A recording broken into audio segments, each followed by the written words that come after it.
right, good morning. We'll call the November 2025 Montana Board of Regents meeting to order. Thank you and good morning. Welcome to all the attendees. We'll jump right into it. Jasmine, please help us take roll. Yes, Chair Buchanan. Here. Regent Bow. Here. Regent Dombrowski. Here. Regent Southworth. Good morning. Regent Folkford. Here. Regent Hoyer. Here. Regent Jasper. Here. Commissioner Christian. Here. Governor Jean Forte. Excused. And Superintendent Hedlund. Also excused, they'll both be joining us tomorrow. We're looking All right. forward to their participation. Thanks, Jasmine. You're welcome. Excellent. Well, welcome. It's great to see everybody. And it would be only appropriate to thank members of the system for the effort to travel across Montana. Another beautiful, safe set of highways, and the weather's accommodative. Sure glad everybody could make it. Thank you. To board members, campus leadership, and attendees, that appreciation extends not only to your efforts to get into this meeting, but for the efforts to prepare for the agenda items on top of, as we all know, the breadth of responsibilities we each take in our day jobs. A comment this morning was made up during our conversation with staff that I thought was appropriate. The world we live in is in other duties as defined. So as we thank you for your specific roles and contributions, we know how much else you're doing to make the system function. So really appreciate your time. Board members, thank you for your prep and commitment to what we're here to do today. These in-person meetings certainly play a critical role for us as a board.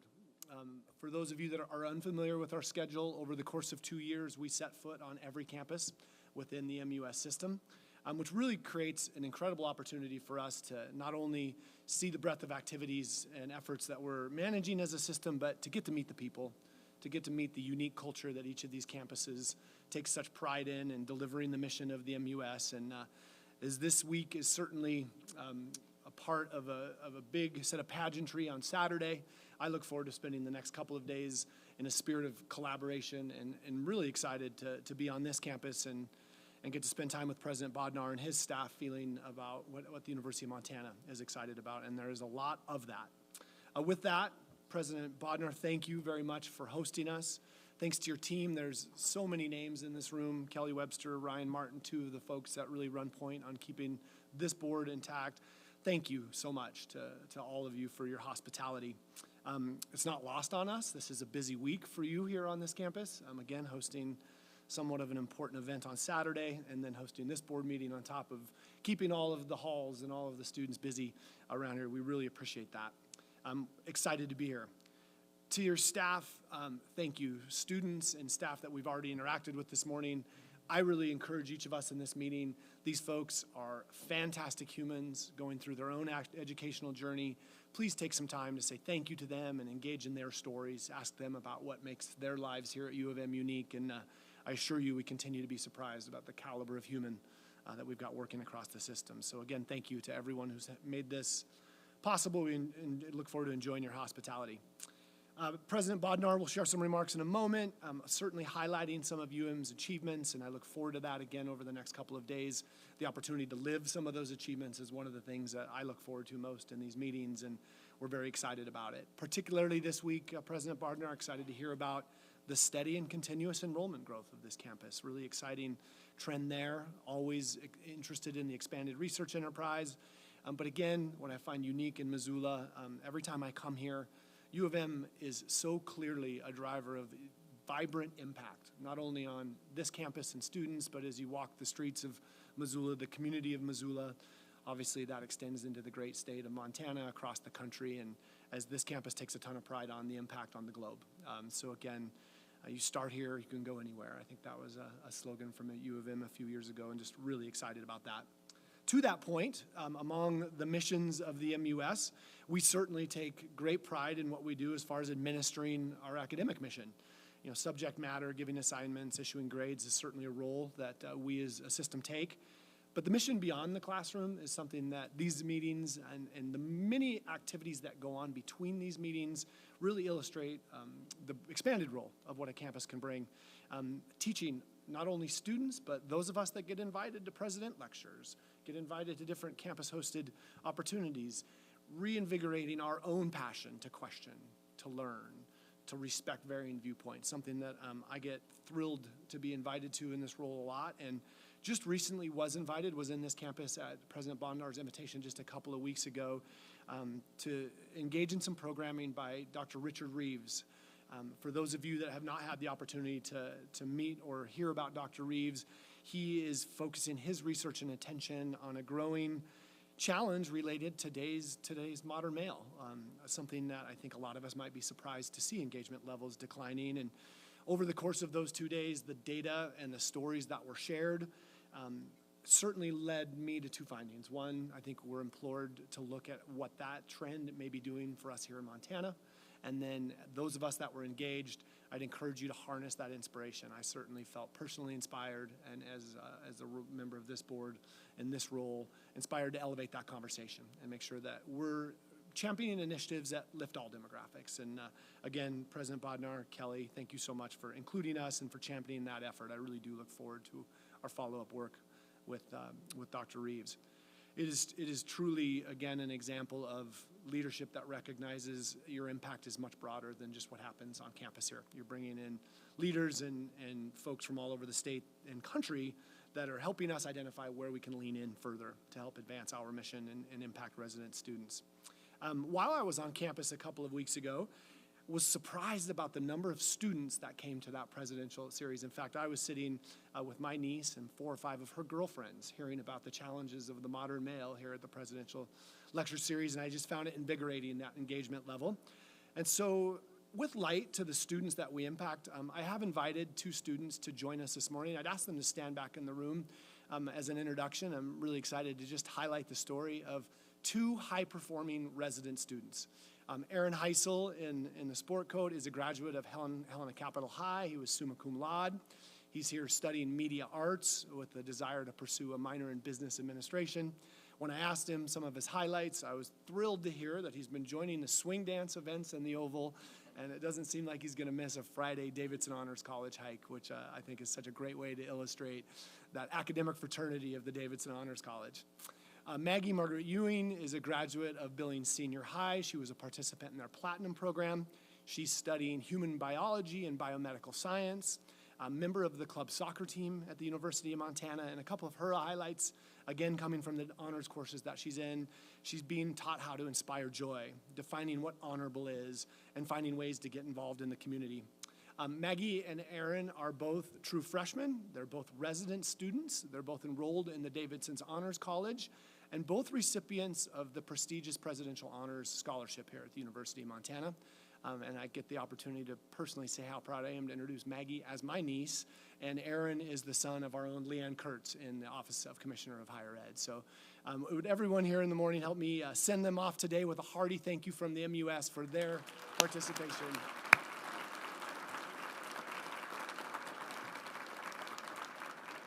Thank you, Maggie and Aaron, and I know lab starts in about 10 minutes, so we'll appreciate you guys keeping at that. Really, I don't know the right word to capture the depth of our conversation this morning. We just came from a breakfast with staff leadership from around the campus. The group that was in the room with us represents over 4,900 employees within the system. And we had a substantive conversation about where are we at with job satisfaction, where are we at with capacity. I mentioned the comment that I heard of the folks that live in other duties as assigned, which I really think we all relate to. A couple of my takeaways from that, a survey was launched, one that we all felt we want to institutionalize, put in place so that there's longevity with the data that we're looking at. Obviously, we know in a state where we have 3% unemployment, we're going to have challenges filling job openings, and we heard that, the impact of heavy workloads when we have vacancy issues. And so with that comment, first of all, thank you to every member of the staff and faculty that work for the system. We know how much is being asked of you.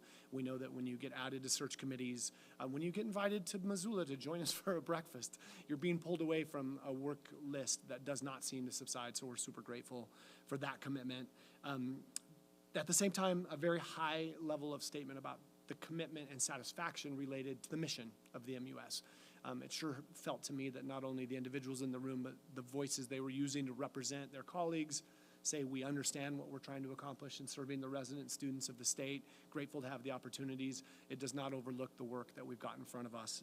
A couple of strategies that I felt were elevated: identifying more professional development opportunities, clear advancement pathways, embracing policies and culture to ensure lack of hostility in the workplace. Things that seem common nature, but take work and focus, and I assure you our conversation this morning will be followed up on from our office, and want to thank you again for your time there. As far as faculty representation, Dr. Moody, it's so nice to have you at the table today. We've worked together over the last few years in a variety of capacities, and really excited to have you. And as I mentioned when we said hello this morning, please be at the table. We encourage you to engage and share your thoughts. Dr. Moody is the chair of the UMM faculty with 20 years of service at U of M, program director of the Master in Athletic Training. She's the director of the Montana Youth Sports and Safety Institute, chair of School of Integrative Physiology, active researcher, and if we don't know this, she's also a practicing clinician in Missoula. So fantastic resume to come represent your colleagues, and please, again, we know that your colleagues have a vibrant community of communication around the issues that we're engaging in this week, and we look forward to your participation and engagement. So welcome, and thank you for joining us. Also excited in a campus that has had no lack of interest or lack of support in elevating our relationship with our Native American tribal partners. The robust Native American Studies program that we have here, the Payne Family Native American Center, which is something, if you've not had the opportunity to tour, you must do that while you're on campus. The All Nations Health Center and American Indians Service Center, all efforts that are so appropriate with the rich history of American Indians in this site. The Salish and Kootenai, of course, the predominant tribal representation, but there's not a tribe in the state of Montana that doesn't have a legacy of having a role and a connection to where we sit today. And with that, we're just so grateful to have this opportunity to reflect the values and the importance the board holds on elevating and partnering with our friends from the tribal colleges. With that, President Smith is joining us. Thank you so much from Fort Peck Community College. By the way, one of the first of two of the tribal colleges that have joined us with our course share platform. Another important step in helping our students move between institutions when available, when necessary. And President Smith's background certainly positions him well to keep that partnership going well. He's raised in Poplar. He was selected as the president in April of 2024 after 14 years as the vice president for institutional development and research there, and simultaneously served for 10 years as a member of the trustees. So again, your leadership and your presence here is deeply appreciated, and we look forward to continuing to advance all students within the state of Montana, and your partnership is deeply valued. Thank you very much, President Smith, for joining us. Heading into the agenda, a lot of work in front of us. Obviously, this meeting is kicking off this morning. We'll adjourn tomorrow and immediately jump into meetings with our legislative partners in the Education Interim Committee. And then in the afternoon, we'll be joined by our partners on the K-12 board in what is called the Board of Public Education for an annual meeting, where we have an opportunity to highlight joint efforts, system and statewide successes, and more importantly, tackle some of the agenda items that we want to put in front of us as a state, the collective partners in education, so we can create an agenda that helps advance those priorities. Again, after my remarks, we'll invite President Bodnar to the table. Commissioner Christian will follow with a commissioner's update, an enrollment update, elevate a couple of strategic priorities that came out of our strategic planning this summer, continue to really elevate the focus on resident student access. Excited to have our team from OCHI give us an update on initiatives and progress there. Other items such as proposed direct admissions and FAFSA completion initiatives that we've been trying to find ways to elevate as a system. Regent Southworth will kick off the Budget and Administration and Audit Committee. On that agenda, we have labor agreements, facilities, revenue bonds, major maintenance, long-range building program. As always, a robust list of topics on that agenda. No breaks for the committed here at the table. Thank you. We'll move right into lunch with student representatives, which is always a highlight. We look forward to having more time to interact with the students we serve. This afternoon, Regent Folkvord will lead the Academic Research and Student Affairs Committee, wherein we'll get to have some highlights, look at emeriti faculty, Regents professor nominations, honorary doctorates, look at our regular course of action, review proposals for AI centers at our flagship universities, which I want to thank this board for elevating as a priority, something we want to be ahead of, not behind. And information items include academic and degree approval, program reviews, rural health care, grow your own educator programs, forestry, and fire research. So again, another broad agenda. At the end of that, we will conclude, of course, with public comment for the day, board recess, and we invite everyone, President Bodnar, again, thanks for your hospitality. We'll be at the lodge this evening for a reception after we go our own ways for a few hours of rest and kick it off again first thing tomorrow morning. We'll get to meet with faculty in the morning through Moosefar. Again, thank you for all of those attending that. And then Regent Hoyer will kick off our 2-year in Community College Committee tomorrow, which we're going to be covering a breadth of items, including education design labs and our 2-year career initiatives. Again, back to joint session with Education Interim Committee and the Board of Public Ed after that. By that point, I think that idea of collaboration can transist a bit, and we can start to park in our camps for who's going to be cheering for a variety of athletic competitions this weekend, including what will be held just over here across the street. Looking forward to being with you all on that. So with that, again, President Bodnar, on behalf of this board, on behalf of the state, thank you and your team for your gracious hospitality, and I yield the mic your direction. Thank you.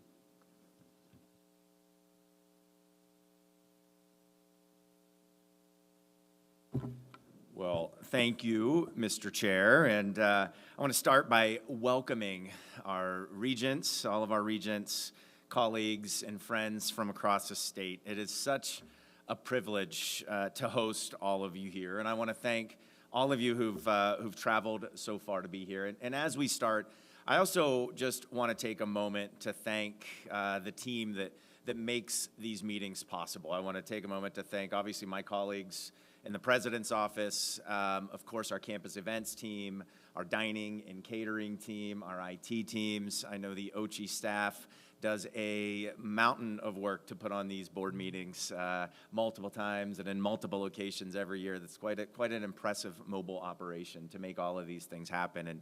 And we show up and we have nice warm coffee and mugs and things at our tables and outlets that work and presentations that are there. And I just want to take a moment to maybe give a round of applause to everybody who makes this meeting happen and all of our Board of Regents meetings happen.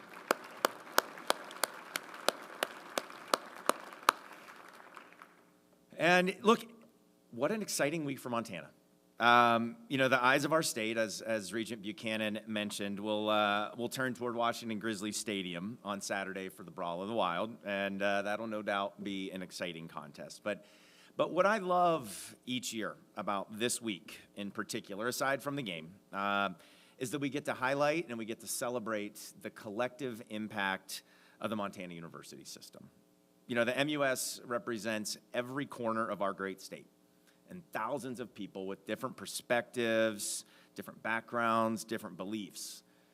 Yet we're united by a common purpose, ensuring that every single Montanan can reach their full potential.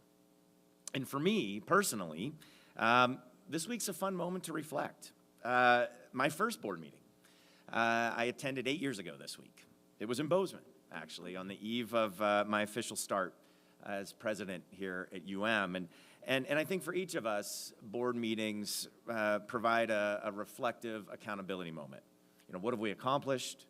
What are we moving toward? And so this morning, as we open, I want to share with you 2 stories. The first is about the work here at the University of Montana over the past 8 years, how far we've come. The second is about the future that we're building to ensure Montana's long-term economic and civic health.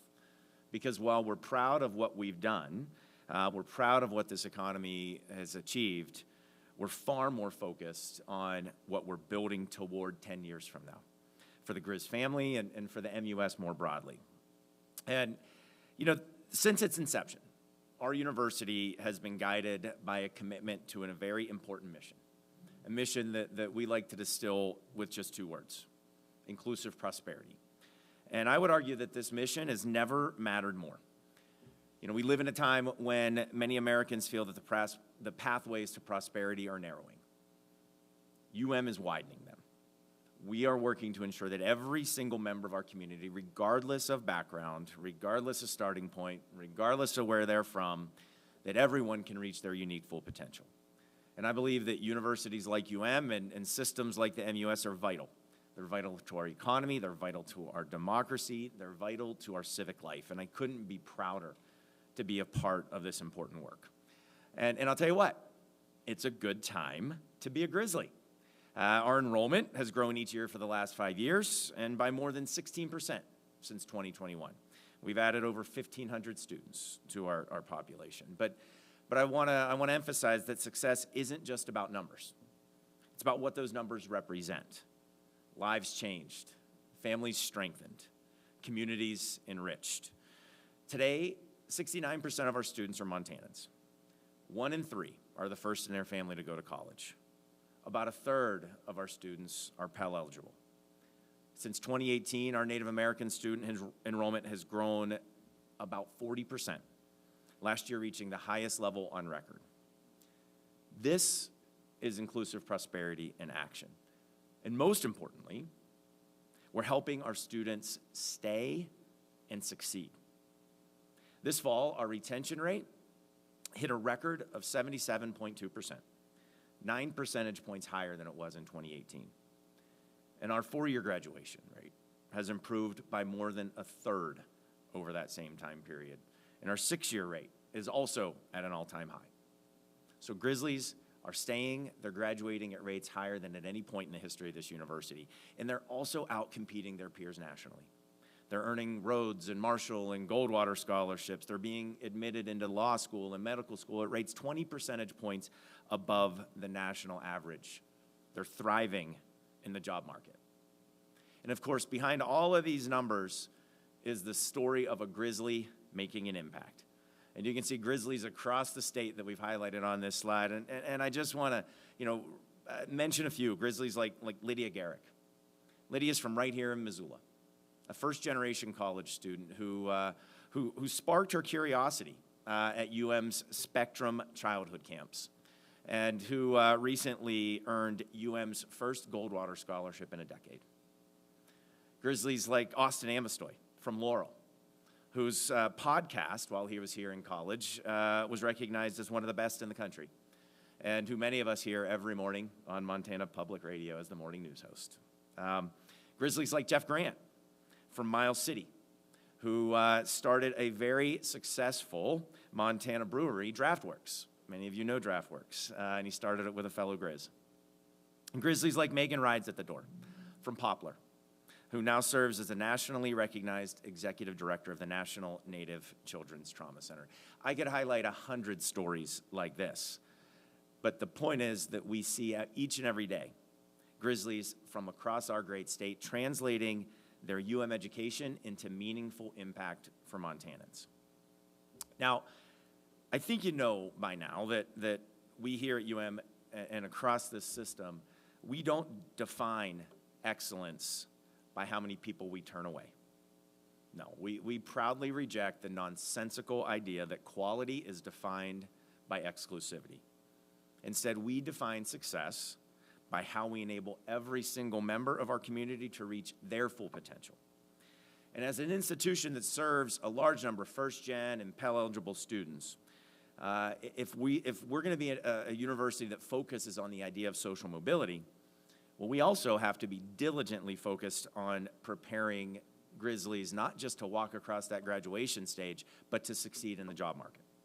And we've made tremendous progress on this front through a program over the past 6 years called Elevate You. Through efforts like our Career Champions program, we're embedding workforce skills across all majors. We're activating the 100,000 strong Grizz alumni network to connect current students with past Grizzlies. And we're seeing results. In fact, of our class of 2024, over 90% of those who reported back were employed, serving in the military, pursuing advanced degrees, or other volunteer service within 6 months. That's a 20 percentage point gain over the past 5 years. And I want to emphasize that career preparedness here is never just about a job. It's about shaping leaders who are going to meet the needs of society. Like those pictured on the right side of this slide, that's our inaugural cohort of Washington scholars.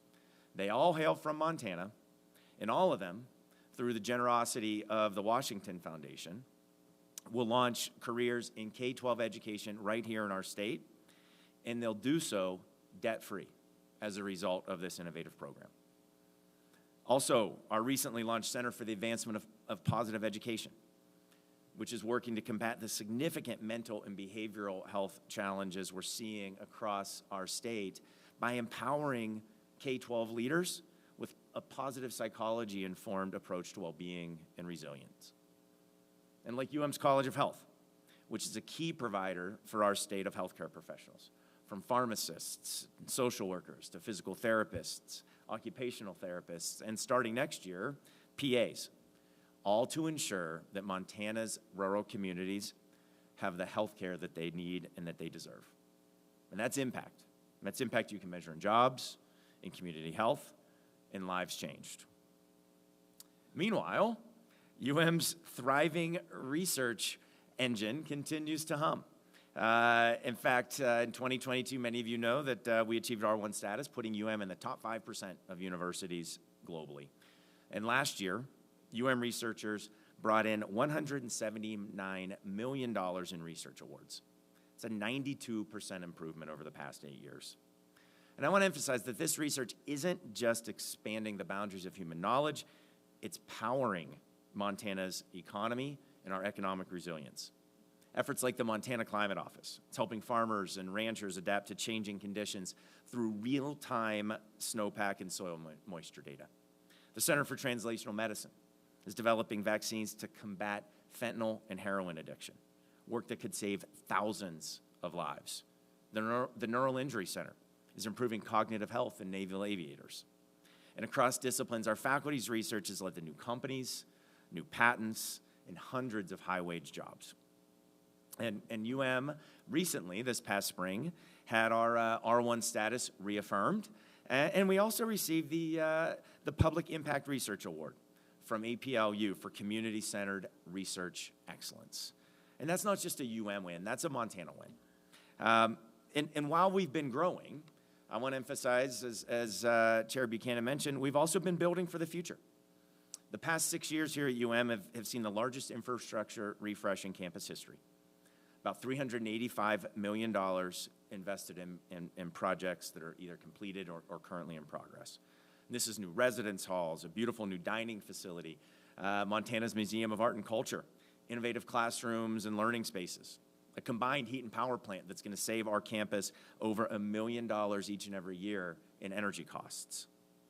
These are infrastructure investments that were sorely needed, and they are infrastructure investments that will serve Montanans for generations to come. And as Chair Buchanan mentioned, we're really excited to host all of you tonight in the Lodge, our new dining facility, and can't wait for you to see this beautiful new facility. And the country's noticing what's happening here. For 3 years straight, the University of Montana was named the #1 university in the nation for community and national service. And this spring, we were proud to be recognized as the #1 military-friendly university in the country. Now, we weren't necessarily angling for these rankings, but it's nice to be noticed for our impact. So, as you can see, it's a great time to be a Grizz.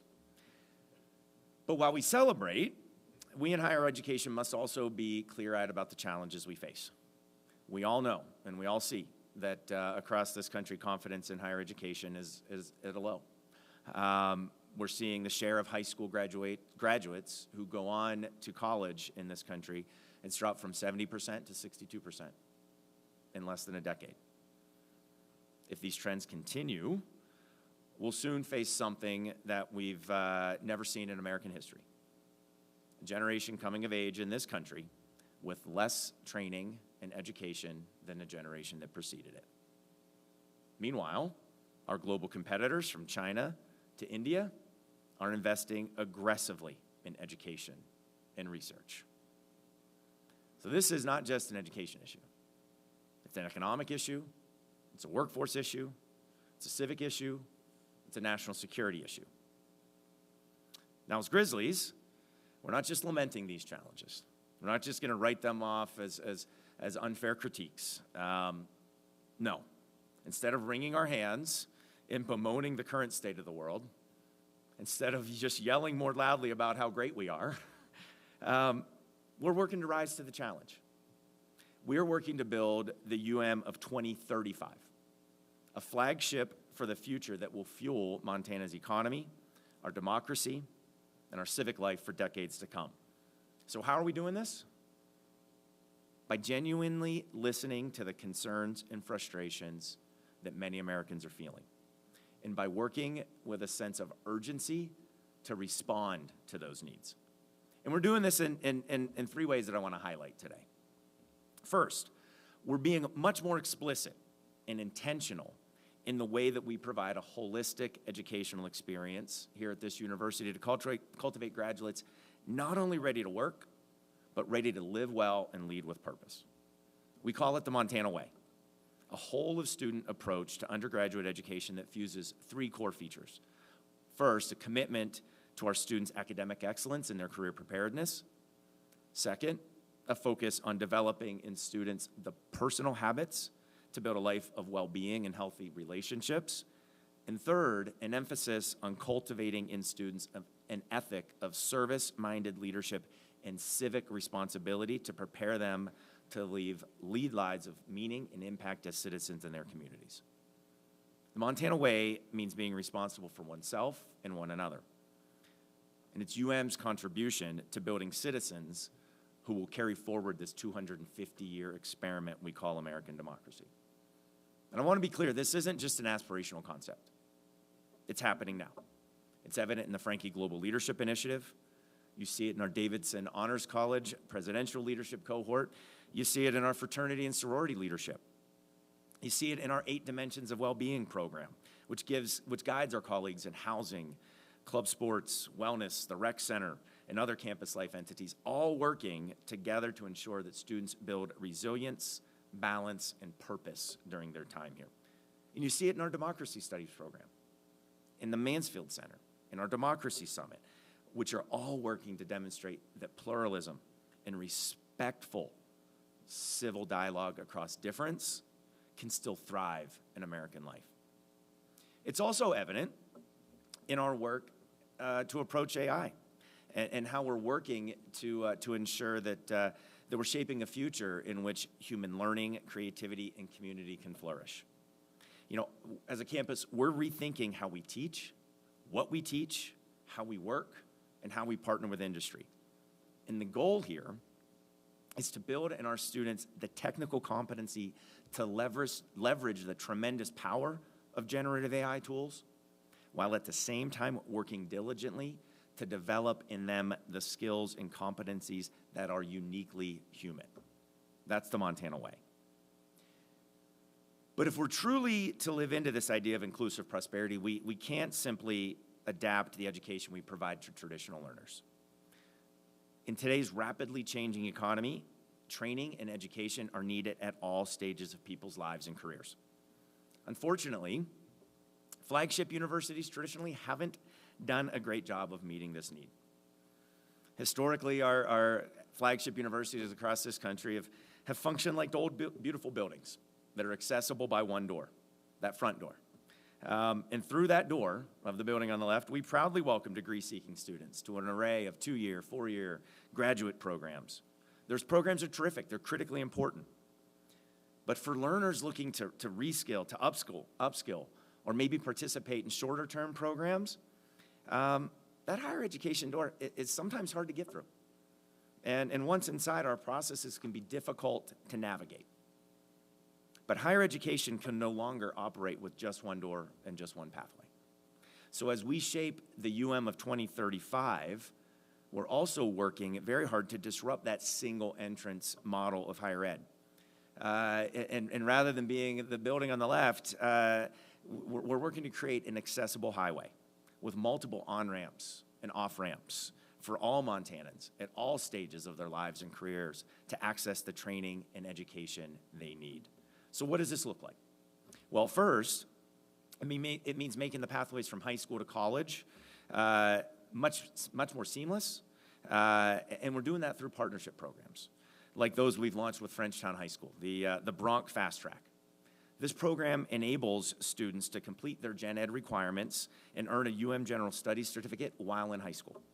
And Jack Haynes, who's the principal at Frenchtown, said, "This is a powerful example, this program, of what's possible when high schools and colleges collaborate to reimagine the student journey." And so we're launching similar programs at Big Sky, Sentinel, Hamilton, Corvallis, as well as another Frenchtown program called the Bronx Trades Track, which is focused on construction and welding.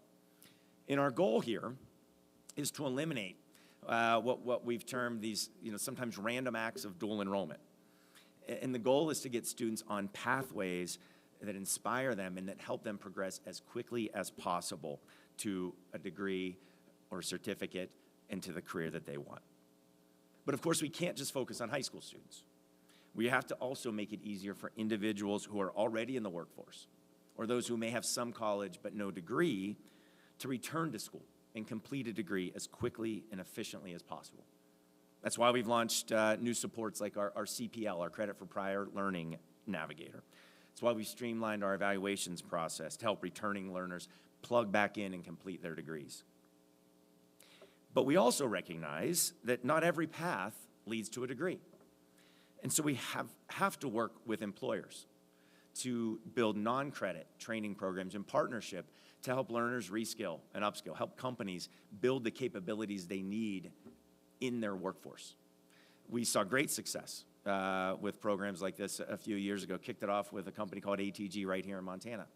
And I'm proud of the progress we've made over the past 5 years on this, working with companies across the state, great companies like TC Glass, you pictured here, who is through our business school, rebuilding project management skills across this growing company. And what's exciting here is, we tallied up the numbers last year. In fiscal year 25, we had an enrollment rate of around 11,000 credit earning students. But we also served 10,387 unique learners through non-credit programs. You don't see these in our official headcount numbers. You won't see them show up on reports. But I will tell you, this learning is vitally important to the economic health of our state. And we're expanding this work. We're seeing this work happen at other campuses. Helena College has a great program, for example, with the Montana Independent Bankers Association, developing a program with them that they've introduced to all their entry-level employees, and they're starting to offer it to high school students, directly in line with what our banks needs. This is what we mean when we say meeting learners where they are. But our obligation to this state, as we're building this UM of 2035, doesn't end just with training and education. We play, and universities across the state play a vital role as an engine of economic development for this state. Core, of course, to this is our research enterprise. And the research happening here not only expands the boundaries of human knowledge, but it creates entirely new jobs and companies. And you'll hear later today, for example, about our impacts in forestry and fire and about the role of our College of Health in developing and expanding Montana's healthcare workforce, as well as in attracting research grants that fund the employment of thousands of Montanans. Key to this also are programs like Accelerate Montana, which is providing the knowledge and infrastructure to help entrepreneurs, small businesses, and startups across Montana grow, scale, and thrive. And we're also leaning into the growing importance of this university as an arts and entertainment hub. We talk about the Brawl of the Wild on Saturday. Grizzly Athletics generates over $90 million each and every year of economic impact for Western Montana. $90 million. And we're excited that over the past few years, we've really established Washington Grizzly Stadium together with the Adams Center as a world-class venue for concerts, bringing not only top artists and performers to this community, but bringing millions of dollars of revenue to business owners here in Montana. And look, I've learned a lot more about the concert industry than I ever thought I would as a university president. But this type of work is what our state needs from a flagship university, and we're excited about it. So look, it's an exciting time here at UM. It's a time of significant challenges for higher ed. But we're facing into those challenges with both a fervent dedication to our mission and also with an unwavering belief in the collective importance of the Montana university system. Because at the end of the day, this is a team sport. Yeah, we'll compete on Saturday, and one team will win, and one team will be sad. But we win as a system. We win in our mission, not as separate entities. We win as a team.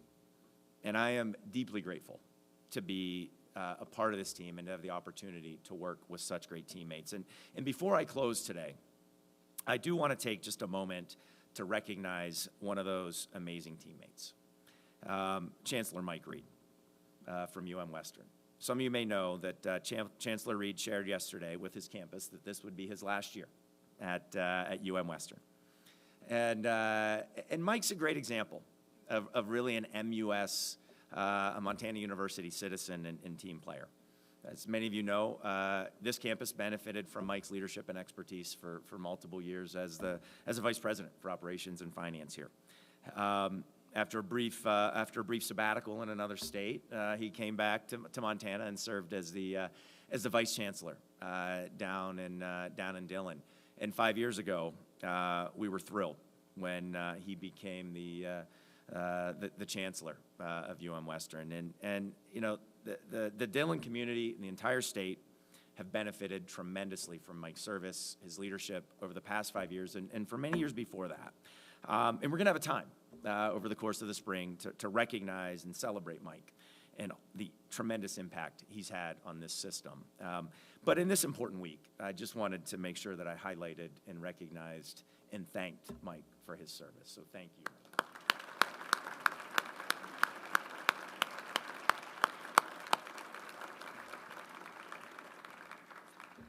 And we have great leaders like Mike across our campuses. And look, when the MUS thrives, when we demonstrate that public universities can deliver both access and excellence at an affordable cost, we strengthen our fellow citizens' trust, not just in public education, but also in the institutions of American society more broadly. So as we begin this meeting, you can be confident that your flagship university is strong, it's resilient, it's leading the way. UM's growing, UM's innovating, UM is serving Montanans at every stage of life. And I want to say thank you for your partnership, each and every members of the Board of Regents, and all of my amazing colleagues across this system. Thank you for your leadership, and thank you for your belief in what's possible when Montanans work together. And as always, because it is that week, go Grizz.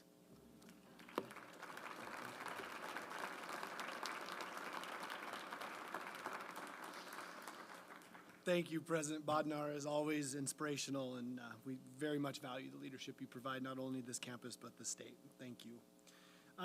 Before we pass it to the commissioners' report, members of the board, you've reviewed the minutes, had a chance to look at the minutes. Do we have a motion to accept the minutes as presented?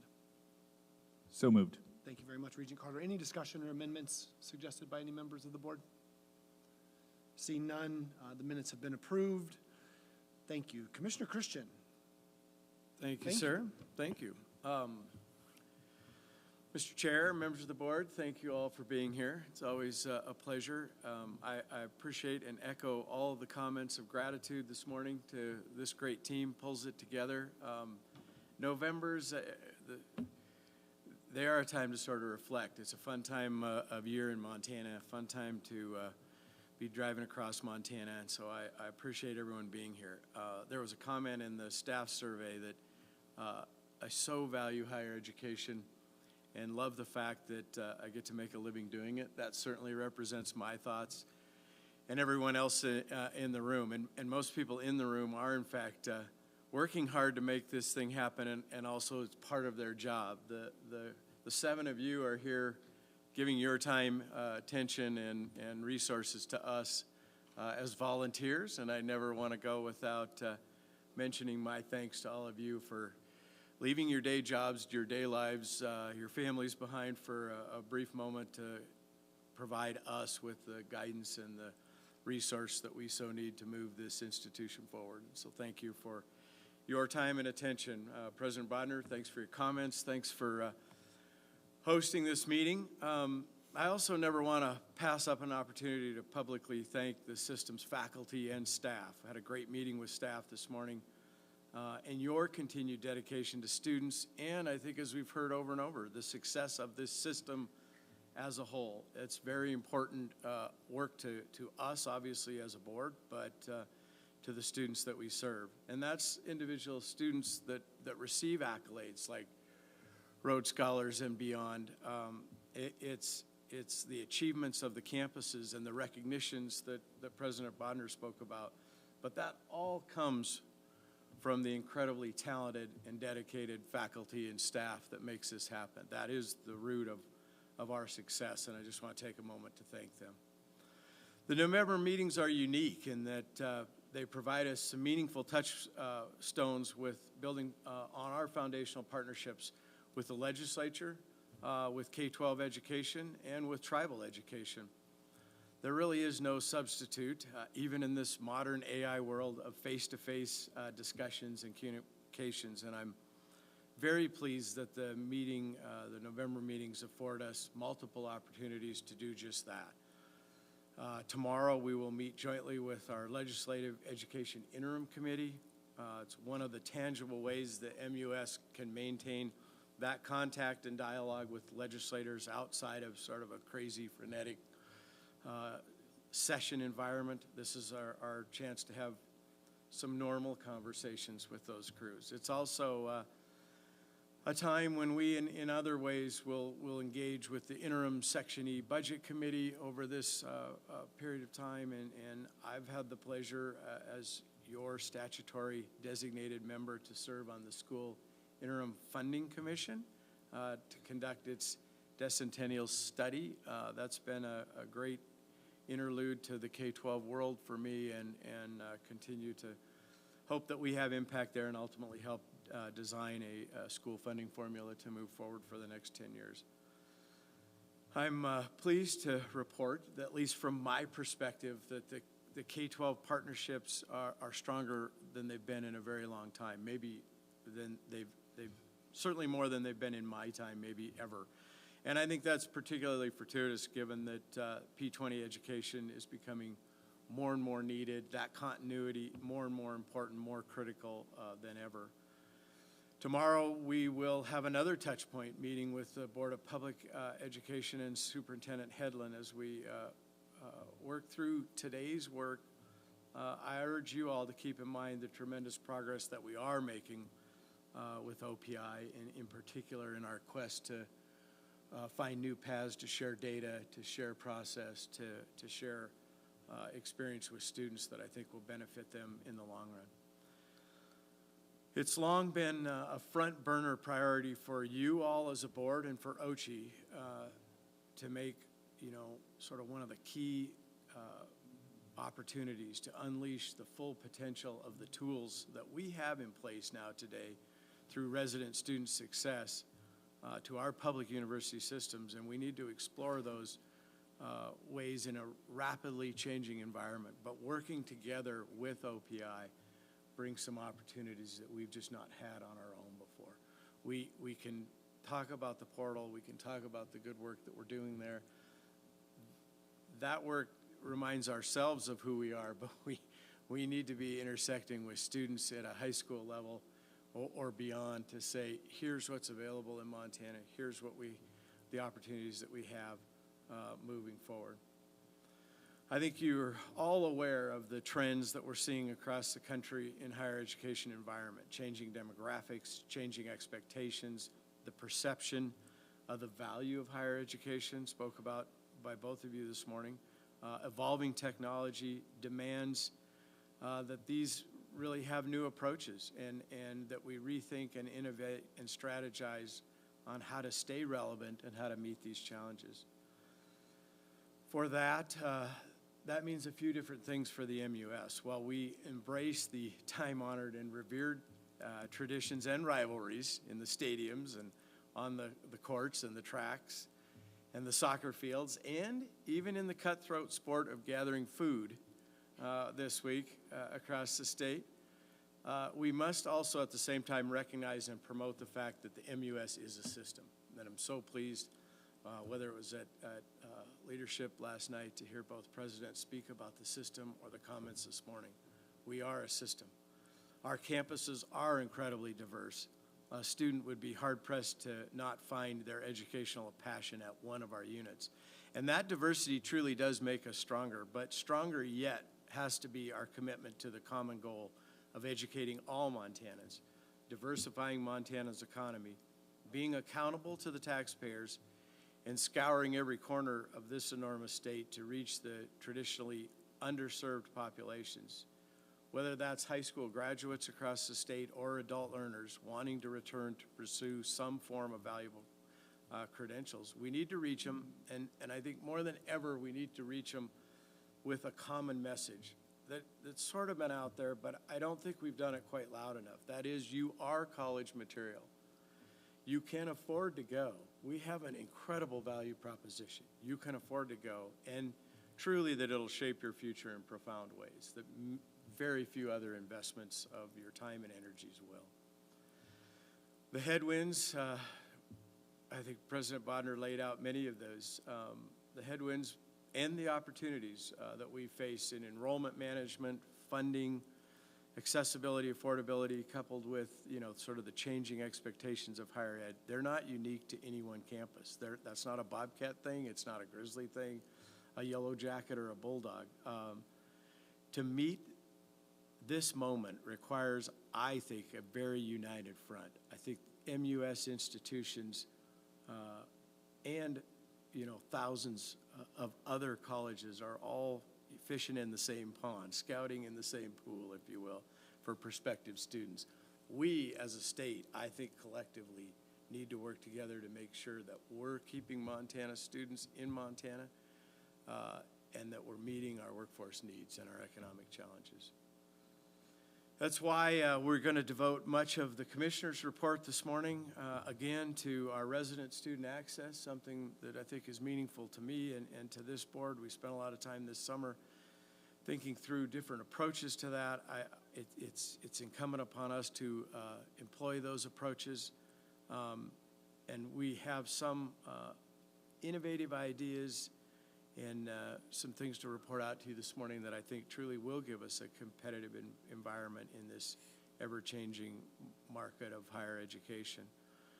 So to that end, walking to the podium, Mr. Scott Lemon, also known as Scotty Lemon, will join us, and we'll dig in, Mr. Chair, to this resident student access update. We have a number of things to share on this front, including a panel that we can start to talk a little bit about what's going on across the country and how we're responding to that. Thank you, Mr. Commissioner, Mr. Chair, members of the board. I'm going to jump right into the panel. I know we've got an enrollment update up there as well. That's dashboard data is public, and I think, feel free to browse those slides. I will point out on the enrollment report, highest full-time equivalent number since 2018 for the Montana University system, some great growth there.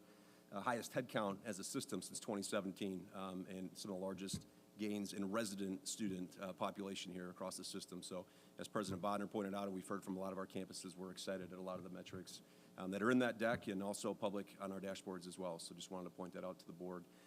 Overall, we do have some panelists waiting, and so we wanted to dig into the majority of the time with some of the folks that we've got on the call that were gracious to give their time and be here today. And really, part of what we'll discuss just a little bit later is a few really major issues nationally for not just Montana, but states across the country. And you've heard me talk about it many times over the years, and that is the enrollment cliff. We're having less high school graduates that are going to be not only engaging post-secondary education, but for us to draw upon to recruit and attract to Montana University system and across the state. And there's no shortage of challenges. We continue to talk about the value proposition in post-secondary education and how that's under increased scrutiny and increasingly unfavorable public opinion. There's so many different things that we're dealing with in describing the value proposition and talking to families and having things make sense as much as we possibly can to do that. And so what's the action? And I think we'll get to that a little bit later in the resident student access next steps, part of the discussion today, but really talking through some things I think we can do and look at a little bit more strategically here in Montana. And so we've got a great panel. We wanted the board to hear, I think maybe you're sick of hearing from me, so we thought we'd get some panelists on here from other parts and other walks of their areas of expertise to dive into some of the things that we'll be discussing today. And we've got a great one. We've got Colleen Falkenstern from WICHE, one of our partners there. She's the Director of Evidence, and Strategic Initiatives, Policy Analysis and Research. We've got Craig Cornell on the call, who is the Vice President of Enrollment Strategy, undergraduate and state systems with Liaison International. It's a great perspective there from a national perspective. President Joe Schaefer, Dr. Joe Schaefer, who many of you know is the former dean of Great Falls College, now the president of Laramie Community College, and just recently was highlighted in the New York Times as having some great impact in marketing efforts for his institution there. And Dr. Stephen Gentile, who is the executive director for the Tennessee Higher Education Commission, and helped lead and spearhead their direct admission efforts for the state of Tennessee overall. So thank you all. Thank you all for being here. I really appreciate your time. And Colleen, I thought maybe we could start with you on an overview. I'd love for you to share with the Board of Regents, those that have tuned in and those that are in attendance from a national perspective, Montana and where you're seeing some national trends and overall for Montana and the national perspective. Yeah, good morning. Thank you for including me this morning. I have a lot of information to go over in a relatively quick amount of time. So we are just going to go ahead and dive in and look at the national trends of high school graduates. So WICHE has been projecting the number of high school graduates since 1979, and the most recent edition was released in December of 2024 with high school graduate projections through the class of 2041. So if we can move to the next slide.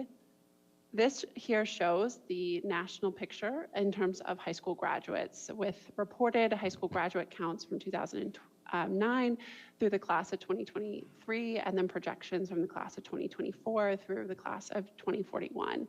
And what you can see here is the big headlines is that nationally, the number of high school graduates is projected to peak with the class of 2025 at around 3.9 million high school graduates. Unsurprising, like Montana, I've been seeing a lot of reports of record enrollment across higher education this fall, which is unsurprising given the projection of the largest high school graduating class in history at 3.9 million. What you see after the class of 2025 nationally is a reversal of trends, a projected decline in number of high school graduates, leading to around 3.4 million high school graduates by the class of 2041. Oftentimes, this is referred to as the demographic cliff, the enrollment cliff.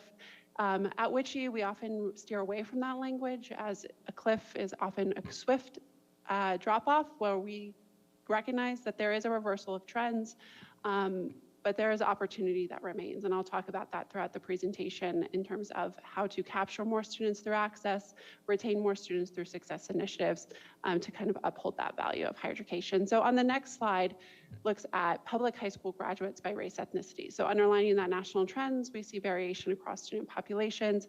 Nationally, the largest population being white public high school graduates at around 1.6 million high school graduates in current classes. It's projected to decline to about 1.2 million high school graduates by the class of 2041, which is a decline of 26%.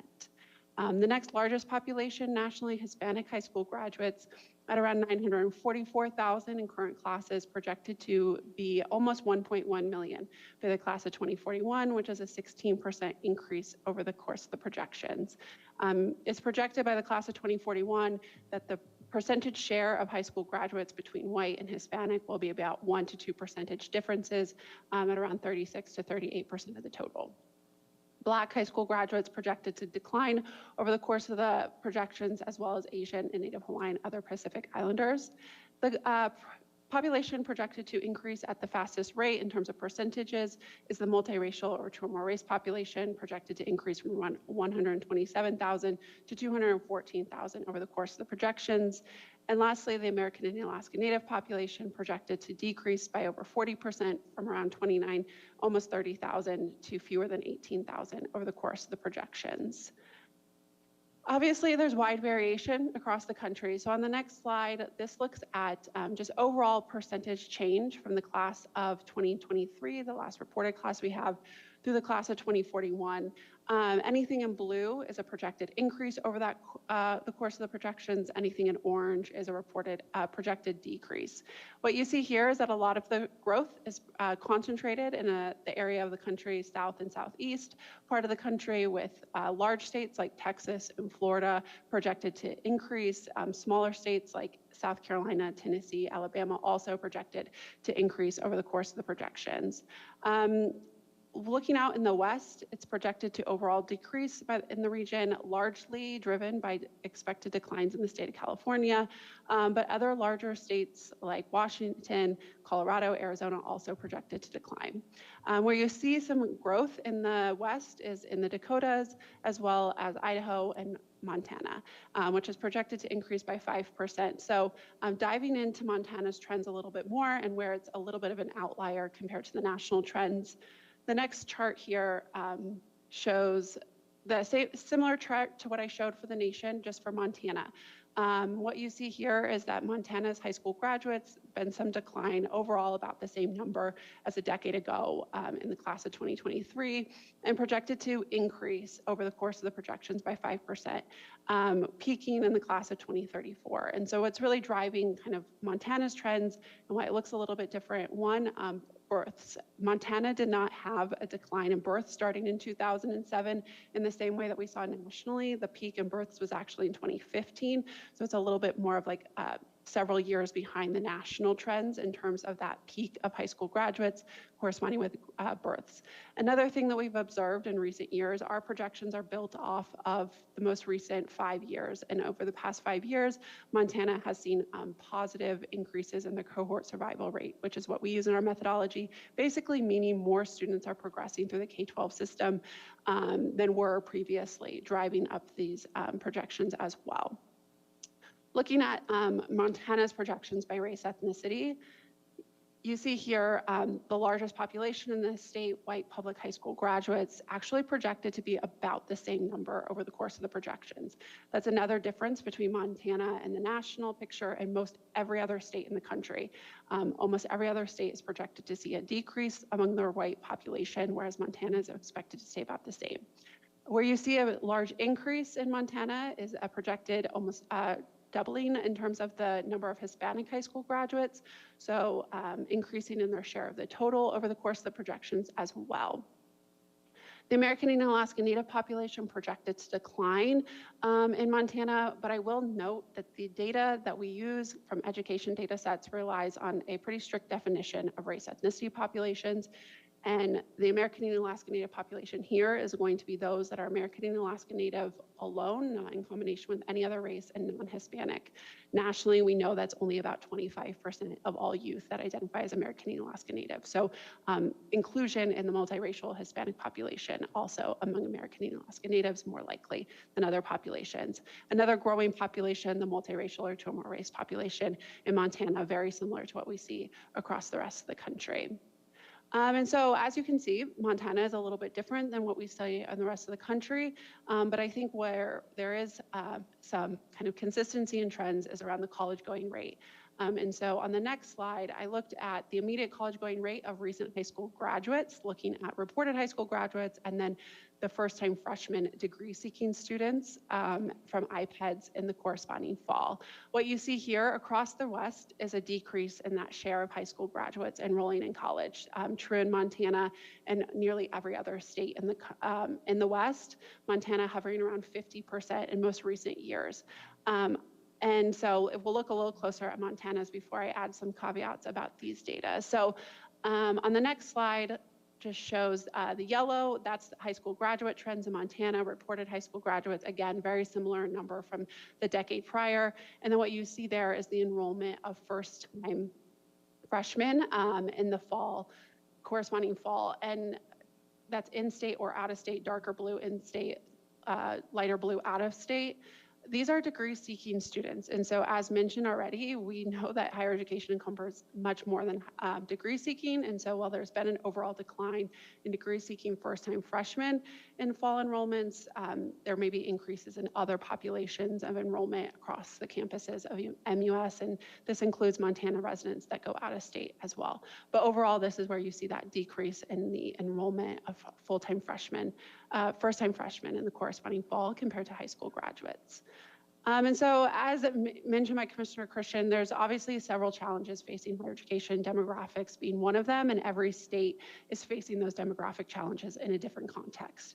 But what we've seen across the country, and on the next slide, highlighting several of the strategies, most of them in place already in Montana, when thinking about kind of expanding access, how to increase that capture of those first-time students that haven't enrolled, how to re-enroll adults, and ensure that there are successful options for them to degree completion.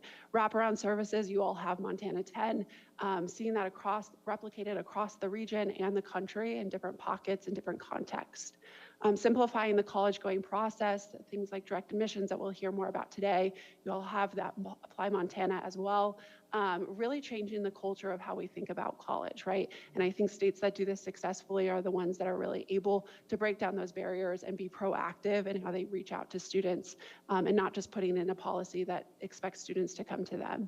Reducing the costs of post-secondary education. Obviously, there's different levers in terms of tuition, grant aid, appropriations, but also thinking about how our system and the barriers along the way add time and cost for students to get to degree completion. Things like dual credits not transferring, institution to institution credits not transferring, all of those adding time and cost for students. I recently heard of a policy in another state where if a student completes an associate's degree and transfers to a bachelor's degree institution, their two-year tuition rates are held at the 4-year. And I just thought that was a very innovative approach when thinking about cost to an overall degree for a student as they move through the system of higher education in a given state. And lastly, attracting and supporting adult learners. As we see fewer high school graduates, there's obviously conversation around, well, we can look at adults in that population. I think there's a couple of challenges there as we think about the system of higher education being made for adults or not being made for adults, thinking things like modality and scheduling, also time to completion for adults, things like credit for prior learning are great opportunities when those policies are in place to better support students' ability to be mobile with their credits from previous institutions or work experience as well. So those are just some of the strategies that we've seen. We'll hear more obviously on this panel. Thank you so much for including me, and look forward to hearing more. Thanks, Colleen. And Mr. Commissioner, happy to pause for questions by panelists, or if you'd like to save them toward the end when everybody's wrapped up. It's completely up to you on the board. Thank you. Thanks, Colleen. I think let's go through the panel's opening comments, and then we can have questions that relate to all of it. Yeah, sounds great. Thanks.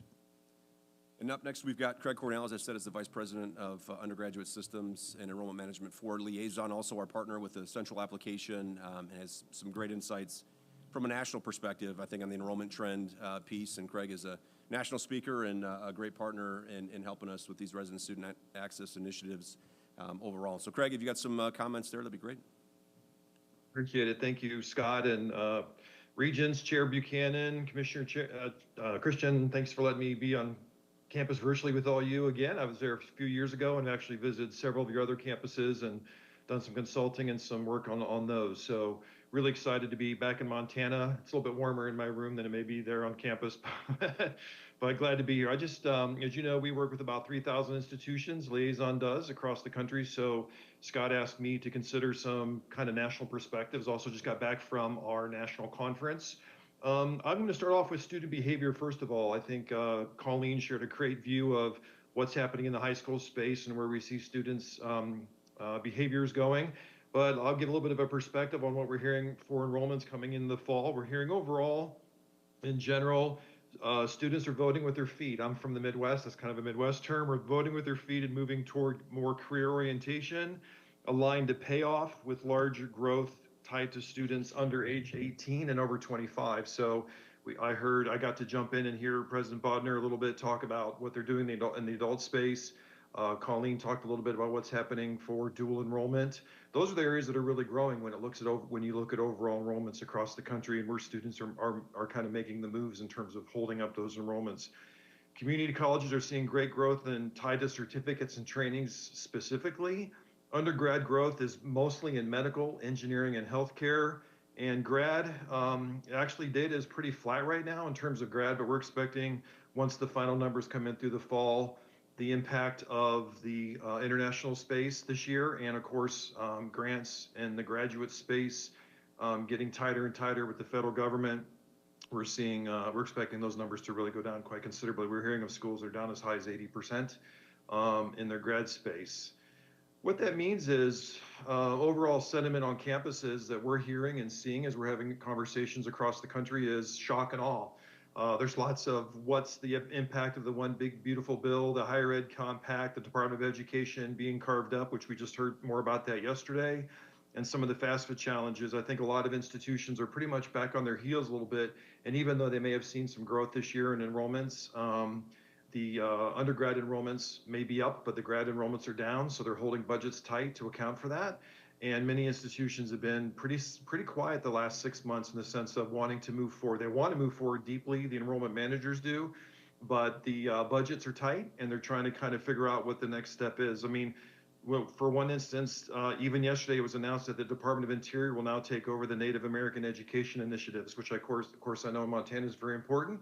And well, what does that mean? Where do you move from here? What's the next step? How does that go? And so those kind of things across the nation have been kind of holding up some initiatives. It's exciting with Montana always because you're always thinking ahead and always looking at the new initiatives, and we're having many conversations on that with Scott and the Chancellor, and so you're getting beyond that, but that's certainly some of the things that we are seeing. Many institutions are also looking at and evaluating their market outreach. I heard President Bodner again talk about that. I know our other panelist is going to talk a little bit about some of that. Marketing really seems to be the area by which some institutions are trying to find new ways to reach students. There's a lot of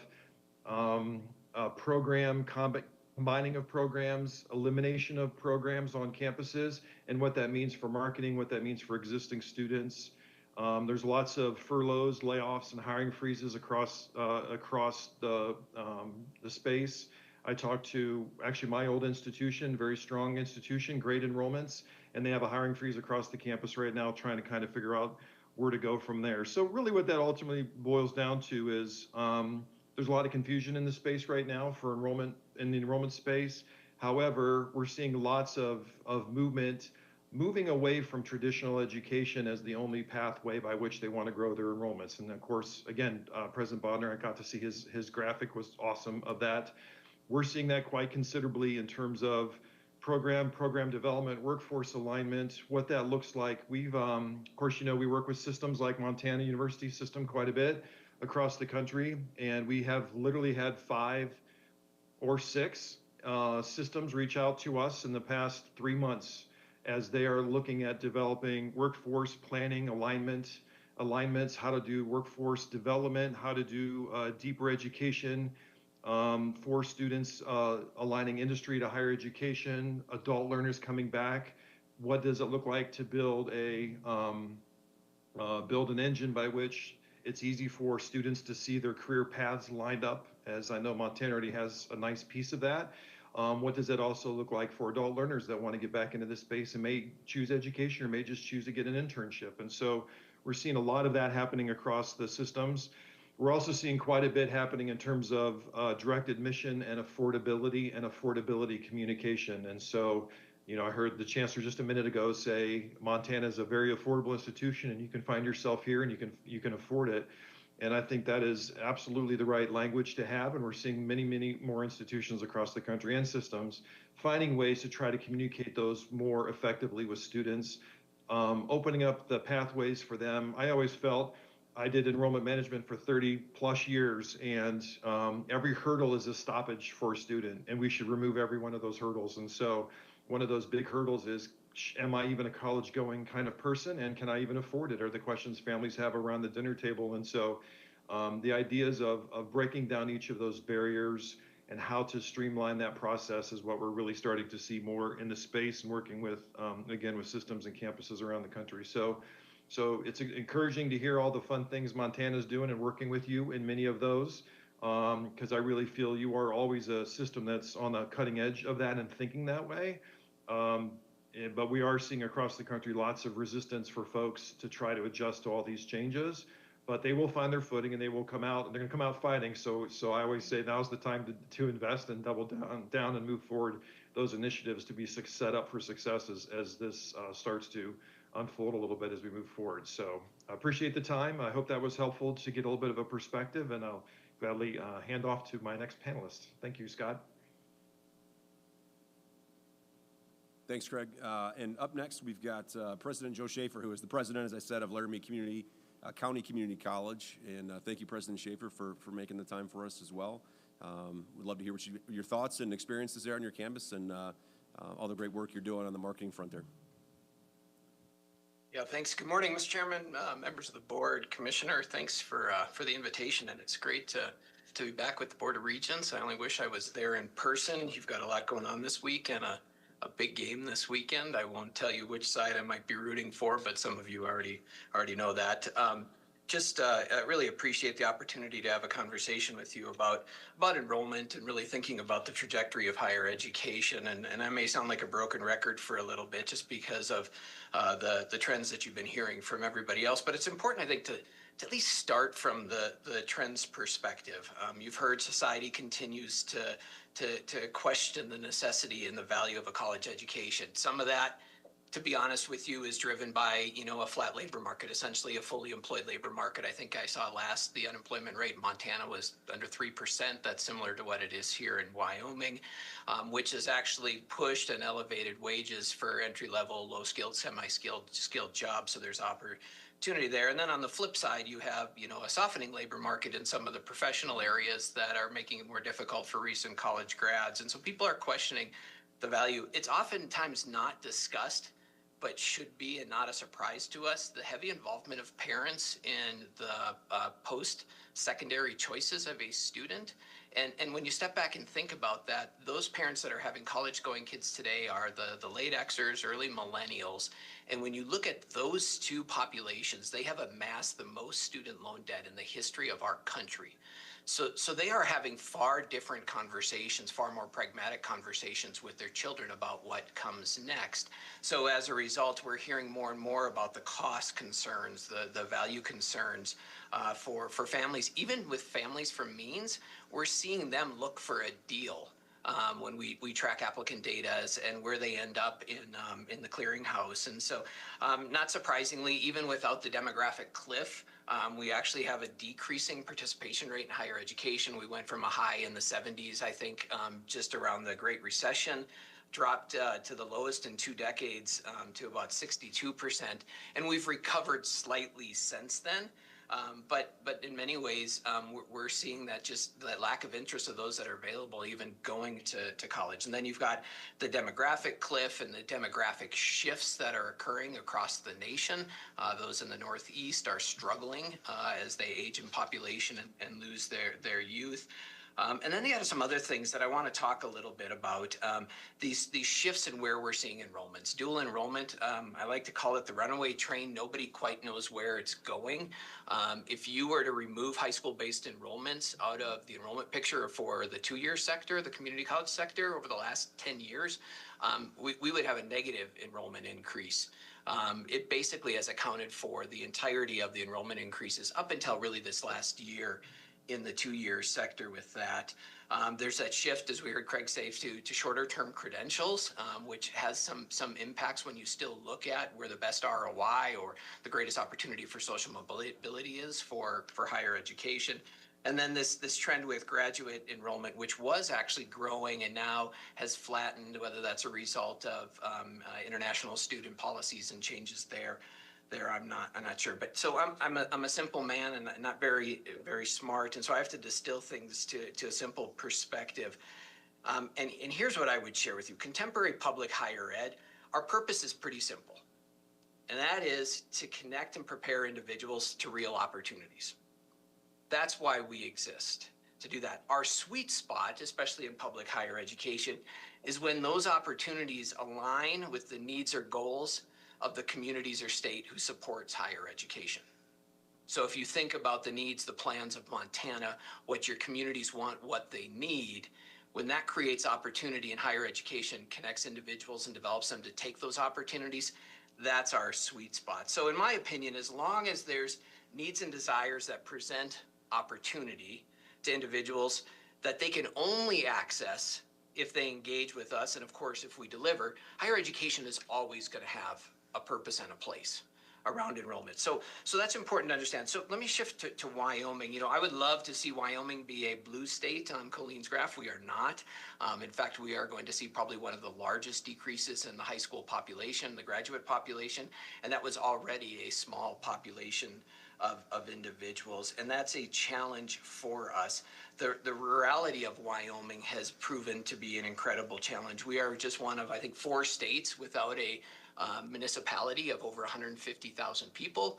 Those other states that have the same situation exist in kind of the densely populated Northeast. So we lack the agglomeration of talent and of people that's necessary for a more complex economy. So as a result, we've got a homogeneous economy. We're overly dependent on the extractive industry, which is incredibly volatile.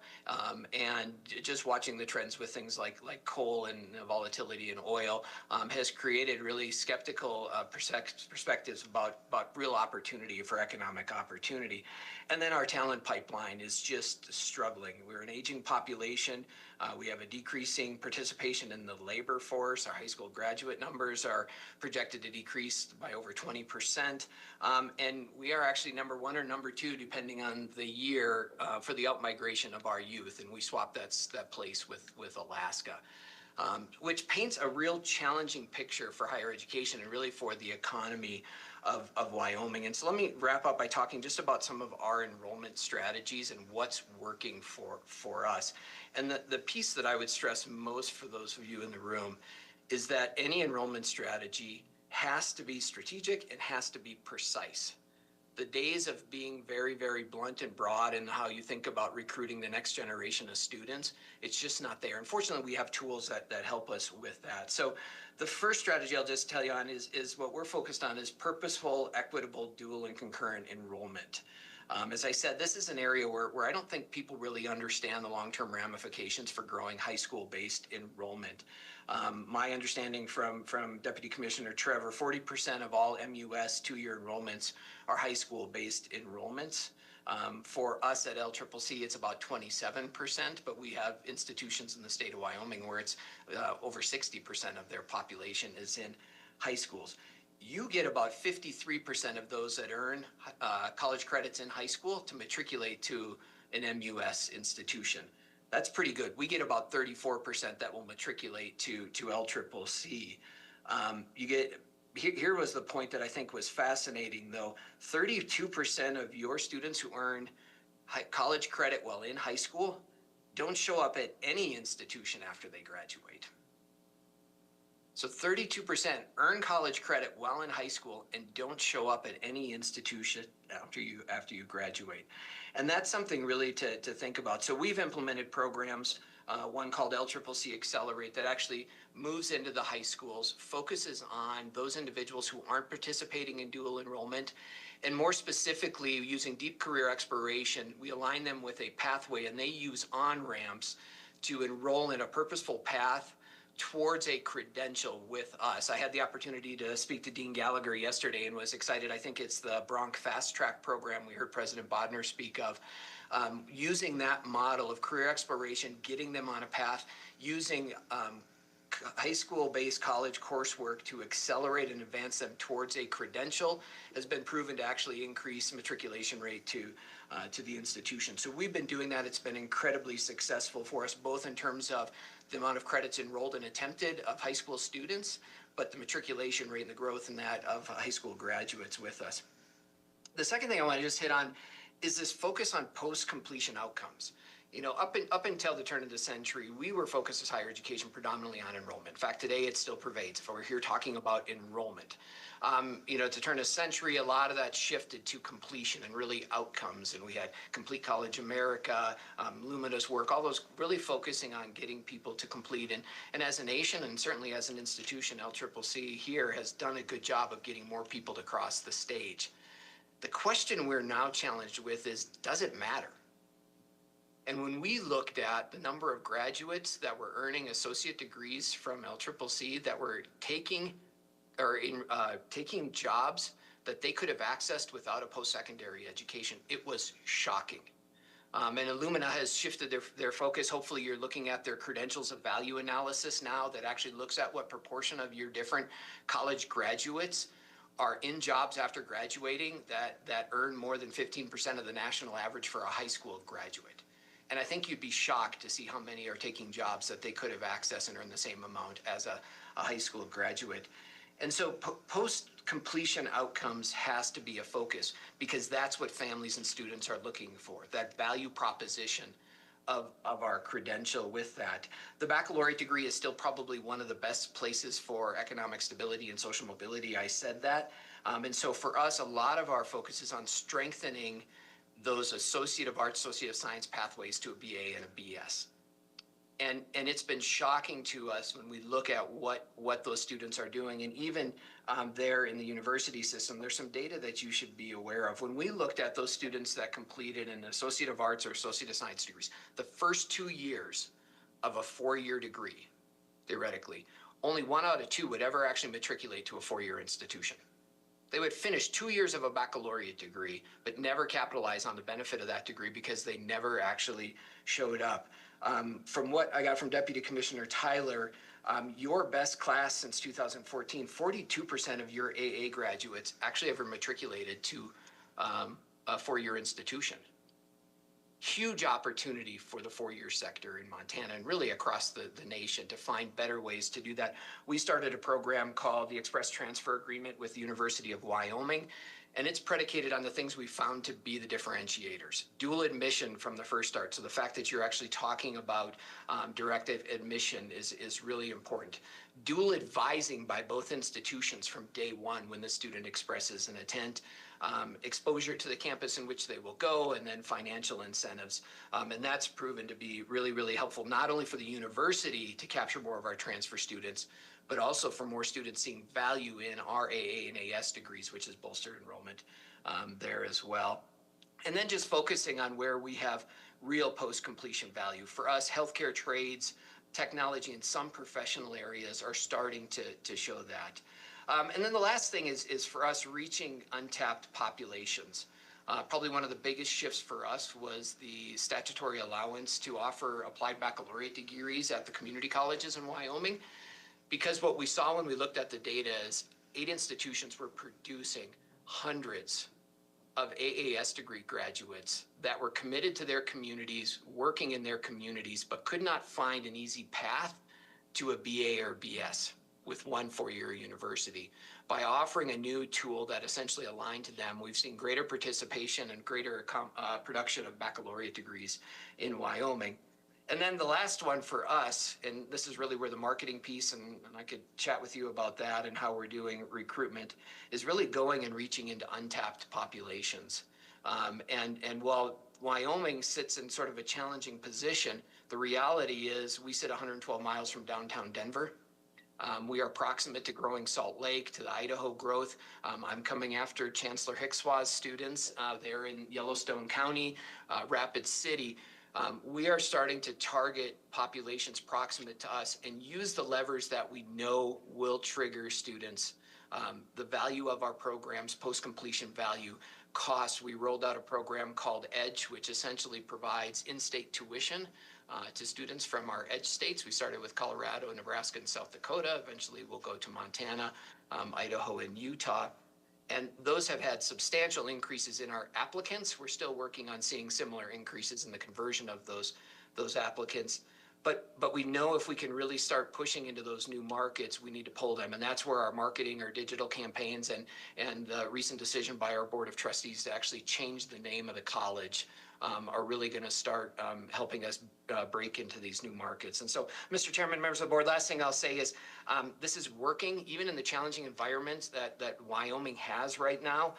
Over the past 5 years, we've had a 10% increase in degree-seeking headcount, 16% increase in degree-seeking student credit hours. Our students are actually taking and attempting more credits when they do come to us.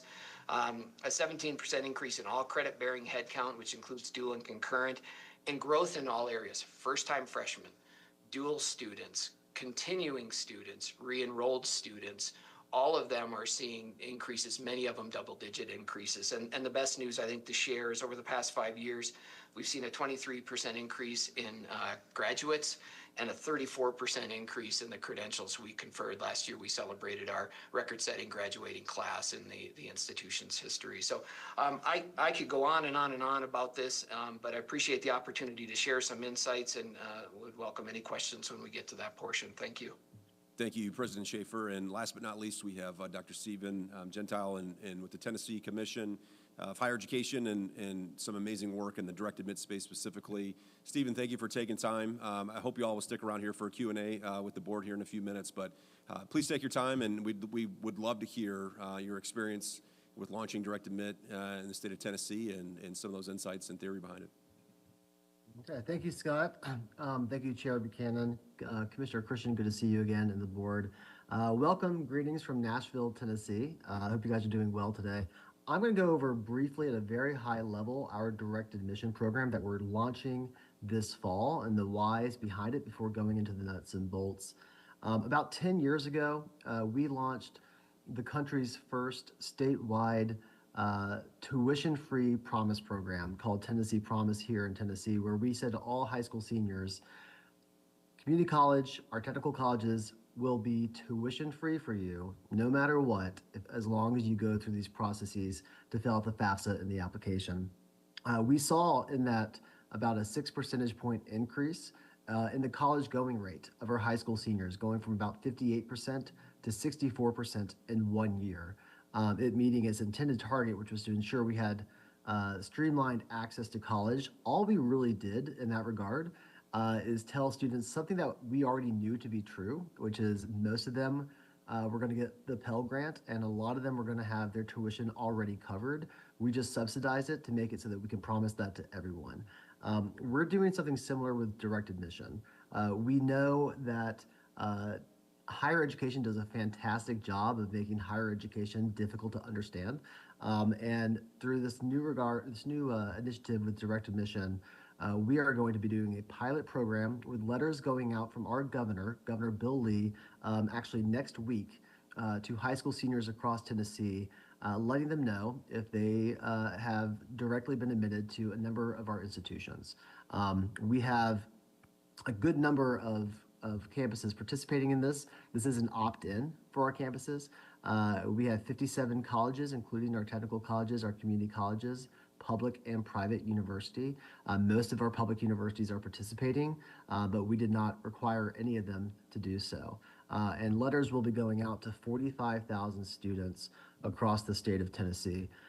What this looks like from our perspective is, first of all, we are evaluating to see if this is effective. It does cost money to send these letters out, and we want to be sure that it has its intended impact of increasing college going.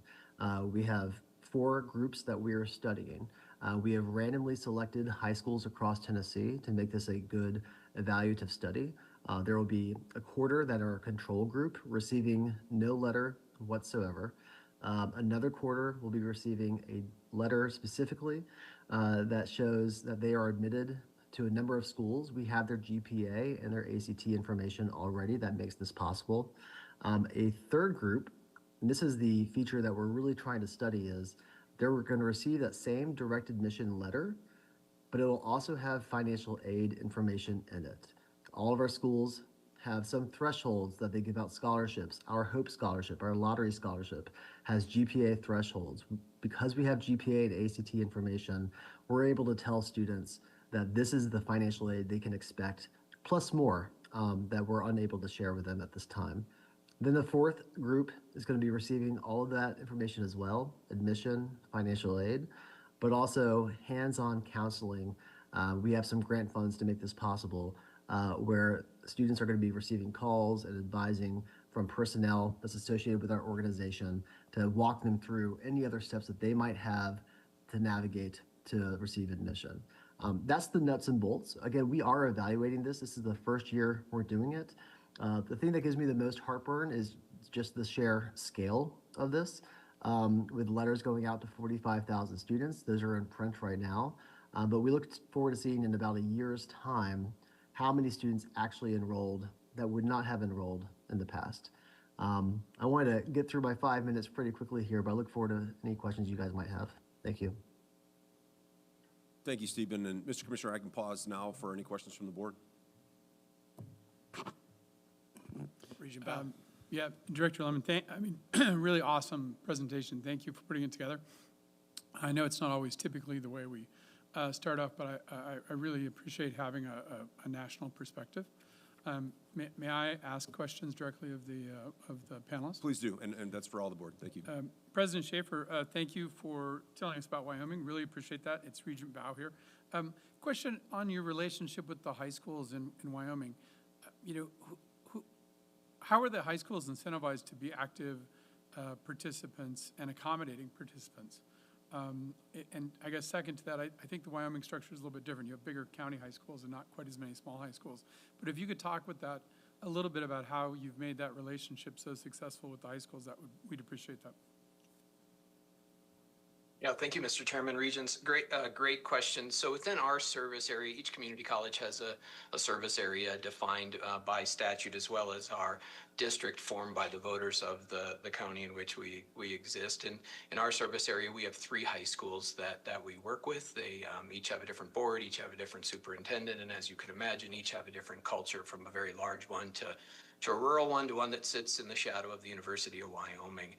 And so a couple of things that the state of Wyoming has adopted a model very similar to Texas, in which they try to financially incentivize both high schools and colleges to offer college opportunities to high school students. By statute, we're obligated to offer at least 4 dual enrollment courses. Those are courses that they can take online or on our campus for free.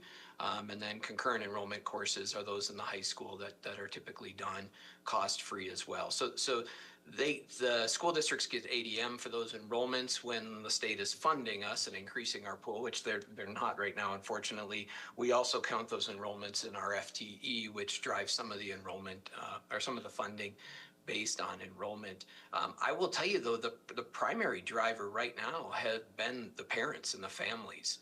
And really trying to demonstrate the value and the opportunity to accelerate their time towards a post-secondary credential, as well as save cost in doing so by utilizing this. And so we've had the best success in actually working with the schools and with the families. Here's the 2 challenges that we've been trying to overcome.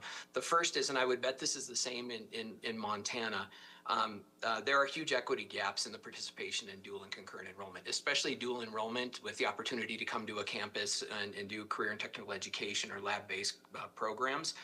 We find that it mostly comes from our most well-off students in our most well-off districts. And so low-income, first-generation, and predominantly our Hispanic and Latino populations do not participate at the same rate, which has really driven the second thing, which is us placing success coaches, so think of counselors, into the high school to focus on deep career exploration and academic planning that takes them through high school completion as well as into college. And that's just an area where, unfortunately, the societal shifts have pushed most of the counseling resources in high schools to be dealing with behavioral issues and non-academic, non-career focused issues. And so those students simply aren't getting that. If you come from a college-going family, you benefit from that.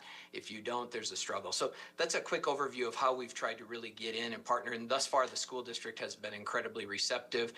We actually have operating agreements with 2 of them for this program that we call Accelerate.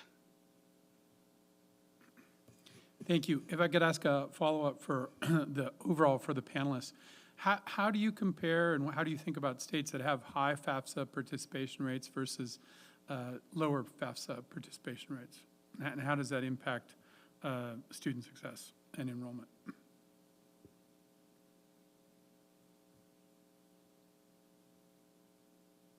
I'll go first with that. I've got a very narrow perspective here in Tennessee. We do tend to lead the nation as FAFSA participation, either 1 or 2.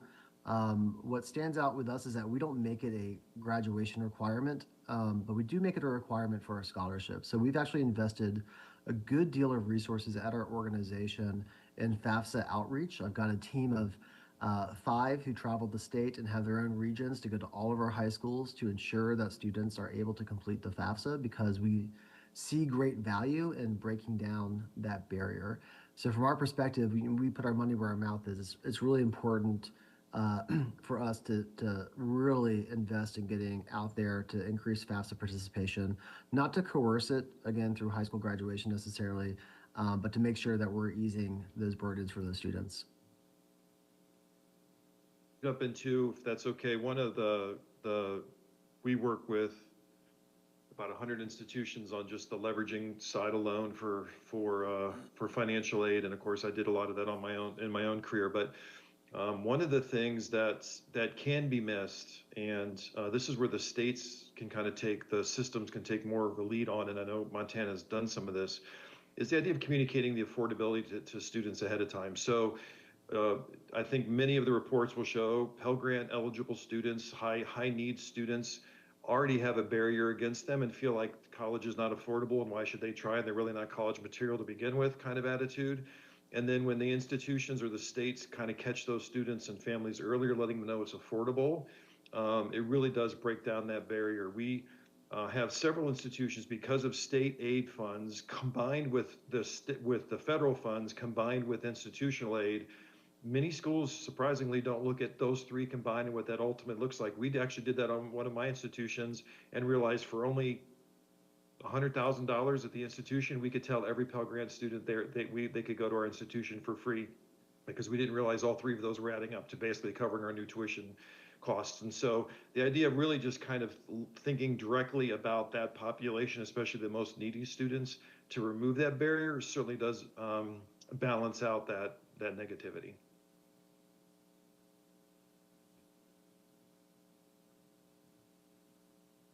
Mr. Chairman, if I may ask a question, thank you. This is Heather Hoyer. I'm a regent out of Great Falls. I'm also a K-12 superintendent, so thank you for coming forward and talking about the important role of working with your high schools. Are all of you in the research that you're doing and the work you're doing with your local schools focusing just on seniors, or are you looking down to juniors and emerging sophomores for those conversations? Thank you. In Tennessee, we're going as early as 7th grade in our outreach. We have a statewide Gear Up grant that allows us to do so. So we do start as early as we can. I used to work in financial aid, and my financial aid director used to say that when asked how early should you be talking about financial aid, said as early as Lamaze class to do that. But we go at least as early as 7th grade. Yeah, we're seeing institutions with our marketing services moving earlier and earlier down the funnel into 8th grade, 9th grade where you can. And it's more just kind of setting the stage that college is an option, college is affordable, there's opportunities for you, there's career opportunities, don't dismiss it, all those kind of things at the earlier ages, and then you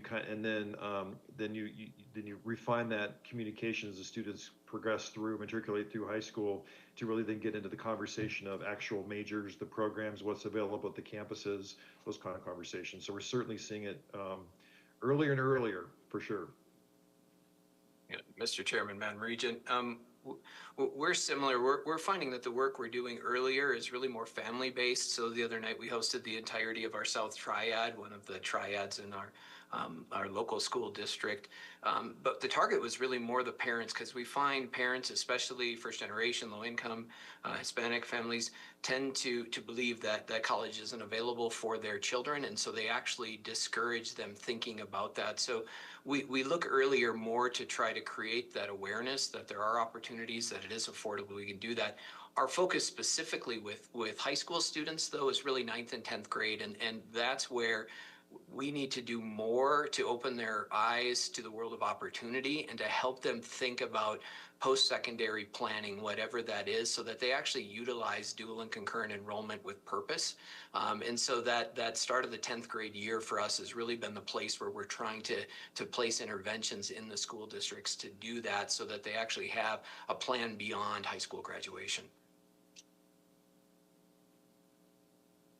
I don't want to add too much more that's already been stated, but I would just add in terms of what across the West, hearing that there is, particularly as high schools, I'm in Colorado, and there has been a lot of investment at the high school level in terms of pathways. And so if those pathways aren't then connecting to the post-secondary, I think that high school seniors is much too late in terms of capturing students and moving them through into post-secondary education as well.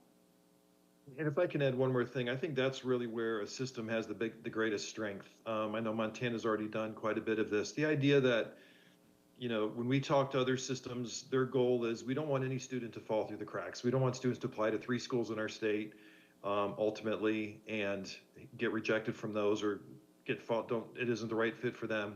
And then no one ever knows what happened to them because it wasn't looked at from the state level, which Montana does a great job of doing this. But the idea of the general conversations about affordability, all these institutions are available for you. You can find your path, you can find your way.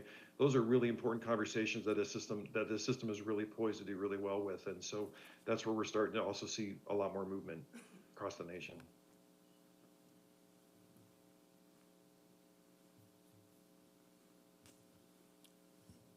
Other questions? Perfect. Thank you.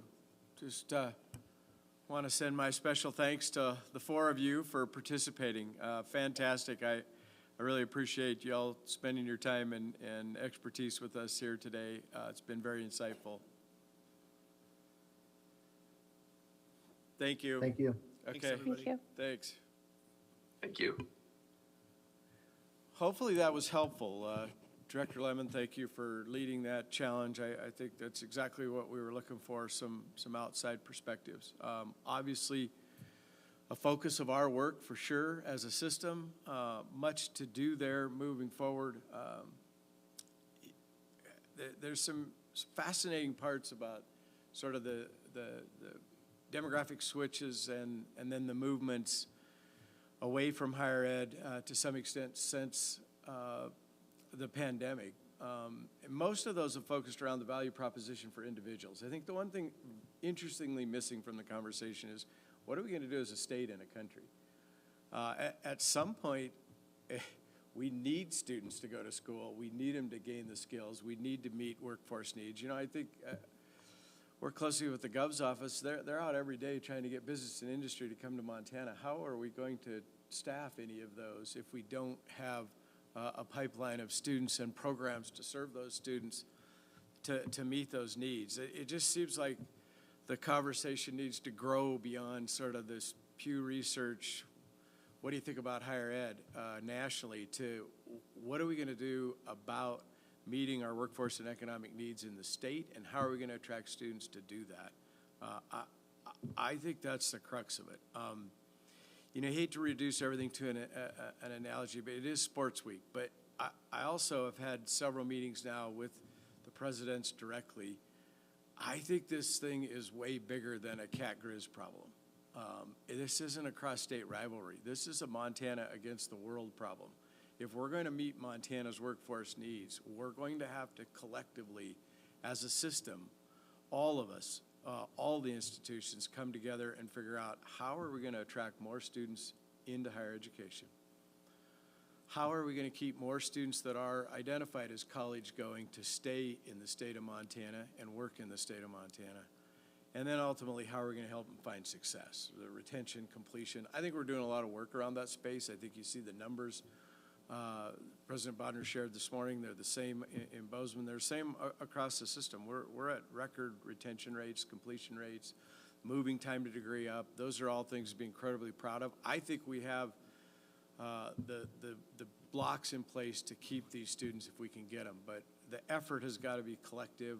We're talking about ways that we can do that as a system to help rebuild, frankly, the misconstrued notions around this value proposition. There is a reason to go to college, both for yourself and for the state of Montana. It is affordable. You are college material. I mean, we can answer those. And ultimately, you will find an incredibly better path to a happy life and a career having done so. So that's our work moving forward. Hopefully this panel gave you all some insight. We're continuing this effort. Scott's fully engaged with his work. Our work with liaison with Witchy, that will continue. I think we can build a case, we can build a pipeline, and ultimately, I think we've got our campus leaderships on board to think about how do we move forward as a system to face this collective challenge. It's a big challenge. When you couple the demographic switches with and less students want to go to school, that is a workforce issue for us as a country that is really beyond sort of the recognition that it's getting in my mind. To that end, thank you, Director Lemon. I think we're good with that. To that end, though, we do have a resolution that we want to share with you. The Board of Public Ed is considering the same, and then ultimately the Board of Education will do so around one of those tools, or two of them, I guess, not the only tools in the toolbox, but maybe help move this conversation forward with some tangible piece. I've asked Joe to come up and give you a little insight of what it is. Thank you, Commissioner Christian, members of the board. I think what we just heard, a lot of it is that we need to be more proactive and move our conversations about college earlier in students' journey. That takes a lot of coordination and rowing in the same direction across K-12 districts, state government, Office of Public Instruction, and our universities. What this resolution is it's formalizing a lot of the conversations I've been having on how do we do that coordination, and saying that we want to prioritize and focus on increasing the number of Montanans who are completing the FAFSA, so we leave less of the $12 million on the table each year for each high school graduating class. And then moving down the path of direct admissions, communicating to students earlier on about their college opportunities in the state of Montana and how they access them. This has been a great discussion across a lot of parties. I want to send thanks to Rachel Green in the governor's office, Dylan Clapmeyer and the OPI team, McCall Flynn and Tim Tharp from the Board of Public Education, certainly our own Dr. Angela McLean, who's led a lot of these discussions. And our hope is that this resolution sets a groundwork that this is an area we're all going to work on together. Some of the key next steps, encouragements to districts to participate, to join in, to OG and OPI to support those districts. It was passed unanimously by the Board of Public Education yesterday, and you will see it on your Board of Education agenda tomorrow. Happy to open up if there are any questions. And I really support this resolution. This is the beginning of the work, not the end. This isn't a policy, it's a hope. I think, as Regent Hoyer depthly pointed out, though, early in this conversation, we can't do this alone.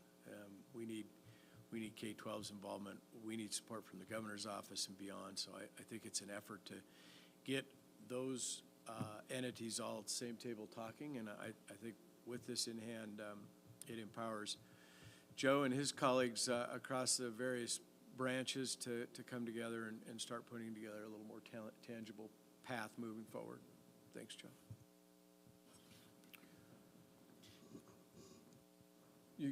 We can keep him here. You good? Nope. Okay. Sorry about that. All right. We have campus reports ready to move forward, Mr. Chair. I think so on my end, if everybody is here. Okay. Campus reports are posted, as always. Always struck by the myriad of ways that our campuses are engaging with their students and the impact that engagement's having on them. So, as always, I encourage you to look through those. We have a number of announcements. Want to recognize some remarkable achievements and share a few thoughts here over the next few minutes. Starting with Miles Community College, who's recognized by the Aspen Institute as one of the 200 community colleges eligible for the 2027 Aspen Prize for Community College Excellence. This award is recognized nationally as a high achieving and student success, measuring things like graduation rates, degree completion, unemployment rate, employment rates, making MCC the first college in Montana to be on the prestigious list. It's the fourth consecutive time the college has been named a top community college by Aspen Institute. Congratulations to President Slinger, who I saw somewhere, and your entire team back at Miles. Also, if you would join me in congratulating Carrie Devant, MUS's Executive Director of Human Resources. She doesn't know this picture's going up, so that's why I'm trying to hold back the laugh here, but Executive Director of Human Resources at OCHI for the MUS. Last month, she accepted the 2025 Governor's Award for Excellence in Performance. Award is a prestigious honor with rigorous criteria conferred on state employees who are nominated by their agencies, but then who have demonstrated performance above and beyond the regular expectations of that person's job. I will tell you from going to the governor's cabinet meetings, he takes a much different approach. This is truly exceptional work. It's not that you've worked here a long time or that you come to work. It's that you're doing things beyond the job description. I think Carrie matches that. She joined OCHI in 2023 and has provided exceptional support to this office and to the MUS campuses. Carrie combines strategic thinking, knowledge of current trends, and best practices to address complex human resource and employment issues here at OCHI. Her background, experience, and skills in building partnerships have proved invaluable to the MUS, and we are extremely fortunate to have her on the team. Carrie, thank you for all you do.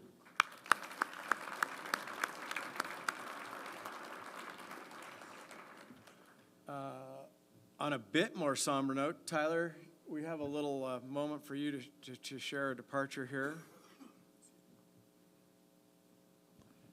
Thank you, Mr. Commissioner, members of the board. Good morning. I guess I'd like to take this opportunity publicly to thank, congratulate, and ultimately say goodbye to Shauna Lyons. As most of you probably already know, maybe not a few regents by the looks on your face, Shauna has accepted a position in the Cal State University system in Monterey Bay. I believe it's the Associate Vice President for Finance. Couldn't be more proud of her.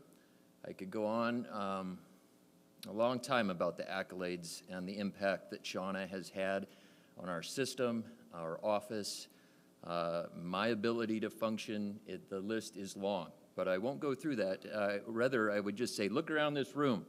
I'd be willing to bet to a person. Everybody in here knows her. She has helped them in one way or another, and helped the success of the university system without a doubt. So with that, I have nothing left to say, Shauna, except thank you and congratulations.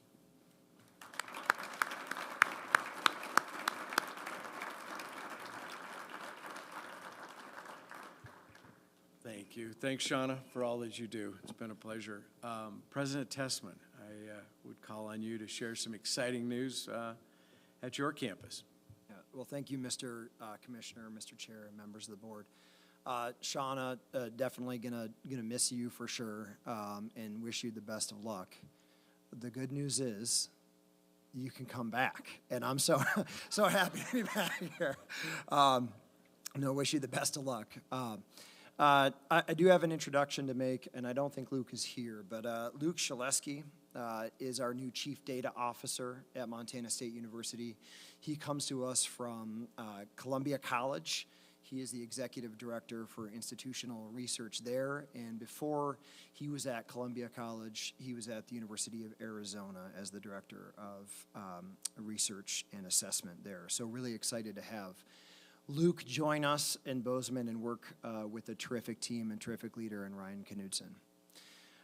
I have another introduction to make, and this is news, I think, to almost everyone in the room, maybe not everyone in the room, but I want to introduce you to Montana's newest Rhodes Scholar, Dorianne Kaiser from Wolf Point in the Fort Peck Reservation. We're so proud of Dorianne.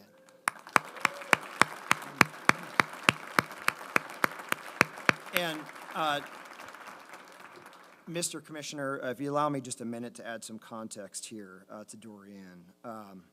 Really a tremendous young woman. She is a psychology and community health major. She has minors, and this goes on for a second, so hang in there, minors in sociology and human development. She's a member of the American Indian Science and Engineering Society at Montana State University. She is part of the Buffalo Nation's Food Systems Initiative. She has been an ASMSU Senator. She's been a McNair Scholar. She was the 2024 Udall Scholar from Montana State University. And Dorianne's story captures the land-grant mission so well. Her commitment, for various reasons, intellectual and certainly personal, is to serve her community, the Fort Peck community, and improve mental health outcomes and community health outcomes back home when she's done studying at Oxford University. She's going to study evidence-based social interventions. She's going to study comparative social policy. She wants to understand how other communities around the world are improving outcomes at home. And she is going to make a huge difference, of course, as a global scholar, but back home here in Montana. I think a neat piece of Dorian's story is that she told her mentor, Stephen Davis, who's just done such fantastic work with Dorian through the Honor Bound program. She said, look, I'm so committed to this work at Oxford University that I want to study there whether I get the scholarship or not. And I think that says a lot about the MSU spirit. It says a lot about Montanans. And to put this in context for everyone in the room, and I hope you can stop and just think about this for a second, because it's extraordinary. So Dorian is MSU's 12th Rhodes Scholar, 7th Rhodes Scholar in the last 30 years, and the 5th Rhodes Scholar in the last 20 years. There's another one of those Rhodes Scholars in the last 20 years in the room as well, for those of you who know. But where does that put us? I mean, what does that mean? In the entire country, there are 2 land-grant institutions who've produced more Rhodes Scholars than Montana State University, Ohio State and the University of Georgia. And if you think about those 2 institutions, massive enrollment, massive size, incredible budgets and infrastructure behind all of their student support mechanisms, they do dwarf Montana State University in that respect. They may even produce football teams that can compete with us from time to time on the field. You think about the company we're in. If you think about other land grants, the University of Wisconsin, Cal Berkeley, the University of Minnesota, Texas A&M, Penn State, Montana State University is producing more Rhodes Scholars than those institutions. In your mind's eye, if you think about Chicago and you draw a line west from Chicago all the way through Denver and to San Francisco, there is no university, public, private, no university in the country in that region that's producing more Rhodes Scholars than Montana State University. And it's like, oh, how does that happen? How does that happen? It doesn't happen because that's our focus. It happens because the doors are wide open for any Montanan, any student in the country to come to MSU and enter an opportunity for success. And those doors are so wide open. We graduate more Montanans every year than any other institution. We have more Native American students than any other institution, more Pell-eligible students, more first-gen students, more rural remote students. And they come to us and they work hard, and then extraordinary things happen.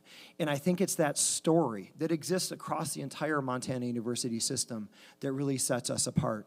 President Bodner, I mean, I so appreciated your inspiring and extensive talk this morning about all the new initiatives, the flexibility, the programs. And I think that is the path forward for the entire state of Montana. The blocking and tackling, the responsiveness, the discipline, the systems, the processes that allow students to come to the University of Montana or MSUB or Miles Community College or Montana State University and achieve extraordinary things. One of my favorite parts of being the president of MSU is my opportunity to work with tremendous individual students, to learn their stories, to be inspired by them. I get a chance to do that almost every day, certainly every week with Lenny Treem and Finn Growney, who are here, and that's something I never take for granted. And then I attend board meetings, and I think what an opportunity to meet students beyond our campus. And last night, I'd not met this young man for the first time last night. I met him in Butte in September. But I had a chance to get a little bit of a conversation with a senior student at the University of Montana, President Bodner. A student, an environmental science major, well-traveled, going to go on to law school, a ROTC graduate, I think is going to have a future as a member of the JAG Corps. And just feeling how widespread excellence is across the Montana University system.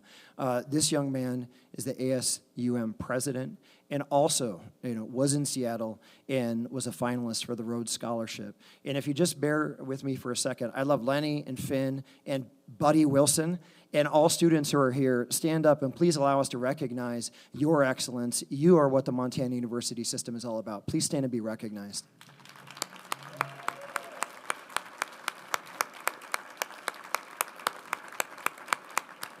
Thank you, Mr. Commissioner. Thank you. Appreciate that very much. And congratulations to our newest Rhodes Scholar. That's fantastic.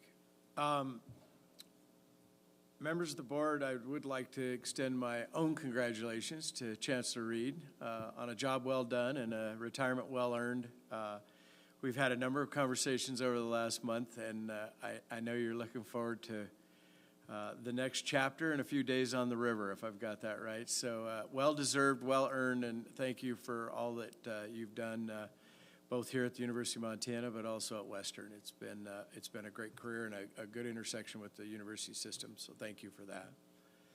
If I could, I would also call on Mike to share one other retirement from Western, his home turf there, if he would, please. Thank you, Commissioner Christian, Chair Buchanan, members of the board. I do want to introduce and recognize Dean Nicole Hazelbaker. I think she's back here somewhere. If I can get Nicole to stand up. Is she hiding? There she is. She's hiding. So Dean Hazelbaker has been at Montana Western for 31 and a half years. And she has just been a tremendous source of pride, energy, and inspiration on the university campus. And she has, I believe she started as a switchboard operator at the university and is now serving as the Dean of Students. And she is such an integral part of my cabinet and my executive team, and I'm just so proud of her and all that she's done.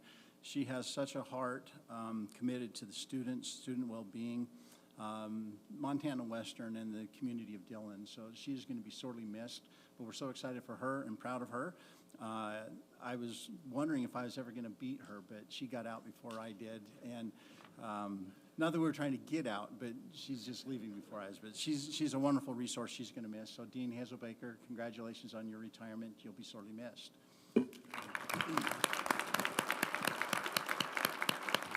Dean Hazelbaker's also been a great resource across the system from time to time, and thank you for all you've done at Western, but also for the MUS. Then if I could change gears here a little bit, I would like to call on Chancellor Kegel to share a few thoughts and a moment about one of our own that's incredibly important to our system. Thank you. Kind of a tough week for us at MSU Northern. One of our longtime and very valued members of our team, Dan Ullman, who is the director of our facilities, unexpectedly passed away and has left a big hole in Northern and a lot of people's hearts. He been with Northern for over 25 years, but he's been in the community his entire life. He's a lifelong friend of mine. I had the opportunity to work with Dan as a student way back many years ago, and so it's a heartful loss. Dan was, without question, one of the most unpretentious people I've ever known. A lot of you in this room probably visited Northern and left knowing Dan Ullman. He was just that type of guy that was front and center. And I tell people he went to bed at night as Dan and he woke up in the morning as Dan, and that's who he was every day. Our campus is about 120 acres. It has about 30 odd buildings in it. Dan literally knew every square inch of that campus. He was in every tunnel. He knew where every buried piece of infrastructure was. He knew boilers by names in every building. He reworked classrooms and could tell you the condition of every roof. He was just that kind of guy. He came to work and he did his job. And it's going to be one of those kind of positions, you know, where we're lost and like, what are we going to do now? But I'd just like to, in behalf of all of the, you know, the thousands of students and the university system itself, ask just for a couple seconds of silence in his memory.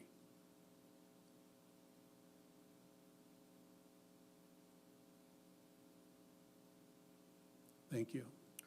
Thank you, Chancellor. And our thoughts and prayers go out to the entire northern community, to you, your family. Tough loss for sure. Anything we can do to support you in this, we're happy to be here, and our thoughts are with you. Mr. Chair, a bit of a somber note to conclude on, but nonetheless, that does conclude the Commissioner's report, and we look forward to moving forward. Commissioner Christian, thank you, and thanks to all the panelists throughout that report. It is 10:40. We'll abbreviate our break by a couple of minutes, meet back here at 10 to 11 to start the Budget and Administration Committee. Thanks, everyone.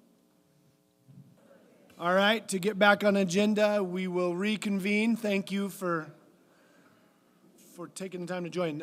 We'll start right off by passing the mic to the Chair of the Budget and Administration Committee, Regent Jeff Southworth. Jeff. Hey. Yeah, thank you, Chair Buchanan. Good morning, everyone. It's kind of an exciting time to be here. I guess to be able to pregame with everybody for a couple days before the Brawl of the Wild, just something that I think uniquely brings all Montanans together.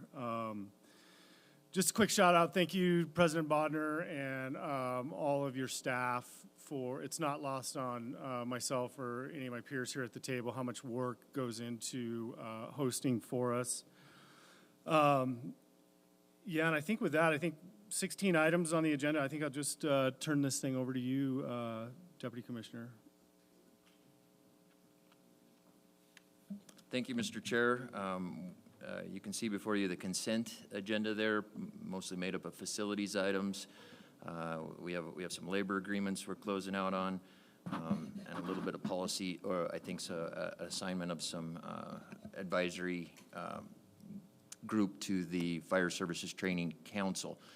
And I would just open that up for the committee to take a look at and consider if any of these wanted to be removed from the consent agenda and discussed on action. Okay, seeing none, we'll move on to the action items here. We have 5 items. We'll start off with the request for authority to design some classrooms and teaching labs. I'd hand it over to Director Stevens. Thank you, Deputy Commissioner Trevor. Today, our first item is a request for authorization to plan and design a classroom and teaching lab modernization project here at the University of Montana, Missoula. This project is the result of the 69th legislature funding or appropriating $11.6 million for improvements to spaces within existing buildings, again, taking care of what we already have. And the first step in that, as the regents understand, is that the University of Montana is requesting $1.5 million to plan and design these improvements.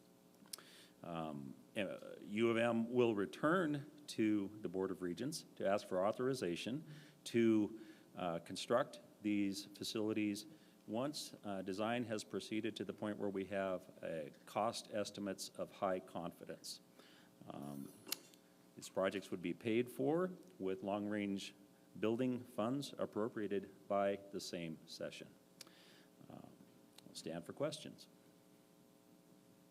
Oh, all right, thank you very much. Thanks, Dan.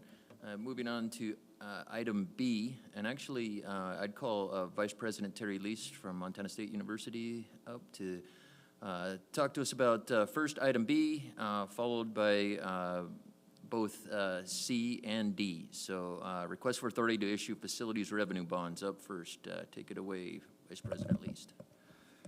Deputy Commissioner and Regents, good morning. So yeah, this first item, thank you very much. Back in September of 2024, this board approved energy performance contracts for Montana State University, allowing us to pursue up to a little over $50 million in total projects. Since then, we have worked to identify the ones that are the highest priority, and we've come up with a list of nearly 30 million, of which about 27 million is deferred maintenance. So this is the really high percentage items that we're going to be able to knock off here. So looking at that, along with just the financial ramifications, we're asking for authority for up to $28 million in revenue bonds that we would issue as it relates to these projects. So again, the funding from these is secured mostly through building fees from our resident and non-resident students. Right now, that breaks down into about a third from residents and about 2/3 from non-residents. I will stand for any questions that you might have.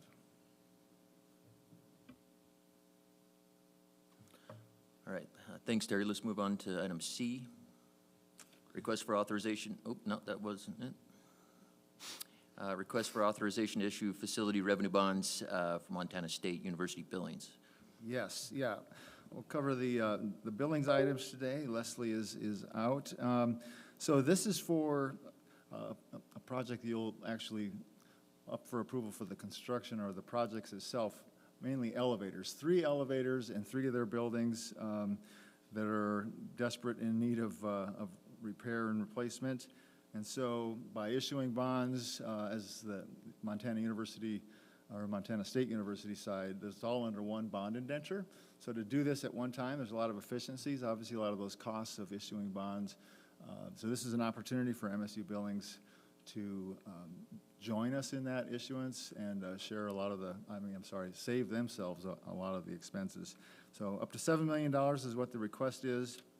And this is a mix because of the location of these elevators. There's some auxiliary funds coming in to repay the debt, as well as some building fee revenues. Again, try to answer any questions that you might have on this project. Okay, thanks. Let's move on to C. Okay, now, in the spirit of getting the most that we can out of the cost that we're going to spend on issuing bonds, our advisors have identified 3 different series of bonds that have potential of refunding, basically like refinancing a home mortgage, basically similar, right? If we can borrow now at a lower rate, then let's do that. So there's some of these bonds that are callable currently. Our Series K from 2024 are callable at any time. So we could call those and issue the bonds. The other 2 series are larger in amount, but there are certain coupons, I guess, so to speak, in those bond issuances that are a lower rate. And we can go back to the people who bought those and ask them, would you like to tender those bonds back to us? Because then at the right market rate, they can say, oh yeah, I'll get rid of this lower interest rate item, and then they can invest their money into a higher investment, basically. And so it allows us to buy it back, and then when we issue bonds, we can still win as well. So both sides win, and that's how that would work. So that's, again, the market has to come together. As of yesterday, it wasn't really working in our favor, but give us the authority. We'll work with our folks, and then when the market is right, we can strike. It's not really something you can kind of wait on. You have to be able to strike while the iron is hot. So appreciate your help, and if there's any questions, I'll be happy to answer those. All right, thanks a lot. Yeah, thank you. The final action item E is a request for authorization to construct maintenance projects, as Vice President Lease mentioned.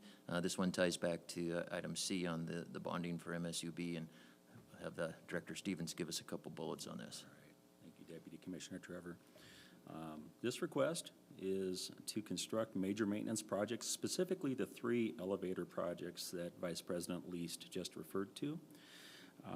The 3 projects on MSU Billings campus include the Liberal Arts Building, which was built in 1970, Petro Hall, built in 1966, and the College of Education, built in 1972.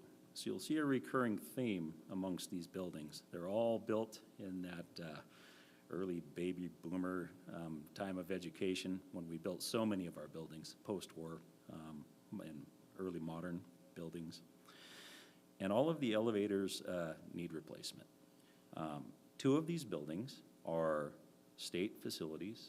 1 building is an auxiliary facility. The projects would be paid for with the bond proceeds that Vice President Lease referred to in the previous item.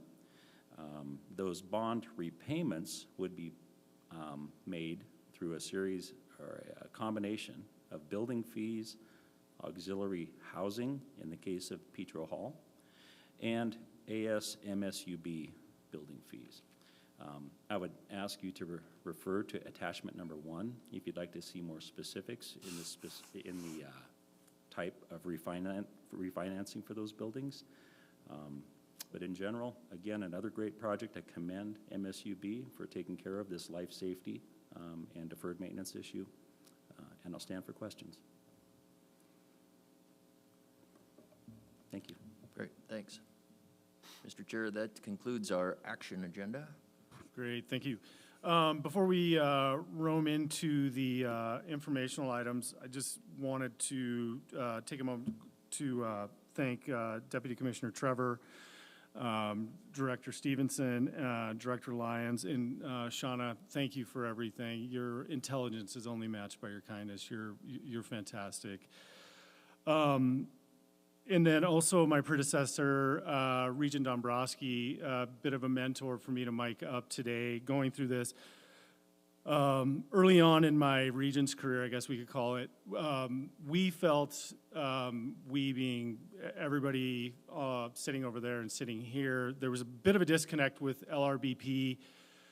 Some of the strategies, big money, and it wasn't that we didn't know that we were dealing with incredibly intelligent people when you're talking about Terry, Paul, John.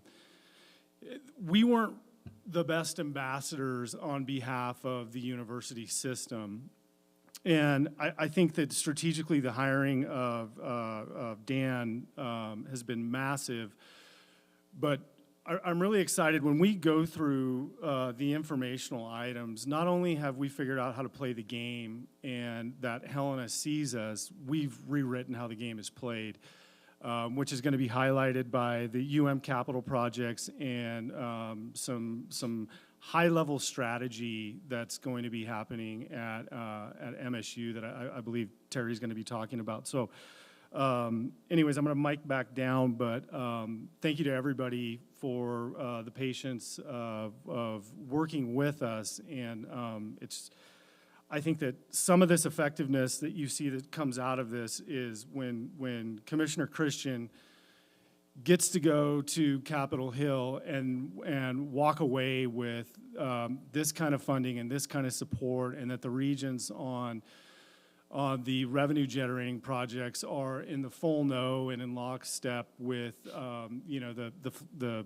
strategy of the flagships. A lot of good is happening, and as representative walking around this campus or at MSU or the affiliate campuses. So anyway, lots of people to thank in that whole thing, but this is just evidence of a bunch of smart people syncing up and doing this a little bit differently. And just to reiterate again to Paul and to Terry, thank you for the patience of more or less helping train us to think like you think and to celebrate these wins and to understand your strategy and what it is to go into your weeds. These are major operations and incredibly dynamic to our entire state. So anyway, with that, Tyler. Thank you, Mr. Chair. I'll dive into item A on the information, which is our LRBP, Long Range Building Program information. And if we could open up that presentation and maybe have Director Stevens come up, he's going to tag team the totality of this with me. I'm going to kick it off here just by giving you a little bit on the process, some data where we've been in the past, and then we'll have Dan talk about our recommendations moving forward. So I know I've used this too many times, but this is my Windows 95 chunky square flow chart. And for me, it works, so just bear with me here. Summer and fall of 2025, immediately following the legislative session, the campuses go to work on producing new priority project lists. Those lists are then aggregated and ranked on each side of the system. That work has been done. We're now in the fall of 2025, and they presented those projects to us.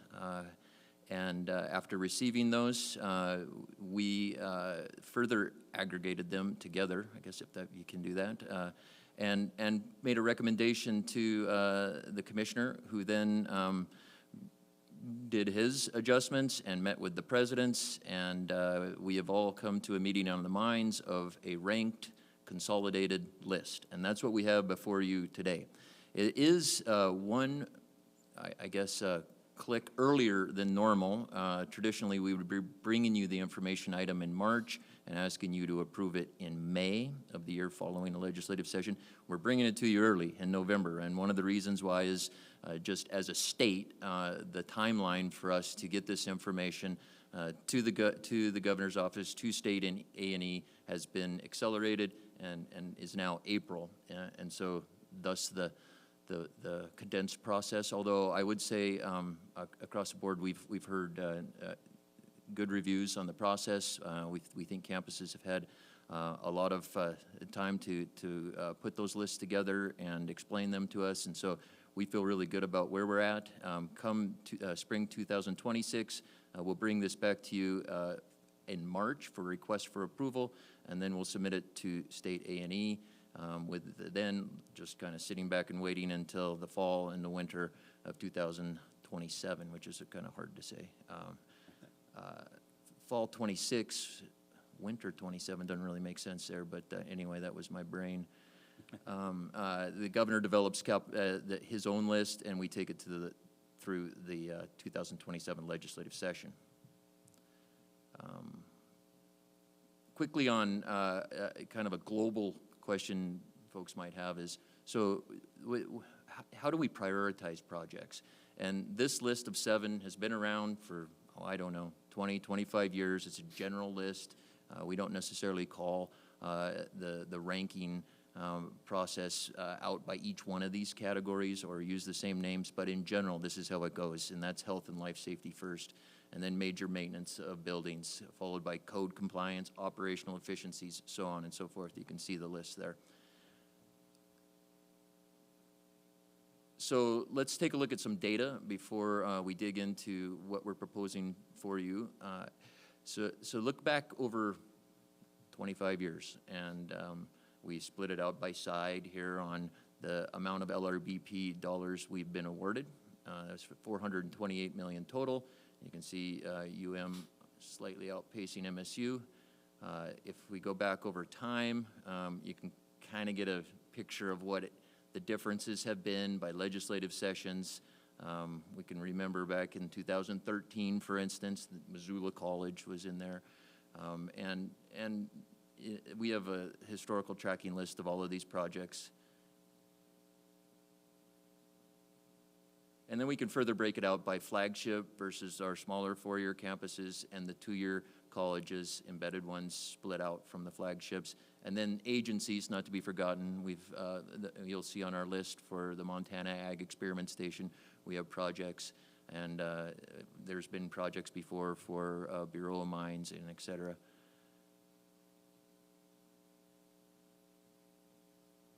Almost too much detail on these bars here, but you can kind of see the ebb and flow of the different campus types that have received funding over the last 25 years. And then I think it's important to take a look at the eligible square footage. First the UM side versus the MSU side, pretty evenly split. And then if you dig into each one of those sides, you can see that the flagship campus is about 65% of the total, with almost mirror of enrollment there as an indicator of the eligible square footage available on each campus. And pretty much a mirror of that on the Montana State University side. So Ange, if you can back us up here back to the information links. I just move into Director Stevens walking us through quickly on each one of the projects that we have listed on our ranked project list. All right. Thank you, Deputy Commissioner Trevor. The first thing I'd say, Tyler indicated that we had an abbreviated, a compressed cycle this time around, and it was, like all good processes in the world, a little bit of pressure helps to find efficiencies. But President Bodner, President Tessman, I want to let you both know you have amazing teams, amazing facilities teams. They stepped up.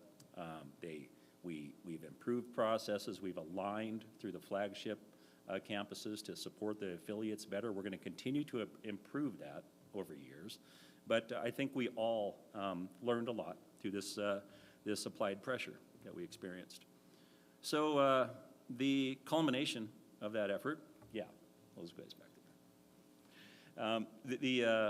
The culmination of that process are these 11 ranked projects, which are the combined lists between the University of Montana and Montana State sides of the system.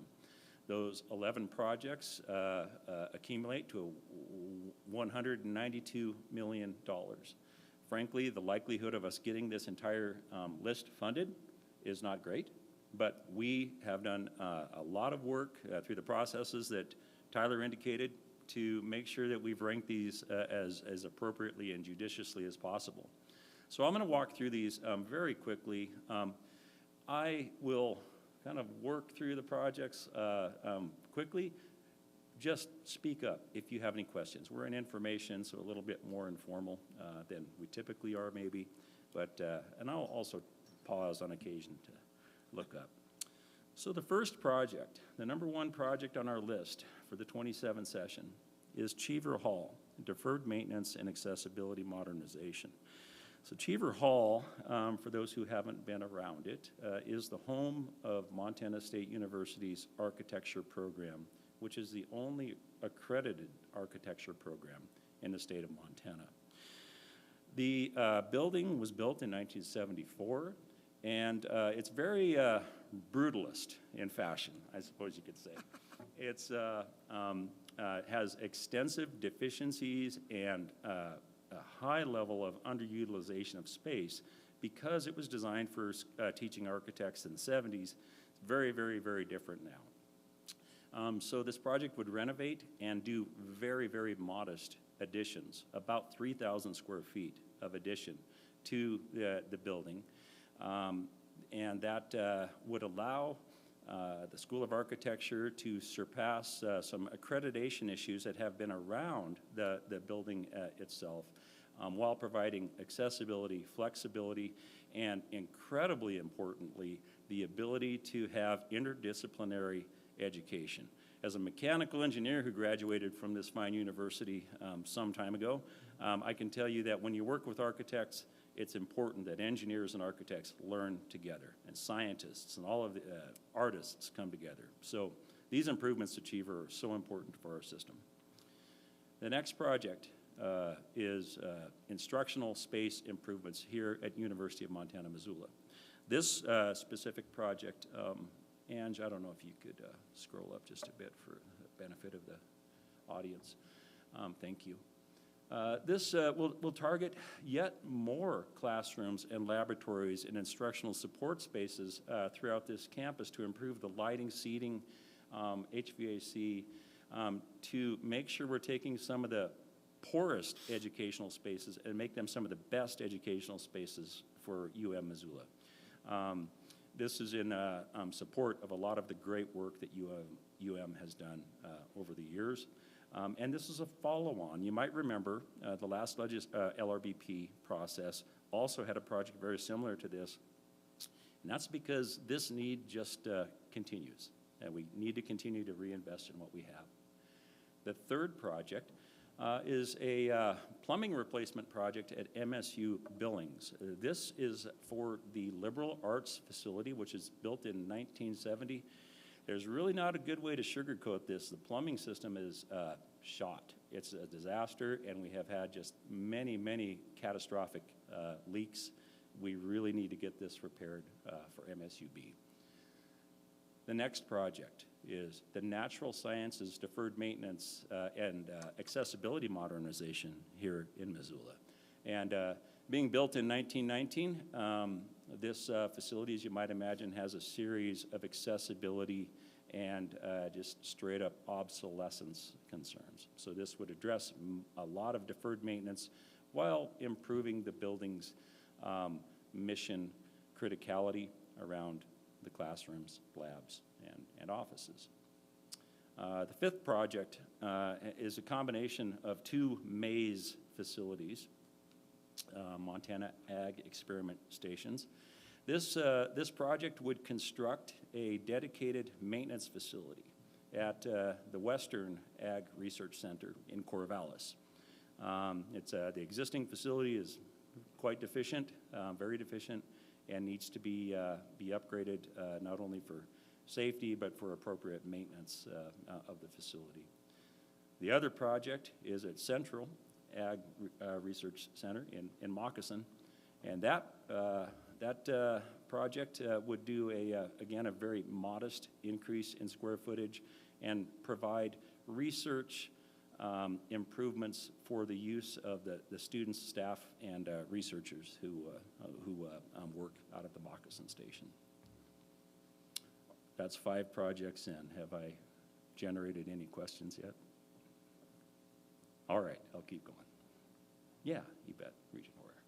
When we looked at the initial list that's at the top of that document, I'm not seeing a lot of new construction. Seems like we're taking care of what we have, which is fiscally responsible, but it also means our buildings have good bones and have been well maintained over the years. Is that accurate? And Mr. Chair, Regent Hoyer, yes, that's very accurate, and you're very insightful for noticing that there's a lot of purpose behind this list. So you will not see major additions or new construction anywhere on the list. You will see a little bit of new construction here in a couple projects, and I'll elaborate on that.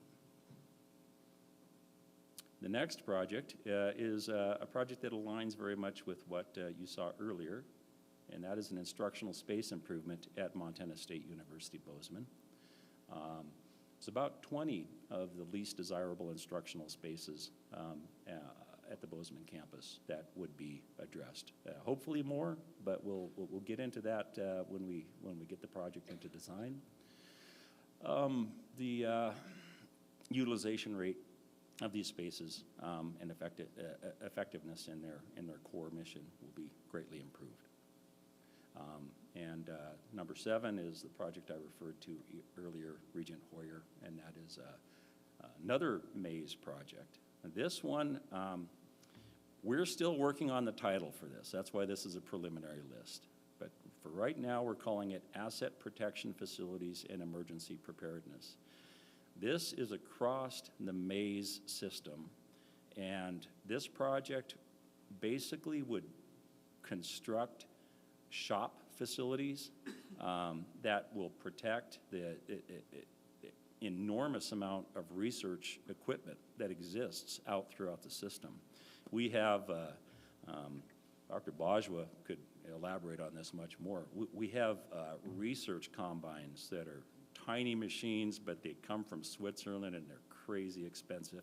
A lot of this stuff we can't house in the existing facilities that we have. So this would simply house that research equipment, that agriculture equipment that is worth millions of dollars, and it would allow us to prevent degradation by weather, vandalization has occurred, and theft in some cases. So we have those issues that we're trying to make sure that we have continuity of operation by preventing.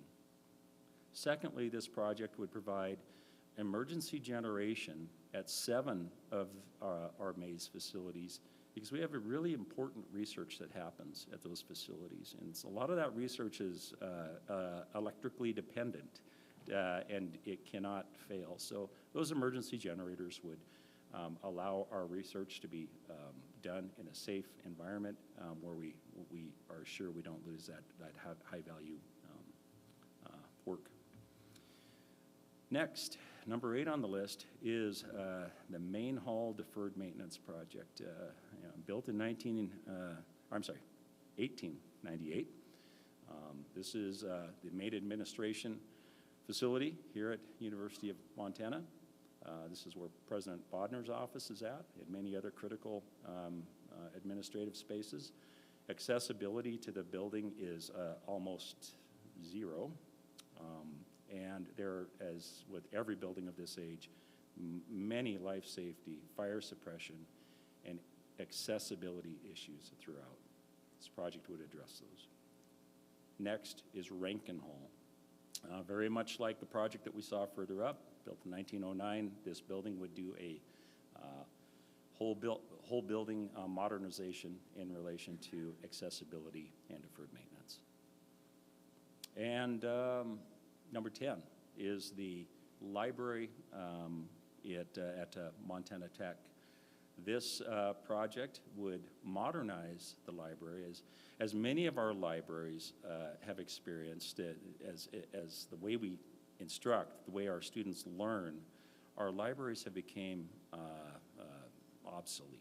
So we need to modernize them, reduce the amount of square footage that is occupied by stacks, allow that square footage to align with the digital methods of teaching that we have now, a collaboration space for students. It's not that the stacks go away. Books are still important, but we can do it in a lot more efficient way for today's instructional needs and research needs. And finally, Lewis Hall renovation. This would be a whole building renovation of Lewis Hall, which was constructed in 1922. The home to ecology and other natural science concerns at Montana State Bozeman. And again, deferred maintenance and accessibility is the name of the game here.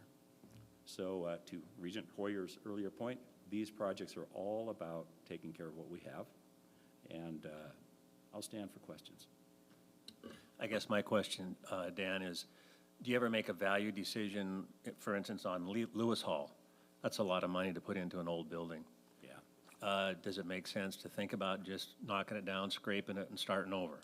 What's your value decision when you talk about that? You bet. Mr. Chair, Dean Folkboard, as you probably are aware, I spent well over a decade working on that value decision on Romney Hall.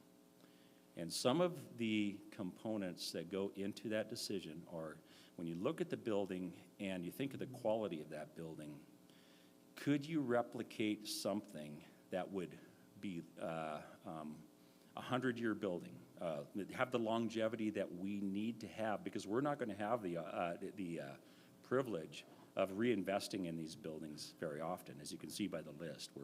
We touch them about every century in some cases, hopefully sooner, hopefully more than that if we can get the funding. But I can tell you in the case of Lewis Hall, Romney, Schreiber Gym here on this campus, these buildings, when it comes to the bones, the exterior, you can't replicate that today. And when we did Romney Hall, the exterior, they power washed it, and it's just like it was when it was built in 1922. So a little bit of masonry work, the exterior, that part of the buildings, they can live for as long as we take good care of them, centuries. It's the dynamic systems inside the building that fail and need to be replaced. Electrical, HVAC, plumbing, accessibility was something we didn't think about 150 years ago. So yes, there is a value proposition. And in some cases, if the deferred maintenance is such and the age of the building is such, I guarantee you'll see me up here in the next year or two talking about taking buildings down, for sure. But in this case, I would not recommend taking Lewis down. Mr. Chair, Regent Folkford, I think a lot of times just the building and the historical value of it and some of those plays into it. But those are questions we ask all the time. I think one of the best examples is the Clapp building here. It has seismic issues. It has asbestos issues. So that building, the plan is it will come down and a new one will go up. I think it's looking at the structure itself, and the structure can help answer some of those questions and what value it holds to the campus and ultimately what are the costs to either update it or take it down. You know, our original proposal was the Clapp building to be renovated. And as we started the renovation, we realized the seismic issues were bigger than the renovation budget. So it needs to come down and a new building go up. So that's certainly front and center to us often, to try to make the best decision we can there for the resources that we have. Yeah, Commissioner Christian just used the best example I can think of in the system where we do decide to take buildings down. Regent Dombrowski. First of all, a statement. Thank you and Tyler for the shift in the work. A little bit to Regent Southworth's comments. This is amazing, and so thank you for that. So 192 million, the total there of the 11. I know we might not get all that. Even if we get half, will it in perpetuity help us on the deferred maintenance costs of the future? Or are we, you know, sort of my opinion, we've gotten so far behind that we're going to be spending 200 million, you know, every 2 years, and we're never going to get to a point where our deferred maintenance really is coming down. I mean, does that make sense, the question? Yeah, Mr. Chair, Regent Dombrowski, that question is what I think about day in and day out for many, many years now. Let me phrase my answer this way. The improvements that have occurred since 2021, when the state had the wisdom to implement a reinvestment in our facilities, not just within the MUS, but within state government, through the major repair project. And as a point, major repair has to be funded at 0.6% of the current replacement value of the LRBP facilities throughout the state before we can be granted the appropriation for a single capital development project. So the intent there is we have to start taking care of what we have. You have to eat your broccoli before you get your dessert. And so that was a really solid move. However, we need to do more.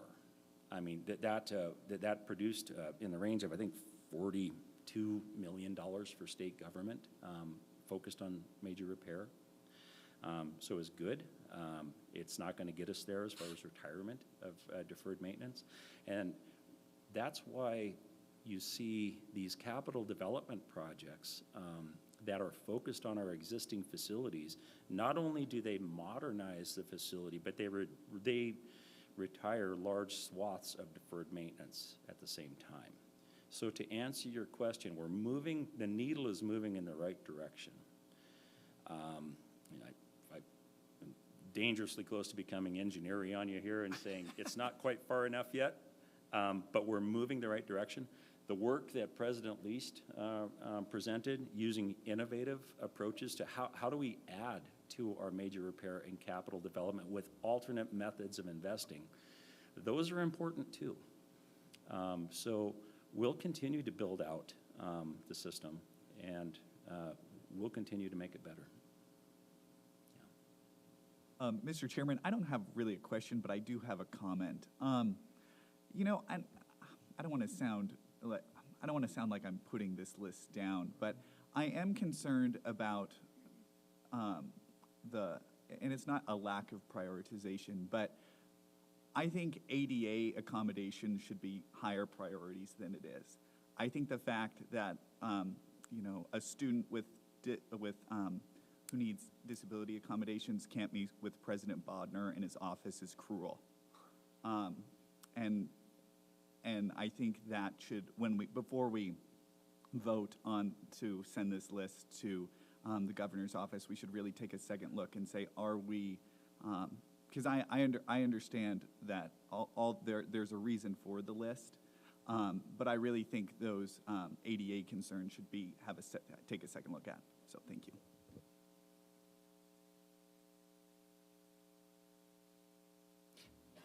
Mr. Chair, Regent Jasper, if I could respond.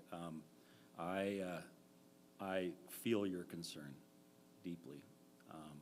You'll see that accessibility is core to a lot of these projects, and where the main hall and, you know, the most important administrative building on the campus lies on this list is largely balancing, you know, the core mission of the university, in that do we spend the few precious dollars that we're hoping to get on accessibility for instructional space, or do we do it on administrative space? It's a heart-wrenching issue that we deal with every time.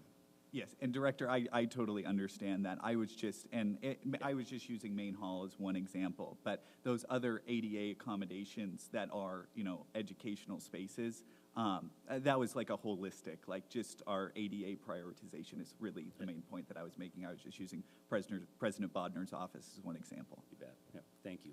Mr. Chair, Regent Jasper, if I could, so almost all of these projects that deal with deferred maintenance from Cheever on down are addressing ADA concerns at the same time. I mean, we literally could put ADA after every project that's up there.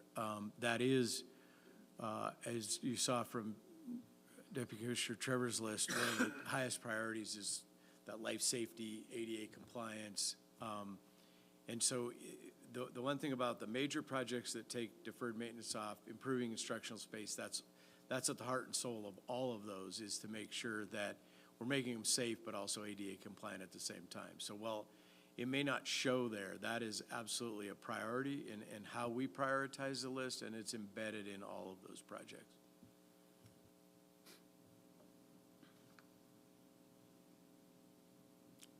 Further questions on capital development? Great. Well, thanks, Dan.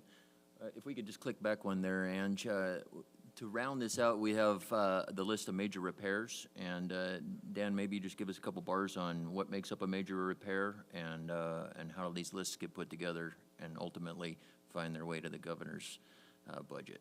You bet. Thank you, Deputy Commissioner Trevor.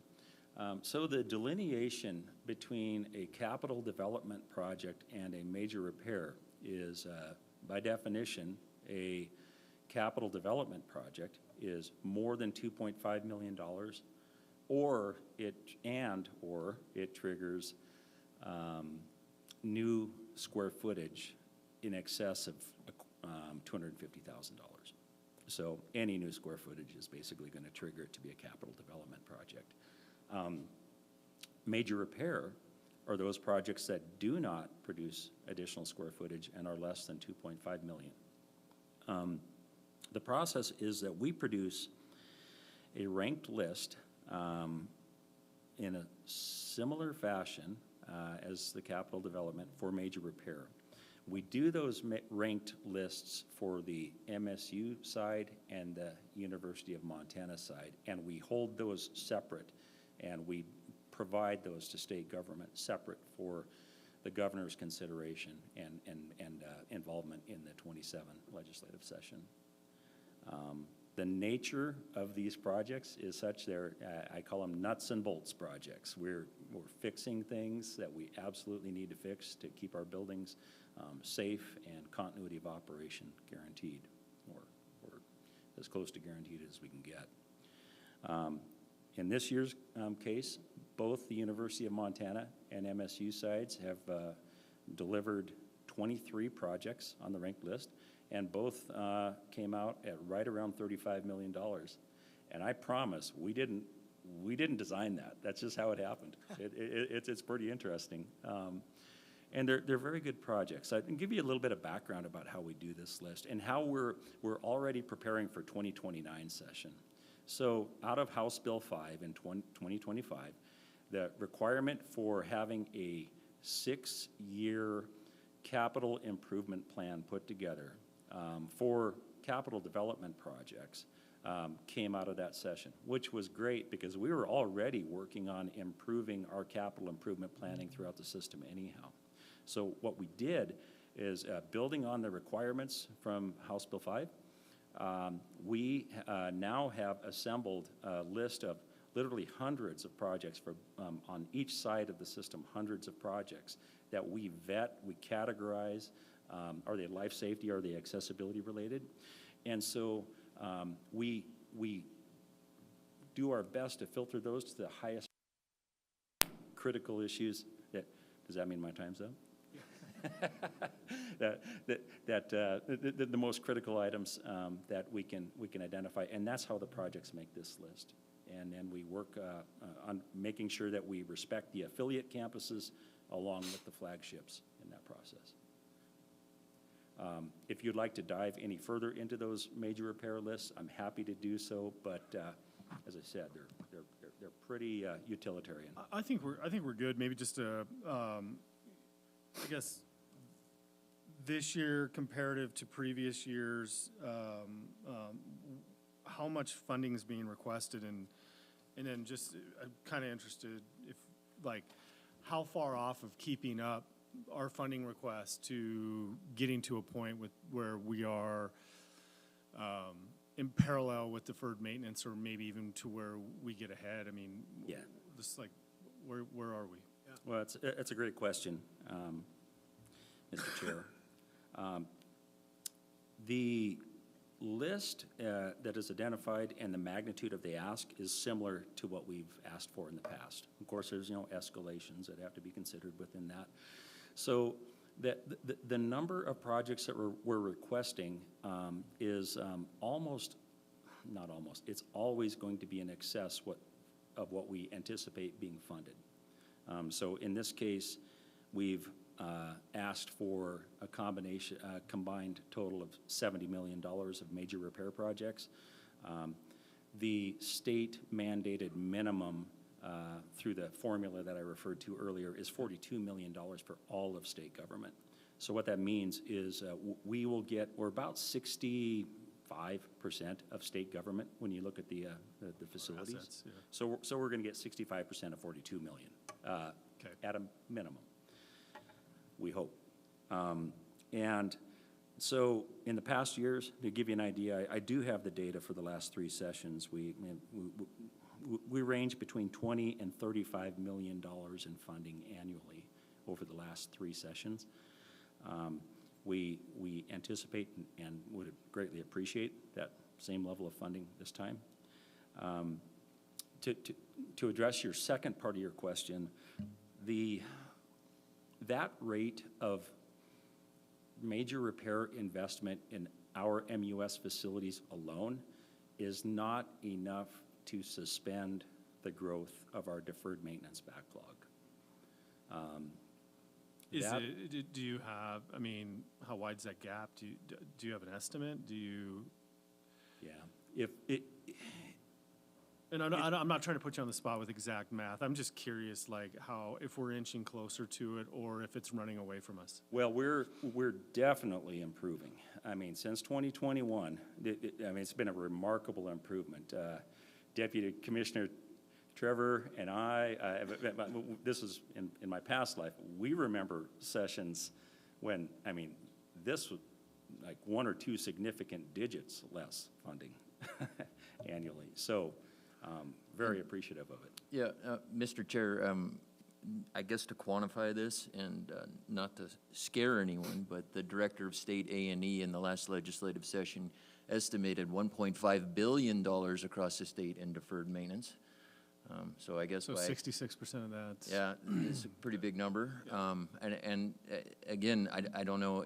Every time you knock one down, another one pops up. It's the continuum of what is severe and what is not. And so I think there's a lot of different colors of deferred maintenance in there. Obviously, our list is on the code red side that we have to hit, and then it just keeps moving like a conveyor belt. Great. But to further address oh, I'm sorry. One thought, though, Mr. Chair, the other side of that, well, a couple other sides of it. One, deferred maintenance starts the day after the building's opened, right? So the $1 billion that's on our side is everything from a new roof to a really, really outdated one. I'm not trying to minimize the work ahead of us. I think the changes made to the legislation has been very helpful to us. And then the other factor in there is when you take a Cheever building and you completely redo it, we take a lot of deferred maintenance off the books with that, especially if we're not building a new building, if we're truly, as Regent Hoyer said, if we're taking care of what we have. that's taken $29 million worth of deferred maintenance off the books right there alone. And so with the investments the state has made over the last few sessions, I mean, it's in the hundreds of millions of dollars. So we're tackling it. We're a long ways from the top of the hill, but we have made remarkable strides since the law change in 21. Yeah. Yeah, and that was kind of the point of my question, was to solicit some positive information out of that, so I appreciate that. The importance of the capital development projects that we put forth can't be understated or overstated. It's important that we select those projects to do exactly what the commissioner indicated, that we retire massive amounts of deferred maintenance with those projects. The two together move the needle significantly. To give you some idea on from overall state government investment, the last two sessions have invested about $2 billion in state facilities. That is equal to the last 24 years, or 24 sessions. So the recent understanding of the investments that need to be made is remarkable. Any other questions for Director Stevenson? Mr. Chair, that philosophy's been around for a while with this board. Take care of what you have. Yep. And so when you looked at that first slide, even several $100 million there, almost all of that has went to retiring deferred maintenance in different forms. We have done some new construction, but that's mainly been through philanthropic efforts. That's how most of it has shaken out. So a lot of the state dollars that we've got, not only in the major repairs, but on our capital improvements, have been retiring deferred maintenance. We feel pretty good about the support we've gotten from the state, the legislature, Absolutely. the governor to retire some of these issues. Yeah. Oh, great. Okay. Deputy Commissioner. I guess we'll move on to item B. I called the MSU team up to walk us through a presentation on student housing and a discussion about that.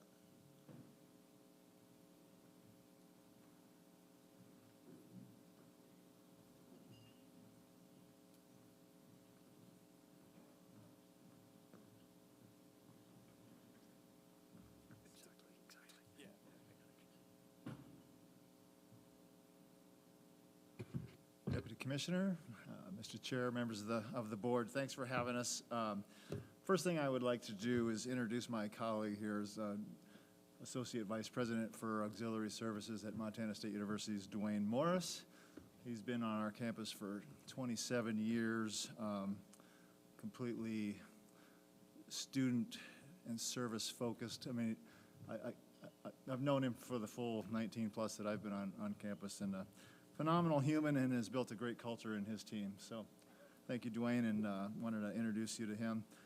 Happy to talk to you today about housing at MSU, and Regent Southworth, Chair Southworth, I appreciate the opportunity to have a brief conversation with you recently. We have certainly done a fair amount in recent years, and we have taken the time in the last couple of years to really look at the market. I mean, Bozeman is doing a lot of things, right? There's a lot of growth, and we had lots of housing shortages. The multifamily housing has just sort of exploded there in recent years. Some of it's student-directed, some of it is not. But certainly, both financially, internally, and what's going on externally, we've taken some time to assess this, and really that's kind of what we're going to talk to you about, and then hopefully come back to you with an action item at a future meeting, maybe as early as January, okay? So if we could maybe just go to the next slide, please. So as I mentioned, yeah, we've had a lot of growth. We've responded to that growth. We've added additional capacity. These are our new facilities in the last 13 years or so. Gallatin Hall, that's sort of a suite style, so there's multiple bedrooms around a common space. Yellowstone Hall and Highlight Hall are both traditional residence hall types. So, you know, we've invested in new space of 982 beds, $92 million for those three projects combined. In addition to that, years ago, when we didn't have as much demand for housing, you go back and we had most of our rooms are double occupancy in residence halls. And we had a lot of people paying somewhat of a premium, but they weren't paying double the rate by any means. They're paying a little bit of a premium to have a single room. And as we grew, we had to migrate out of that, right? So in addition to these 982 beds, we picked up a fair amount just in putting two people in a two-person residence hall. And in reality, I think we find that the success of students, especially when they're freshmen or sophomores, of spending time together with other roommates, it's actually, you get a better overall outcome than when they're by themselves. So I think we've done a good job of utilizing the spaces that we had in addition, as well as adding these new spaces. On top of that, our housing team has done a fabulous job of investing in the projects as they can, with $16 million just since 2021. And again, these are residence halls and our apartments. We look at the deferred maintenance on that whole system. It's somewhere in the $120 million range, and that probably doesn't include a lot of the infrastructure that might be below the ground, sewer systems, et cetera. So we have a housing system with some new and some old, not unlike the rest of campus, basically. And so that's kind of where we are with that. If we could go to the next slide, please. So our current inventory, it's about 4,800 beds across our residence hall system. We have another 490 apartment units.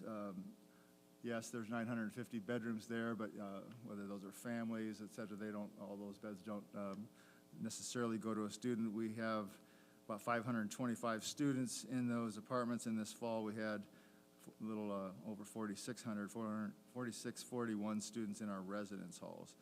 So we've been running anywhere from the low 90s to the mid 90s in terms of capacity on all of our housing systems, whether that's the residence halls or the apartments.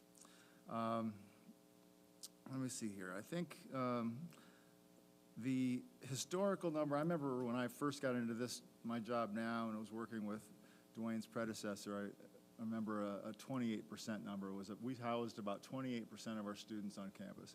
So we've had all of the growth and been very fortunate and thankful for our student enrollment growth, and yet right now we're housing a higher percentage than we used to. We're at 30% solid. We've been there. So we have accommodated that growth, and the market is now catching up off of campus, and there are places closer to campus.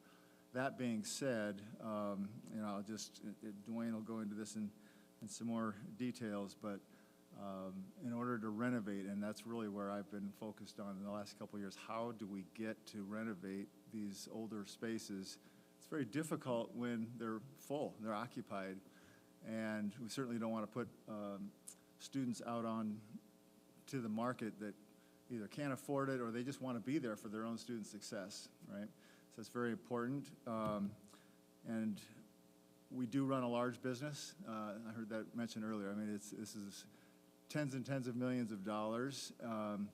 But we do have the benefit of this social good where we don't need to make money on every single building, right? When we build a new building, I don't need my 8% return on that as an investor. I can use my other inventory to help supplement that. So our students, even if it doesn't matter what residence hall or apartment they're living in, they're still well below the market.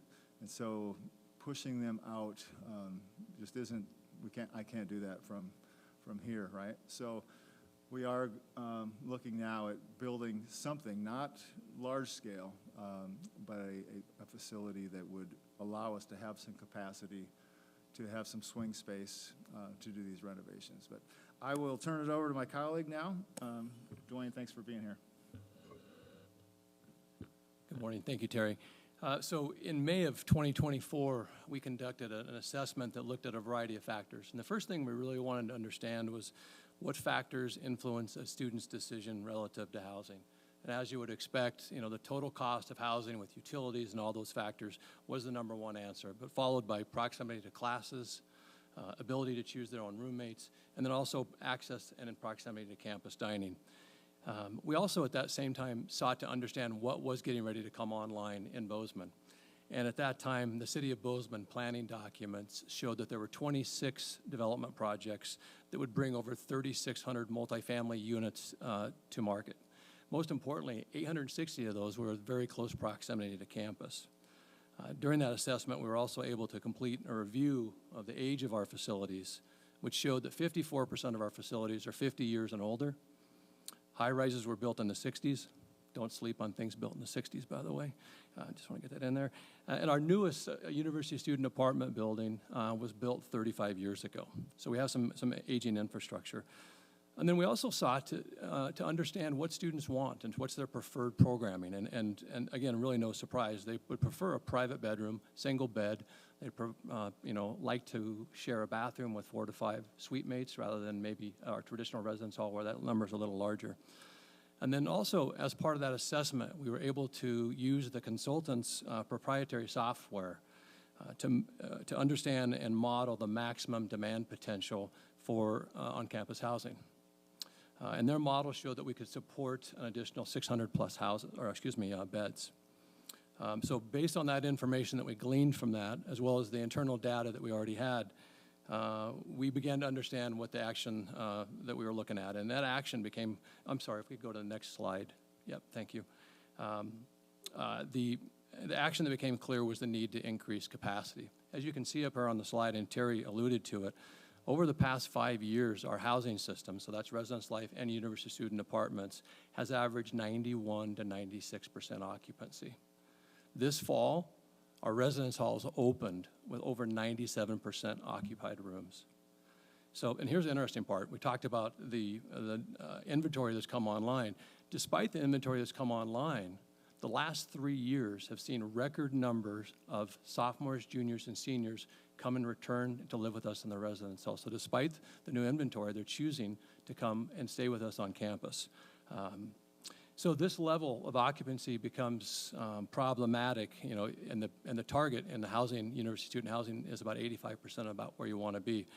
The biggest thing is it prevents renovations because we don't have the ability to take rooms offline. We need those for our students.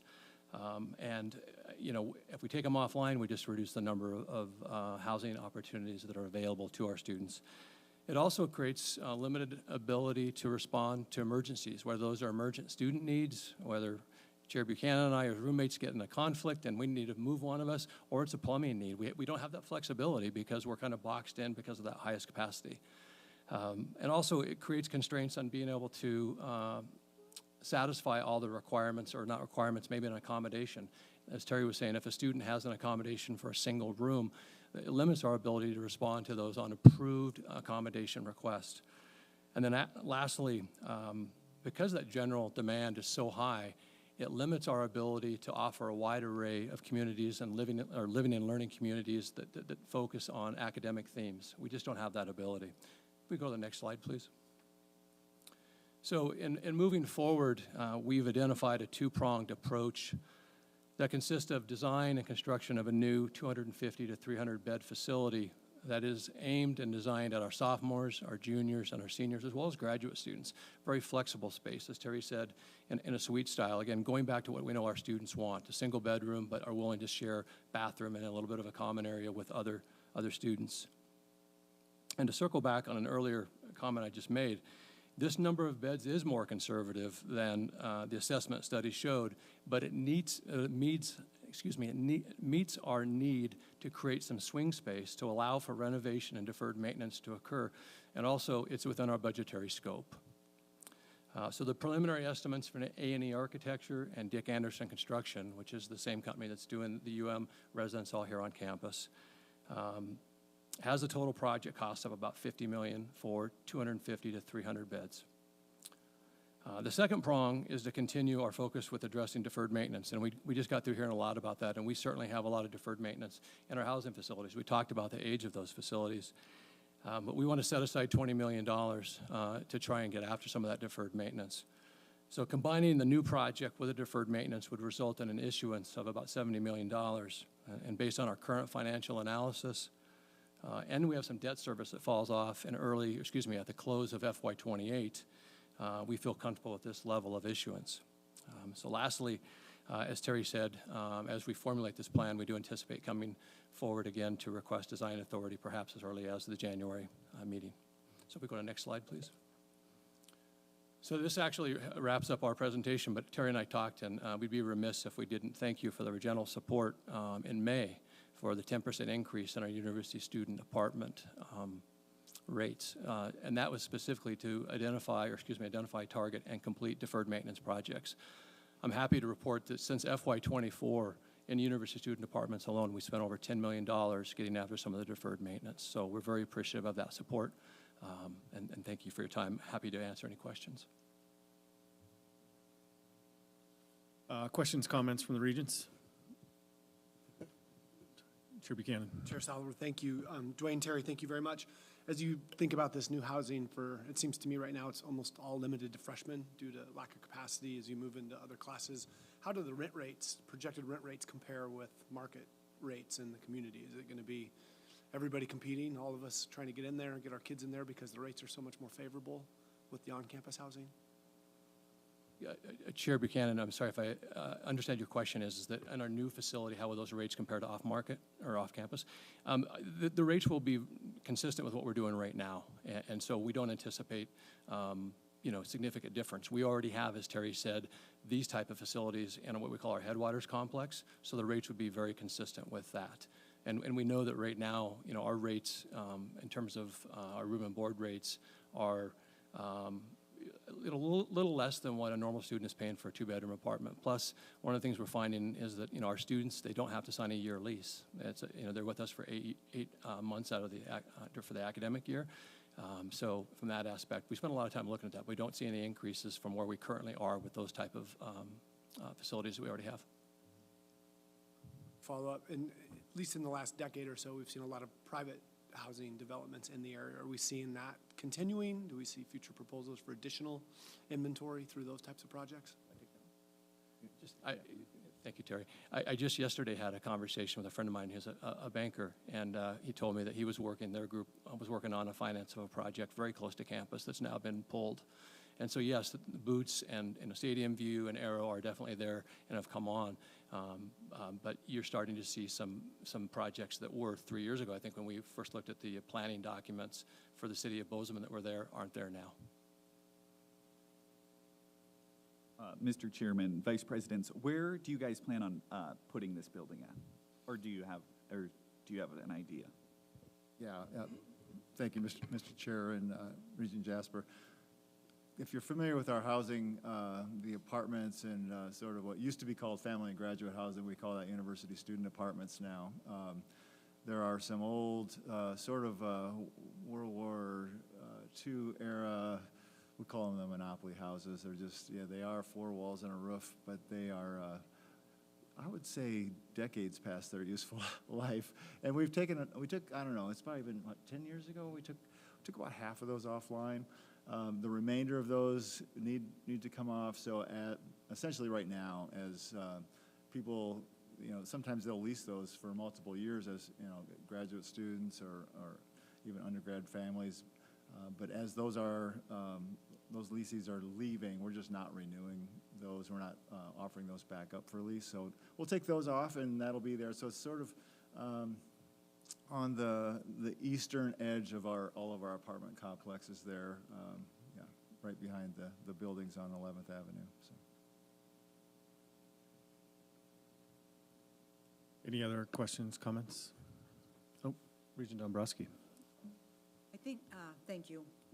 I think Regent Buchanan might have been asking this question, and maybe it's already been answered, but I didn't hear it quickly. I think about MSU's role in the community at large, right?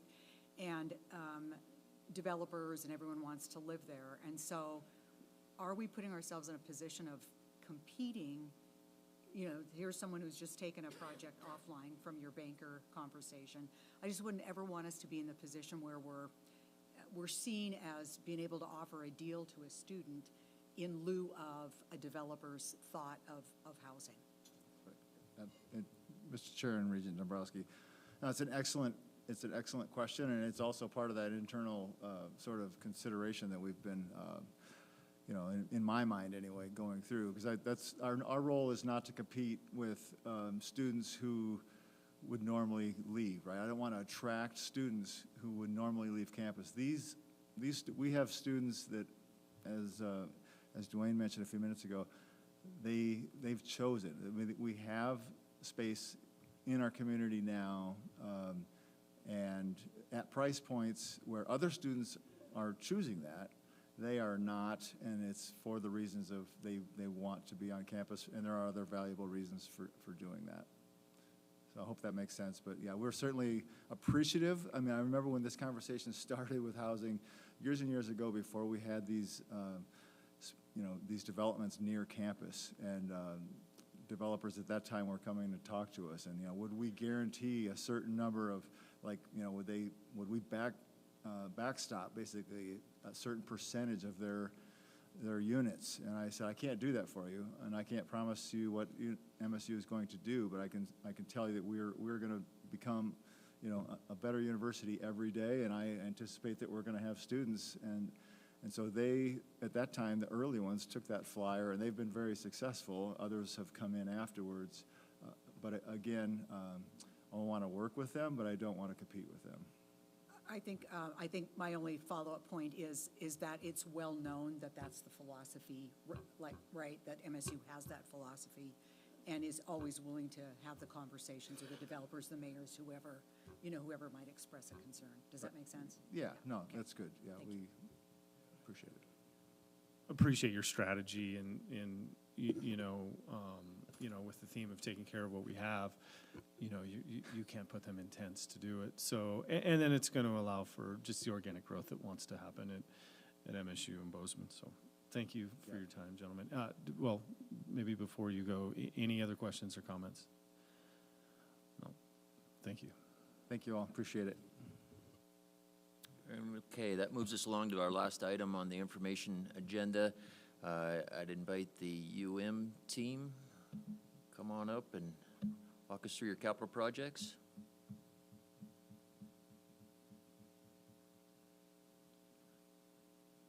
Invite the team. Maybe.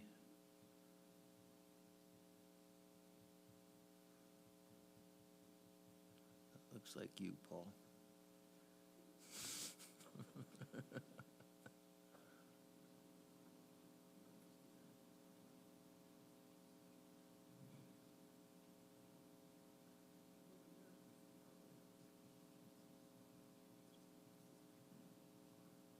Let's take a little bit of a pause here, and we'll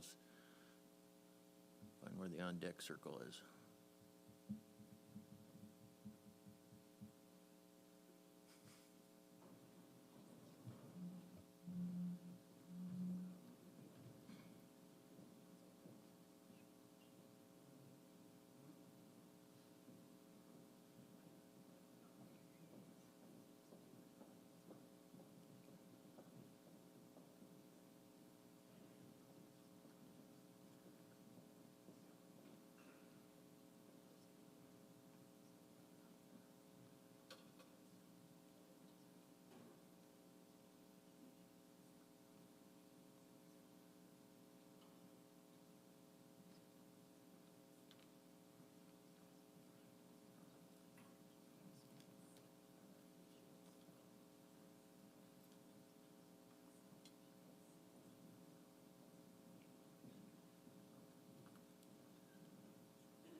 Mr. Chair, members of the committee, while we're waiting for the appropriate folks from U of M to come in, I thought I'd give you a little bit of a background as to why we're doing this. We've covered this a bit more, but you all dedicate your time.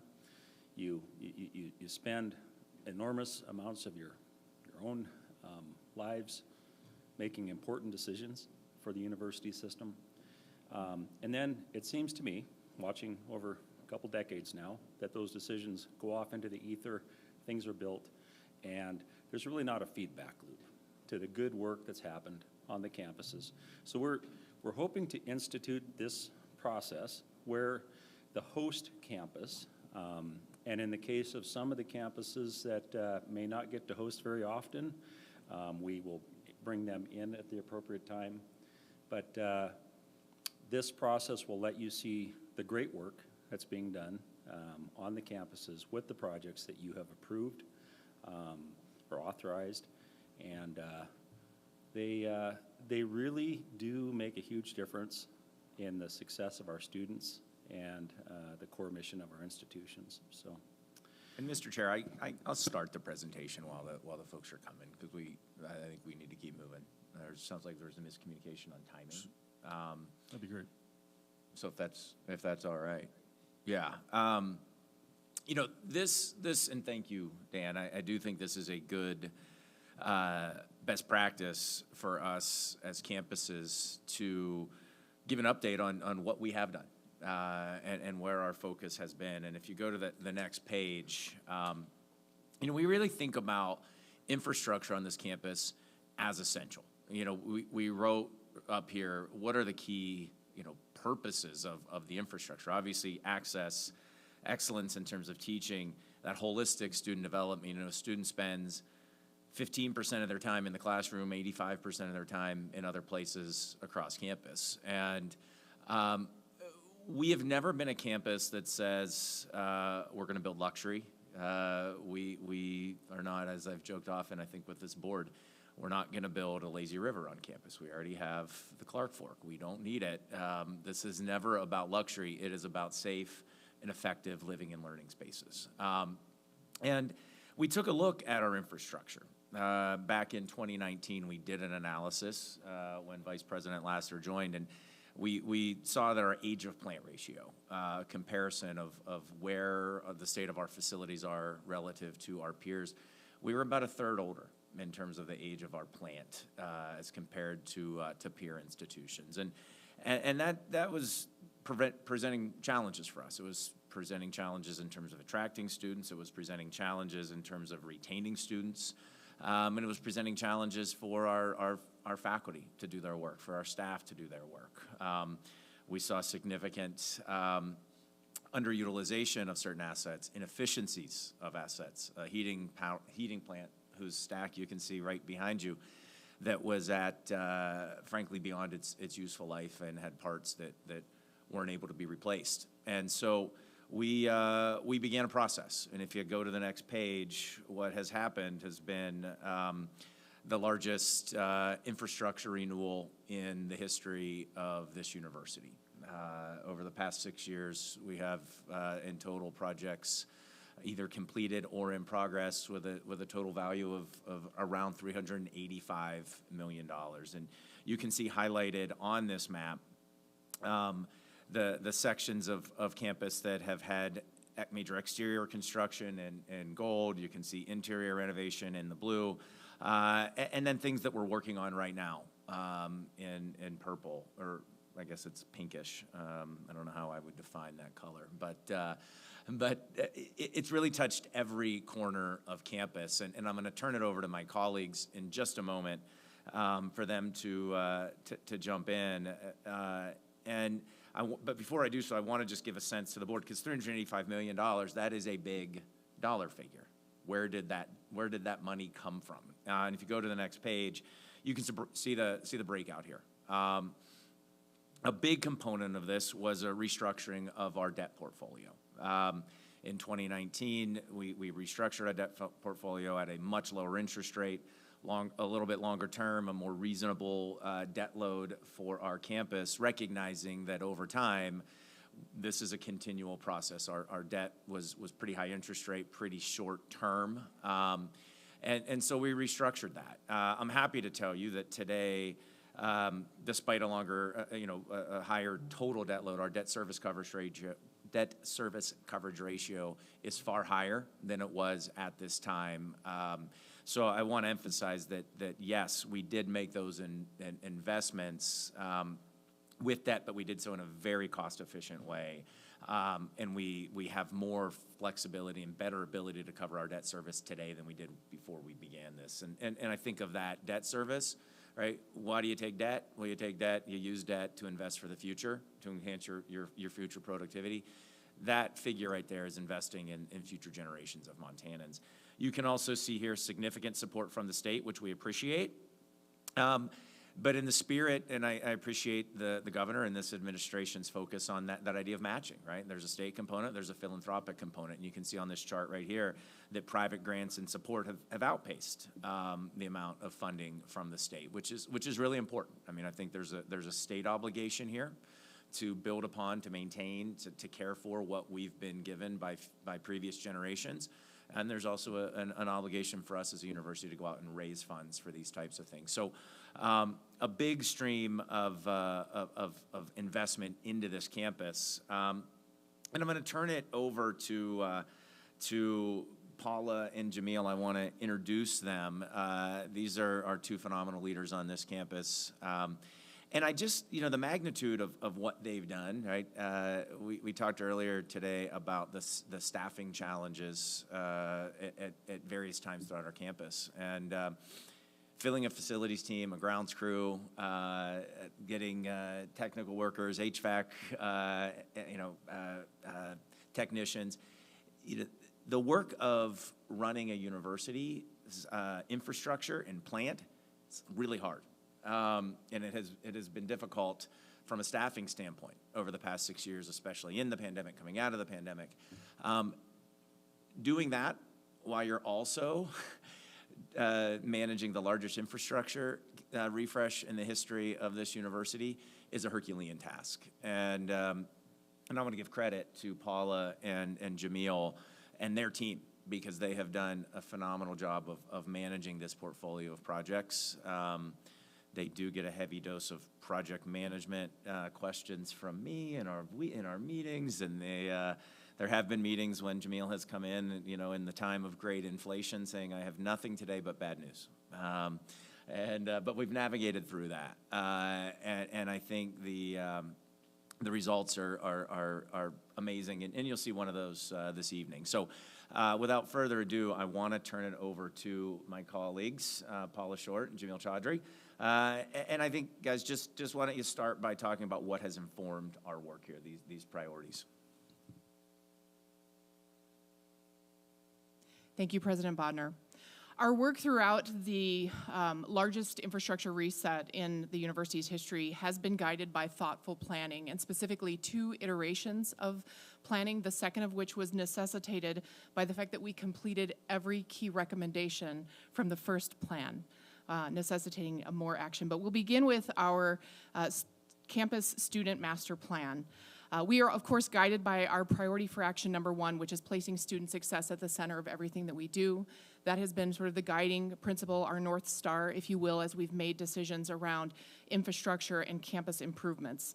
So in 2019, we asked our students directly what it is they wanted and needed at the University of Montana to enhance their education. We talked about what we would want to do to attract students to new facilities and what types of facilities they would like. Our students came out and told us very directly some of the things that they wanted. They wanted upgraded classrooms, labs, and learning spaces. They wanted improved housing and dining facilities. They wanted better exterior lighting on campus. In fact, we've completed a $4 million exterior lighting upgrade to the campus. You all will see it this evening, probably when you're walking around, but that was directly championed by our ASUM executives of that year, and we were able to carry that forward. Additional signage, wayfinding, and more opportunities for connection and engagement with one another and across our campus community. So that was really the first phase. We will talk with a few more slides to show you that we completed, there were 7 major recommendations out of that first iteration, and I'm happy to report that the University of Montana completed all 7, or they are in process right now. That facilitated our next planning phase, which we are actually concluding the analysis for right now, which is a 2025 Southwest Quadrant Master Plan. And that is really anchored to the construction of our new residence hall at the southwest corner of the campus, and thinking forward about things that we will do with residence halls that will be sunsetting in service as a result, as well as expansions of some of the areas in supporting our sciences, particularly our new science building, which we'll show you a slide of a very early design concept that we received, in fact, just in the last couple of weeks.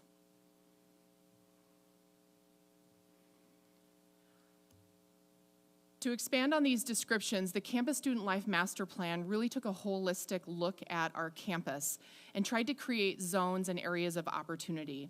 The purple areas along the bottom edge of the map represent our housing stock and our connection to the university residential district and community members that come onto the campus through our historic Ryman Mall entrance over by the new Lodge Dining Center. The non-shaded areas in the middle, of course, are the university's academic core. The orange spaces are points of connection and student services, including our university center, where we are here today, as well as access to the mountain and outdoor spaces and recreation. Shades of the light and dark blue at the top of the map represent some connectivity opportunities with our river corridor, also our sports and entertainment venues, and connection to Missoula College. Next slide, please. To expand these descriptions, the zones have been described in this manner. The purple is our community connector, the blue is our campus core, the orange is our mountain region, and then of course the blue being the river.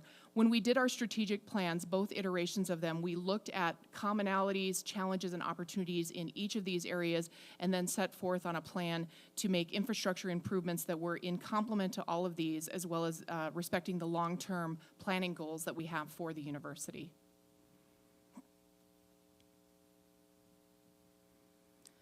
The major recommendations in that initial planning effort were, number 1, a renovation of Knowles Hall.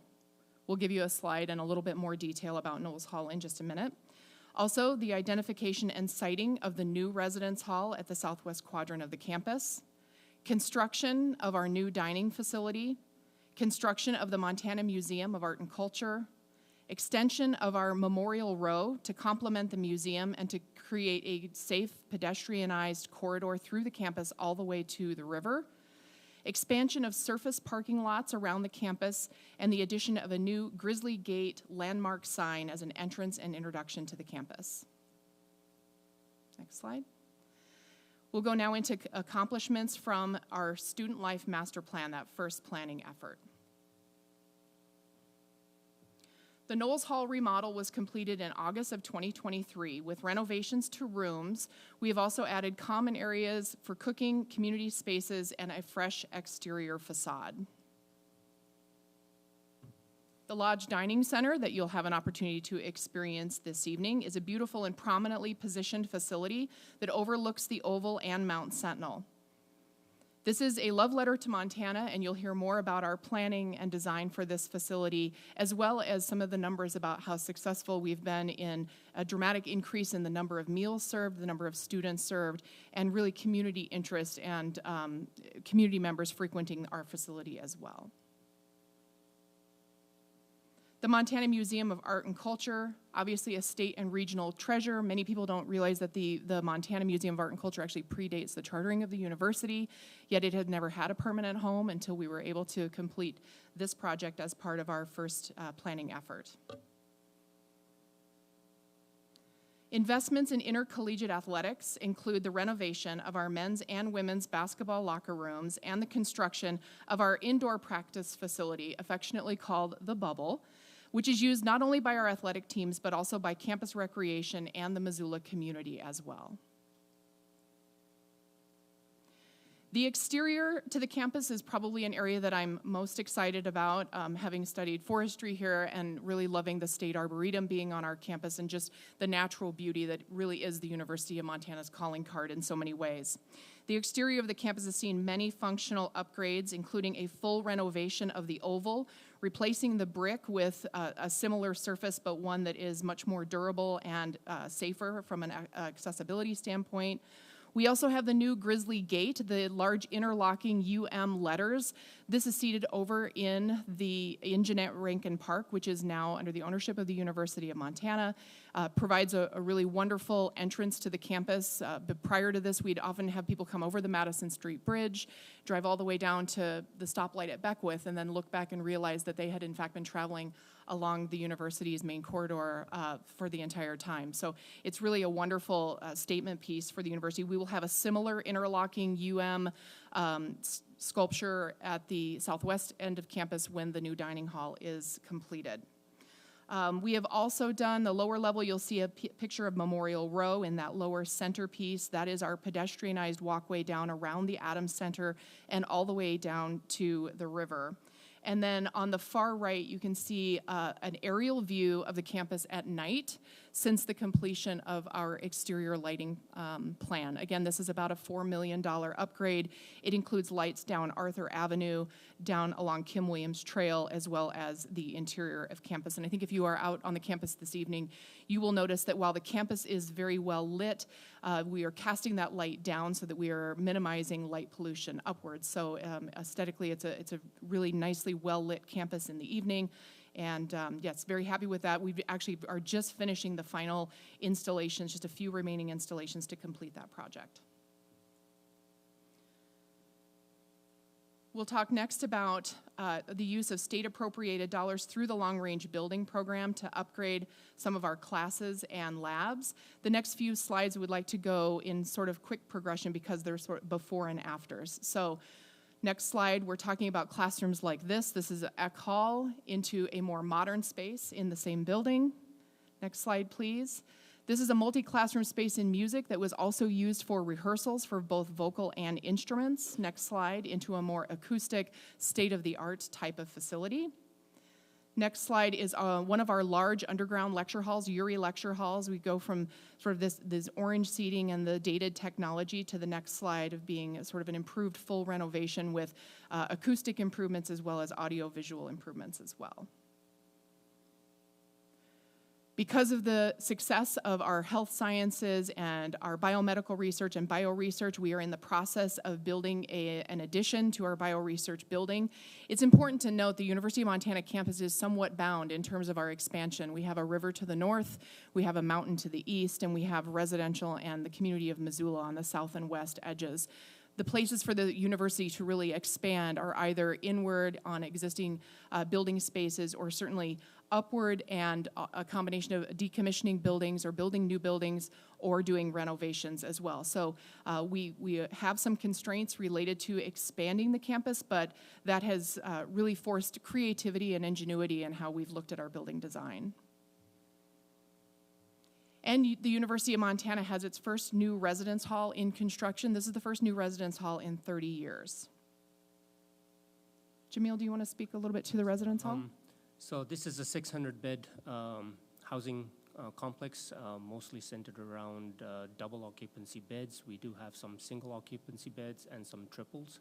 The big takeaway on this one is the amenities that housing brings for students who are resident here. So common student lounge spaces, a kitchen where they can get together and cook a meal, evening sit-down spaces where they can do group study. There's a multi-purpose audit space on the left-hand side of this picture that can be used in the evenings or weekends for students to do activities. This is the largest building that we will have on this campus, and certainly the largest residence building in the entire MUS system at 600 beds. So this is no small undertaking. We thank the Board of Regents for approving this and having faith in us to carry it out. We are halfway through this project in terms of time. The schedule is still on track for us to finish at the spring of 2027. We have about 3 months of furniture moving into every one of the dorm rooms, etc. So expecting students to be in there starting fall semester of 27. Next. This is just another view. Most of the exterior is very modern, contemporary. The lanterns that you're seeing there on the corner are student lounges. It's designed for students to be able to come in there and take advantage of the tremendous views you're going to have. So we are living in a very unique landscape area where we have views to the south, towards Lolo Peak, towards the north, towards Mount Jumbo, east towards Mount Sentinel. And students rightfully should be able to enjoy those views and the natural daylight that comes in. Next slide. Next is the earliest conceptual design for a structure that will ultimately replace our CLAP Science building. This is a facility that will serve as Montana's hub for study and research in science, conservation, and the environment. We are nesting this building. In fact, it's right in front of our existing CLAP building, and we will have some synergy between forestry, Stone Hall, and this new building. Again, this is a brand new conceptual design, but we wanted to share that with you. And you'll see that that is a facility that really will celebrate UM's strength in sciences and the environment, and will really provide state-of-the-art undergraduate lab and learning spaces for our students. As I mentioned, the pace of our progress has spurred next level planning. Just a couple more notes about what that next level plan looks like. Next slide, please. This is our Southwest Quadrant Campus Master Plan. We are just wrapping that up. Just as a highlight, we will be focusing as we move forward with this plan on continued accessibility, safety, and code compliance. We are talking about parking infrastructure. In addition to expanding surface lots, we are looking at the possibility of parking structures. We'll continue our work to build state-of-the-art classrooms, a student-centered approach to housing, dining, and services, and adhering to our priority for action, which is partner with place. And finally, just a note to our why in all of this. Why $385 million worth of infrastructure in recent years for the campus? And this is really it. A place where students can come, learn, develop as a whole person, reach their goals, where our faculty can teach in state-of-the-art facilities, and where our community and visitors from around the region can come and enjoy the gem of our campus here at the University of Montana. So this is our why and what motivates us to continue with such an ambitious work plan. This concludes our presentation, and thank you. We'll certainly sit for questions. And I want to offer one more thing, if I could, and just at the end, and a plug for Paula and Jamil and their team. You know, the other purpose this campus serves for this community, for this state, really is a hub for gathering, right? I mentioned in the introduction the role of this university in terms of economic development, from hosting, you know, Grizz games to concerts to events, to being really a critical infrastructure for the community of Western Montana. And so these upgrades all will impact that function as well. You know, this weekend there will be a football game that will generate well in excess of $5 million of economic activity for this community. And I wanted to, before Paula leaves, because I know she's working on it right now, I wanted to offer to all the regents a chance, if you'd like on game day, to go over and have a look at the Emergency Operations Center, which Paula and Jamil have done a very good job of building out, you know, in partnership with not just local police, but state troopers, the FAA, the National Guard, the FBI. Will have all those players. It is no small undertaking. This is the largest gathering spot in our state, and it is a big undertaking that we have now done for the 8th time this fall, and add some concerts in there, and maybe some others. So it's a big deal, and I would love to have it, and I know Paula would love to show all of you that work as well, if you'd like to, on Saturday morning. I accept your offer, President. Well, this is really cool. Thank you, Paul and Jamil. This is for us to be able to see this and hear it from you and look at the progress. It's the gravity of it to me is probably more than you would guess. So this is just it's nice to be able to share in your success. So thank you for sharing that with us. Questions, comments from the regents? I also would like the tour. And Seth, that color you were struggling with is as purple gets. There was no pink at all. I think with that, that would conclude the Budget Admin and Audit Committee. Chair Buchanan. Chair Southworth, thank you. Wonderful job. That brings us to a recess. Board members will hustle over to where we had breakfast this morning to join students for lunch. The rest of us, lunch is offered also on the south end of the UC. We'll reconvene here at 1:45. We're recessed. Thank you.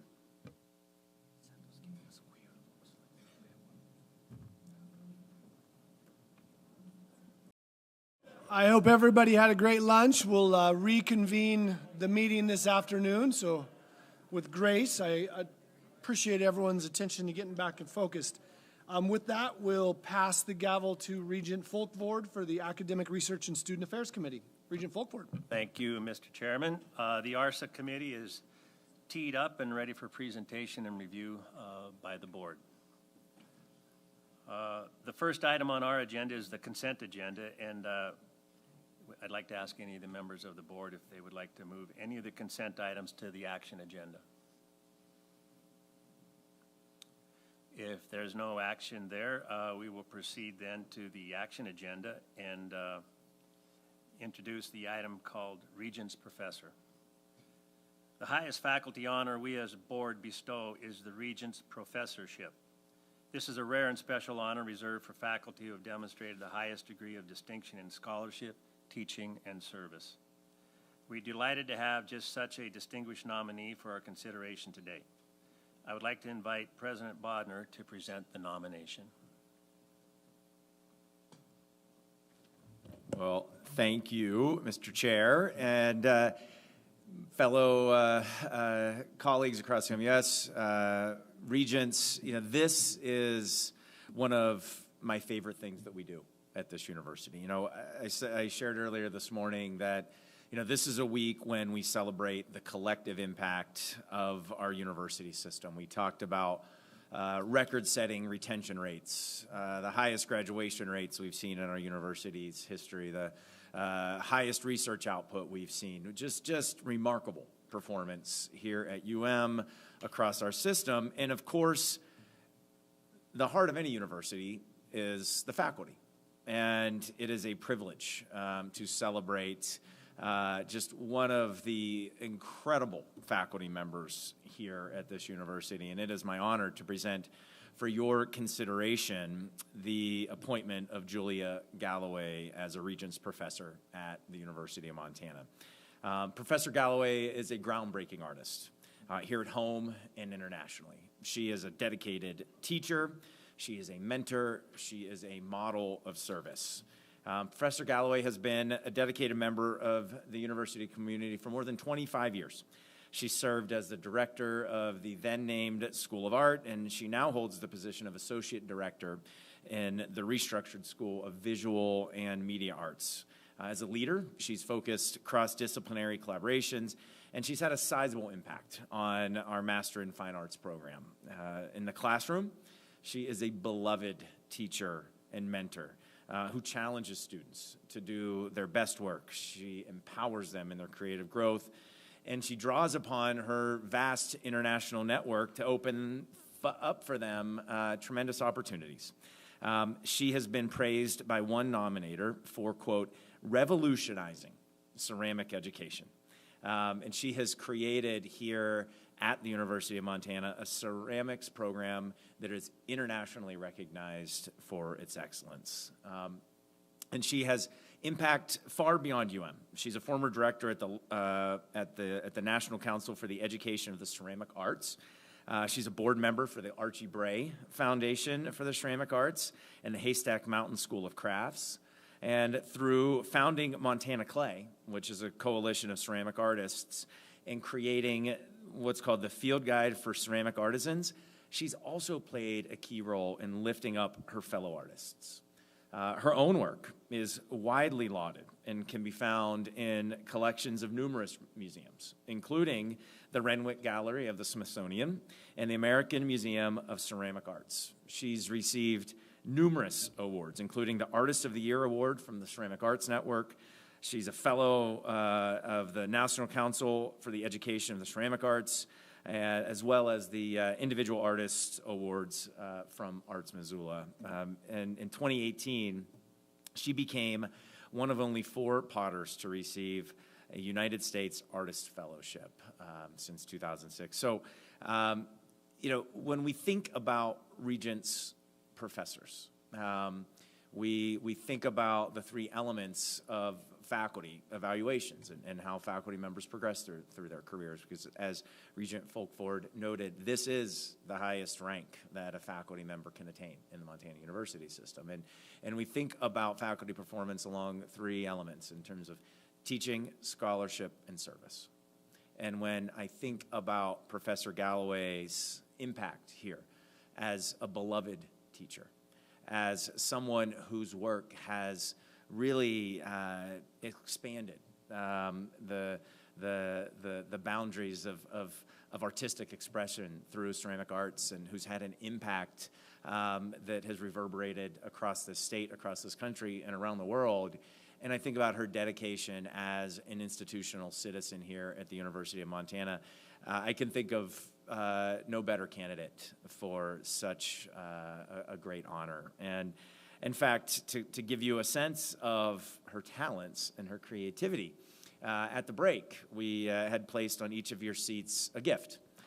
And it's a ceramic mug, of course, and these were created by Professor Galloway and her students. In fact, Professor Galloway herself hand-carved these mugs, and each of them is unique. Each of them features a grizzly bear with a flowing river and a fish. But each of those grizzly bears has its own unique personality. And if you'd like, I'm sure Dr. Galloway could describe to you the personalities of each of the bears on your mugs. But we wanted to give you these as a reminder that UM and the entire Montana University system are really a model of what public higher education can be when guided by the type of purpose, the type of courage, the deep care exhibited by professors like Julia Galloway. And also as a great reminder that the heart of the grizzly continues to beat strong in all Montanans. And so I, with enthusiastic support, recommend to this body the appointment of Julia Galloway as the next Regents professor here at the University of Montana. And I believe we have a short video queued up that will give you a little bit more information in the sense of just what a special person Julia Galloway is.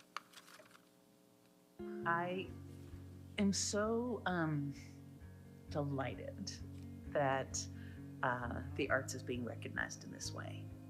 A Regents Award brings a level of real credibility to the arts as a sincere endeavor of scholarship and research.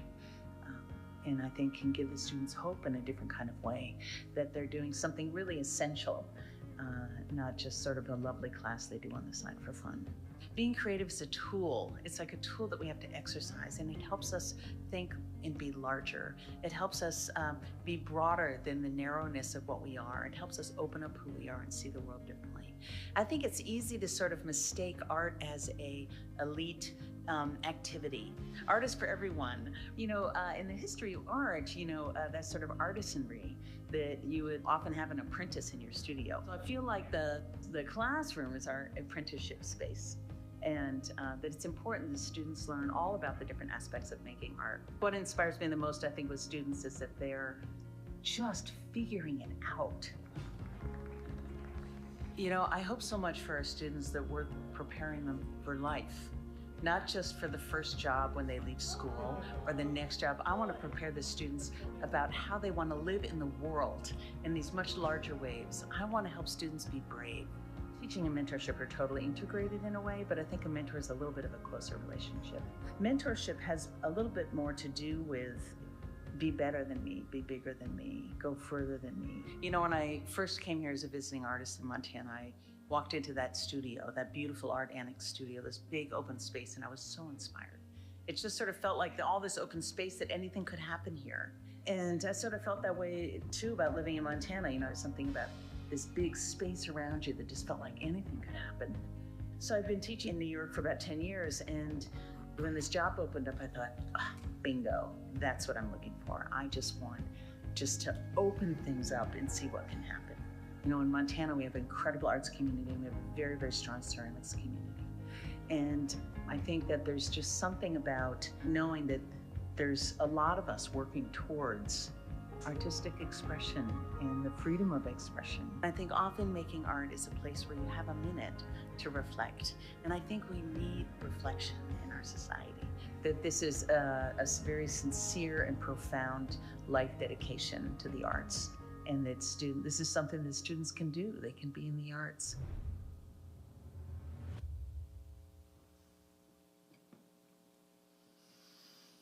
Thank you, President Bodner. If there's no further comments on this matter, I'd like to turn it back over to Chairman Buchanan for a vote. Excellent, Chairman Fulford. Thank you so much, President Bodner. Thank you. With that, I have a quick question. Please. For President Bodner. I seem to remember Professor Galloway has a kind of a remarkable long-term project going on that you didn't mention, but I think we should all hear about. It is an absolutely amazing long-term project that, thank you, and Mr. Chair, Regent Bao. And, you know, I want, in a moment, we can have Professor Galloway herself talk about this amazing project, but you saw it pictured in the video there. She has a collection of urns, and those urns, each of them is uniquely carved with depictions of endangered species on our planets. And this collection, I think it's up to several hundred. I'm looking for Dr. Galloway right now. How many, Julia? 400 and about 800 to go. And these will be, as they're completed, and I think going to be exhibited in museums as a collection to give people a sense of both the biological diversity, some of the species that we see at risk, and there are some that have recovered and have come off of the list as well. And it is a beautiful, beautiful project. Thank you, Regent Bao, for bringing it up. You know, I have to be careful about talking too long, so I couldn't include everything. But I'm glad you brought that up because it gave me a chance to talk about it because you saw it pictured. That it's an amazing project. And, you know, I'm going to give another invitation because I know she would love it. But I know that for any of our regents that would like to visit Dr. Galloway's amazing studio about a mile away from campus, I know she'd love to show each and every one of you that studio, which is a really special place. And you get a sense of this project in particular. But thank you, Regent Bao. I'm in for the visit. Excellent. Thanks, Regent Bao. Great addition. So with that, I would entertain a motion to approve action item A on the Academic Research and Student Affairs Committee agenda. So moved. Thank you, Regent Carter. Any discussion from members of the board? Any public comment? Or any comments from the campuses? Seeing no further comment, I will call for the vote. Those in favor signify by saying aye. Aye. Opposed, same vote. The motion passes.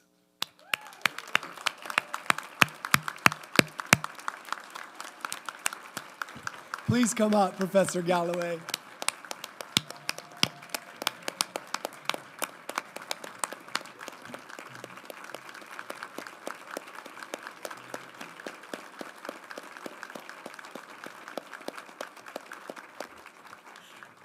Wow. Thank you so much, and you are absolutely welcome to come to my studio. It's just a fabulous place. I'll be very quick. I know you have a lot of work to do, and thank you so much. I just want to thank everybody. I want to thank the University of Montana, which has embraced me and welcomed me to be my home here. I want to thank the Board of Regents. This is extremely exciting. And President Bonner and Provost Lawrence and my Dean Kavanaugh and Interim Dean Music and my most fabulous director, Valerie Hedquist, and also my exemplary peers and colleagues all across campus. My family who's here today, I'm so happy they're here. But mostly, I have to say, I want to thank my students. I want to thank those rascals, those fabulous, wonderful students who delight and challenge me every day and completely inspire me to keep pushing forward. Do you know, today is a tremendous and historical day for arts in Montana. and I am inspired. I'm inspired, and I really look forward to working with all of you. So thank you so much. Professor Galloway, would you join us at the sign? We'd like to take a photograph as we present you a certificate. And as we head over there, please show our appreciation for the impact of Professor Galloway here at University of Montana. You bet. You bet.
Chair Folkford, back in your court, sir.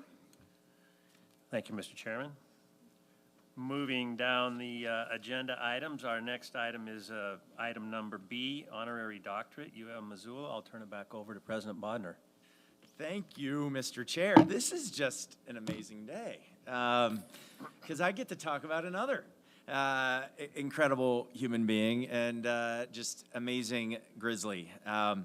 You know, just as the Regents Professor is the highest honor that the board gives to a professor, the highest award of the university is an honorary doctorate. And we take this process very seriously.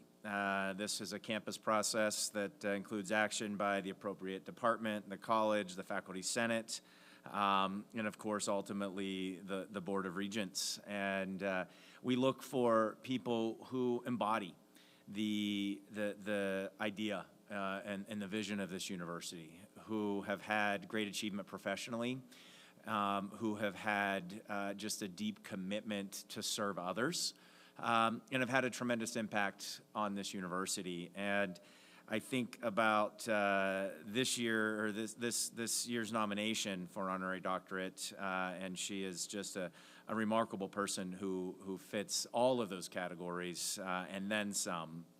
And it is my honor to present to you for an honorary doctorate of humane letters, UM alumna Lana Batts. Lana is the former president of the Truckload Carriers Association and was a senior vice president of government affairs at the American Trucking Institution. You know, she's been described as a, quote, standout figure in the transportation sector. She spent decades in the trucking industry and, in fact, was credited with revitalizing the Professional Truck Driver Institute and creating the Truckload Academy, while also being a policy advocate and a trailblazer for women in the transportation sector. She has received numerous awards for what was really a transformational career. And you know, Lana grew up in Billings, and she graduated from this university in 1968 with a bachelor's in history and political science. While at UM, she honed her communication skills on the debate team. And that's where actually I believe that she met her wonderful husband, Joe. And if you've met them, they still like to debate things today. They're wonderful people. And fun fact about Lana, she also was on the UM Luge team, a team that we had at the time. And in fact, she even qualified for the U.S. Olympic team, but was not able to compete, unfortunately, due to an injury. And, you know, Lana has just been such a remarkable, has had such remarkable impact on the transportation sector. But she's also had an incredible impact here in Montana. She's been a dedicated member of the Glacier National Park Conservancy Board of Directors, the Flathead Lake Biological Station Advisory Board. That's key supporter of the Montana Museum of Art and Culture, the Montana Audubon, the Missoula Butterfly Museum. And she and Joe together have just been passionate advocates for our students and for this university and its mission. And, for her many professional accomplishments, her impressive work as a public and community servant, Lana Batts has my full support as an exceptional candidate for an honorary doctorate from the University of Montana, and I thank you for considering her nomination. Congratulations, Lana Batts, and for that high honor. Item number C is honorary doctorate MSU Bozeman, so I'll turn the microphone over to President Tessman. Thank you, Mr. Chair and members of the board. I would request the Board of Regents to confirm the recommendation to bestow an honorary degree to Colonel Eric Hastings.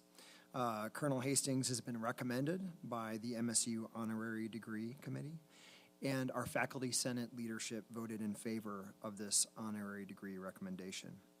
Colonel Hastings is a Bozeman native who graduated from Bozeman Senior High School. He was offered a full scholarship for music elsewhere, but he turned it down because the only place he wanted to go was Montana State College, which of course is now Montana State University. At the encouragement of his father, Colonel Hastings enlisted in the U.S. Marine Corps in 1960 at the age of 17. He wanted to be an aviator and knew that the Marine Corps was the connection that he needed. He graduated a quarter early in March 1964 with a degree in history and philosophy and with a minor in English. And while earning his officer's commission and marrying his high school sweetheart in the same year. Subsequently, Colonel Hastings attended every level of military school imaginable and earned 2 master's degrees along the way. After attending the necessary military schools, Hastings moved to Hawaii, where he learned to fly the F-8 Crusader, an airplane that he quote-unquote fell in love with. He then learned to fly the A-4 Skyhawk, which he flew for most of his career, including 168 combat missions that he flew in Vietnam. After his tour in Vietnam, Colonel Hastings was sent to several locations around the world, eventually reaching the rank of colonel, and he was the chief of staff for U.S. Marine Forces during Operation Desert Storm in 1990-1991. Upon his retirement from the Marines, Colonel Hastings gained admission to one of the most prestigious music schools in the country, the Mann School of Music at the New School University. At 51 years old, Colonel Hastings embarked on his lifelong dream of completing a 3rd master's degree in piano performance. His recital was a triumph, and he subsequently received the Dean's Prize for his graduating class. He was offered the possibility of a position as Dean of Students at the Mann's Conservatory upon graduation. He turned the offer down to return to Bozeman to take care of his father, who at the time was dying of cancer. Whether caring for the young Marines under his command, wounded warriors, or their families, or his own family members, Colonel Hastings cares deeply, no matter the personal cost. He is the epitome of what it means to be a public servant. Others before self, always. After his father's passing, Eric cared for his sister Sandra, also a Montana State College graduate who needed end-of-life care, and then his wife of 57 years, Jean. During this 20-year period, he also founded the Warriors in Quiet Waters Foundation, a national organization supporting post-9/11 veterans and their families. Colonel Hastings and his wife, Jean, founded this organization on a shoestring budget. It now has an annual budget of $4 million with a $50 million endowment, having served roughly 1,600 wounded warriors and their families. To state that this foundation has literally saved lives is no exaggeration. In an interview with the Weekly Standard dated June 20th, 2011, Colonel Hastings said, quote, "I know what it's like to be in combat, and I also know that Semper Fi, always faithful, is more than just a slick motto. You cannot just walk off into the sunset. This is an honor contract between Americans and the people who were sent to war in their name." Both sons, Colonel Eric Christopher Hastings, U.S. Marine Corps retired, and Lieutenant Colonel Kelly Keith Hastings, U.S. Marine Corps retired, are MSU alumni, as is his granddaughter, Emma Jean Hastings. Colonel Hastings has contributed directly to the well-being of our state citizens through his distinguished 32-year career in the U.S. Marines as a founder of Warriors in Quiet Waters, and he also founded the Gallatin Skyhawk Scholarship Foundation, enabling aspiring military aviators, who are students from MSU, an opportunity to earn private pilot's licenses, making them competitive for selection as military aviators. These young men and women are now serving as frontline Air Force and Marine Corps aviators. He has been nationally recognized for his work in leadership positions in the U.S. Marine Corps, and again for his work with important foundations like Warriors in Quiet Waters. Few can point to such a tangible achievement.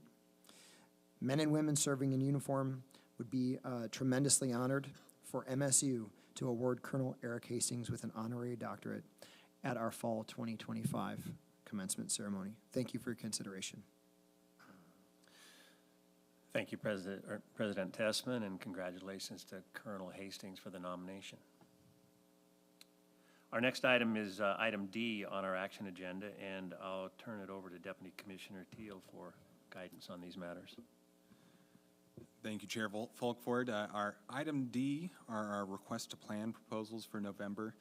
We have 3 proposals for the Regent's consideration.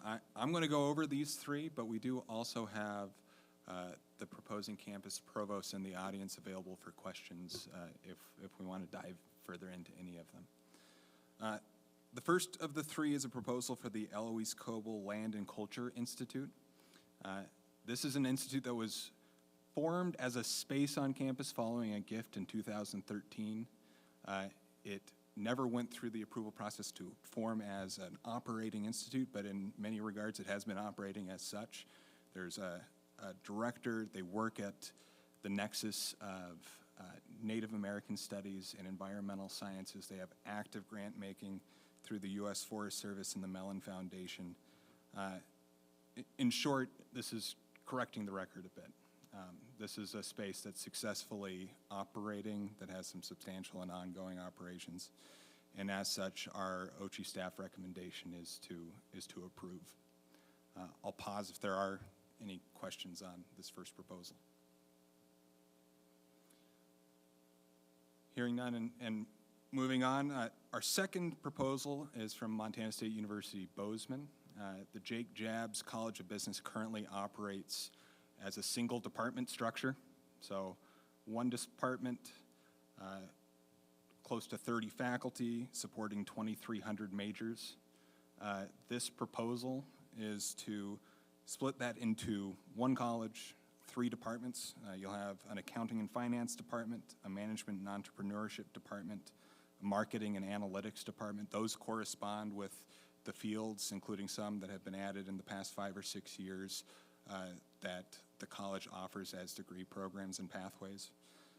This has been reviewed and approved by the faculty in the college with the thought that the benefits are going to be, this is going to speed up decision making, localize it within some of those degree pathways, create a better structure for faculty mentorship and faculty growth within these departments, and enhance the ability of the college to do outreach and partnership.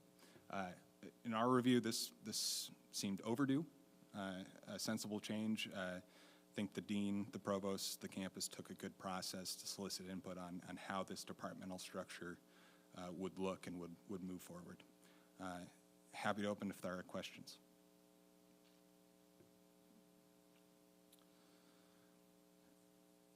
And finally, our third request to plan proposal is from the University of Montana Western. This is for a Western Lands and Waters Center. One of the strengths of Western has been in their environmental sciences program, partnering with groups like Montana DNRC, conservation groups, water management nonprofits in the region to leverage Experience One, their block-based program, to do research and outreach work, leveraging students' educational experiences. And it's pretty neat stories over time that have come out of that. This proposal arises out of that group of faculty, pulling students from math, from environmental science, from other fields, to want to formalize those partnerships over time, create a greater research profile for those partnerships, expand and formalize some of the student opportunities. We did have a good discussion about this proposal, both with the CAOs and at the committee level. You know, one of our concerns always when we're talking about centers and institutes is there the institutional commitment or a grant commitment to make this an active and ongoing concern? What's the runway? The intention is that over time, centers and institutes are largely supported by grants, or that the institution is deciding to support them in an ongoing fashion because they're delivering that value. What I'll say is the institution put together what I think is a good plan in terms of a runway to build the idea of this institute, and at our request has a plan for when we'll come back and review to see if the center has reached that level where there's an ongoing plan for sustainability, for activity, for value add. And so, you know, with those provisos in place as we go through the formal approval process, again, our recommendation is to approve. Any questions on this final one? Hearing none. Oh, yeah. We have one. Deputy Commissioner Teal, thank you. Not specifically about this proposal, but more about the landscape across the MUS of institutes and whatnot. I guess as I've done a little research thinking about this, I see quite a list of efforts with regard to that. And could you just give maybe a general outlay of how that fits into the portfolio of activities from a university systems perspective? Yeah. Thank you, Chair Buchanan, Chair Fulford. You know, we've over time developed some definitions for centers and institutes, and those are really aiming to be a guiding light, because there's the danger that a center or institute could form out of, you know, aspirations rather than reality of activities. And oftentimes that expectation at a center level is that it might be a single grant, or it might be a larger academic program that drives the center's activities, but it can't just be a faculty collaboration. There needs to be something more substantial and ongoing. And institutes at the next higher level, both in terms of where they report within the organization, how they're supported, the amount and level of activities that happen, you know, there's a higher bar that we're expecting when we're using the title institute. Practically each campus has processes to review their institutes, support their institutes. Those are supported internally by campus funds or by research grants or by facilities and administration costs that are put back to institutes.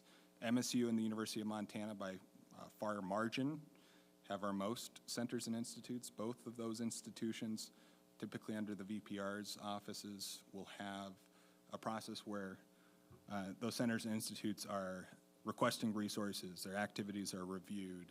It's determined, you know, is this something that the institution can continue investing in the way that it has? Are there activities through grant making that the center's helping to facilitate by pulling faculty together, by supporting administratively, that justify it? You know, the thing that I think both those institutions and more broadly that needs to be developed over time is a better process of, are we sunsetting these programs when their purpose has expired? And I think that there are some on our institutional organization lists in board policy where that review and that timeline's coming along to say this may have been associated with a grant. Let's make sure we're following on the process, even if it's not consuming resources, to formally come and close it. Does that answer your question? No indication of my anything other than excited about the proposal, just interested in exactly what you just shared. Thank you. Thank you. Mr. Chairman, I have one kind of a follow-up to what the Deputy Commissioner said. For our next ARSA committee meeting, can you compile a list of maybe some centers and institutes that whose purpose may have expired? Regent Jasper, yes, I think that's a process that we want to kind of undertake with campuses. There's some discussion that goes into that. But what I can do is to collate a list of what some of those campus level processes look like and how we would approach making sure that, we have good insight of how we bring those ideas and those concepts forward to the board. Thank you. Chair Folkford, if there isn't more discussion here, I'll move on to something that relates closely to this conversation, and that's item E on AI centers and institutes.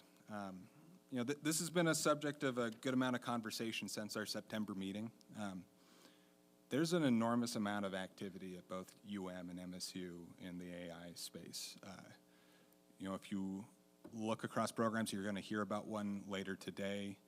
There's tens of millions of dollars worth of grant making that has AI and machine learning applications within it. There's a lot of curriculum development, outreach, and services to the state. In short, there's plenty of activity to warrant for each research university in the nation, frankly, to have a location on campus, a staff on campus. They're thinking about how to organize all of that work. And oftentimes that work is spurred by faculty and staff innovation and supported through institutional dollars and grant making in complex ways where those local institutes make good sense. At the same point, I think we have all had the conversation of there's lots of areas where we need to have a structure to coordinate the work of those institutes. If we think about where they're building system-wide tools that can support other campuses, when we think about legislative advocacy or requests for legislative funding, larger grants, some of which are coming down the pike currently that we as a system need to coordinate to be competitive for. And also, how we deliver on some of what's expected of us for statewide service. And so we've had several conversations with the provost of MSU and the University of Montana with the proposers of these centers and institutes. My recommendation is that you approve these two proposals that we'll go over for you today. The reasoning for that is that there is this level of activity. Historically, the structures of centers and institutes being at the institutions who are budgeting for them, who have the faculty to drive them, has been more effective and sustainable than setting up something at the system level on this front. But within a framework for coordination, and attached is our recommendation of what that framework looks like. And during the proposal stage, that will come through our AI task force to help to coordinate and discuss and share what the proposed activities and focus of these two organizations will be. The two proposers, Dean Thomas from MSU Bozeman and AVP Zach Rossmiller from the University of Montana, are both members of our system-level AI task force. And then one stood up that we have a point of contact in the OCHI office, currently me, who they be expected to work with particularly on some of these issues of statewide impact or funding.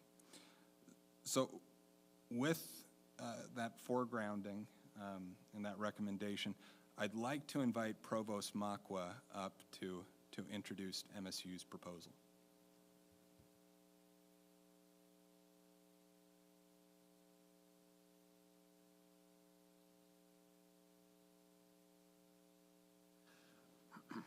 Thank you, Deputy Commissioner Teal, and thank you, Chair Volkford and Regents.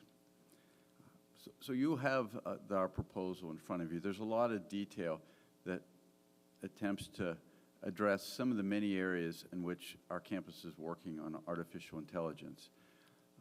I appreciate the recommendation coming from the Commissioner's office. We're very much in support of that recommendation, the oversight, the guidance, the information sharing, centrally from the Commissioner's office, will be beneficial for the university system as a whole.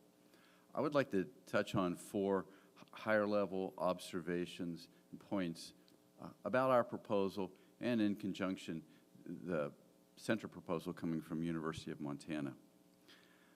The first point is that the two institute proposals aren't competing. We're not competing. The Montana State University Institute proposal is not competing with the University of Montana proposal. They're very complementary. They're not in any way duplicative, and both are vitally necessary in today's environment for the Montana University system and for the state of Montana. The MSU Institute is focused on accelerating research capacity and helping the Montana University system to become a research leader in artificial intelligence development, implementation, and how AI is having transformative effects on research capability, the dissemination of scientific knowledge, and the integration of research into our teaching mission. We need both of these, and each will work to advance the system. They are complementary efforts. So the first point is we see them as complementary, the two proposals. The second is that MSU Institute grows out of tremendous amount of currently funded, externally funded research by faculty, by PIs from our campus, and we want to accelerate that further. Currently at MSU, we have over $20 million in grants on the MSU campus and over 155 individual faculty, principal investigators working on these grants and proposing additional ones. So we need an institute at MSU to provide coordination and direction and to channel and to help channel this growth in this booming research area. So that's two, the research component. Three is a workforce and industry development. At MSU, we're designing courses of study in all of our colleges and programs across the university to help students, to help prepare students for the workforce. Startups working in AI are already moving to the state of Montana. MSU's Institute will recruit talent and help align research and academic programs in ways that meet the workforce needs of this next generation of businesses and industries. The MSU Institute will help attract and recruit talent to the state of Montana. Fourth, the MSU Institute will invite researchers from the Montana University system and from other leading research universities across the country to work together on research and teaching partnerships. The MSU Institute will be catalytic for the entire system. We are planning to involve and include researchers and students from across the university system. A good example of this is the Smart Fires research project. Smart Fires is an acronym, stands for Sensors, Machine Learning, and Artificial Intelligence in Real-Time Fire Science. There are currently 32 researchers and faculty members from institutions across the state working on this project, not just from MSU and University of Montana, but also from Montana Tech, from Flathead Valley Community College, from Salish Kootenai Community College, from Little Bighorn. That's one example of the power and the strength of us combining our expertise. So 4 points. 1, there are 2 complementary proposals. 2, there's an extensive amount of research going on currently on our campuses, and then that integration of research with teaching, as well as the outreach component to the state. One good example of that is our extension work. 56 agents in all 56 counties where we're working to bridge that digital information divide, and this will be a good mechanism for accelerating that. 3, workforce industry development, and 4, partnerships with other campuses, with industry, and with national leaders from across the country. We're currently planning a symposium for spring for faculty from around the state to get together, and then for next fall, we're working on a very large symposium for researchers from across the country. We're already collaborating with researchers from Carnegie Mellon, from Stanford University, from other universities that are also making remarkable headway in this area. So that's all. That's my summary for today. Thank you for this opportunity. Provost Marwa, thank you. I'm a little concerned. I don't understand why AI looks different at U of M versus MSU. I'd feel better if we called this the Office of AI Integration and we set out 4 simple goals. To me, this just sounds like you're impressing us with all the areas that you're going to work on, and I'm sure that's true. But when we come back here in a year, or at Bozeman in a year, like, what are the things that we're going to actually have accomplished? Like, are we going to have new grants? Are we going to have resolved the issue of how to grade in an era of AI, in the classroom, given what we heard at the last board meeting? Is there a way I can get my arms around this? And I don't mean to put the burden on you. I know that U of M has their presentation, but I'd like to hear a little bit more about, the very simple, what success looks like in 12 months that we're going to be able to measure it by. Because whenever we stand up an institute, I know that one thing I know is it will be there for a very long time. And that hopefully that's 100% right. But am I just missing something? I just want to understand some simpler data points. 12 months from now, what is this going to deliver to the system? Yeah, thank you for that question. And what I'll say is there's some distinction between what we're trying to facilitate at the state level through this AI task force and its work that's drawing on resources from these institutions. And the 12-month deliverables for that group is to say we're going to have some clarified guidance on a lot of these topics that have caused concern, and that guidance is going to help institutions to proceed with AI with confidence, that we're going to have conversations around procurement so that there's equitable access to AI tools and vetted AI tools that, again, we can use with some confidence, that we're going to have a baseline for training for students and faculty to get the basics of using these tools safely and effectively, and that we're going to coordinate some of these investments that are made at individual institutions or that are in the workforce outreach arena that will oftentimes be better operated through a single institution structure, but where we want to have the conversation and the strategy set at that state and system-wide level. And that's part of our recommendation here, is to say that historically, institutes have been helpful in structuring a lot of those activities in an ongoing fashion. They haven't always been super effective when they're created at a distance from the institution and at a distance of kind of their funding models. Okay, but there's an assumption in the idea that we can vet AI or have safe AI, that we have any ability to control AI. If I have a computer and access to the internet and a ChatGPT subscription, I've got it. I don't understand that as a deliverable.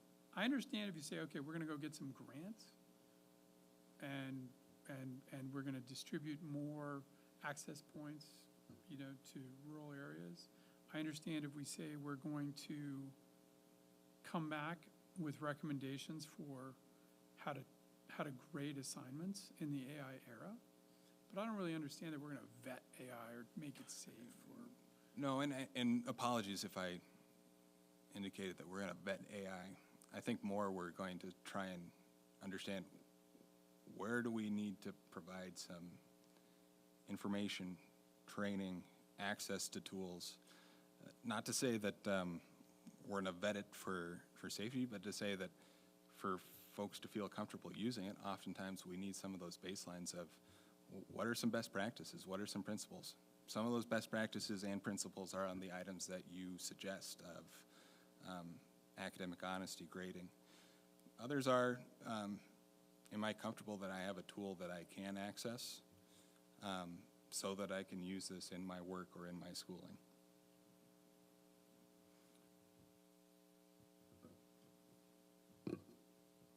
No further questions.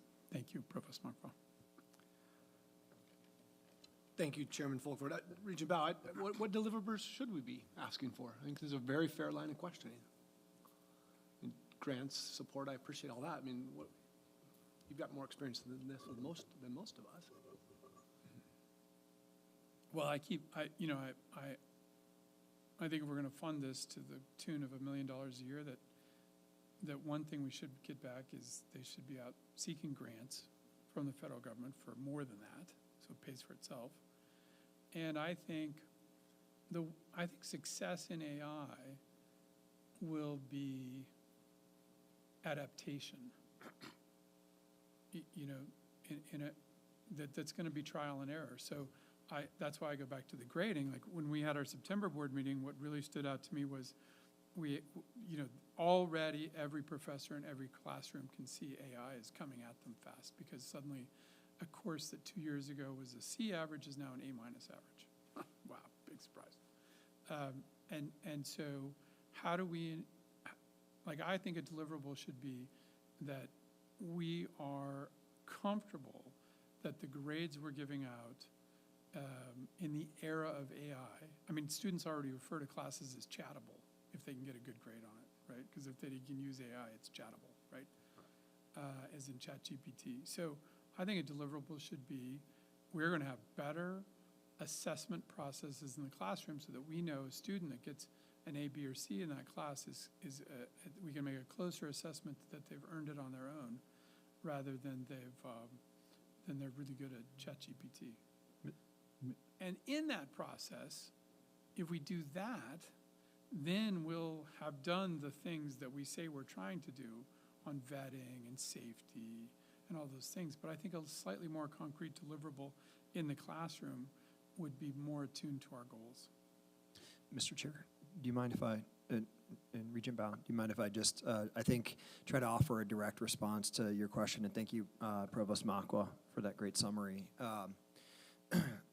I like the idea of deliverables, and I think the trick is finding kind of the right way to categorize those deliverables. And I just jotted this down, so I think it's in response a bit to what I know of our institute, the little bit I know of the UM Center. I will not speak for UM, but in response to your question, 5 areas. One is around instruction, and some of that is assessment, making sure that we're developing new assessment mechanisms that are rigorous and accurate sort of evaluations of what students are learning. Some of it is around instructional opportunities, the way that AI can actually create more opportunities in the classroom for teaching.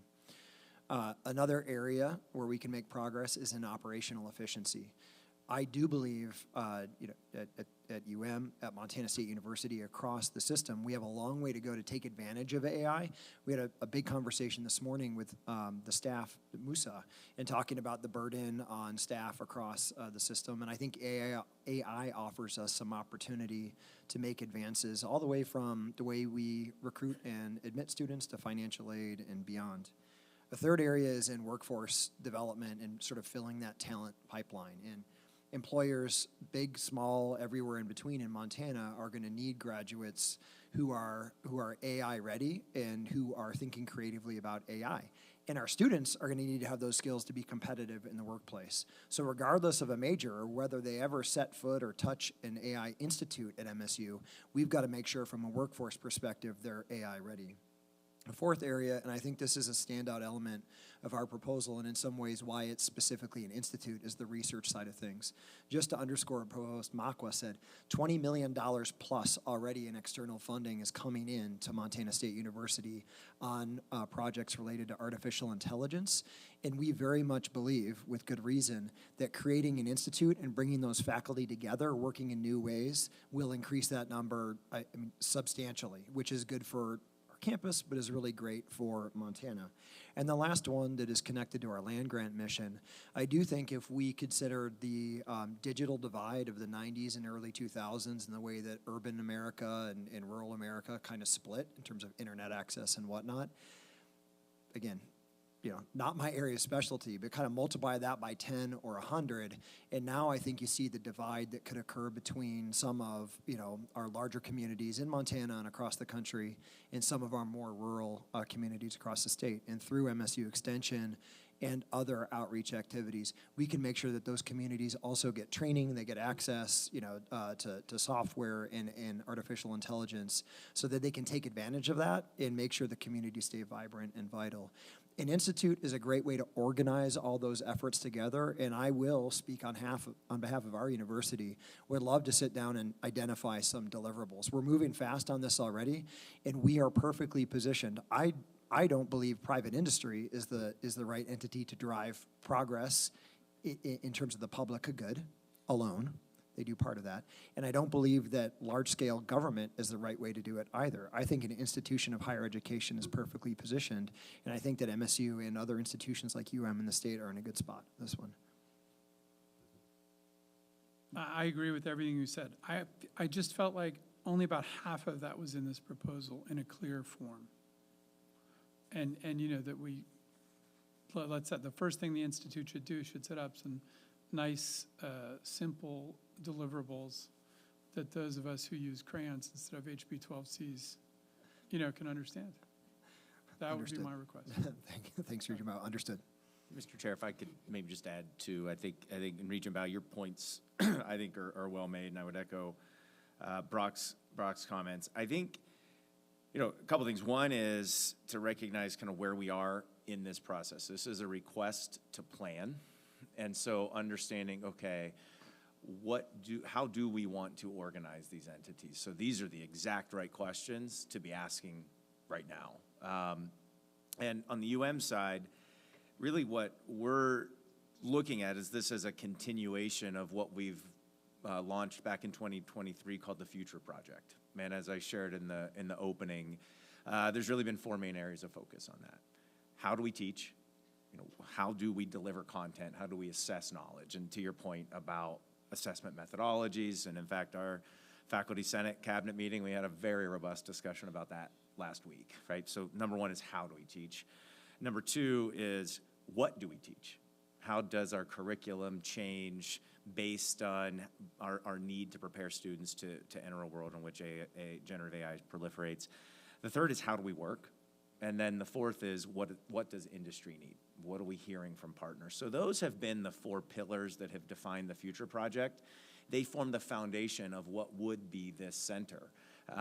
Around each of those already are some intermediate deliverables that we've already been working on. So really, as we think about these RTPs, and from our side, it's in a way, it's codifying the work we've been doing for 2 years already on the Future Project.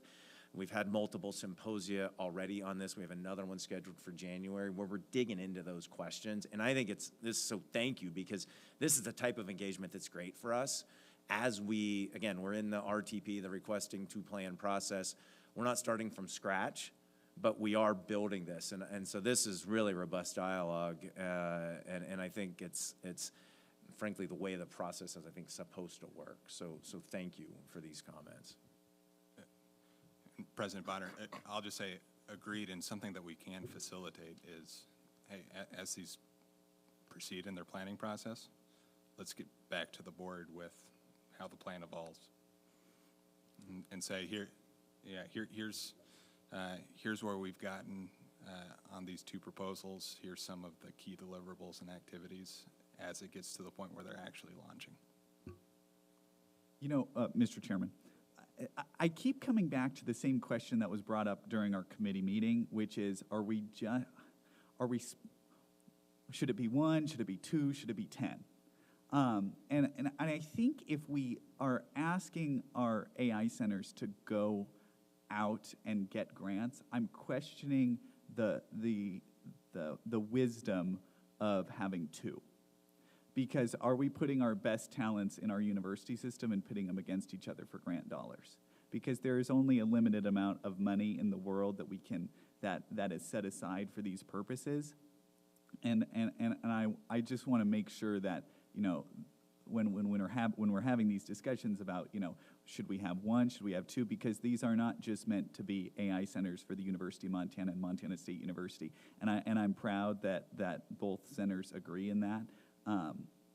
But I just want to make sure that we're really thinking about those questions when. Yeah, and Regent Jasper, and I'm going to have Provost Lawrence introduce the Center here briefly.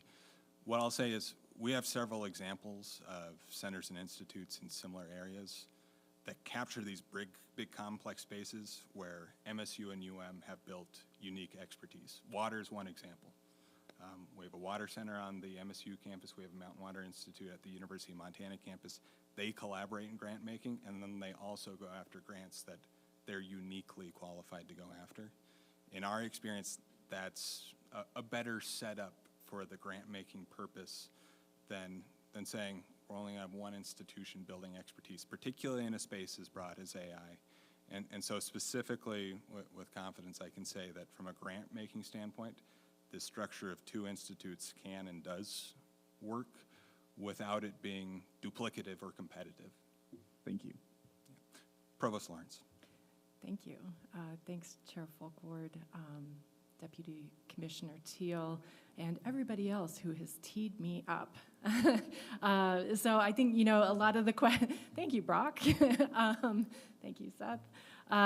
So I think, you've already received somewhat of a summary of what the Center is seeking to do. We have human-centered AI in our title, and I think that's probably really crucial. As Seth alluded to in our cabinet meeting last week, which was led by the Executive Committee of the Senate, and I'm looking at Val Moody here, and she's been a great partner in the ongoing conversation.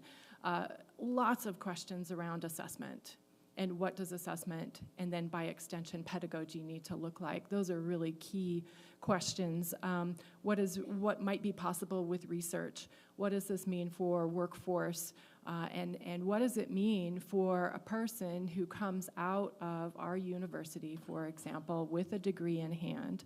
What does the transcript that they come with convey in terms of what they know, what they can do, what types of dispositions they might have, what types of capacities they might have? So these are all really key questions that are put forward in our request to plan. Another key component for our proposal here, or our request to create a proposal, is making sure that all Montanans have access to AI, and that we play really hard with that. So this year, for example, we have set up Amplify AI for the whole of this campus, and I believe our affiliates can also join in. And it offers a variety of AI tools that are sort of sequestered, so our data privacy is protected on this campus. And so how might we expand that to include the entire state? I think, Provost Makwa said very eloquently that this is a complementary effort. This is much, much bigger than one institution, and the opportunity to work across the MUS is, I think, paramount. Not just for the centers and institutes' efficacy, but for the whole MUS, for the entire educational system that we have already built in the state and what it needs to look like down the road.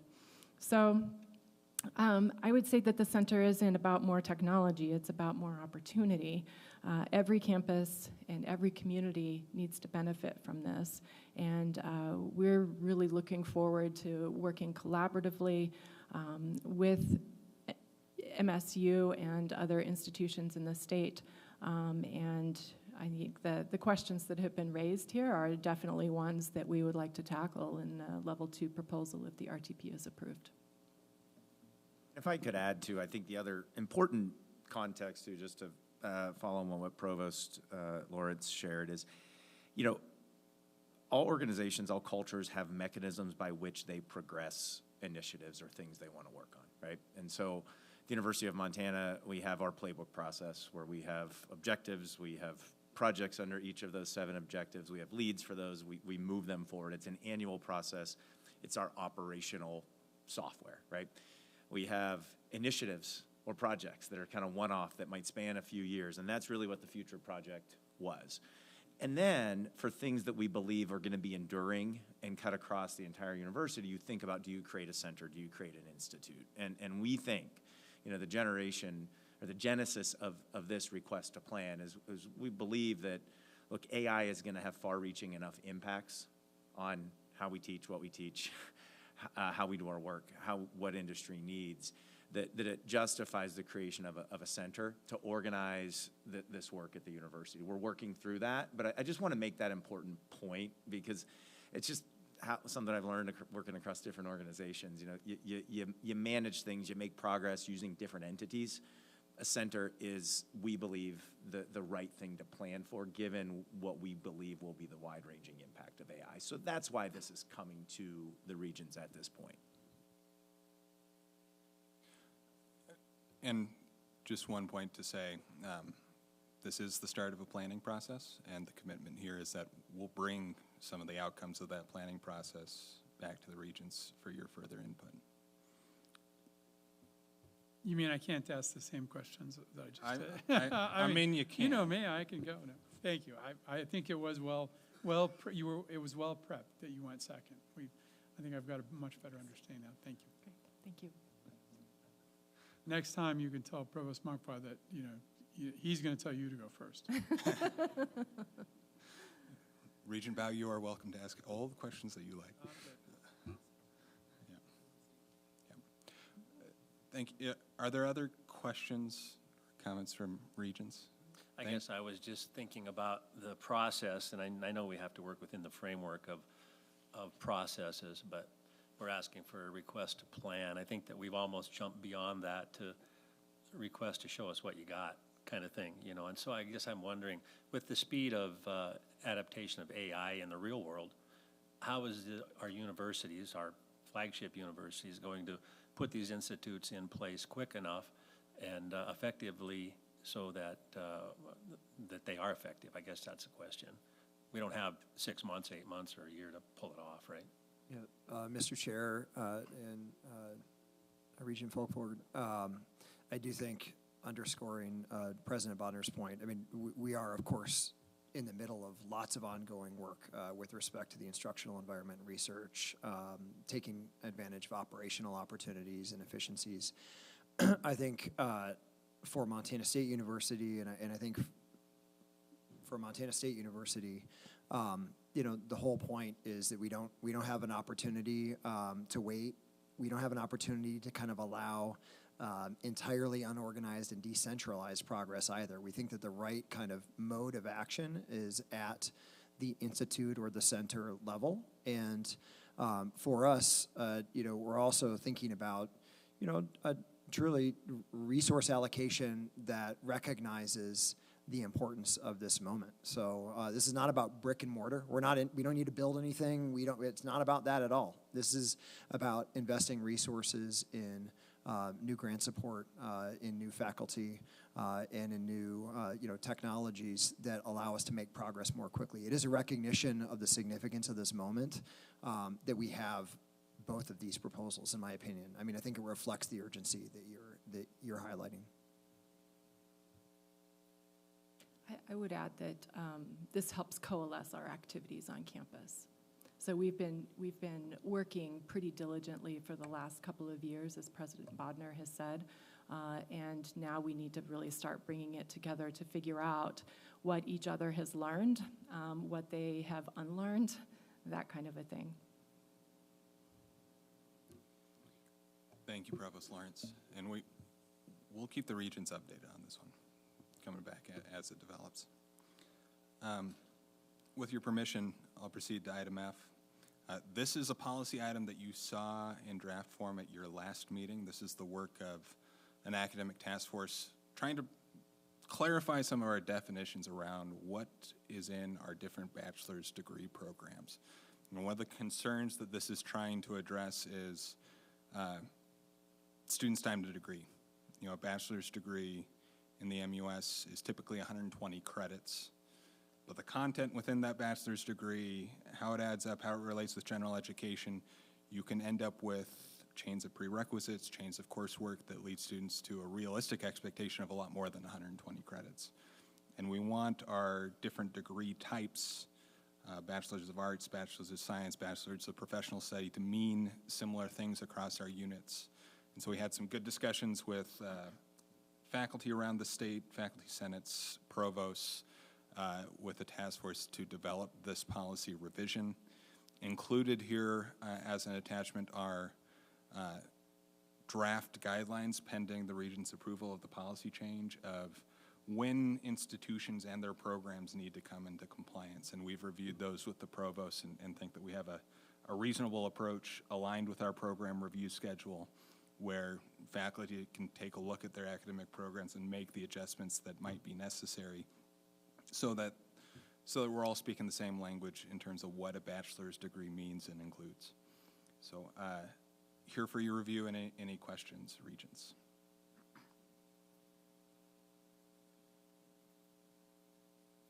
If there are none, we'll quickly get to someone other than me talking.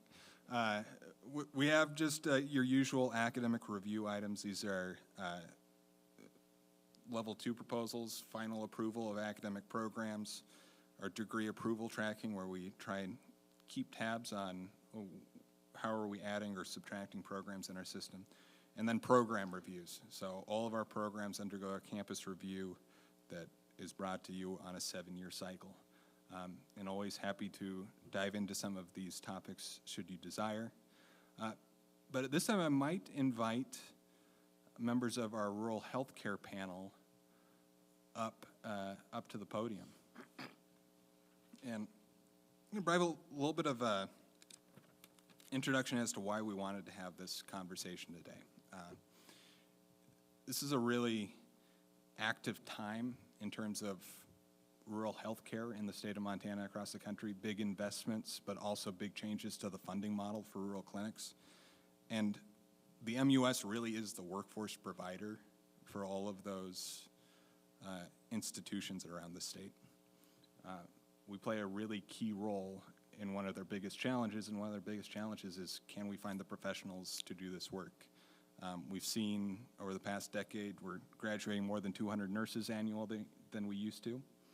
We've added a lot in terms of residency slots for the final stages of medical education. You'll hear today that physician's associate and occupational therapy programs that previously weren't part of our offerings are coming and underway. We have a hugely expanding portfolio of health research. All that really depends on a collaboration between the university system and healthcare facilities, like students training, the research that we do. All of that kind of uniquely has to be working with hospitals and with providers around the state. And so excited, we have some great partners here to talk about some of the challenges, particularly in rural health, workforce development and research, and some of what's happening in the university system and opportunities. Delighted to introduce Kaylin Mock, who's the director of the Office of Rural Health at Montana State University. Dean Matt Feet, who's the Dean of the College of Health here at the University of Montana, and Dr. Danny Spoon, who's the Chief Medical Officer for Providence. And Kaylin, how about I hand it over to you to kick off? Thank you so much. I tell you, that was probably the worst time for me to go to the bathroom, but made it back in time, so thank you guys. As mentioned, I'm Kaylin Mock. I am the director of Montana Office of Rural Health and Area Health Education Center. And I'm excited to be able to share a little bit about the landscape of challenges that we're seeing in rural health right now in Montana. The timing of it, actually today is National Rural Health Day that we celebrate once a year. And just want to extend a special thank you to all of you for being a part of Montana's rural health story as well.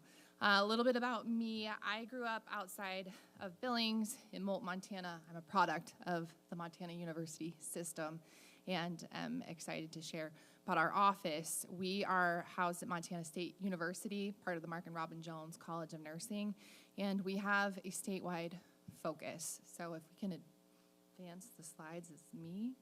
Thank you. A little bit about us. 2 of our pillar programs were federally funded for State Office of Rural Health and Area Health Education Center. Being the statewide presence, we have centers from west to east. University of Montana hosts our Western Montana AHEC, North and South Central, thank you so much. Thank you. North and South Central regions are represented in Helena, Montana Hospital Association. We're program office at Montana State University. In Eastern Montana, AHEC is in Billings at Riverstone Health. In Northeastern Montana, AHEC is located in Miles City at Montana Health Network. Something important to say about that is we recognize that needs are different in each of our regions, and so being able to adapt and adjust our programming based on local needs is why we have regional centers. No surprise, we are a very rural state. 51 of 56 of our counties being rural. We see a lot of driving time and a lot of delay in health care because of driving time. So we're going to speak a little bit about access today. Great. Got a different driver here.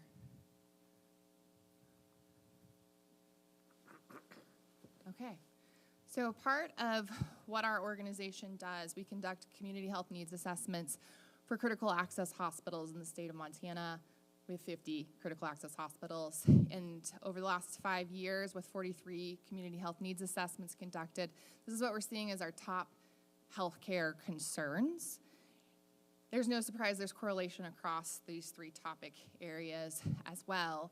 And a part of that needs assessment is we conduct surveys with the communities of the service region for the healthcare organization. We work with the hospital, we work with and host focus groups to hear what the community is saying. And this is what the community has been saying over the past 5 years here.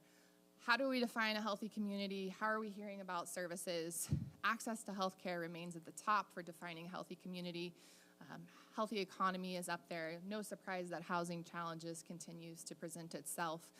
And also, how do we hear about healthcare services and learn? Well, word of mouth continues to be the top here. What you're hearing from your friends and your family, if you had a great experience or a bad experience, it affects how we decide and when we decide to receive healthcare. So I just want to call that out. I also want to highlight that newspapers in rural Montana continue to make a big difference in getting the word out about services that our healthcare systems are offering. How would we look to improve healthcare? Well, access ties right back in here with healthcare workforce, the top two being an increase of primary care providers and also specialists. So I'm going to focus a little bit more on workforce, and we'll tee you gentlemen up to speak specifically about unique and innovative ways to address the challenges that we're seeing in healthcare workforce. So no surprise, our rural healthcare facilities are seeing strapped time and availability to be able to teach, and in healthcare profession workforce, we need clinical experiences as a part of our curriculum. And so how do we advance the role and availability for preceptor development? How do we prepare those who are helping us educate our students in the clinical setting best? We fully believe in preceptor development. We also really believe in the grow your own strategy of being able to get local folks out to training experiences in rural. We know that you're more likely to stay where you train. We see this. And also, how do we support? Our office looks at grant programs to offset the costs for students to be able to go to rural. You know, it still is an extra dime to travel across the beautiful, great state of Montana to offset the cost of traveling to rural clinical experiences, to be able to say, hey, I had an incredible experience. I'm interested in working here.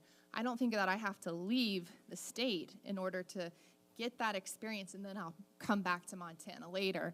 They're equipped and ready and have incredible preceptors to be able to show them, hey, here's a job here for you in the state of Montana. And in turn, that saves the healthcare facilities a lot of money from the recruitment and retention angle as well.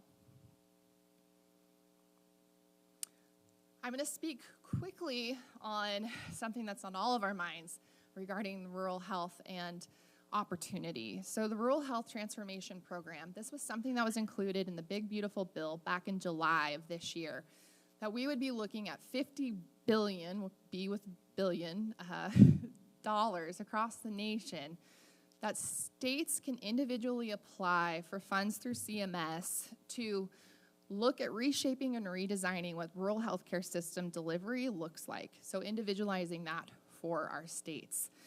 So what has happened in the last few months? The application was released in the middle of September. The Department of Public Health and Human Services is the lead applicant.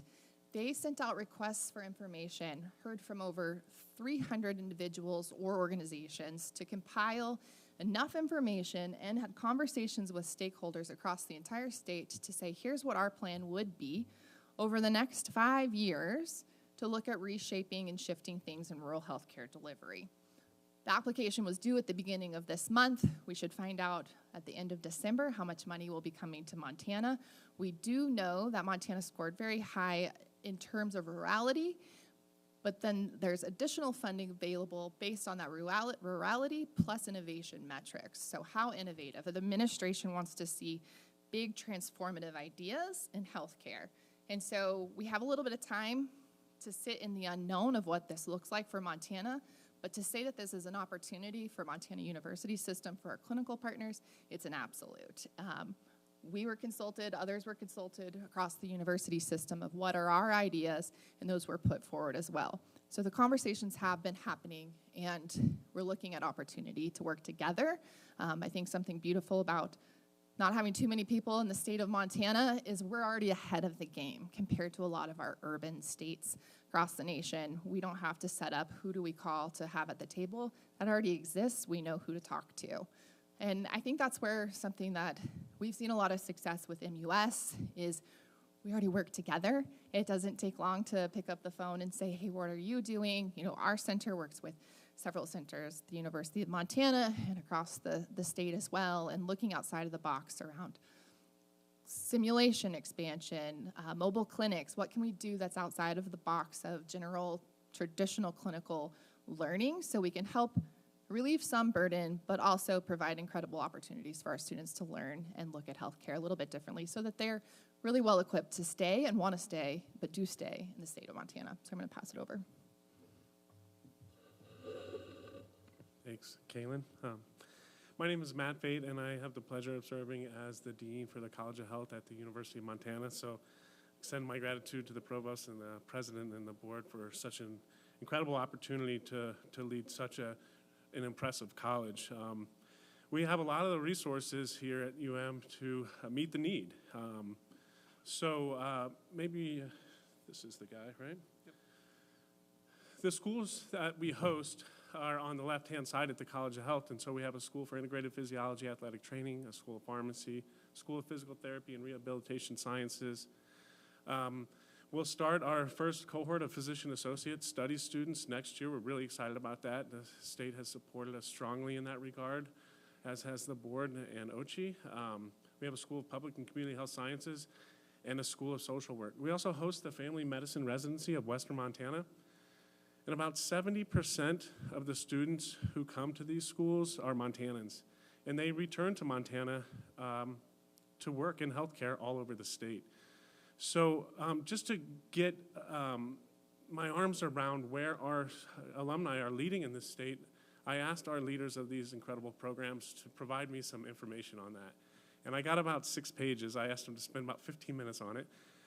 And so I'll say that one, the family medicine residency's mission is to place family medicine docs in Montana. They have had 10 graduating classes. They've graduated 97 residents, and 60% of those residents stay in Montana.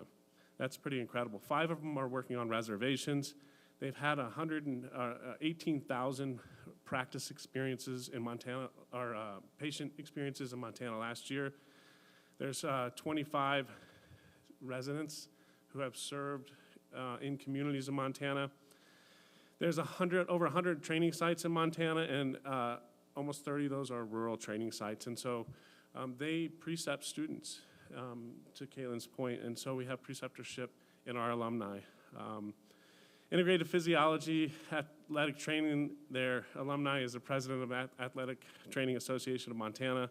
In pharmacy, the executive director of the Board of Pharmacy is a UM grad, as is the president of the Board of Pharmacy. The physical therapy president for the American Physical Therapy Association of Montana is a UM alum.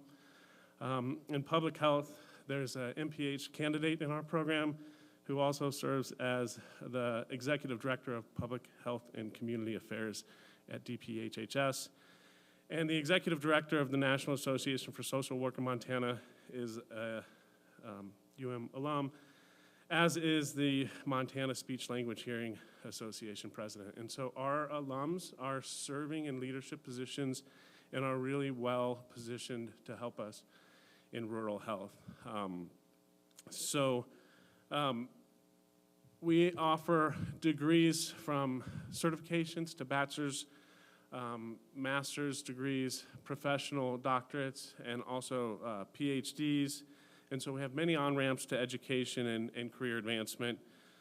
And then I want to just talk a little bit about our research capacity to address some of the rural health issues and some of the ability to use the funding for the Rural Health Transformation Program to make a real difference in Montana.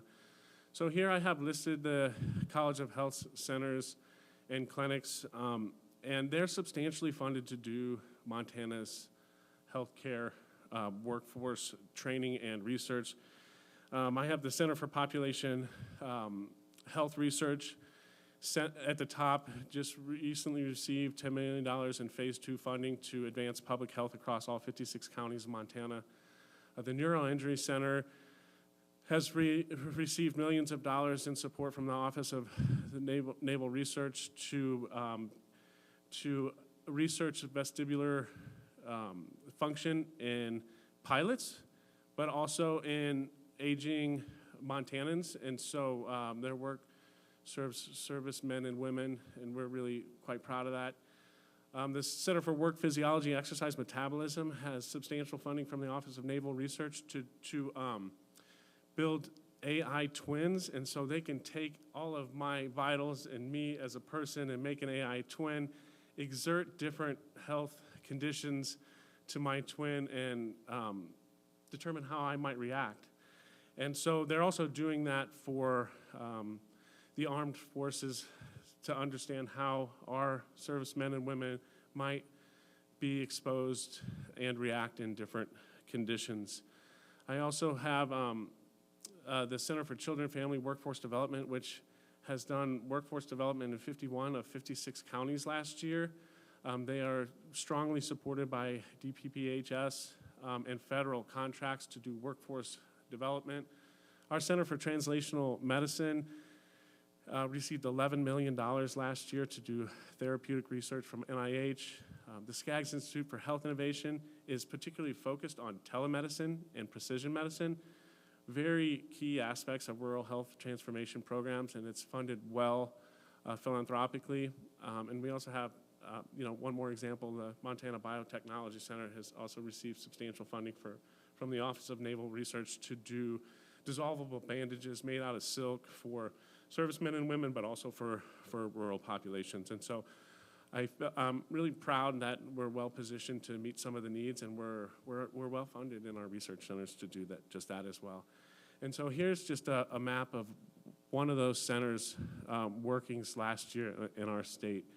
And these are the 51 of 56 counties where the Center for Children, Family, and Workforce Development provided trainings for our communities.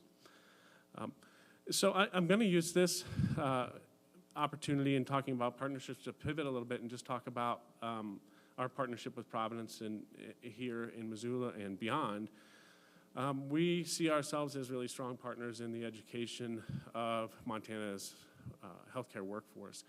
Each of our programs receive experiential training at St. Pat's here in Missoula, included here under the experiential rotations, and it is the #1 training site for our family medicine residency of Western Montana. And so those residents serve on inpatient adult medicine, ER, ICU teams, and they rotate through all the specialty electives as well. And one of the rural health transformation program's key measures is, can we get specialists into rural Montana? Our residents engage in rural rotations at Providence, St. Joseph's, in Polson as well. So we just announced yesterday a partnership wherein we're going to work really strongly together to meet some of the rural health needs of Montana using the University of Montana's R1 status and our substantial research infrastructure. The over a dozen institutes and centers that are well funded that I mentioned before, in Providence's 7-state reach, this patient population of 880,000 rural patients, and across a 7-state region to really study data from the single largest incident of EPIC in the country, and so Providence has all of that data. The partnership focus is really to support rural-led innovation, which is another key component of the Rural Health Transformation Program. And with that, I'll hand it over to my friend and colleague, Danny Spoon, to talk a little bit more about something that's been in the works for a long, long time. Thanks, Dean Fate. This is an incredible opportunity and really exciting to be here today, and appreciate the chance to sit with this group of individuals. You know, if you don't like what I say, you can blame Joyce Dombrowski. She's a huge part of what recruited me back from the Mayo Clinic 10 years ago, and so just a visionary, a leader, and a wonderful human being. That's so good to see today. Well, so I grew up in Missoula, Montana, 5th-generation Montanan, and did most of my training in Minnesota at the Mayo Clinic. And when I decided to leave, I ran a tissue engineering lab. We had great success. 2 of my 4 kids are Minnesotans. I was told I was throwing away my career. So large academic centers look at rural medicine as throwing away your career. And I'm just here to say today that no one is coming to save rural medicine. We cannot wait on the Mass Generals or the Mayos or the Clevelands, and you look at the amazing infrastructure they have, the research grants, the money they take in, and the ability to change lives. It only matters so much if you build an incredible widget, if that widget works in Browning, Montana, or if the care delivery system that we've built can accommodate the widget that exists. And so a huge passion of mine, waking up in the morning and going to bed at night, is how do we truly revolutionize the way that we deliver care in rural environments? And we sit at the precipice, I think, of being able to do something incredible, and it's because of partnerships. And so we heard Dean Fate, and we heard the horsepower of the University of Montana. We know Montana State is doing amazing things, and I see throughout this state, there's incredible people. People have great ideas, incredible clinicians striving every day to take better care of patients. But medicine's not all that fun right now. We do more with less every single day. The burnout, the complications, the difficulty, sort of the political unrest. You deal with a situation that isn't in its glory days. So how do we build a collaboration that can really transform the way we deliver care? And it's all about partnerships. And so 10 years ago, we had a vision about how we wanted to come together and unify really sort of 3 different components. Reed Humphrey from the University of Montana is a huge component of why this ever started. And I put more in the slides that I'm going to talk about today just so people have them. But when you look at the diagram on the right, it's sort of 3 legs of a stool at this point in time. And without a leg, I don't think we can make magic. So you got Providence, Montana. You've got usually the #1 rated hospital system in Montana that takes great clinical care of patients. You have the University of Montana that's across the river that has exactly what Dean Fate talked about in this horsepower, in this training environment, and this passion and tentacles into rural Montana, both in underserved communities and our native communities. They've been here, they've done it, and they've built a reputation. And then what I think is so important, and I sit as the medical director for the largest institute of clinical innovation in our country at Providence. We have more horsepower and more data than any other healthcare system in the United States that is usable, that is accessible, and is able to be worked with. And I loved the discussion about AI before. If you're going to use data in AI, you better have a ton of it, and it better be pure. And so what we have in Providence is an enormous amount of data to train models, to look at different scenarios, and to hopefully revolutionize our ability to train people in Montana and keep people in Montana. One of the things that I just really believe in is we are never, ever again going to hire our way in medicine out of this problem. By recruiting and the amount of nursing students we're producing, and OT and PT and physicians, there are thousands less cardiologists a year being produced in the United States than are retiring every year. So the care models in rural America need to be different. So our model is really exciting. It's at the infancy, and it's all-inclusive. And I say that, and I'll say that again. We want everyone involved. This is not one healthcare system. It is irrelevant to me the name on your hospital. This is not one institute in the state of Montana. It is irrelevant to me your allegiances. And just so everybody knows here, I want the Irish to win this weekend. I'm not all that big on the Cat or the Grizz. So 7-state footprint, an enormous amount of rural patients. So about 1 million rural patients a year. And when we start to see what's the difficulty in studying care models and pathway in rural America, it's sparse populations, no ability to collect data, and really no ability to share data. When I look at all our critical access hospitals, they're literally just trying to survive. They want to get people in their ER, they want to see them. And I ask about new clinical models. We talk about data and putting together programs, and people's eyes glaze over. They're trying to survive currently. So what we want to do in collaboration with anybody that wants to participate, and in particular the University of Montana, is create the machinery that allows the hospitals in rural environments.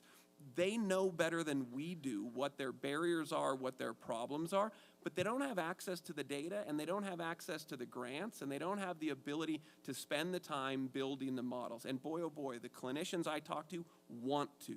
We have experts in rural care throughout our state that need an opportunity to access the machinery to make changes. And that's really a big thing that we're trying to build with Resolve. So when you look at some more of this, and this is not hyperbole, and I think we are collaboratively in the state of Montana going to do the unimaginable. We want to become the national leader in the delivery of modern, scientifically based care that advances science and addresses healthcare disparities in rural and underserved population. Full stop. And that requires everybody. When we look at Montana State, when we look at what University of Montana is doing, we have so many brilliant, bright, motivated individuals that we have to bring together, and the sum of our parts will be much greater.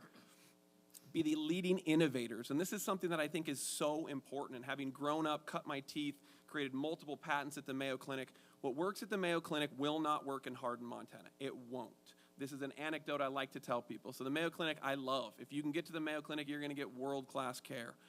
The Mayo Clinic has separate Foley teams putting in Foley catheters, urinary catheters, for males and females. Joyce, did we ever have that opportunity in Montana to have specific individuals? So when we look at the places that the innovation is being driven, they don't even really understand what we're doing on a daily basis.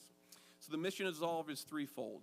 Facilitate collaborative research opportunities that contribute to the existing body of knowledge, focusing on rural care. Translate our work and that of others to strategies that improve healthcare outcomes, particularly in the rural and underserved communities, where Providence provides care and everywhere else. And then leverage the work of partnerships. The only way that this is going to happen is that we load the boat. We bring in all excited parties, we bring them together, and we do some really unique things. And this is, I think, really important to maintaining our workforce in Montana. There's two components to me of workforce. One is the hiring and the attracting, and the second is the maintaining and the keeping. We get a lot of people that come to rural Montana that want to practice medicine that don't stay all that long. It's pretty lonely and isolated in some of these communities, and we've got to build truly the capacity to provide the support, the intellectual capacity, the shared experiences, all of those things that we are so fragmented in Montana at this point. So why Resolve? And so partnering with communities, providers, and researchers. I want to learn from the providers. Just like I don't think Mayo Clinic knows what I do in Missoula, Montana, I certainly don't understand what they do in Cut Bank, Montana. So go to the source, learn from the source, create the machinery that allows them to improve what they're doing with their patient population. Ignite and invest in research and innovation. And this is what's really exciting. Through the Innovation Institute and what we're doing, more people than you can imagine are starting to come to us to say, we've got a device, how can we build it in the system that's going to allow it to be successful for the majority of the United States?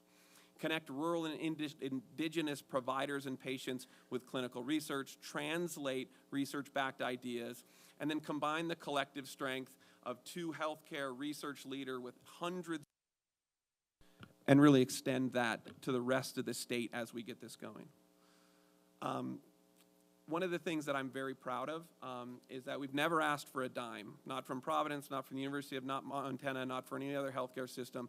In order to do this right, we're going to raise this. There's a lot of people in Montana that want to give to these causes and want to see all ships rise, and we've been very successful at philanthropy in kicking off this model. So this to me is really important, and it's a slide I made, so I don't make many, so I'm proud of it. But when you look at large data, and you look at translating that data into the communities, and this is what I think we do better in Providence than most. is if you use CMS data or large data sets, yes, you can get anonymized data, you can get amazing amounts of data, but you don't know where it's coming from, and you can't turn that data around immediately and impact the people you're taking it from. So in Providence, with the largest single EMR, and this does not apply to all of Montana, but the lessons learned, because there's a lot of different EMRs in Montana, but the lessons learned from the 1 million patients in our rural population, we can immediately take back to those communities and change care pathways. And that is an absolute barrier to changing the way in our country that rural health can iterate. So finally, the last slide, and then you'll never have to hear me again. No one is coming to save rural health care. This resonates with me so much. We count on large academic institutions to drive a lot of the changes in medicine. Boy, oh boy, we'll be waiting for a long time to wait for them to do this for us. This is our responsibility.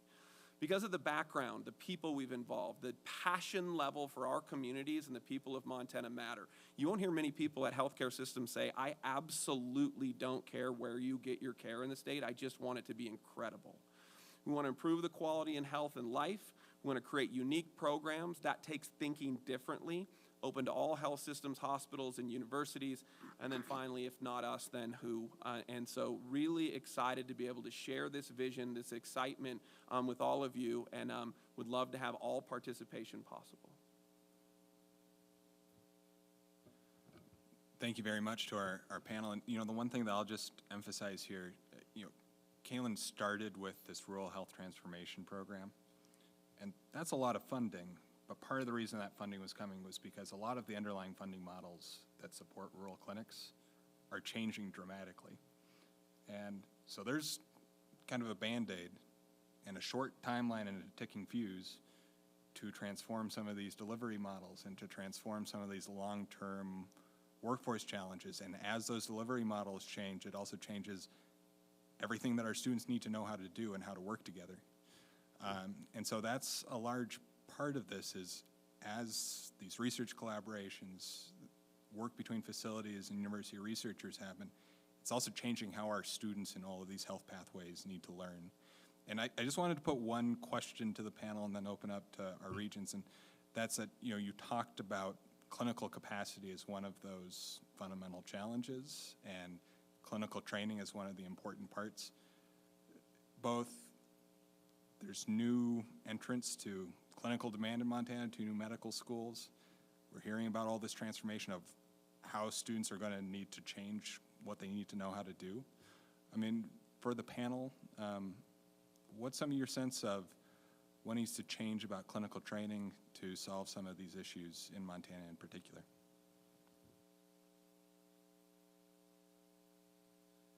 Thank you, Joe. I think the key to clinical partnerships is partnerships in general. That's why I really highlighted where all the alum are. Our alum are serving all over Montana, and they're precepting our students. And we also have the ability to train students differentially. And so a lot of accrediting bodies allow simulation as part of the experiential education. Certainly nursing allows up to 50% simulation and so an incredible opportunity both for our colleagues at Missoula College, but also for our colleagues at Montana State University.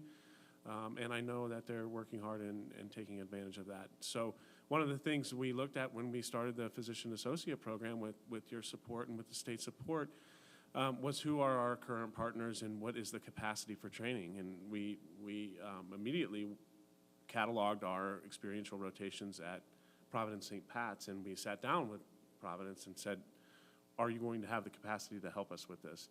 And the answer was and has always been yes. And so I think the key to clinical placements is making sure that we provide clinical placements for the students who are going to graduate and stay in Montana and serve Montanans. And we've done that pretty well to date. Do you have things to add? One thing I'd like to add is, so, as a physician and a hospital leader, I'm a huge proponent of care team models. So particularly in rural states, we've got to have a lot of qualified individuals in different specialties practicing at the maximum scope of their license. And so when we look at this, we work with the Skaggs Institute and Haley Blackburn. We need to get clinical pharmacists funded through our state. We need to find ways to include them as part of our teams, APPs, OT, PT. we're gone. We're past the days of a physician running a team and taking care of all the patients. And so we really need to educate our population, and we need to strengthen our collaborations, and then embrace the care team model of providing care in rural populations, which will help a lot with the work shortages. I'll just add, I think keeping the end game in mind if we're looking at the patient when it comes to healthcare, and how do we think outside of the box to meet the patient where they're at. I can highlight Montana State University's College of Nursing has really embraced the mobile clinic model. One example is taking nursing students out to Lame Deer to do assessments and screenings at Head Start. So where are we thinking outside of the brick and mortar healthcare facility, but being able to bring care teams, to your point, to other locations in Montana that might be a little bit different how we've done clinical training historically. Yeah, and finally, I'll say that one of the highlights of the Rural Health Transformation Program call for proposals is collaborative practice agreements. And Montana law is really progressive when we look at healthcare and who can provide it and who can provide primary care. And so pharmacists can provide primary care, physical therapists can provide primary care, and so can physician associates. And so the collaborative agreements with docs who might not be in place but can collaborate with advanced practitioners is critical. And that should expand preceptorship as well. Thank you all. Questions from our regents? I just have a comment. Thanks for your kind words, Dr. Spoon, but this is a long time coming. And so you can understand why it was easy to recruit Danny to come back home and really be a leader in this, and I really appreciate this. And as a retired healthcare professional, this is essential. This is essential for our rural state, and it's terrific that you are open to invite whomever, because that's what it's going to take, right, in this rural community to take a rural state to take care of the community. So thank you.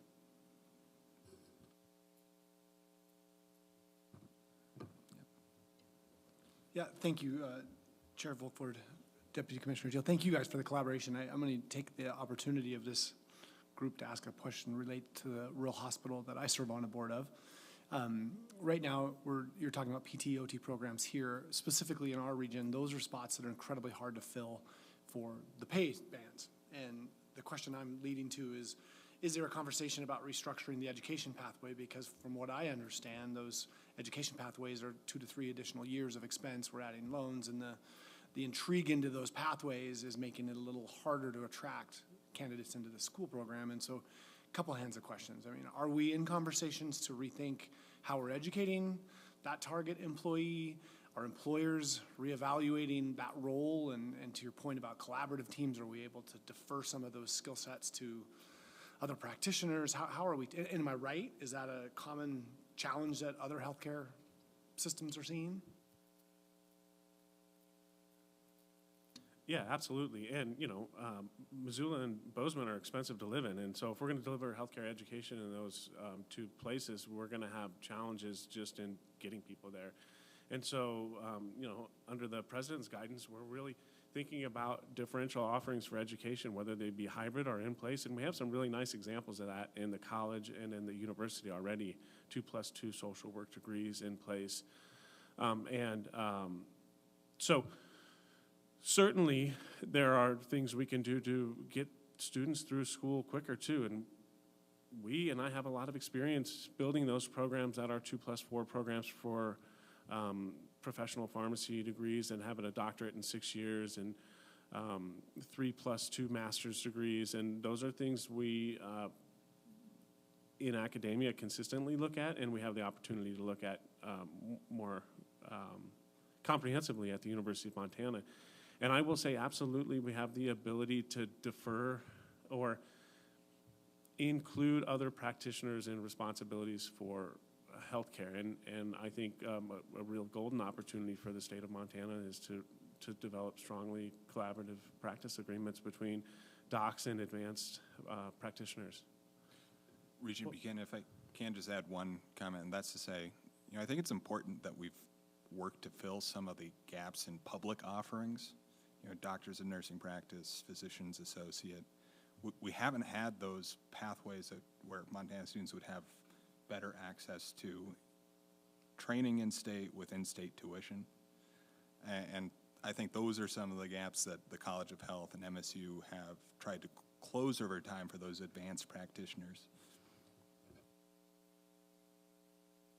And as it relates to physician associates studies, I see our colleagues here at Missoula College are working on pathways right from Missoula College to the College of Health for accelerated master's degree in physician associate studies, but also they critically look at dual enrollment.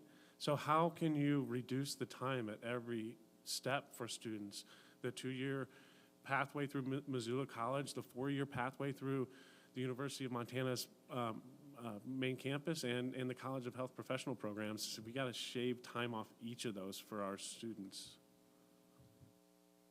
I'll just add briefly, I think another thing, thinking about costs for the students and what that looks like. A lot of what goes behind the scenes with our centers is looking at grant programs to offset costs for students. That's a constant. Looking at training programs, so then we're receiving receiving federal funds that then are going to our academic institutions, then it's a little less expensive for students to go forward and move on with their education, especially those who are serving in rural areas, because if you're uprooting and having to move, and speaking about distance delivery, looking at creative ways, and also thinking about cost in the long run.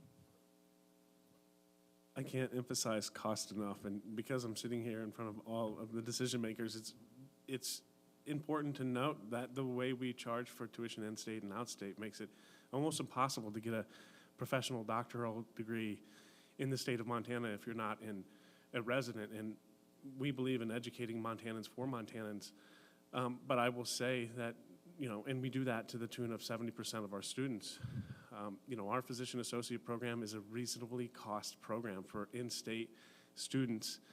It's incredibly expensive for out-of-state students, and we need out-of-state talent to take care of our patients in Montana. There's just not enough. And so, our out-of-state tuition is going to be $180,000, which is more expensive than Duke. And so, we can waive tuition by certain means, but maybe that's not the solution. And maybe it's time to think about different ways of charging out-of-state tuition.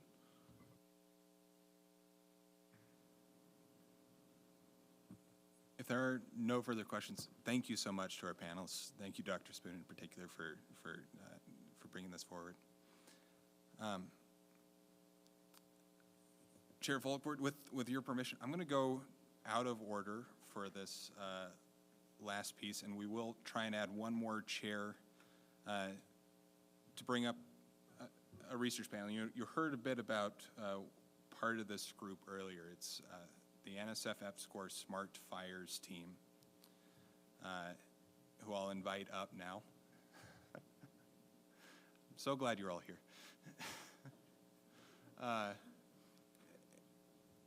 And just to set the stage for this, we've shared our research metrics in the past. And Ange, if we could pull it up.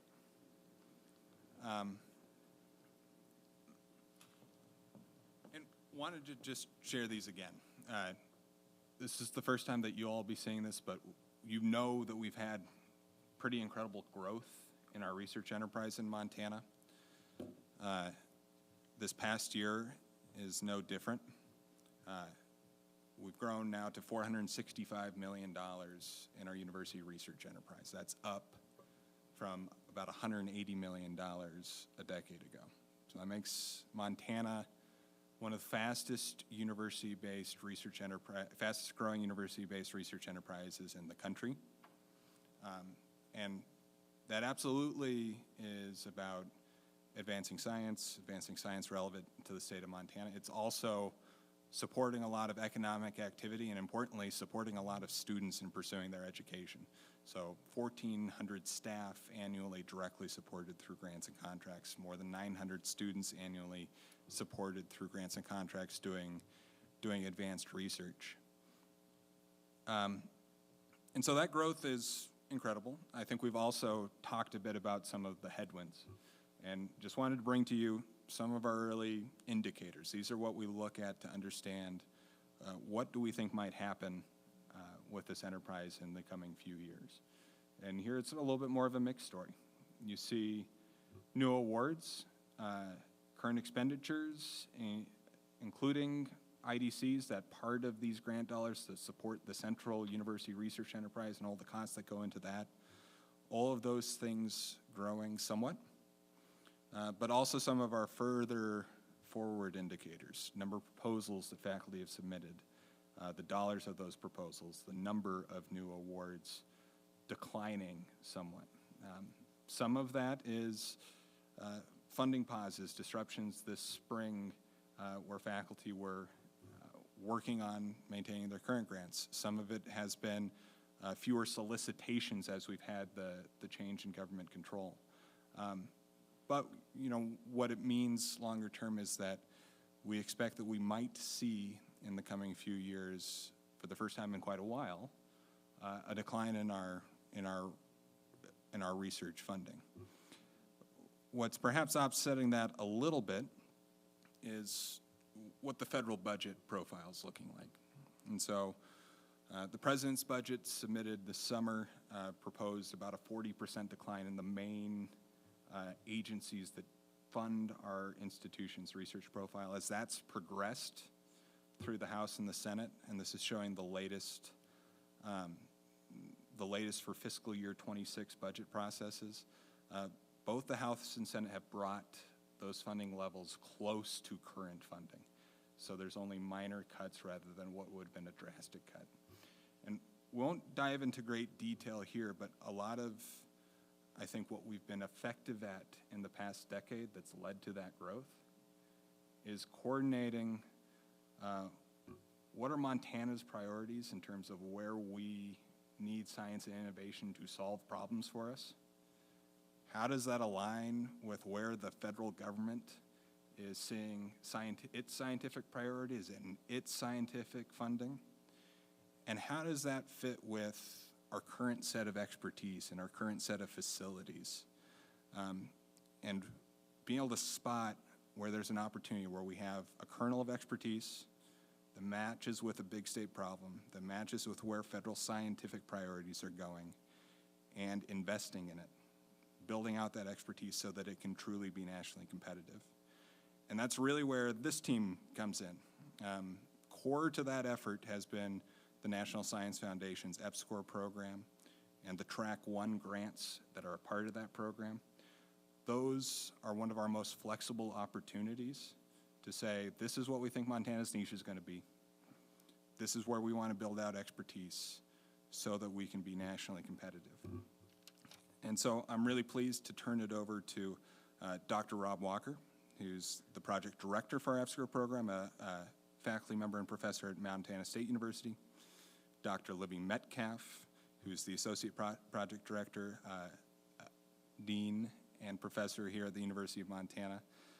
Two students who participated in the EPSCoR program who will introduce themselves later, but Tara Brown and Giselle Elias.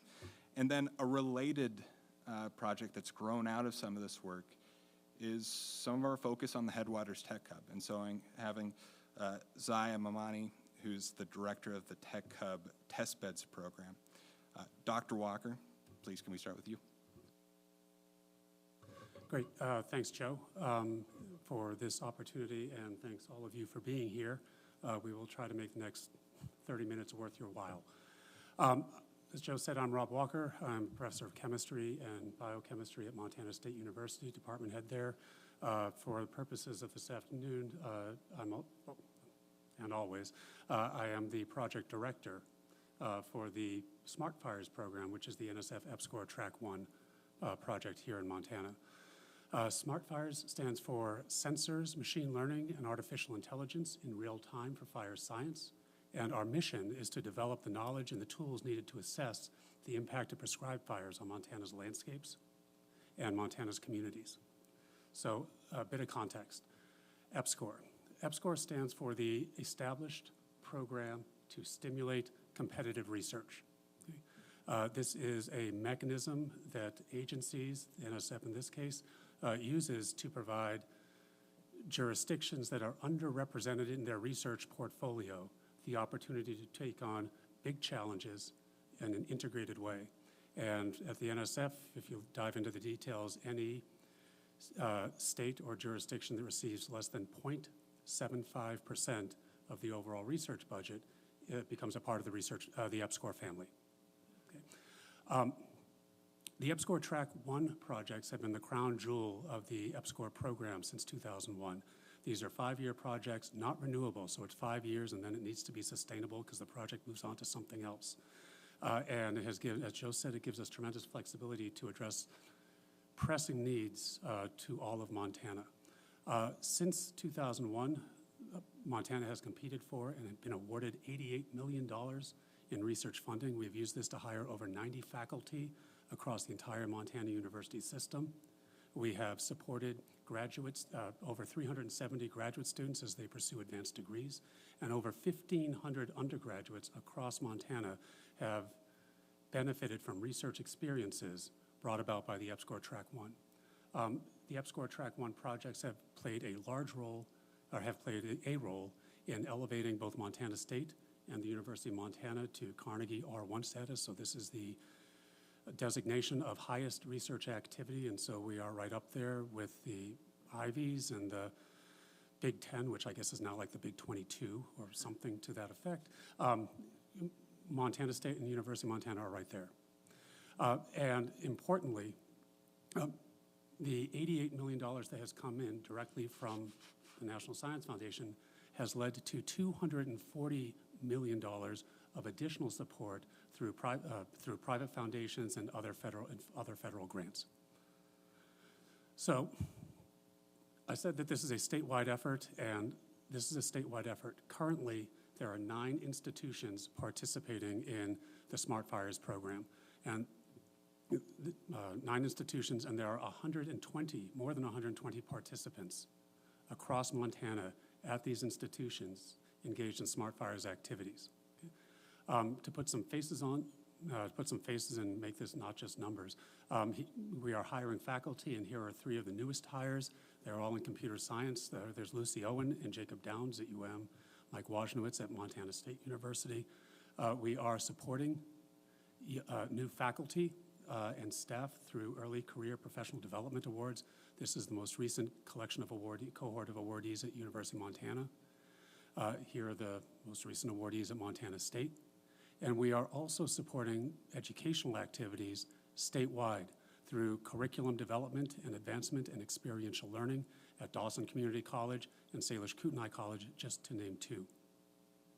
What I've done is haven't talked that much, but I've talked for a few minutes about the impact that EPSCoR has had on the Montana University system. We're also reaching out, and we are engaging with communities, with K-12 teacher education. We are working with private and public sector organizations at the state level, at the nonprofit,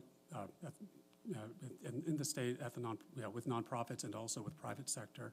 And to talk more about those partnerships and those activities, I'll turn it over to Libby for the next little bit. Thank you, Rob, and thank you, everyone.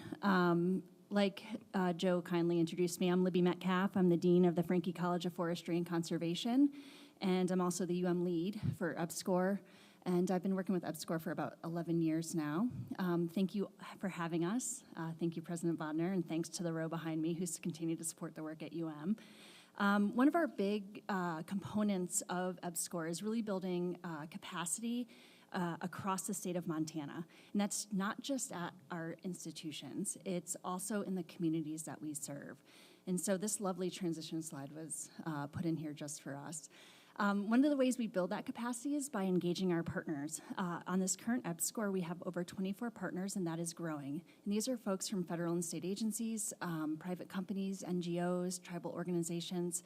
And these partners become critical components of how we educate our students in EPSCoR and how we work with the state of Montana. So I'm going to talk about a few of those partnerships. The first one I want to focus on is our work with the Smart Optical Sensor community. This is really an MSU-focused project where we're developing sensor technology and figuring out ways to pair that with our education and learning. What's really beautiful about our partnerships that we're able to build is that these become pathways for our students to find careers, to take internships, and to develop into great professionals that we know they can be. The other cool part of working with the sensor community is that we're developing new technologies that are really impactful. My favorite component is that we're currently trying to put some sensors on some rovers that are going to truck across the forest ground and try to understand how much fuel loading we have in our forests. And so this is just some of the work we do with our folks. One of the opportunities and partnerships that I'm most proud of is our work with the Montana Forest Conservation and Experiment Station and our Lubrecht Experimental Forests.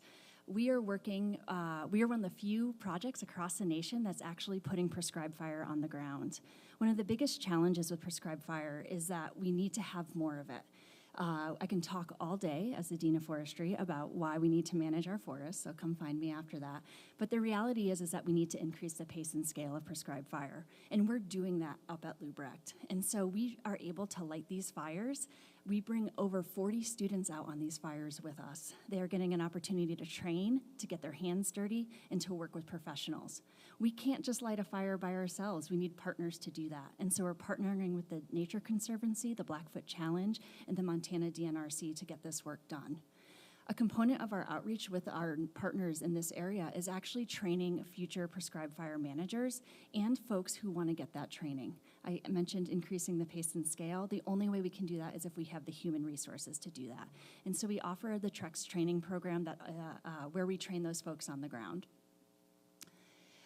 What we also love is bringing our partners together and celebrating our successes and our wins. This past fall, we had our meeting at Montana State University, our all hands, where we were able to develop a partner panel. This was a great opportunity for our students to engage with our partners, but also for our partners to learn from us. And so we hope in the next 3 years of our project to continue these type of opportunities for our students and for our partners.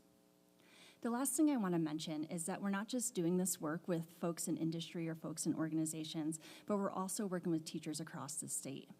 Our Broader Impacts group with the grant is often in communities. They're in Cut Bank, they're in Seeley Lake, and they're working with teachers to develop an experience around fire. The cool part about this is we're not only just creating the future workforce for us, but we're also creating partnerships with teaching with public schools, and hopefully what I love is trying to get those students to come to a school in the MUS system. We are super proud of our students on this project, and then we've brought 2 of them with us here today. And I'm going to turn it over to Giselle Elias, who's a master's student, and she's going to talk a little bit about her experience on Smart Fires. Hi, everyone. My name is Giselle Elias, and I am currently a master's student in resource conservation here at UM. I have been at UM for the past 6 years, which is kind of wild to think about because I feel like I just got here. I started my bachelor's degree in Parks, Tourism, and Recreation Management back in 2019, and I was also part of the Davidson Honors College. After finishing my bachelor's degree, my plan was to keep doing trail work for the Forest Service for a couple of years just to see where I would end up. I loved that work and it was awesome, but I had to leave it unexpectedly after a pretty serious injury. Once I recovered from surgery, I ended up reaching out to Libby and started working on the Smart Fires project as a research assistant. And then last winter, Libby suggested I consider a master's degree. And so for a little bit of context, while I was in my undergrad, I didn't even consider grad school as an option for me. I was working 2 jobs while going to school full time and as a first-generation college student. Just earning my bachelor's felt pretty much impossible, but I did it. But Libby has been planting the seeds since very early on. While in my undergrad, I was in one of her classes, and one time she looked right at me in the middle of class and said that I was going to grad school. I remember shaking my head and thinking, absolutely not, and yet here I am. I never imagined myself doing research, let alone enjoying it, but once I got the hands-on experience, I realized I didn't want to stop doing research. So I applied for my master's, and now, about a year in, we are discussing the possibility of doing a PhD down the road. I am incredibly grateful to be grant funded through the Smart Fires because without that support, I wouldn't be here. For the first time ever, I get to focus all of my time and attention on learning and research and not have to worry about clocking into a second job. On the project, my work focuses on the people part of prescribed fire, which is such an important part of the equation because people are everywhere and they are very complex. My research is looking at the decision makers, which is pretty much those who have any kind of role of getting prescribed fire out on the landscape. And so those include burn bosses, air quality specialists, and we're looking across federal, state, NGO, and private sectors. I am specifically interested in how their risk perceptions influence their decision-making around prescribed fire. Since joining the project, I have created an interview guide, interviewed 17 decision makers. We're gonna get 30 this winter. And I have begun the coding and analysis process for that and hoping to have my thesis done in the spring. I am also just starting to onboard an undergraduate intern, and I'm super excited to work and mentor someone who's just beginning their journey in this field. Along the way, I am also helping build a broader partner network, not just for myself, but also for the university, which will be invaluable for my future and for any future research that the university decides to take on, especially now that we have begun building relationships with these decision makers. And I thank you, guys. I will pass it on to Tara. Hello, I'm Tara Brown, and I'm a senior computer science major at the University of Montana. I'm actually a third-year student, but I'll be graduating this spring in part thanks to the support of the amazing faculty and staff we have here. Right now, I am on a Smart Fires internship under the mentorship of Dr. Lucy Owen, where we are studying the impact of smoke on human movement. It's using cell phone location data, which is an interesting challenge to work on because it's both simple and complex. In actuality, all cell phone location data is a point, a timestamp, and a scrambled user ID. But it is for the entire US at any point in 3 years. So the big problem is figuring out what areas we want to study and how to analyze that volume of data to get relevant, meaningful results. Our first approach is an interdisciplinary collaboration with Dr. Katrina Mullen, where we are working on the impact of smoke on human movement in fitness and recreation areas, both indoors and outdoors. And through this collaboration, I've had the opportunity to connect with like-minded individuals, as well as hone my skills in geospatial analysis, starting from data discovery and processing all the way through polygon-specific analysis. For our second approach, I was tasked with calculating changes in entropy and modes of transportation in regards to levels of smoke. For example, do more people drive cars when it's smoky out? Brainstorming approaches and reading through current literature has given me a firmer grasp of what it's like to do graduate level work, as well as how to take initiative and responsibility for a research project. Before this internship, I had never worked with geospatial data, and now I'm considering further work in behavioral computer science. I've secured an interview for an internship with Onyx, a local company studying geospatial data, and while I still don't know exactly what I want to do, my Smart Fires research has influenced my career goals in a way I hadn't expected. Moreover, I was able to gain hands-on experience in the computer science domain. Soon our project is going to move into large-scale data processing, and I hope to learn a lot more about data lakes, SQL, and multi-thread operations, all of which will be useful for my later computer science career.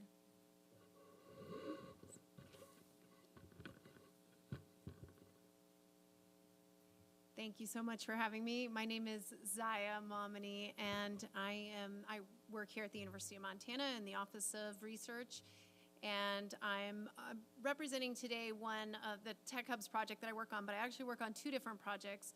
I'm the director of the Forest and Rangeland Technology Hub for Economic Resilience, which is a National Science Foundation funded project to translate research into commercialization. And then the second project is this Tech Hubs project, which is funded by the Economic Development Administration.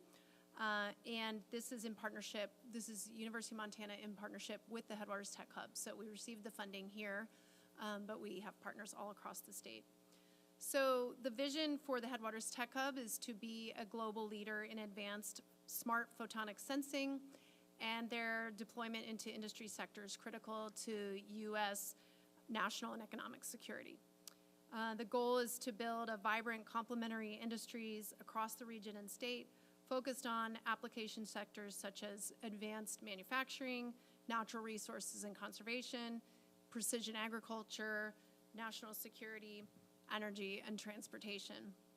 And the funding for the Headwaters Tech Hub came in at $45.9 million to the region to develop out 5 component projects. $41.3 million was in federal funding and $4.6 was the match, with greater than $14 million in partner leveraged funding.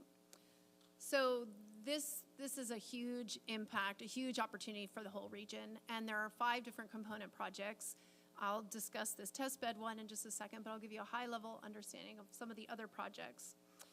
So the first project is advancing technologies through device scalability. And this is a vision to streamline nearly all stages of the integrated photonics development pipeline within our region, from prototyping to component integration at scale.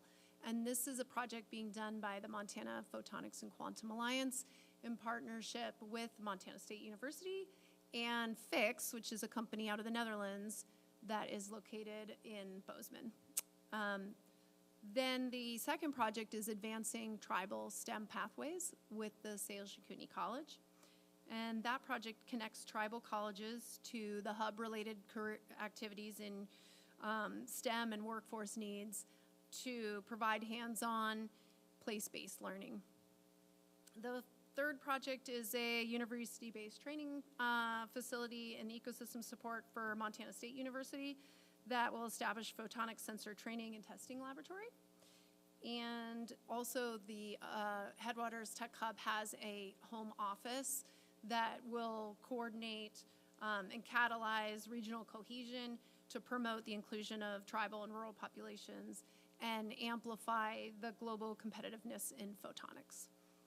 The Tech Hub office also guides progress across the region for the component projects, as well as maximizing our collective impact. And the fifth project that I want to talk about is our testbed project. So this is the one that I'm intimately involved in. The testbed project is to advance testbeds for tech evaluation and demonstration. And this is to advance field-based technology evaluation and demonstration for smart photonics sensors and autonomous capabilities. The testbeds encompass rugged terrain, precision agriculture, and on-off-road highway operations. And this is led by the University of Montana in partnership with Headwaters Tech Hub and sponsored by Accelerate Montana, but also in partnership with Montana Tech, Montana State University, and Grand Farms in North Dakota, as well as the Montana Department of Transportation. We received $14 million for this component project. So what is a testbed? Well, a testbed is a real-world research environment designated to support the testing, validation, and scaling of smart sensing tech across different terrains. These are proving grounds for technologies that are shaping the future and can be tested with key ecosystem inputs such as prescribed fire, harvesting, planting, and mining.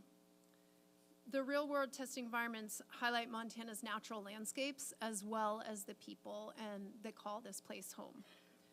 And each testbed supports industry partners with the project design that we can offer state-of-the-art capabilities to test their prototypes and demonstrate their projects to a showcase of buyers.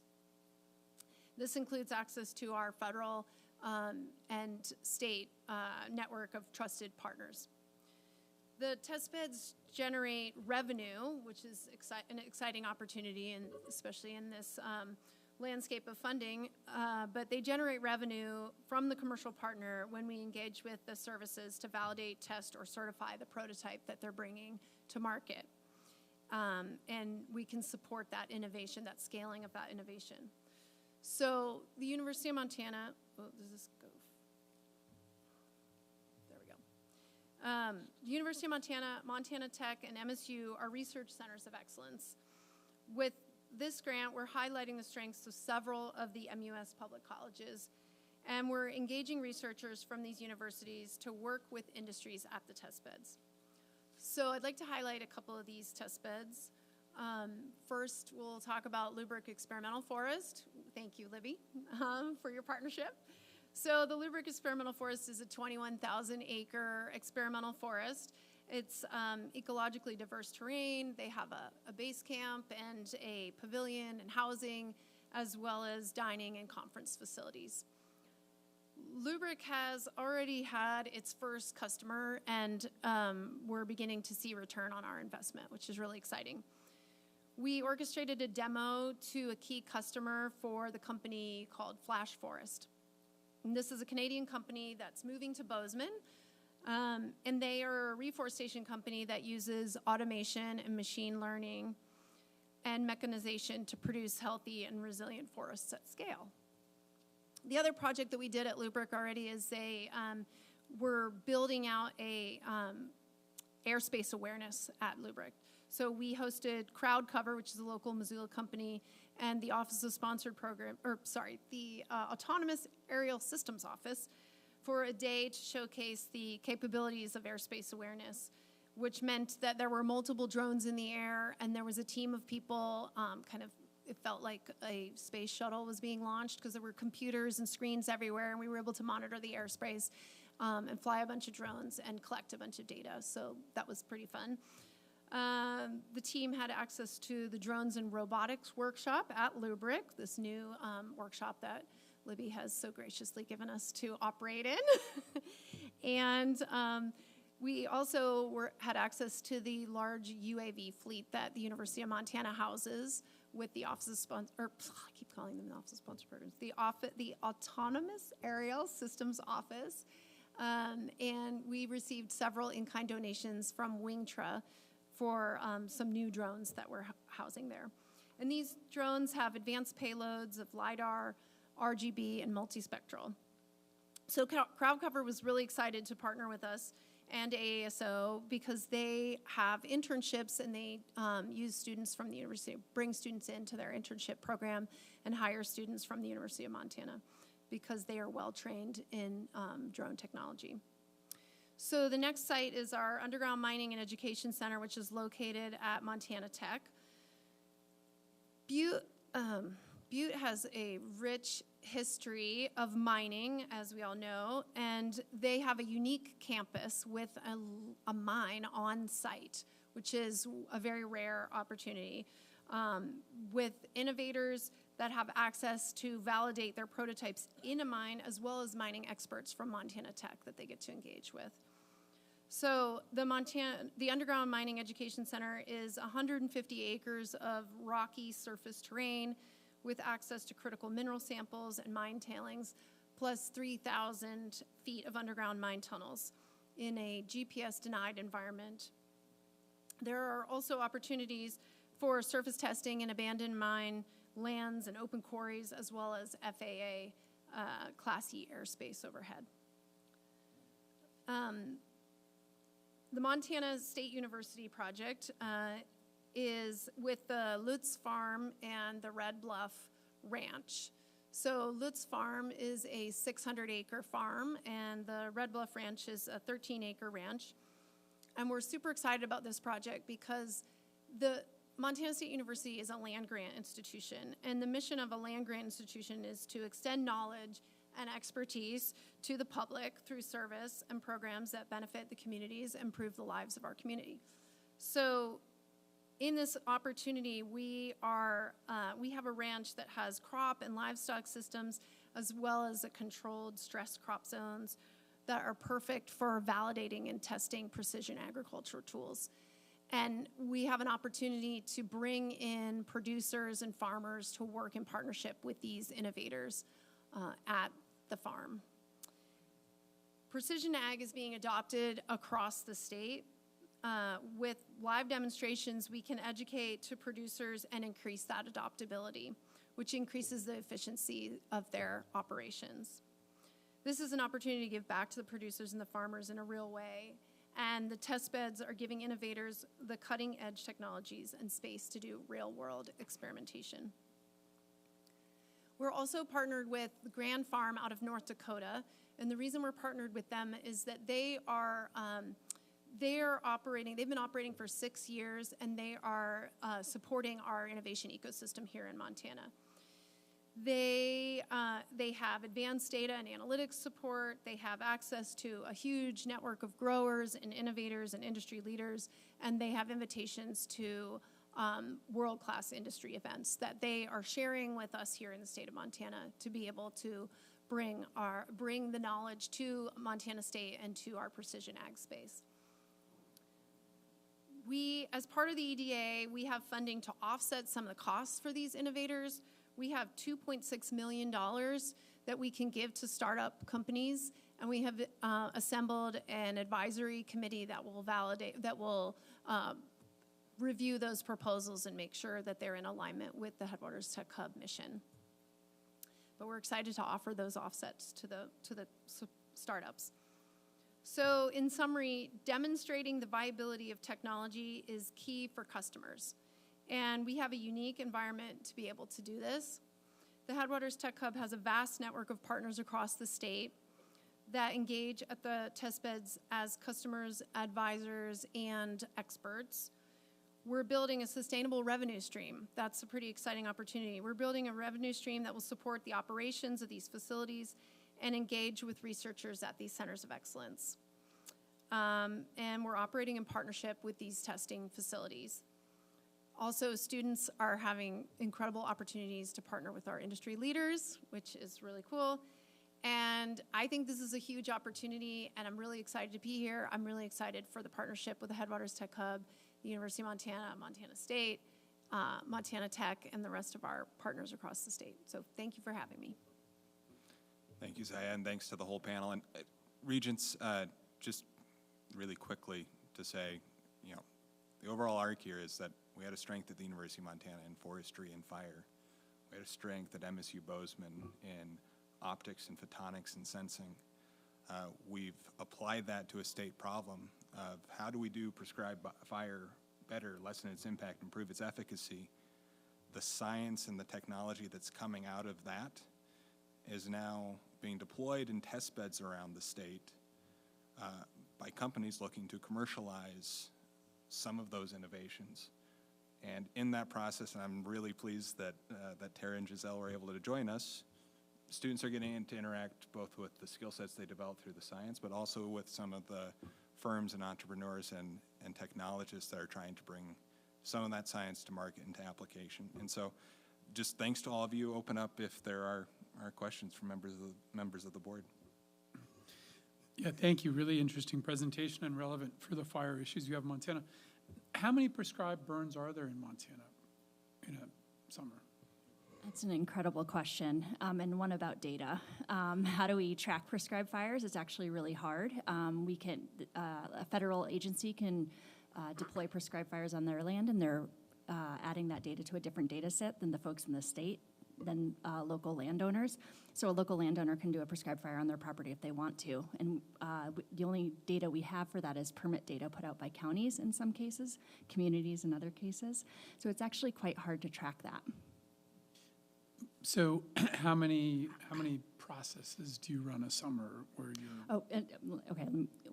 Right now on our grant, we did over 8 prescribed fires in the first 2 years. And so one of the challenges is we have really small burn windows in the state of Montana because of air quality. And so we have to wait until we can get a prescribed fire on the ground. And so we all sit there with our backpacks ready to go. And then when we get the green light, we're up on the forest burning. And what prevents you from studying natural wildfires rather than prescribed fires? So that's a great question, and there was a lot of consideration as we were pulling this project together to propose it. And what we can control as we can control prescribed fires. We know when they will happen. We can set up and understand everything we can about them. If we had proposed to study wildfires, we hypothesized that we would be guaranteeing Montana 5 years of very clean air because there would be no wildfires during the period of performance. We see it's good insurance. Yeah. That said, prescribed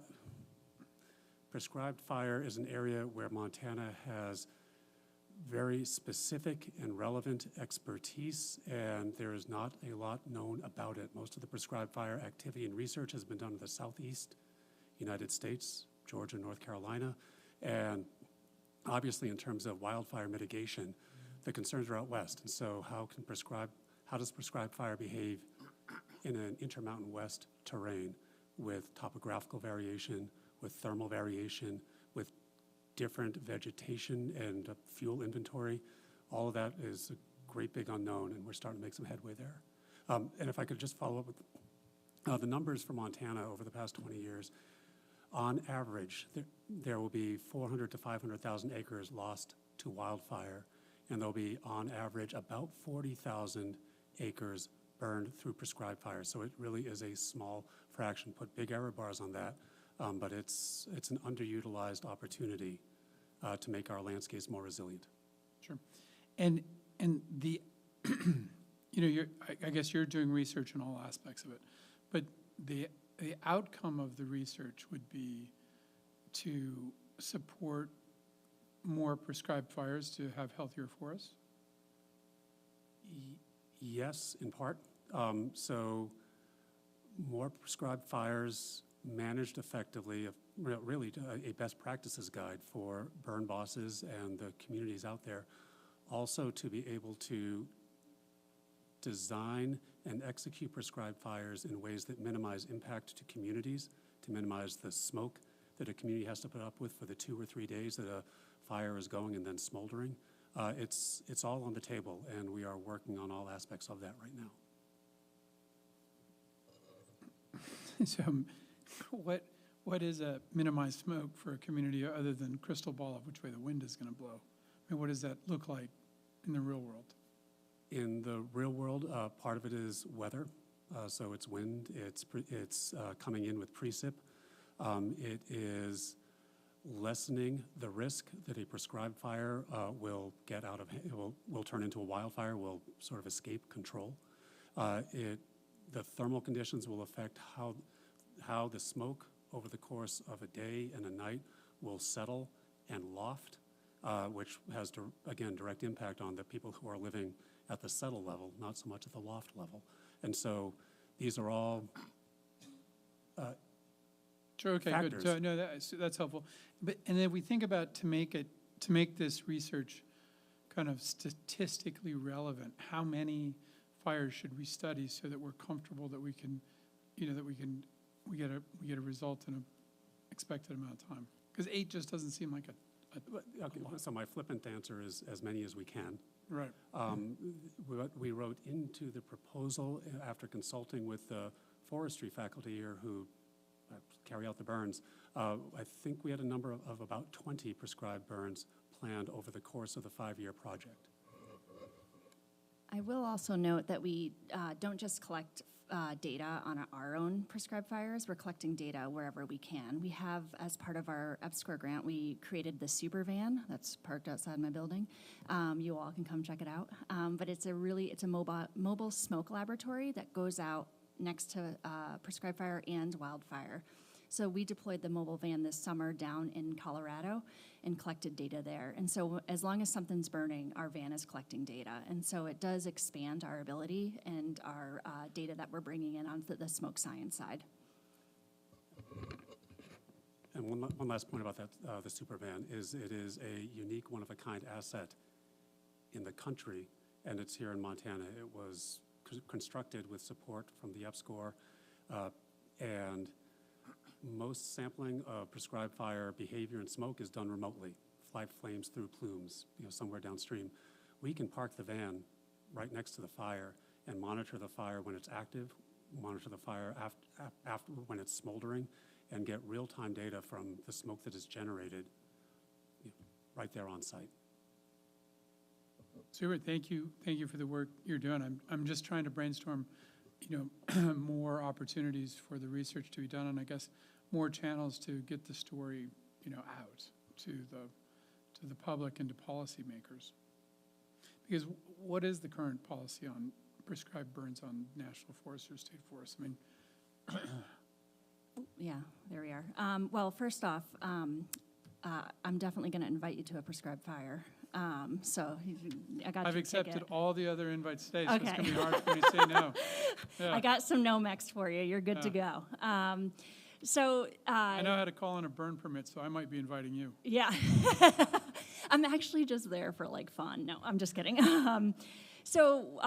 Your question around the policy implications, it's hard to, well, there's a lot of good policy implications. So if we look at the state level, there's the Montana Forest Action Plan, right? So we're meeting the intent of a lot of the goals in that plan. Part of that plan is about the WUI, the Wild and Urban Interface.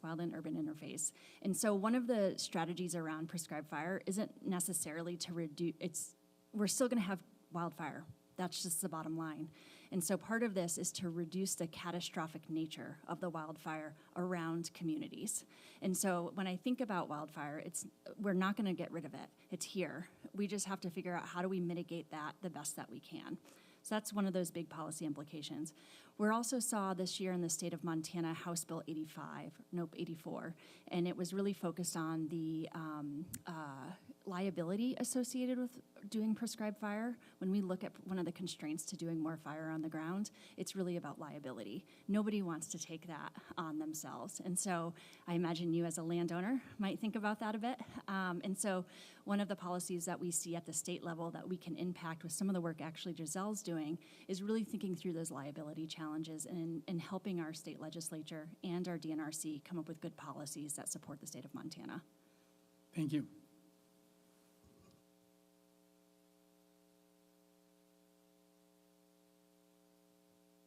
If there are no more questions, just thank you to our panel, and thanks for all that you do. I think this has been, something that the Regents might not know, but particularly for the past decade, Montana has been highlighted as a standout among EPSCoR states. And really, I think the strategic use of these grants are a big reason why our research funding has grown as it has, because we've been able to use these to build out pretty unique expertise on problems with relevance. And so thanks to this entire crew for highlighting that so well.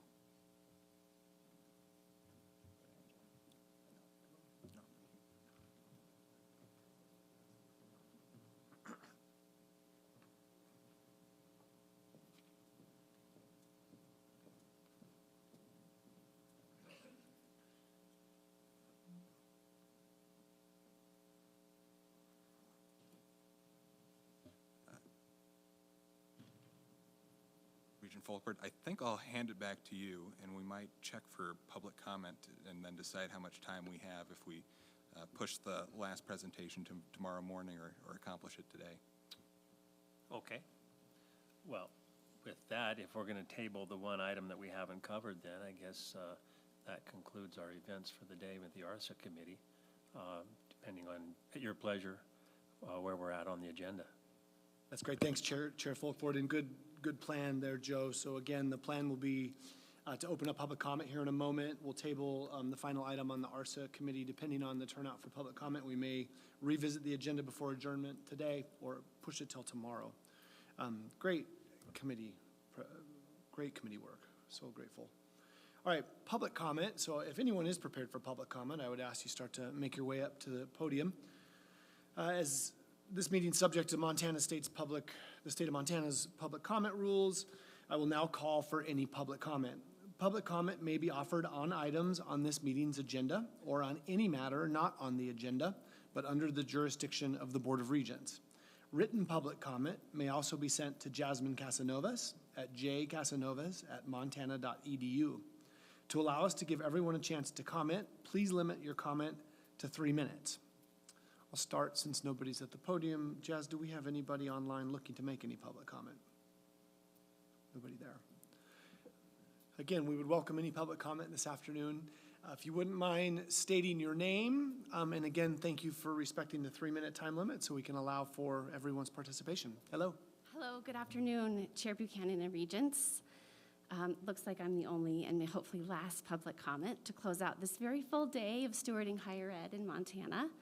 Thank you, Chair, Commissioner, and Regents for your time. My name is Jenny Levy. I'm the Creative Director here in University of Montana's Marketing and Communications Unit. It's my pleasure to personally invite you to a reception at our new Lodge Dining Center. It's located just west of here, steps from the Payne Family Native American Center and our famed grizzly bear statue. We're glad to welcome local community leaders to the reception as well. Here at UM, I have the very lucky job of helping to tell a UM story. And so if I might, under 3 minutes, I'd like to tell a quick story about the Lodge. You might know the term, the Lodge is uniquely special to UM. The Lodge was the student admin building on campus from the 1955 to 1998, serving generations of Grizzlies and everything from, tuition to parking tickets. The term the Lodge also reflects the proud indigenous heritage of UM. The term is found in many tribes of the northern Great Plains and refers to the traditional dwellings for gathering and ceremony on traditional homelands. The new Lodge represents far more than a place to eat. It reflects our commitment to elevate the student experience and create spaces that build community. Just a few highlights from the very first year of operation. Student engagement has surged. The Lodge has seen an 86% increase in visitors compared to last year's food zoo, nearly double the amount of food swipes. The whole campus is using it. We've seen a sharp rise in visits from faculty, staff, and upper division students, including UM employees, their children, parents, and even retirees. The Lodge has also become a recruiting asset. We regularly tour potential student athletes and their families through the space, and it's also built for today's learners. More than 100 charging stations are installed throughout the building. And we're about to hit a milestone. The Lodge anticipates serving its 1 millionth visitor in early December. So as you enjoy the space this evening, I invite you to notice the station signage and storytelling woven throughout the building.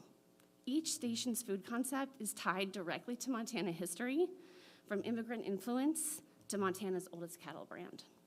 That's why we say this building is a love letter to Montana. So please join us on the second floor for a reception, and thank you again for your time and support. Go Grizz. Thank you, Jenny, very much. We look forward to spending some time with you.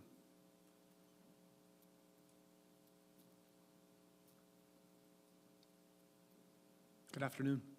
Hi there. I'm going to talk quick so I can hit my 3 minutes. My name is Brady Schwertfeger. I'm an LMS admin at the University of Montana and president of Focus UM, Local 8521. 11 years ago, I graduated from UM and endured several subsequent years of manual labor and professional aimlessness due to the presumed irrelevance of a philosophy degree. Later, I was hired in the mailroom at UM and used my wages to pay off the loans I took out for the degree I got from UM, which the irony of which is not lost on me. 5 years ago, I completed a Montana Code School certification, but because it was not covered by the employee tuition waiver or my employer's professional development budget, I spent $5,000 to receive a certification for back-end work that I currently do in my capacity as an LMS administrator. Upon receiving my MFA at the end of this academic year, thanks to fees, I will have spent roughly $6,000 for a post-secondary degree in addition to the well over $20,000 I spent on my undergraduate degree. Simultaneously, attacks on higher education have been increasing in both volume and severity at the federal and state levels.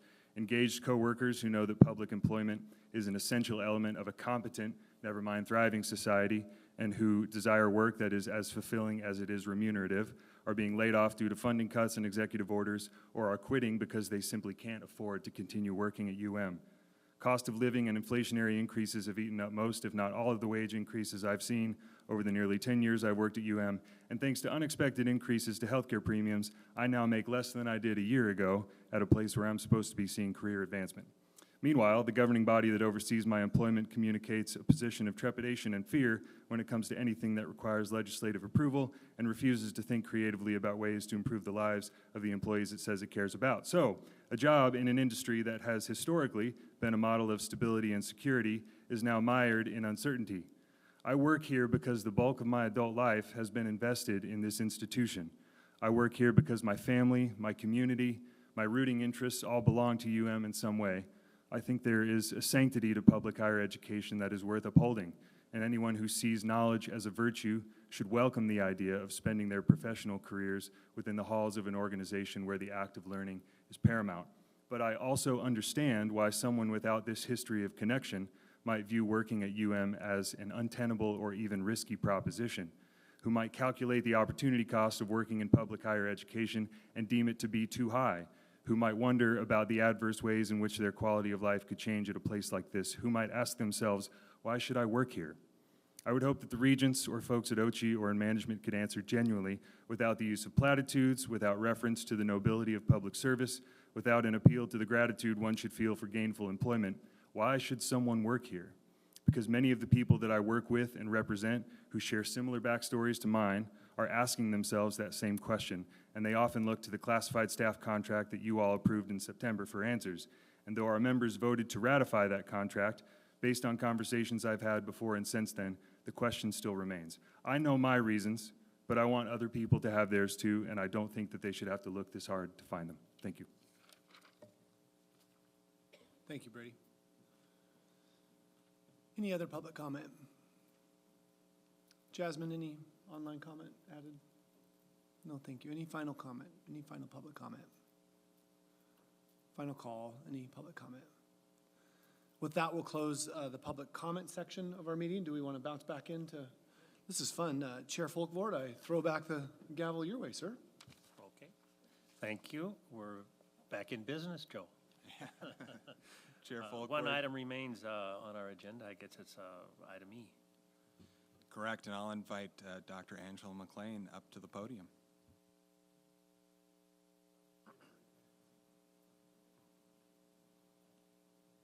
Thank you for your flexibility, Dr. McLean.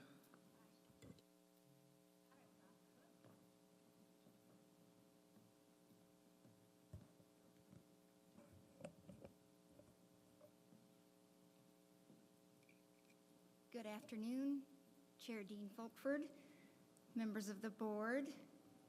Great to be here to get to visit with you about the Montana Grow Your Own Educator Initiative.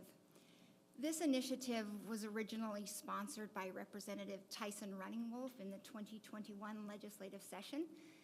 We hit the ground running then, and we were so pleased to make 2 awards, one to Blackfeet Community College, where they used their award to establish the Native Early Educators in Training program, the NEAT program. The second award was made to Montana State University Northern, where they established the very successful TOPS program.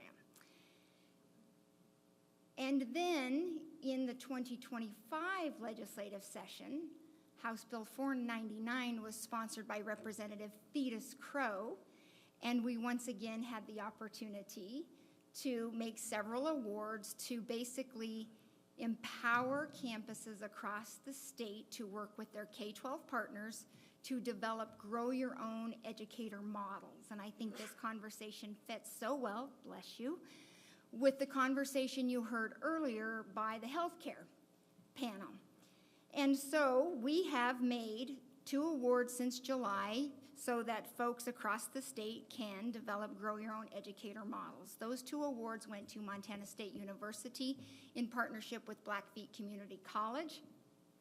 We anticipate that over the biennium they will graduate 18 folks. Additionally, we made an award to the University of Montana Western in partnership with the Lewistown Public Schools so that they could extend the very successful Great Falls Public School core school model to the Lewistown Central Academy. And we anticipate that our investment there will support the cohorts at the Great Falls model, help us design the model in Lewistown, and we think that we have a couple of winners in these 2 efforts right up here. Now, this piece of Grow Your Own is only one piece of the Montana educator recruitment and retention landscape. And I sat over there and I was thinking about why this conversation is so important to this board, and I think it is this.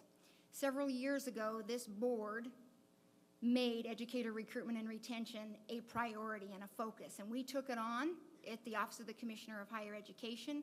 We worked with every single educator prep dean and department head across the university system and across the Montana Council of Deans. And when we first started this work, you could only check a couple of these boxes. And we were small in our work in comparison to other states. And I was tracking what was happening across the nation when it came to what states were doing to meet their educator recruitment and retention challenges.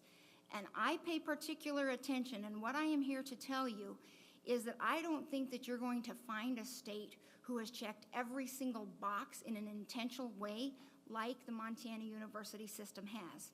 Now, we at OCHI, with our campus system, we have not done this work alone. We have done it in strong partnership with the Council of Deans, with our K-12 partners, with the Office of Public Instruction, and that last box that you see in purple that is checked is educator apprenticeship.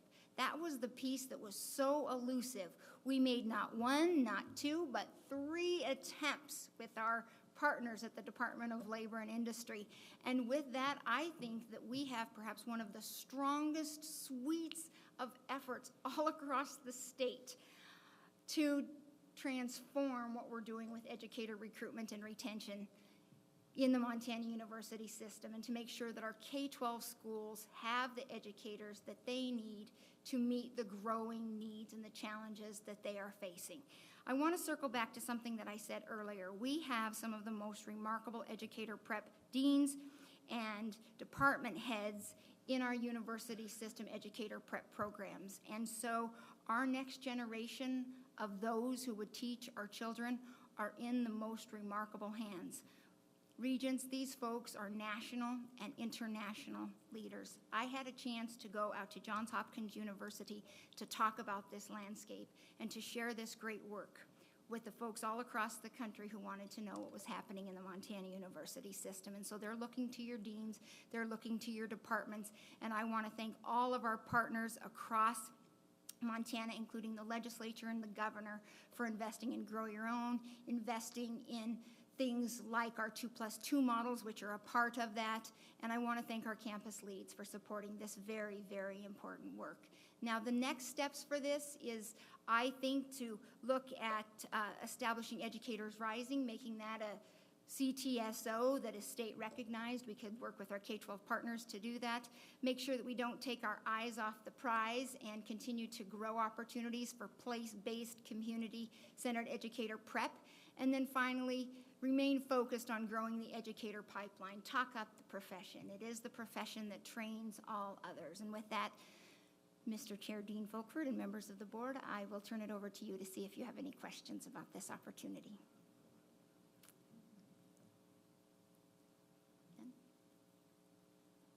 Thank you. Do we have some sense of how many of these Grow Your Own educators are then being placed in schools? You know, what's our group look like that we've put into place? Mr. Chair, members of the board, we just got our first set of students in the 21 initiative. It was not refunded in the 23 legislature. The legislation was not put forth. We anticipate a couple of handfuls of completers coming up soon.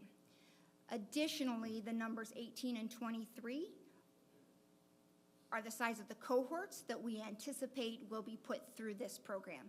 Part of what we wrote into the RFP was that anyone who wanted to qualify for these grants had to make sure that they made sure they had a plan to include an apprenticeship model, and they also needed to have a plan to make sure that they were leveraging the value of the residency. So we will anticipate that in 3 years, I should be back here with some completer numbers that are absolutely verifiable.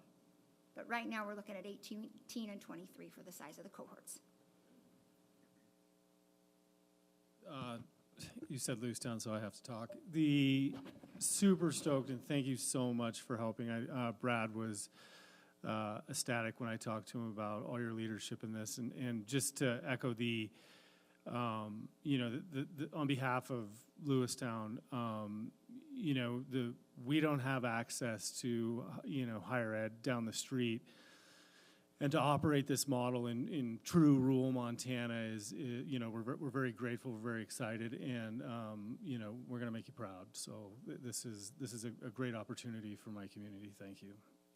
Mr. Chair, members of the board, thank you, Regent Southworth, for your continued partnership and conversations that you're having at the local level that have made these conversations so easily, I think, to bring home. And I would also signal to you, to the team at Great Falls, that we are looking forward to bringing the Lewistown folks to Great Falls, and we've also signaled invitations to a couple of our tribal college partners, because I think this core school model is one that is truly transformational, and especially with you folks having that regional academy where we can draw from districts around Lewistown as well as the community itself.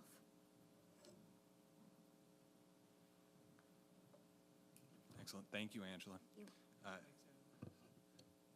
With that, Chair Folkford. May I make a quick Please, comment? sorry. So, just on behalf of Great Falls Public Schools, looking forward to a meeting coming up here with Lewistown. A huge thank you to the university partners who is helping. I am so looking forward a year from this February to interviewing 13 people to put them in classrooms.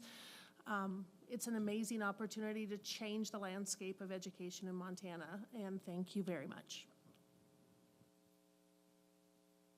Well, thank you, Deputy Commissioner Teal, for the work that you've done, the work that you're doing, the work that you're contemplating, you and your team, so that we can move forward.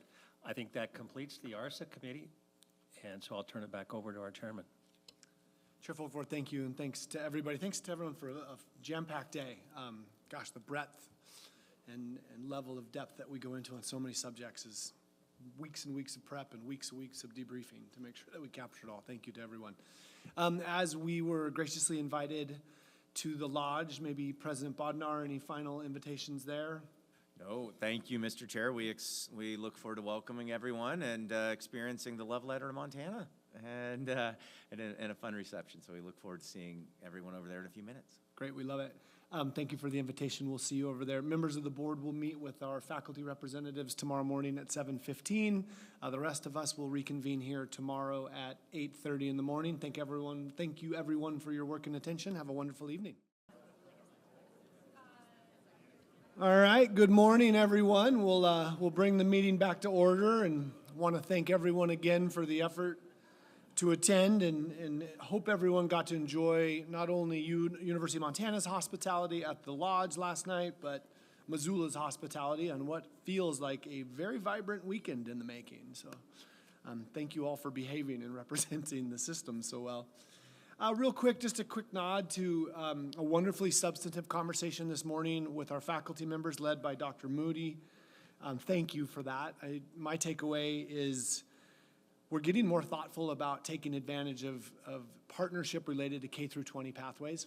And the discussion this morning is we can't plan and create strategies without data. We know that the data is there, and we've got to work with our K through 12 partners to do a better job of sharing that data and managing that into a message to our market of learners that need to realize that pathways to higher education lead to greater successes, and we've got them. So again, thank you for your leadership. Really appreciated the conversation this morning. We have a busy day. We're going to meet here this morning. I'll pass the gavel to Regent Hoyer for the two-year committee. Around 10:30, we'll welcome members from the legislature that sit on the Education Interim Committee to join us for the discussions that we have planned then. And then we will adjourn and reconvene again with the Board of Public Ed.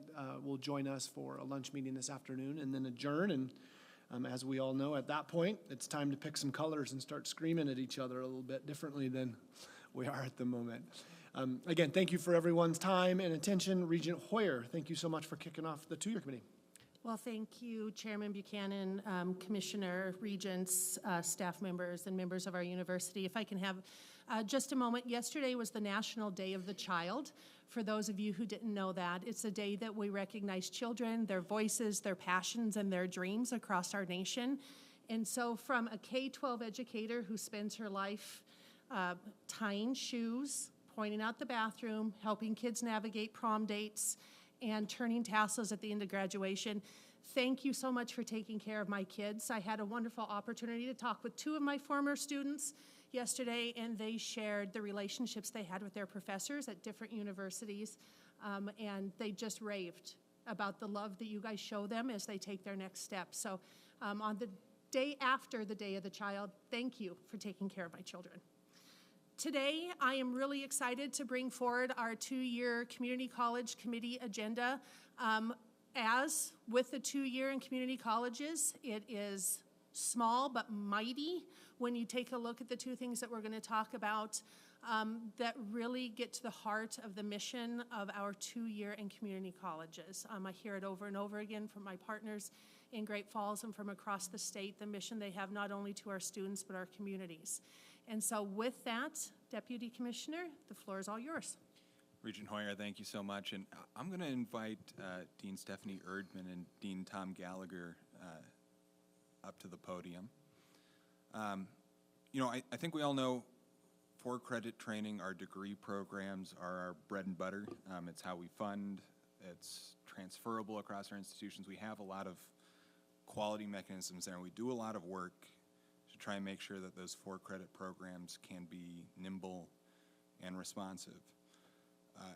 I think it's often less recognized. We do a lot in the not-for-credit, shorter-term training space, and we do that for a few reasons. We do it because increasingly there's a student demand, whether it's teachers looking for renewal units or folks trying to get industry credentials that oftentimes our campuses offer in these spaces. CDL, CNA, dental assisting, trades programming. Some of these spaces that for shorter term training that perhaps isn't right for a college credit, but that is meeting a community need. We do quite a lot, and it's an important part of our 2-year college's mission. You know, President Bodner yesterday shared the statistic of 10,000 individuals touched by UM's non-credit spaces in one way or another. And, you know, in short, if structured well, you know, these can be an on-ramp to our degree programs, to our campus communities, but it's also been a landscape that's been fragmented for a long time.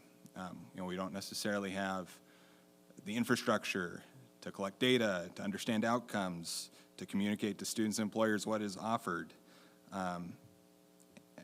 And it's closely related to how do we recognize training that happens outside of our system as also an on-ramp to higher education. And so I'm grateful for Dean Erdman and Dean Gallagher. These two have led a working group to try and provide some recommendations of how do we make this less fragmented? What are should be some of our priorities so that it's clearer to us all? Is this work valuable and where? How do we make it connect better? And how do we support it over time? So first, I'm going to hand it over to Dean Erdman to kick us off. Thank you, Deputy Commissioner Teal. Good morning, Regent Hoyer and Regents. Thank you for the opportunity to share the work about Validated Skills Training Task Force, or VST. Over the past 18 months, our charge has been clear. Make recommendations to build a coherent, statewide framework that strengthens non-credit training across the Montana University system and ensures every learner, regardless of where they enter, has a pathway to economic mobility, and to provide clarity and coordination across campuses, agencies, and employers to ensure non-credit training in Montana is recognized, valued, and positioned to meet the evolving needs of our state. The VST task force included representatives from our 2-year campuses, 4-year institution, workforce partners, and state agencies. We also participated in virtual affinity groups, bringing together practitioners from across the nation to examine quality assurance, data infrastructure, credentialing, pathway alignment, and various business models. These groups met monthly and served as the foundation for shared understanding and alignment. Our work recognizes an essential truth in the Montana University system. Balancing credit and non-credit is not an either-or proposition. Non-credit training meets our 2-year campus missions, strengthens local economies that help strengthen the state of Montana, and creates opportunities for generational transformation. And when it's aligned well, it becomes a powerful gateway to credit-bearing programs through improved conversion processes and stronger connections to the workplace. Today, we will walk you through where we started, what we've built, and the recommendations we are putting forward for Montana's future. As seen in this introductory slide, the work group started in September of 2023. In April of 2024, I joined the work group as co-lead with my partner in crime, Dean Tom Gallagher of Missoula College. Through the charge, the team was a part of the State Higher Education Executive Committee Association, or SHEO, Non-Credit Mobility Initiative. We were joined with Louisiana, Maryland, Massachusetts, Texas, and Virginia at instructional convenings and virtual cohort meetings to address how states can develop taxonomy for non-credit programs, improve non-credit data collection, better communicate about non-credit pathways, and develop recommendations around non-credit programming. Next slide, please. Across Montana, we already had significant momentum. 10 initiatives underway across the state directly support validated skills training at various levels. These include statewide work on digital credentials, the Montana Credential Registry pilot, strengthened apprenticeship partnerships, department-led workforce initiatives, emerging learning and employment record systems, and efforts at our two-year campuses to expand high-quality, employer-aligned training programs. What's exciting is that these initiatives are no longer operating in isolation. The VST framework gives us a way to connect them, ensuring they are part of a unified system rather than a set of disconnected programs. This level of statewide alignment positions Montana to take advantage of federal opportunities, such as the upcoming changes to short-term Pell, and prepares us for national accreditation expectation conversations surrounding non-credit, quality, and data tracking. It also lays the groundwork for a statewide credential registry that is transparent, portable, and trusted by employers. In short, these 10 initiatives across our state represent the scaffolding for a modern, responsive workforce ecosystem. One of the most consistent themes we heard throughout this effort was the level of confusion surrounding non-credit training, what it is, what it leads to, and how it connects to the rest of the Montana university system. Learners, employers, and even internal stakeholders often struggled to understand the value and the purpose of non-credit options or how they differ from traditional credit-bearing pathways. So to address this challenge, the task force developed a suite of one-page communication tools, simple, visual, and designed to meet audiences where they are. Each one-pager explains in clear and consistent language what validated skills training is, who it serves, what credentials are awarded, how the training connects to jobs, and how learners can seamlessly move from non-credit into credit-bearing programs. But beyond the specifics, these one-pagers do something even more important. They highlight the success stories already happening across Montana, especially at our two-year campuses. The stories demonstrate the real impact of VST programs, individuals reskilling into high-demand fields, employers who helped co-design programs and hired our graduates, and campuses that have aligned non-credit and credit pathways to true mobility for learners. For example, a learner who completes a short-term welding credential at a two-year campus may immediately enter the workforce and later return to apply that training toward an associate's degree. Or a healthcare upskilling program may result in rapid employment, higher wages, and a clear path toward earning additional credentials. These stories show how non-credit training strengthens the local economy, supports employers, provides a pathway to higher education if desired, and opens the door to generational transformation for families across the state of Montana. Our one-pager series also highlights the way Montana's two-year campuses, such as Great Falls College, are redefining the learner experience by treating non-credit participants as full students. While not eligible for financial aid at this point, at Great Falls College, our non-credit learners have access to the majority of the same support services as the credit-bearing students on our campus. We have found that this approach reduces stigma, increases retention, and makes the transition from non-credit to credit far more seamless. It shows learners that they belong here, whether they start with a short-term credential or an associate degree pathway. I believe that showcasing these campus-level practices is essential to building understanding and trust in the system, adding to generational transformation. The one-pagers also give us a statewide communication playbook. They ensure that whether someone is speaking to a student, a dual enrollment advisor, a business leader, or a legislator, we can communicate the value and outcomes of validated skills training with clarity, with consistency, and with confidence. I'll hand it over to Tom. Thank you, Dean. Well, thank you, Dean Erdman and Chair Hoyer. Building on our analysis, affinity group work, and statewide engagement, the task force is presenting 7 recommendations to bring coherence, transparency, and alignment to Montana's non-credit ecosystem. First, we recommend formally adopting the VST definition, taxonomy, and framework statewide. This creates a common language that distinguishes high-quality, workforce-relevant programs from the broader universe of non-credit offerings.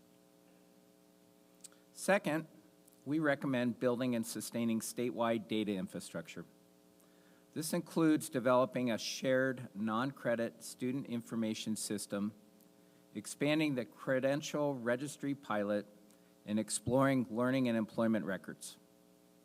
This will allow us to track outcomes, demonstrate return on investment, and support federal compliance. Third, we recommend strengthening credit for prior learning policies. This is essential for improving conversion from non-credit to credit and providing learners with real, accelerated pathways to degree completion. Fourth, we recommend statewide strategic communications so learners, families, employers, and legislators clearly understand the value and impact of short-term credentials. Fifth, we recommend establishing a dedicated statewide VST position at OCHI to ensure coordination, data stewardship, communications leadership, and ongoing policy development. Sixth, we recommend developing predictable funding models, preparing the state for the introduction of short-term Pell, and ensuring access for adult learners in underserved populations. And seventh, we recommend establishing statewide quality standards to ensure programs are nimble, employer-driven, and consistent across the Montana university system. And finally, and not necessarily included in our slides, is Montana's upcoming partnership with the Rural Talent Lab. Our involvement with this initiative will help ensure equitable access to VST opportunities for rural and frontier communities. Montana's geography means that many residents live far from training centers or lack reliable broadband. To address this, we are excited to have discussions around concepts like the following: expanding hybrid and mobile training models, leveraging community hubs, and building partnerships that bring VST directly to rural learners and employers. This ensures that every Montanan, not just those near our larger campuses, can benefit from the workforce trainings that validated skills training can provide. These recommendations, together with create a strong, coherent statewide framework that meets Montana's economic needs while expanding opportunities for all students. They position Montana for long-term workforce responsiveness, national accreditation, readiness, and the kind of generational transformation that comes from creating clear, equitable pathways into and through higher education. Next slide. We'd like to close by acknowledging the dedicated committee members and partners who contributed to this work over the past 2 years. Representing two-year colleges, four-year institutions, OCHI, Department of Labor and Industry, the Office of Public Instruction, Accelerate Montana, and employer partnerships statewide. Their commitment to alignment, transparency, and learner mobility has been essential. We believe that validated skills training is not a peripheral effort. It is central to Montana's workforce future. It strengthens local economies, deepens employer partnerships, and expands opportunities for Montanans of all age. Thank you again for your time and leadership. We're happy to answer questions, hear your feedback, or discuss next steps. Tom, Stephanie, thank you both so much, and thanks to all the members of the task force. And for the regents, I just want you all to know, this is a really complicated area. I mean, I think that came across in the presentation. It's something that a lot of states are wrestling with, and the reason that they're wrestling with it is because we have a lot of this training occurring. It's supported through programs like WIOA, like SNAP Education and Training, potentially through programs like Short-Term Pell. But we don't have a lot of the infrastructure that makes it portable, that makes it connect to a degree pathway, that helps us to evaluate if it's working, that even recognizes and counts how much of it is happening. And that's part of the challenge of this overall ecosystem, is to try and put in some of the baseline infrastructure so we understand what this is doing, how it can better link to our degree programs or to employment, whether we're supporting it adequately through these other funding mechanisms that already exist in state government, how it can improve. And what this task force has done, I think, is given Montana a really good foundation to build from that not a lot of other states have. Foundation in terms of some of the key definitions, what data is useful to gather, how do we start thinking about what infrastructure is going to be necessary to gather and communicate about these programs. And so, so you all know Dr. Kirk Lacey and our Workforce Initiatives Council is taking up these recommendations and focusing initially, particularly on credit for prior learning and on that data infrastructure piece where we do have some funding through programs that Dr. Angela McLean's going to share about a little later today to try and ensure that we have some of the infrastructure so that gathering a common core of data for this work that's already occurring becomes more possible so that we can start, wrangling this more effectively than we have in the past. And it's in large part because of the work of this team and the much larger team that you saw on the screen just previously. So thank you again, and happy to open up for this crew to answer any questions the regents might have. Thank you. I think my first stumbling block is the name. The Non-Credit Mobility Academy. It's like I recognize all those words, just not in that order. I asked AI to come up with something, because I think I understand what you're trying to accomplish, but, stackable learning pathways, recognized learning pathways academy.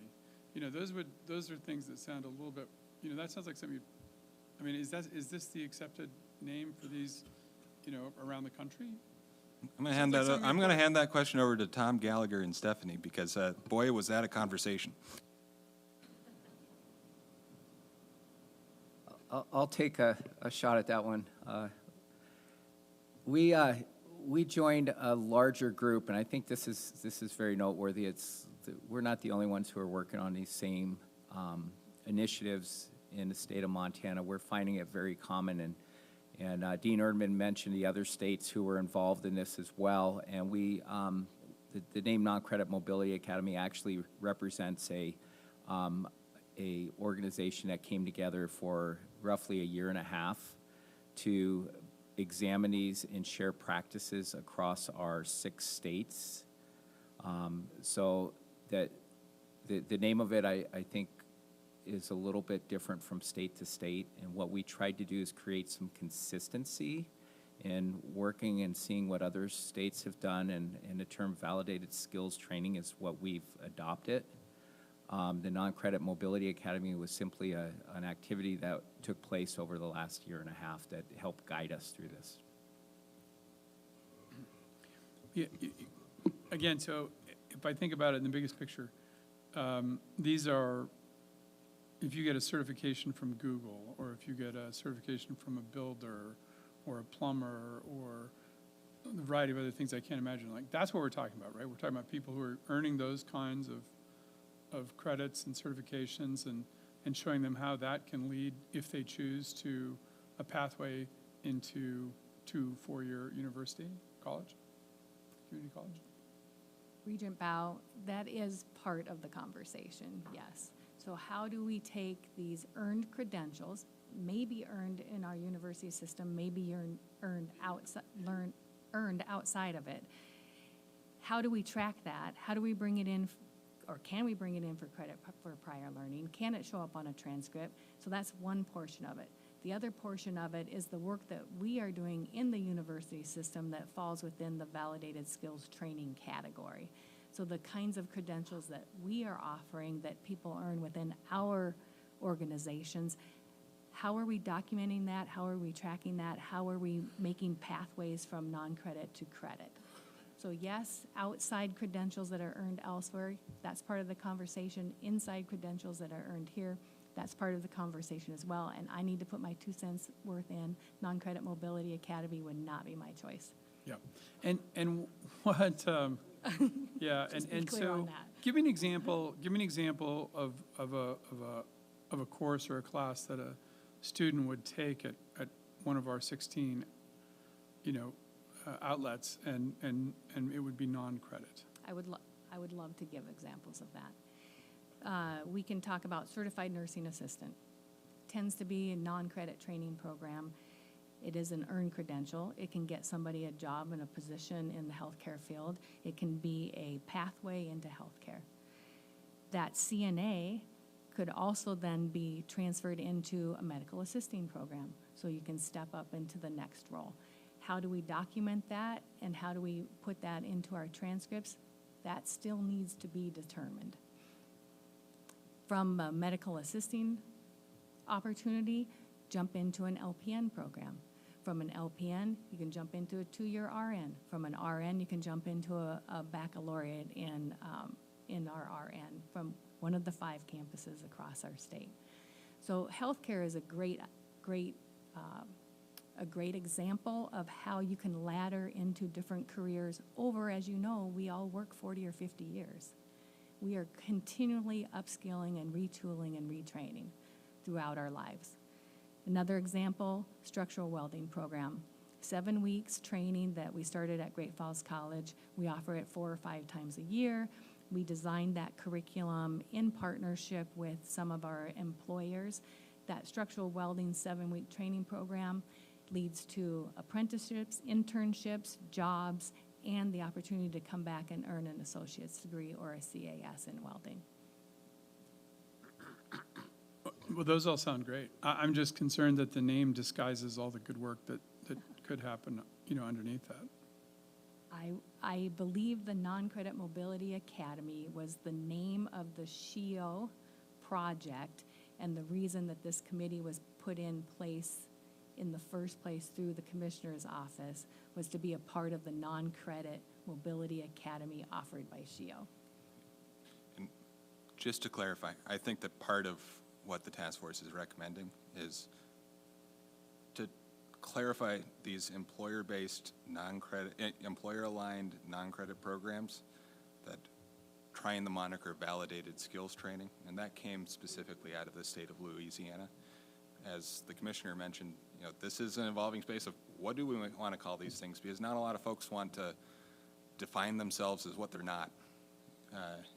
Define themselves as not for college credit. It's I'm with you. It's not exactly a great turn of phrase. So trying to say, what are our expectations of the types of training and programs that don't carry college credit but do carry some level of quality and alignment? Yeah, Madam Chair, Regent Bao, and I just want to add a couple thoughts here, because this has been a passion project here. And I want to thank Joe for your leadership on this, and thank Deans Erdman and Gallagher for your collaborative partnership and leadership on this. You know, I want to make 3 points. One, you know, we talk about declining college participation rates. We talk about the demographic cliff. We talk about the challenges we're having, you know, with our, what I might call our traditional student population. Those are all real.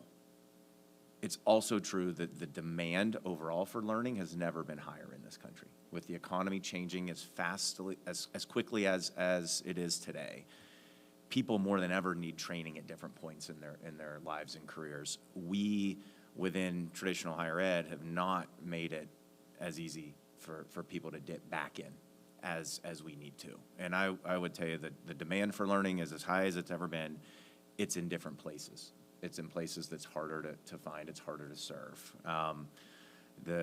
I think your point, Regent Bao, is very, very valid. How you describe this, how you explain it, is really difficult. And your point about the name, I don't think anyone at this table likes the non-credit mobility academy and even validated skills training, you know, because we can do a great job of this, but if employers don't understand it, if employers don't see the opportunity here, you have to create the market for this. Employers have to believe in it. We have to serve it. But I'll tell you, the third point I'd make is this is really core to the mission of this university system. You know, I love our students, and we have Regent Jasper at the table. We have students in the audience. We have lunch with them. They're amazing young people. The students, and I love going to our graduations. I will tell you, however, some of the most impactful activities I've been a part of in my 8 years here have been engaging with programs like these. You know, so you asked, like, what's an example? An example is a program we started with a company here in Missoula called ATG Cognizant 6 years ago. This was a tech company. Their CEO came and said, hey, I need to grow my workforce by about 150 people. Can you help? I love your MIS graduates, but you only produce X amount a year. I need 10 times that. Within 2 months, we had developed a 12-week program, co-taught by their instructors, by ours. And that first cohort graduated about 5 months later. The entire room of, I think it was about 50 people. I was in the room at the graduation. The CEO of the company told them, hey, all of you have graduated and all of you have a job offer. People broke down in tears. A 50-year-old man went out to call his mom. And a similar program in Great Falls, actually, through Accelerate Montana, but delivered via Great Falls College. One of the graduates of that program, he said, you know, this program gave me hope. I didn't think I had anything left to offer the world, and this program gave me hope. And so I mention that because we see our more traditional age students. It's harder to see the many Montanans out there who are getting left behind, who need opportunity, who need a chance to reskill or upskill. It's hard, it's confusing. I don't know what the heck we call it to be most effective, but we have to do this. And I just want to say thank you for the emphasis on this at the system level. And thank you for your leadership. And we got to keep pushing here because this is what our state needs from us. And I think we have a really good opportunity to be a national leader in how well we as a educational system deliver opportunity for people at all stages of their lives and careers. So thank you.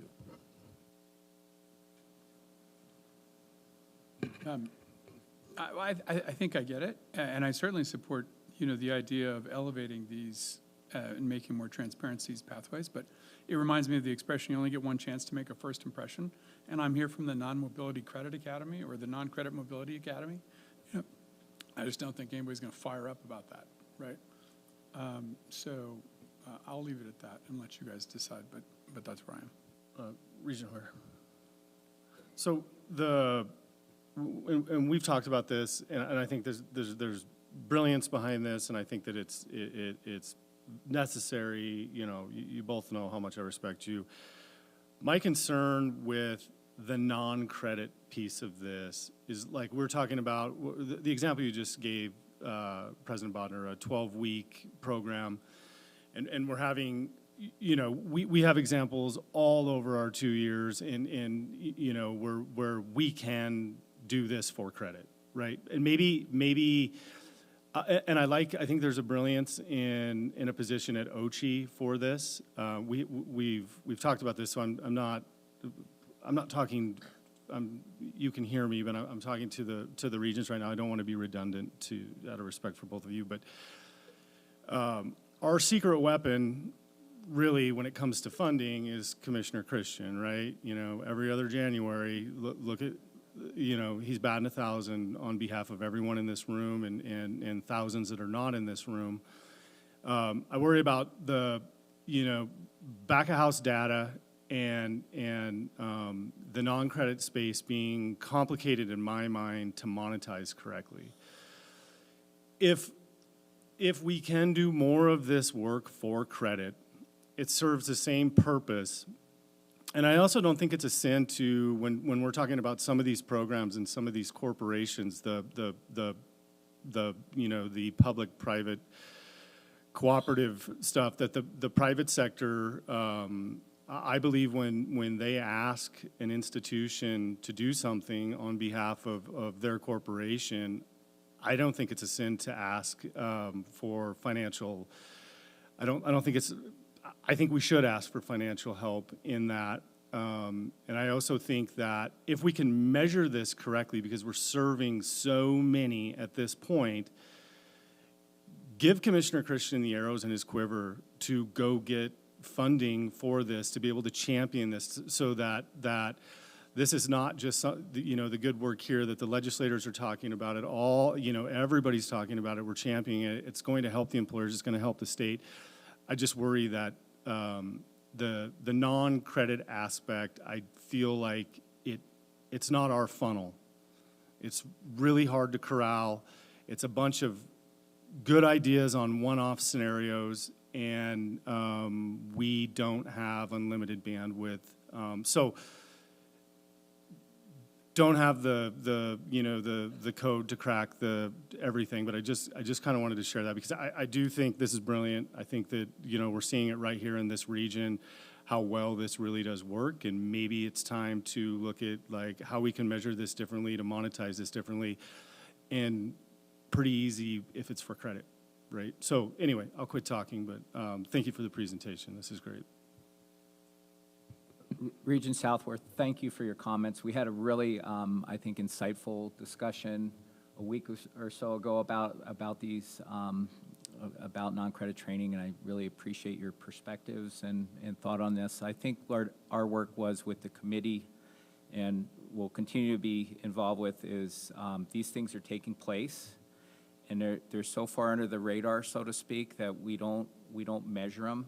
And if we're going to do anything well in education, we need to make sure that we're measuring what we're doing and coming up with systems to track those users, coming up with systems to help those folks move into those credited programs that we all relish, and giving those opportunities for them to come from places like their military experience into the system in a very thoughtful and organized way. Or from a truck driver who's in a CDL program and has been driving truck for the last 10 years and wants to get into something else in the transportation industry, having that bridge built for them.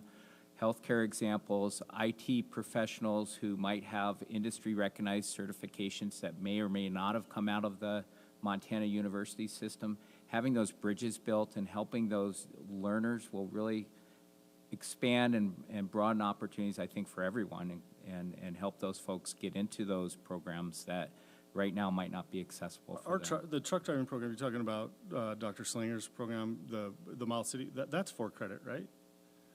Right? That's for credit. The job ready example, that's for credit, right? Some vary back and forth. We offer at Missoula College. I can't talk a whole lot about Miles City, but we talk at Missoula College. Ours is non-credit. And the end goal for those folks is to get licensure and not necessarily other credentials. And then we're looking at is bringing that licensure back into the system so that there's some academic recognition of that.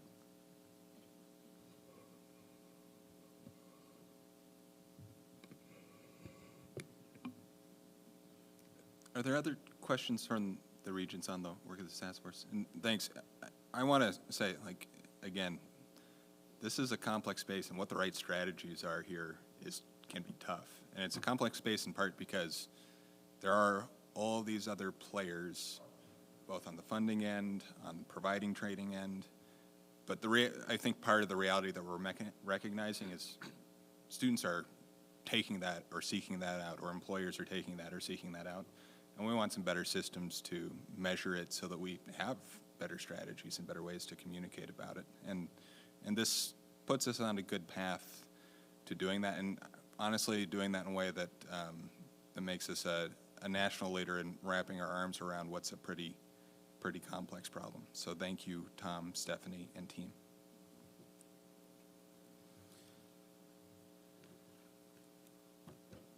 Should I go to the next? Yeah, would you please? Thank you. And Regent Hoyer, I'm now going to invite Dr. Angela McLean up to the stage.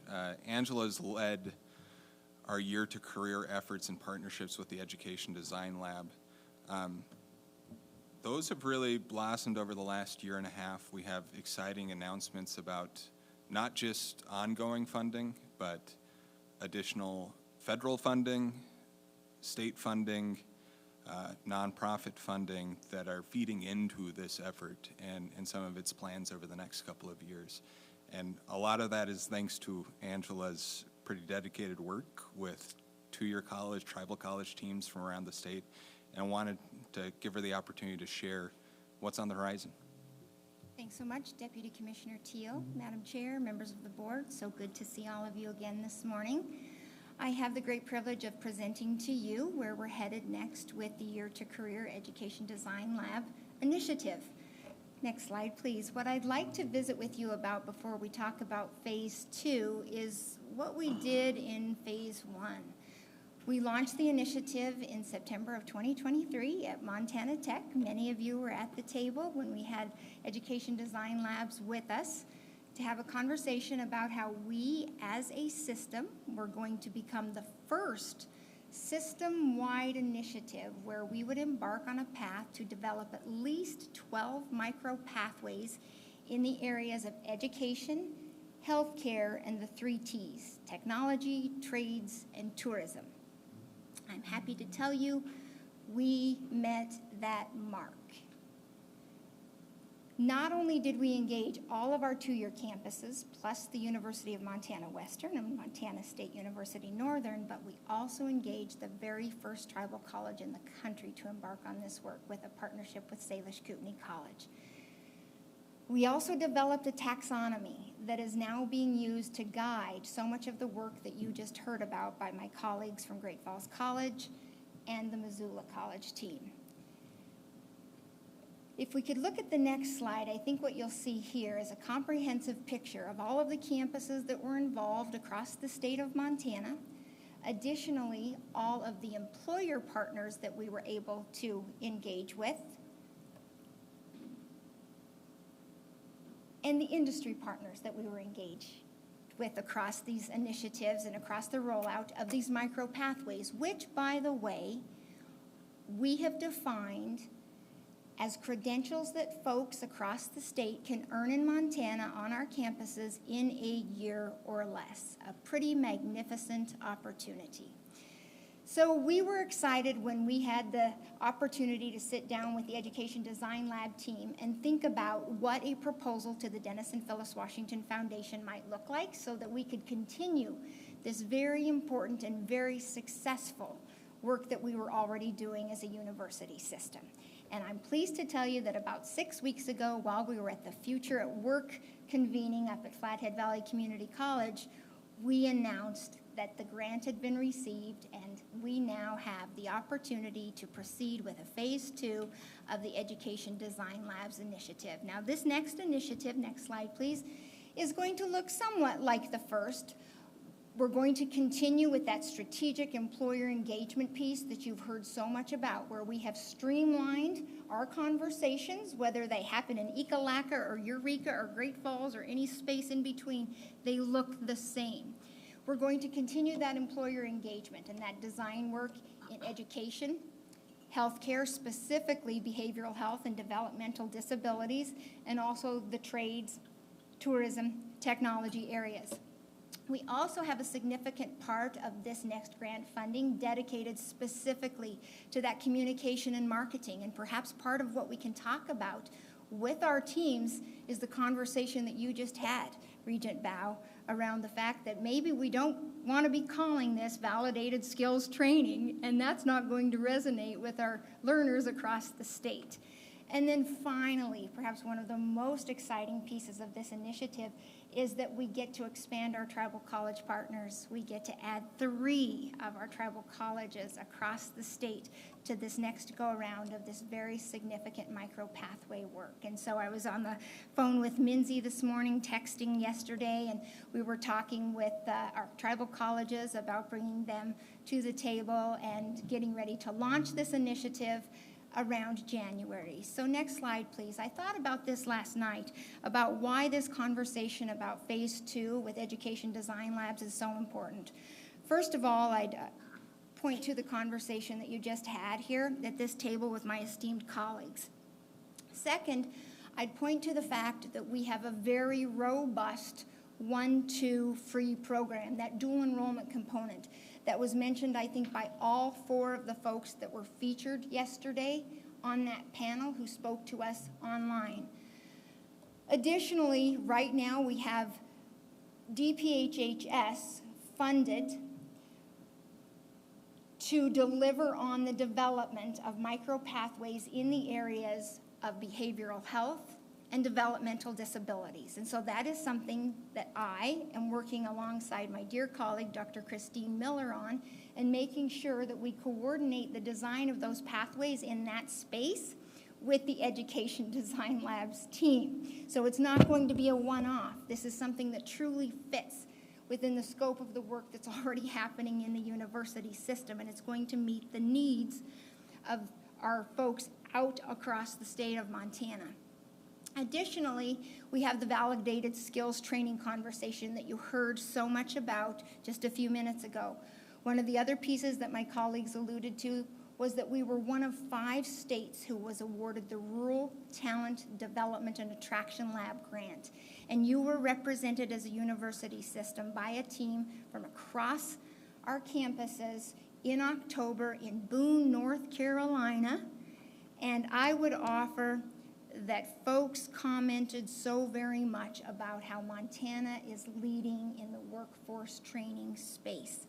But now through this grant, we have an opportunity to collaborate with our rural partners, to talk to our rural partners, to engage with rural employers and industry leaders in a way that we have never done before. We're going to embark on a tour later this year where we have several site visits. We're going to have meaningful conversations with potential learners, potential folks who need to get upskilled or initial training. We're going to do some polling so that we have a clear understanding of what it is our rural partners across the state of Montana need when it comes to workforce training. Then the last piece where I think there is braided and connective tissue, and I think it's perhaps one of the most important pieces, and that is the future ready component. Yesterday we heard all 4 of those speakers talk about the importance of recognizing the value of growth in dual enrollment pathways for students across all of our states, to making sure that we mitigate the impacts of that demographic cliff that we are about to see. But all 4 of those speakers also spoke to the importance of workforce training on all of our campuses to meet the growing demand, the changing demands of our future students. But one of the pieces that those 4 panelists couldn't have spoken to was something that is happening across the state of Montana as a result of the STARS Act. And what this means is that for the very first time, in an intentional way, our K-12 partners are going to be incentivized to meet us in providing industry-recognized credentials, in providing dual credit pathways, in providing growth in AP and IB courses. And I think that this is a magnificent space to be in. And what our team at OCHI is doing right now is making sure that we are partnering with all of our K-12 schools, partnering with K-12 agencies and groups like the School Administrators of Montana, MFPE, Montana Rural Educators Association, and making sure that we put together all of the right tools that so no matter where a student goes to high school, they have access to an industry-recognized credential. They have access to dual enrollment. They have access to opportunities in AP and IB. Because, folks, this is where intentionality meets opportunity, and this is how Montana is uniquely positioned, I think, to head off that demographic cliff. One other piece that I think we heard, at least by one of those speakers yesterday, is that we need to reach down and talk to students earlier about the opportunities that we have here. Well, I'll be darned if Future Ready doesn't set the stage for that. You know, there's part of that component where the elementary schools from which those students leave in 8th grade, they get a payment as well when those students complete those benchmarks of 15 and 30 and 45 credits. So, members of the board, I think that we are uniquely positioned as a system. My colleague, Jackie Treaster, has worked tirelessly to develop a toolkit to roll out in early January that will support to folks. My other colleague, Ange Keene, she has worked on an AP-IB crosswalk that we rolled out with K-12 administrators and the School Administrators of Montana on Monday, and they called our work on that monumental. So we are ready to meet the opportunity that Future Ready will provide and make sure that we stave off that demographic cliff. Now, the last thing I just want to close with is, as we embark on this Education Design Lab work, we're going to employ all of our MUS initiatives on several of those slides that my two colleagues just shared a few minutes ago. We're going to grow that rural-specific data. That's built into the grant. We're going to grow our communication, and we're going to work with the Rural Talent Lab, not to do a one-off, but to work with us so that when we develop these micro pathways and we sit down with employers across the state and they say, I need to have 5 workers in this field, and when we produce those workers, we've met 100% of the demand, that it is clearly articulated that we in the Montana University system through our programming have delivered on success. So with that, Madam Chair, members of the board, I will stand ready for any questions that you might have. Members of the board, just so many kudos to Angela, and 2 things I wanted to also share in addition is that this framework and the work in phase 1, in addition to all the immediate benefits, it's been really effective at attracting new resources to help us continue and grow. So that's included $4 million Strengthening Community Colleges grant to Highlands College that's going to develop broadband pathways to support the state's broadband expansion. This new philanthropic funding, the participation in the Rural Talent Lab, state funding through the Department of Public Health and Human Services. We're building out a bigger scope of work and attracting resources because we're trying new things and we have a good framework with which to try it. The other part of phase 2 that I think is really important is building out our marketing infrastructure to communicate these, and this is bringing some real resources to help with that. There are students who want accelerated and short-term training workforce pathways. Sprint, Year to Career, I think are great brands to talk about what we have available, and building that lexicon of here are these pathways and having some actual resources to build out the outreach is part of what phase 2 and this alignment of funding is going to help us to do. And so many thanks to Angela and all the campus teams who've done this work to date, and I'm pretty excited that it's proceeding. Any questions?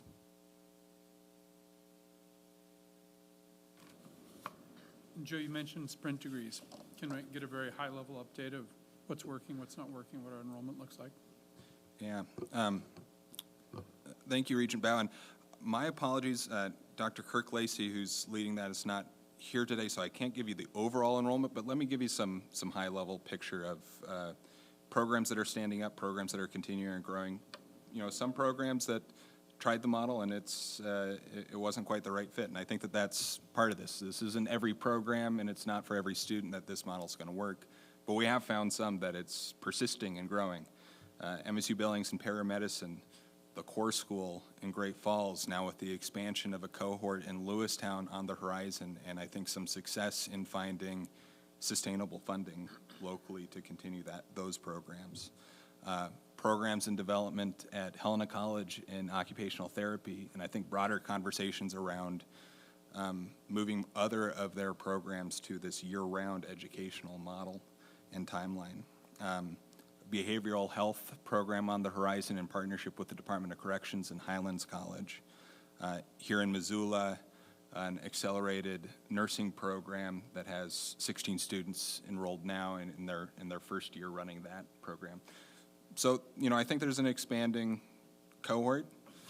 Some of what my vision for the longer term on that is to say we have other accelerated programs that don't yet have that moniker sprint. If we can define what this is, and some of our sustainable part of this model is saying, let's build a brand around it and communicate that brand to students, and then campuses who do the work to change the timeline on which they're educating students to engage with industry. Hey, the benefit is you're getting supported by a statewide brand and marketing budget that's trying to get the word out to students that if you're interested in accelerated industry-connected programs, here's where you go, here's a list where you can find them. So in my view, that's some of the next trajectory, and some of this work is going to give us resources to start down it. Let's talk about some part of that program that hasn't worked, and why not? Yeah. So we have had a couple of institutions who had sprint program ideas, and some of the challenges are both from the student perspective. Is there a student population in that field who's interested in that pathway? You know, it's accelerated, it's full on, it's year round. And that's been a challenge. Sometimes there's a tension between we want to run the accelerated pathway and we want to run the traditional pathway. And doing both of those at the same time is logistically really, really challenging, and challenging also on, can we identify the faculty? In some cases, you know, we have challenges, as do K-12 districts, of identifying the folks who can instruct in these pathways and programs. And one of our advantages on the typical faculty model is a 9 or 10 month contract. Shifting it to full year contract, you then have some logistical challenges of, can we get the staff to run both models or run this new model? So, you know, I'd say that those are the two main categories where we've seen some challenges. There are also spaces where I think there's willing employers, but not immediately a cash pile to help with the partnership. And you know, I think that those employer partnerships can take some time, and also can take some spaces where there are resources to shift to a new model. We've had some spaces where I think that's been really creatively adapted to, and the paramedicine program's an excellent example. You know, fire chiefs from across a region saying that, you know, no single one of us have the budget to underwrite this thing, but we can come together and we can each in onesies and twosies support a student to build a cohort that's going to be sustainable, and that is proving to be a model that can continue. If I may, Angela, thank you for all of your hard work on this. I want to encourage us to continue to bring K-12 alongside the conversation. Reaching out to Sam and Dr. Watson was incredibly good move. Nice job. I'd also encourage us to do the same thing with the Mass regions, because I think that's a way to really reach our rural school districts, because they are highly, highly engaged with that. And so thank you for your hard work. I appreciate it. Madam Chair, members of the board, you are entirely welcome, and it's truly an honor. And I have to tell you, when you think about visiting the Mass regions, my mind does go back to one of my very last Mass meetings. Right before COVID hit, we were coming back from Eastern Montana in a Mass meeting, Dr. Tessman and I, and we're listening to the news, and things were getting ready to shut down. But you are spot on with, I think, where we need to go and where we need to be spending some intentional time. And if I could, Madam Chair, one of the things that I know that you have on your agenda here and then later on today with the Board of Education is that direct admission FAFSA completion resolution. I would offer that that conversation by itself makes a lot of sense, but also as we think about that conversation that we want to have with schools and with students and their families around direct admission and FAFSA completion, I think it is also a very integral part of that future-ready conversation and the age at which we need to start having those conversations and the incentive that is truly there for the first time ever for our K-12 partners to meet us in this effort to train students where they're at to graduate more with those credentials. And you can bet that we'll hit the road. We'll be continuing to meet with all of our partners in the K-12 space. And I just really appreciate that you're in that space and you're keeping your ear to the ground. And if you hear things that we need to be doing, just give me a buzz. We'll make it happen. Thank you so much, Angela. And Regent Hoyer, that does conclude the committee agenda, but just a little bit of foreshadowing. When we do regather with the Education Interim Committee, we'll be diving deep into our dual enrollment data and our dual enrollment panel, and talking a little bit further about those future ready payments and what's on the trajectory. So I'll hand it back to you. Thank you. And a very special thank you to you and your department for all of the work you continually do and for keeping us all up to date. It's much, much appreciated, so thank you. And with that, Chairman Buchanan, that is the 2-year and Community College Committee agenda to bring to a close. Chair Hoyer, thank you, and members of the committee and the board, thank you for your deep engagement with these topics. Obviously, exciting conversations for the system to be sharing our progress there. I appreciate it. I'll apologize in advance. We're going to run through a lot of committee votes, so my voice will be, I apologize, you're going to be subjected to that. Prior to jumping into committee items, we did yesterday review, or we've reviewed prior to this meeting, but elevated the resolution on direct admissions and FAFSA completion. Certainly think it's appropriate for this board to endorse that if we feel that's appropriate. So with that, I would entertain a motion to approve our endorsement of the resolution on direct admissions and FAFSA completion. So moved. Thank you, Regent Hoyer. Is there a second? Second. Thank you, Regent Folkford. You don't want any of it. Any discussion from members of the board on that item? How about members of the campuses? Any public comment on that item? Excellent. This is an exciting project. And again, Joe, thank you for preluding how we will be elevating this once again this afternoon. Seeing no further comment, we'll call for the vote. Those in favor, please signify by saying aye. Aye. Aye. Opposed, same. Motion passes. Thank you. We'll open up the Budget Committee. I believe everyone has had the opportunity to review the consent agenda items. Does any regent wish to move any item off of the consent agenda? Seeing none, I will entertain a motion to approve the items on the consent agenda within the Budget Committee. So moved. Thank you, Regent Jasper. Any discussion from members of the board? Any discussion from campuses? Any public comment on this item? Seeing no further comment, I will call for the vote. Those in favor, please signify by saying aye. Aye. Opposed, same. Consent agenda passes. Thank you. Budget action item number A, I will entertain a motion to approve action item A on the agenda. So moved. Thank you, Regent Dombrowski. Regent Hoyer, thank you. Any discussion from members of the board? Any discussion from campuses? Any public comment as it relates to action item A? Seeing no further comment, I will call for the vote. Those in favor, please signify by saying aye. Aye. Opposed, same sign. Thank you. Motion passes. I will now entertain a motion to approve action item B. So moved. Regent Dombrowski, Second. thank you. Thank you, Regent Jasper. Is there any discussion from members of the board? Discussion from campuses? Any public comment on action item B? Seeing none, we'll call for the vote. Those in favor, please signify by saying aye. Aye. Opposed, same sign. Action item B passes. Thank you.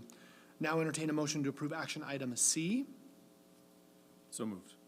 Thank you, Regent Southworth. Any discussion from members of the board? How about campuses? Any public comment on action item C? Seeing none, I'll call for the vote. Those in favor, please signify by saying aye. Aye. Those opposed, same sign. Action item C passes. Thank you. Moving on to action item D, we'll entertain a motion to approve action item D. So moved. Thank you, Regent Dombrowski. Any discussion from members of the board? Campuses? Any public comment on action item D? Seeing none, I'll call for the vote. Please signify, if you're in favor, please signify by saying aye. Aye. Opposed, same sign. Action item D passes. Thank you very much. I will entertain a motion to approve action item E. So moved. So moved. Regent Southworth, thank you. Any discussion from members of the board? Any discussion from campuses? Any public comment on action item E? Okay, seeing none, I'll call for the vote. Those in favor, please signify by saying aye. Aye. Opposed, same sign. Action item E passes. Thank you. Moving into the academic research and student affairs, again, we have reviewed the consent agenda publicly. Any regent wish to move any item off of the consent agenda? Okay, seeing none. I will entertain a motion to approve the items on the consent agenda, items A through G. So moved. Thank you, Regent Hoyer. Any discussion from members of the board? Any discussion from campuses? Any public comment on the consent agenda? Seeing none, we'll call for the vote. Those in favor, please signify by saying aye. Aye. Opposed, same sign. Motion passes to consent agendas, items A through G. Thank you. We did handle action item A yesterday. Thank you again, Regent Folkford, for that, and congrats, and hearty thanks again to Professor Galloway. That was an exciting and fun event. So moving into action item B on the ARSA committee, I will entertain a motion to approve action item B. So moved. Thank you, Regent Dombrowski. Any discussion from members of the board? Members of the campuses? Any public comment on action item B within the ARSA committee? Seeing none, I'll call for the vote. Those in favor, please signify by saying aye. Aye. Opposed, same sign. Action item B passes. Thank you very much. I'll entertain a motion to approve action item C on the ARSA agenda. So moved. Thank you, Regent Hoyer. Any discussion from members of the board? Chairman Buchanan, just a special note to recognize this individual for his service to the United States. It's appreciated, so thank you for bringing this forward, President Tessman. Very appropriate. Thank you, Regent Hoyer. Any discussion from campuses? Public comment on this item? Seeing none, I'll call for the vote. Those in favor, please signify by saying aye. Aye. Opposed, same sign. Action item C passes. Thank you. I'll entertain a motion to approve action item D.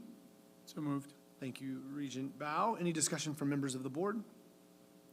Any discussion from campuses? Any public comment on action item D? Seeing none, I'll call for the vote. Those in favor, please signify by saying aye. Aye. Any opposed, same sign. Action item D passes. Thank you. I will now entertain a motion to approve action item E on the ARSA agenda. So moved. Thank you, Regent Folkford. Any discussion from members of the board? Campus comments, suggestions? Any public comment on this item? Seeing no further comment, I will call for the vote. Those in favor, please signify by saying aye. Aye. Any opposed, same sign. Aye. Thank you. Note, Regent Jasper said aye. Perfect. With that, the ayes have it in favor of the motion. Action item E does pass. Thank you. Now entertain a motion to approve action item F. I'll enter. Moved. Second. Thank you, Regent Bao. Any discussion from members of the board? Any discussion from campuses? Any public comment on action item F? Seeing none, I'll call for the vote. Those in favor, please signify by saying aye. Aye. Same sign for those opposed. Motion passes. Action item F. Thank you. Moving into, well, we had no action items on the two-year campus, so again, thank you for helping us get through all of that. I don't see any outstanding action items that we've overlooked. which is bringing this portion of our meeting to an end. At this point, again, subject to Montana open public meeting laws, we will open up the meeting for public comment. Since this is public comment, I will now call for any public comment. Public comment may be offered on items on this meeting's agenda or on any matter not on the agenda but under the jurisdiction of the Board of Regents. Written public comment may also be sent to Jasmine Casanovas at jcasanovas@montana.edu. To allow us to give everyone a chance to comment, please limit those comments to 3 minutes. If you are interested in making in-person comments, please make your way to the podium. Jasmine, do we have any online participants wishing to make public comment at this time? None, thank you. Any public comment in the room? If you would please state your name, and thank you in advance for sticking to the 3-minute public comment limit. Sure thing, thank you. Good morning, Chair and members of the board. My name is Buddy Wilson, and I have the privilege of serving as president of the Associated Students of the University of Montana. Yesterday, President Bodner shared what a great time it is to be a Grizzly, and I could not agree more. I'd like to share with you some of the successes we're seeing at ASUM to highlight the ways that students are modeling inclusive prosperity every day. Our ASUM Senate meeting on Wednesday was well attended by our student colleagues from around the state, and I want to thank Christine and Galen from OCHI for their attendance at the meeting as well. At that meeting, UM's newly revived chapter of Rising Educators became ASUM's 126th student group for the year. Among those groups are the Lightsaber Dueling Club, which can be seen hosting dramatic battles on the Oval at night, the Forestry Club, which brought back the famed Forester's Ball after a hiatus from COVID, and the Swing Dancing Group, where so many students find their place during the first few weeks of school. I also want to highlight the recent increase in ASUM's club sports offerings. We're bringing on over a dozen new club sports teams this year, ranging from swimming to shooting sports. These teams offer students opportunities to connect outside the classroom, play or learn sports in a healthy environment, and often to compete with the best teams in their leagues. In fact, our baseball team competed in the national championship last spring, and I'm so excited to see what our new sports teams will accomplish in the coming years. I'd be remiss not to mention the student support services that ASUM offers to students: legal aid, childcare for students' children, campus bus services, and the Bare Necessities program, which includes the UM Food Pantry. The pantry distributed actually 3,000 pounds of food in the month of October, and during the recent shutdown, the number of students using the pantry doubled. Thanks to overwhelming community support and donations, we were able to keep all of those students fed and focused on their educations. The last thing I'll share is that at a time of tremendous uncertainty for young people and across higher education, our students are engaging in robust civil discourse, stepping into leadership roles, and seizing opportunities to prepare for their future. I recently moderated a discussion between the College Democrats and Turning Point USA, where productive dialogue is alive and well, and that was a lot of fun. So I want to thank you all for your support of UM students on behalf of the entire student body. Thanks to this board and your support of ASUM and all our other programs, Grizzlies are modeling what we, of course, know as the Montana way. Thank you. Thank you, Buddy. Any other public comment at this time? Any final public comment? Final call for public comment. Seeing no further public comment, we will close that portion of the meeting. At this time, the next item on our agenda is a consideration of appeals. Each appeal has been given a number, and for each of the 3 appeals, you have received the commissioner's decision and the written appeal, with supporting documents submitted by the campus and the appellant. The issue before the board for each appeal is whether to consider the appeal at a later meeting. Our appeal policy does not require us to accept an appeal if we are satisfied with the commissioner's review and decision. The sole question is whether any regent believes the issues addressed in the commissioner's decisions need further review by this board. If you do not wish to hear the appeal at the board level, it is not necessary to make a motion. A lack of action on our part will signify our decision to not hear the case. The appeal is confidential. The board will not address the individual involved by name, identify the campus involved, or discuss the facts of the specific issues. Are there any general questions to this procedure before we consider the appeals? See none. I will entertain a motion to hear any of the appeals before the board. If you wish to move an appeal, please identify the appeal by number and not the name of the appellant. There being no motion to hear any of the appeals, the appellant's request that we entertain these appeals are denied. the commissioner's decision in each of the appeals is upheld. Thank you, Commissioner Christian, for your work on that. Before we jump into a couple of things and then prepare for a break, any items that we have yet to discuss today that any member of this board wants to resurface or elevate? Okay. I feel really honored to open up this next point of discussion.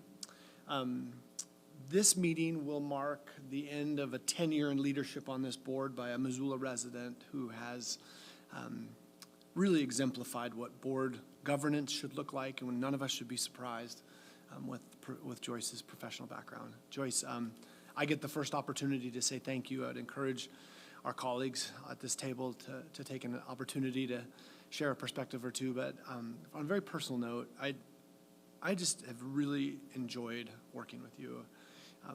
As you sit around this table, I mean, we all know not every discussion gets to this point. We handle a lot of things that might be subsurface, some prickly, some itchy, some super exciting. Every time that I've found myself without guidance on how to respond to the next step for this group, I've yielded my attention to you and how you've carried yourself, and the leadership that you've provided. Serving as your vice chair was a really incredible opportunity for me to prepare for this role, but to see how it should be done at the public education level and at public meeting level. And your impact, not only on the Missoula community through your professional capacity, not only on your role as a member of the board here, but through the loving mode of operandi that you and Rich operate within this community. We know that the chapters are coming, we're not done, and I just personally can't thank you enough for your time with us. Commissioner Christian and his staff has put together a really cool little framed picture of each of the boards that you've served with your time here on OCHI, and I get the pleasure of presenting this to you. Joyce, thank you so much for the time that you spent serving the university system.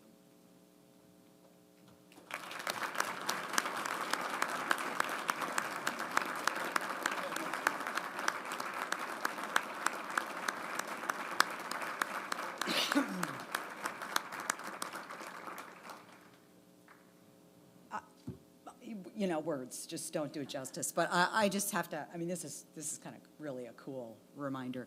I just have to say I have appreciated the opportunity to serve the state of Montana and to work with all of you across my 7 years.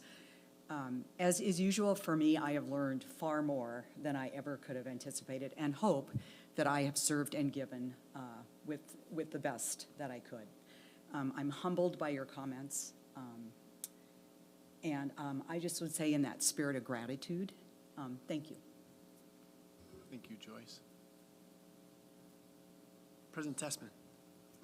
Absolutely, Mr. Chair, members of the board, and Regent Dombrowski. You know, I can speak to you personally and also on behalf of Montana State University, and I think you and I have had a chance to chat a little bit about what it is that you've meant to me as a personal friend and mentor along the way. I've known you in a couple of different capacities now, but I can say firmly that, you know, in my opinion, you represent the best of Montana in different parts of Montana, right? I mean, you've been a student at multiple institutions in this state. You're a Bobcat, you're a Grizz.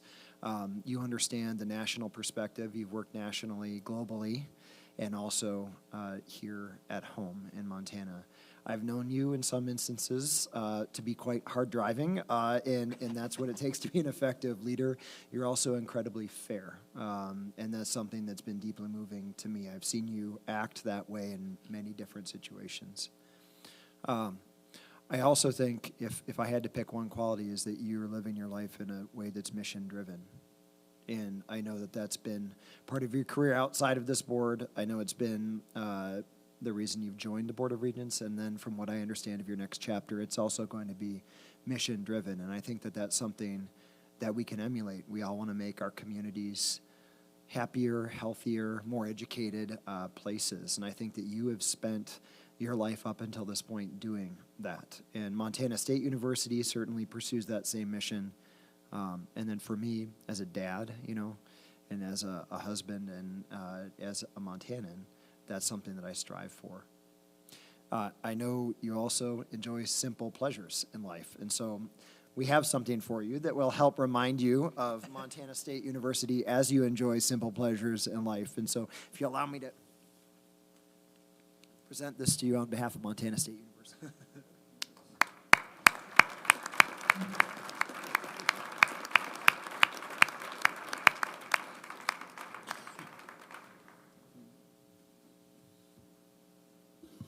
Well, Mr. Chair, if I could as well, I've had the privilege to get to know and to work with Joyce in a number of different capacities. I first met Joyce when I joined, and she was the CEO over at Providence. And I think first, I'd just like to say thank you, Joyce, for your service to this community, to this state.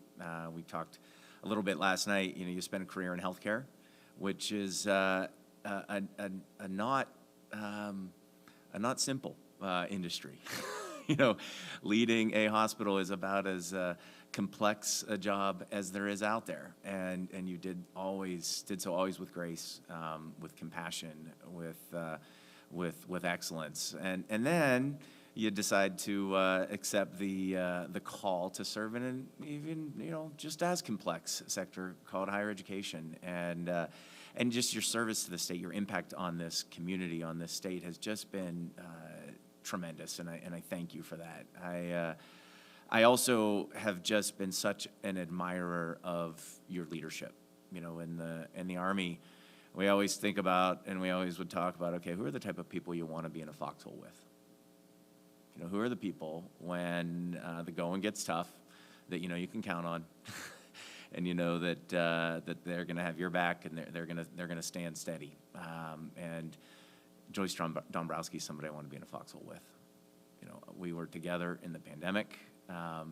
We had daily calls as a community with the mayor, with the healthcare leadership, and you and I had many side calls and many but navigating that with you was one of the best learning experiences of my career, and one in which I just learned so much from you.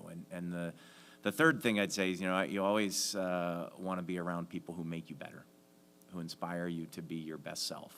And you've always done that, Joyce, for all of us, whether it's at our breakfasts where you encourage me to eat better, which I appreciate that. Joyce is very clear on dietary guidance and what I should and shouldn't do, and I mostly stick to it, although she missed breakfast yesterday and I had some bacon. I must confess, as a Catholic, please, I have to make my confession. But you make us all better. And I think that is the highest compliment that you can give a leader, that you can give a colleague, is that you make all of us better, you make the organizations better. And we have a gift I want to give to you on the break. I'm going to give you a little bit of a preview. As a Missoula Regent, Joyce is a proud Bobcat nurse, right? She'll tell you, right? She's proud of those Bobcat roots. But like my wife, who's also a Bobcat, you gotta cheer for the team in your town and the team that you're on. And Joyce is a passionate Grizz fan too. She and Rich, it's so wonderful to have them in the box. I get to ask for their football analysis. It's inevitable that she and Rich are often watching 2 other games on their phones while they're watching the Grizz game in person. So I get to kind of update and get the in-game analysis. And when things are going bad, I can commiserate with Joyce, and she can give me a little bit of encouragement to stay strong. I so appreciate the opportunity to have spent this time with you, and I'm so grateful for you and all you've done with this board. And like I said, I'll give you a little gift at the break, but thank you very much. I'm going to go next. I wish I wasn't following Brock and Seth, 2 wordsmiths. Anyway, thank you for your mentorship, Joyce. I think you're a beautiful human, and we're going to miss you at this table. Thanks, Joyce. We could go on, but thank you. It's been well said, and man, I appreciate the time we spent together on this board and all that you've done for us. Thanks.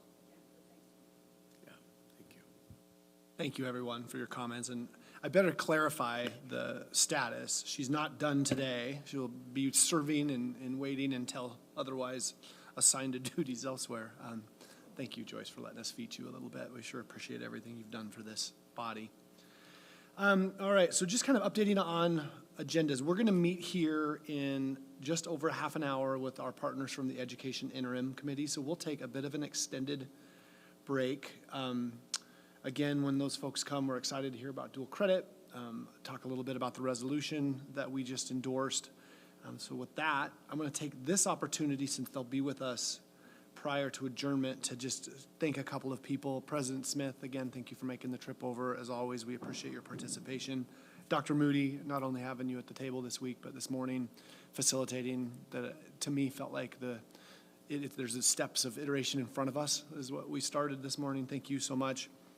Mike and Nicole at Western, I don't know how that campus is going to handle this transition, but I had a chance to get a hug from my friend Nicole, who I feel like we've been hugging each other and high-fiving each other for 25 years. I wish you both so well with your retirement. Super exciting. And Shauna Lyons, my vision of you, I see that ski kind bumper sticker on your camera. Are you going to be in a VW bus migrating down to Monterey, California? We're excited about your adventure, and I think Tyler and Brock said it well. You can always come back. We'll keep an eye open for you. So again, thanks to everyone that attended. We'll do a couple final other remarks. Clay, do you have anything else prior to taking a quick break? Mr. Chair, no, thanks everyone for time and attention on this part of the meeting. I would say this, they are going to add some chairs to the table for members, so those of you that are spread out over 3 or 4 seats like I am, it might be wise to gather your stuff a bit, but we'll get it set up and look forward to the meeting to come with the interim committee. Excellent. We'll recess for half an hour until 10:30. Thank you, everyone. All right, I'd ask everybody to reconvene after a quick break.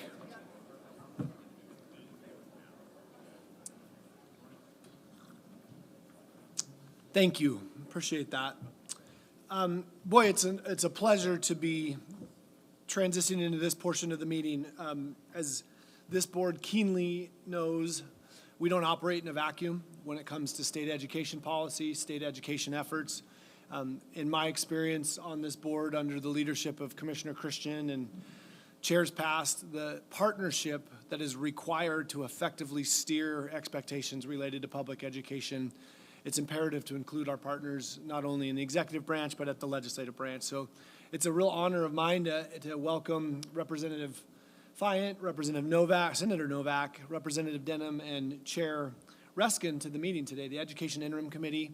I can reflect on a few years, Madam Chair, of us working together in Helena as we prepare policy heading into legislative sessions, and hope that during today's discussion, some shared policy goals that we've all had some success with continue to stay elevated so we can keep pushing the dial. So with that, a very appropriate opportunity, Madam Chair, please welcome to the table. We're excited to have you this morning. Thank you, Chair Buchanan. Thank you very much for the invitation. I relish the opportunity to work with the Regents. When I was first superintendent of Butte, I had a chance to attend one of your meetings in Butte, and I'm a proud graduate of Flathead High School and Eastern Montana College. Yay. And we, in this past session, passed some really important legislation, and I think that will segue into what you're accomplishing in terms of enrollment and dual credits and credential programs through House Bill 252. And we fixed a number of problems related to teacher pay, beginning teacher pay. Some very good things happened again with school facilities and maintenance. We have some other bills that didn't make it, but we're going to go after them again in this session. And I'd like to acknowledge Senator Novak, who helped immensely the House Committee in getting some of those bills passed. And we're just honored to work with you. And I'm a strong collaborator. And we value the input that you're going to provide to us, as well as it will help us understand the policy that we need to address in the upcoming session, as well as to look back and see if the other policy is working well. So thank you again for the invitation. We're honored to be here. Well, that's mutual, and again, thanks for your leadership, every member of the Education Interim Committee, on advancing some of these shared policy goals. We'll turn it over to members of OCHE staff. Chase Stahl will be leading us through an update on dual enrollment, and then to Madam Chair's reference to the STARS Act, we'll look forward to Deputy Commissioner Joe Teal giving us an overview with some action steps to come out of that. Chase, thanks for joining us this morning. Thank you for having me here. Good morning, representatives. Good morning, regents. My name is Chase Stahl, and I'm the data specialist at OCHE, and today I'll be presenting the dual enrollment report. We'll be going over some key performance indicators that we have. We've presented on these previously, and for the most part, it is a continuation of those trends that we have reported on.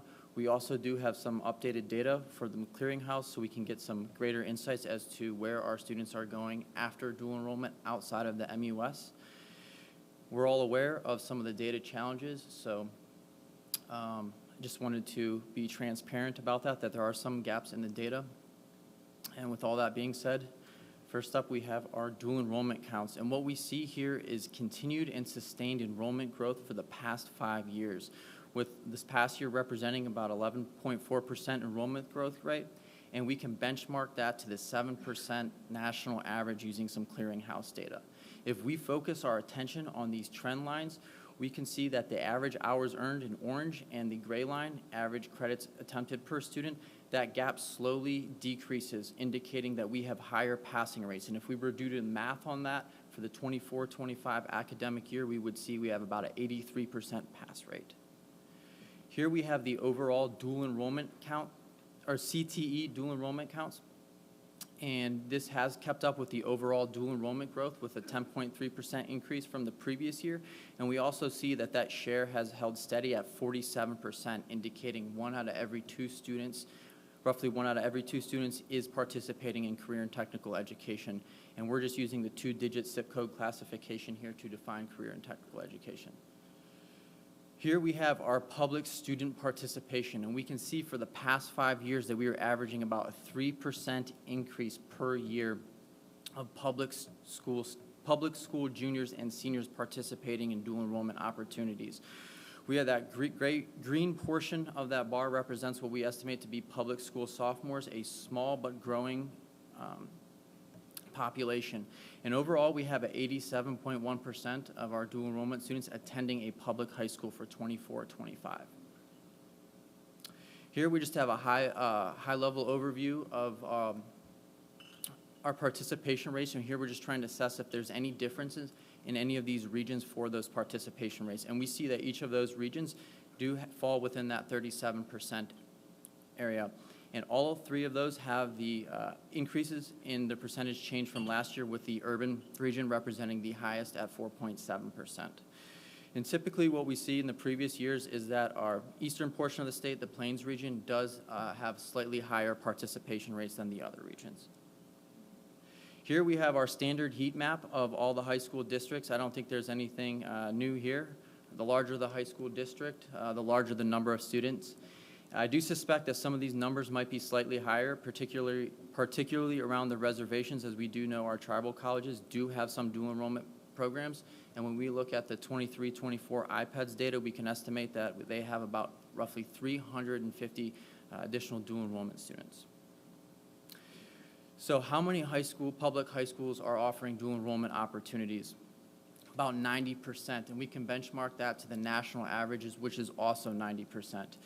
In the past year, we've seen just 2 additional Class B schools that have participated.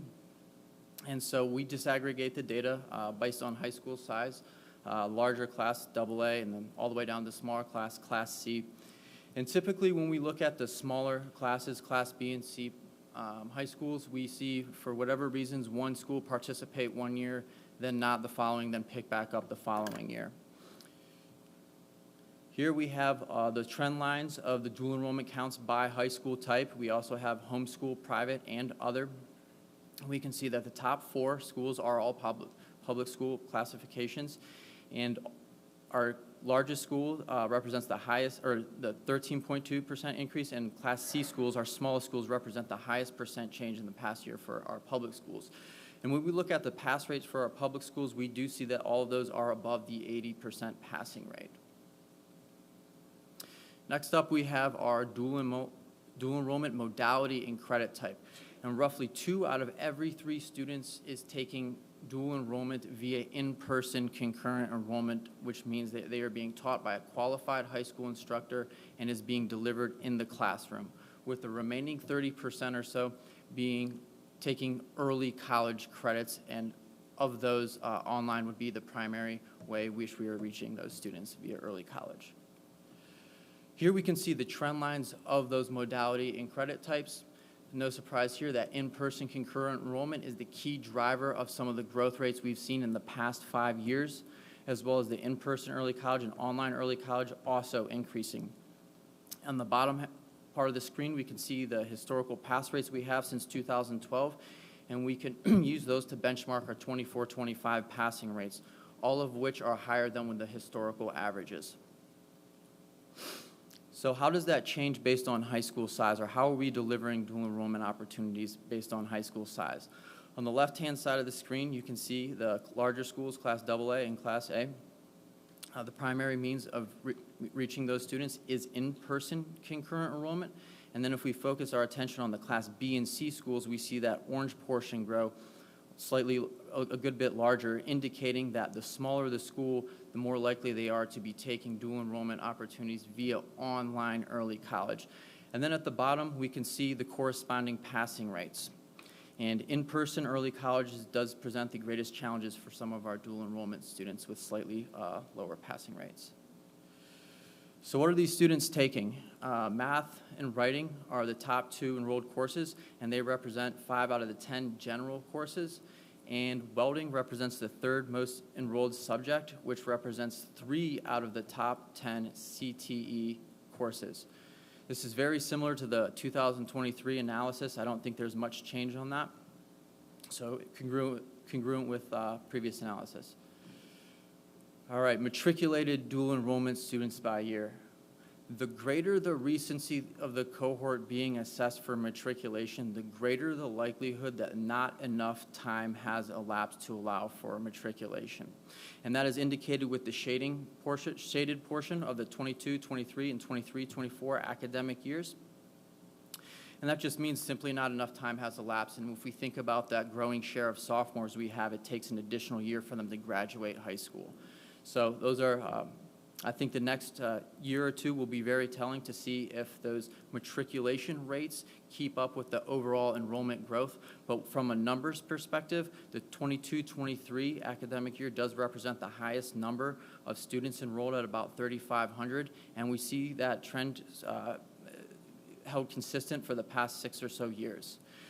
So if the students did not enroll in the Montana University system, did they roll outside? And that orange portion represents the newest clearinghouse data from the spring 2025, and we see about a 20% over the past few years of students choose to enroll outside of the Montana University system. So if they're not enrolling in the MUS, where then do they go? Here we can see a heat map, and we see that Montana does have the largest number of students, so we are retaining those students, followed by North Dakota, Washington, and Idaho. And when we use the 2021 clearinghouse data, this is very similar. So the top institutional destinations of these students remain relatively similar. And the top majors are, upon their first semester's enrollment, are undeclared or general studies, followed by biology, nursing, psychology, business, exercise science, and elementary education.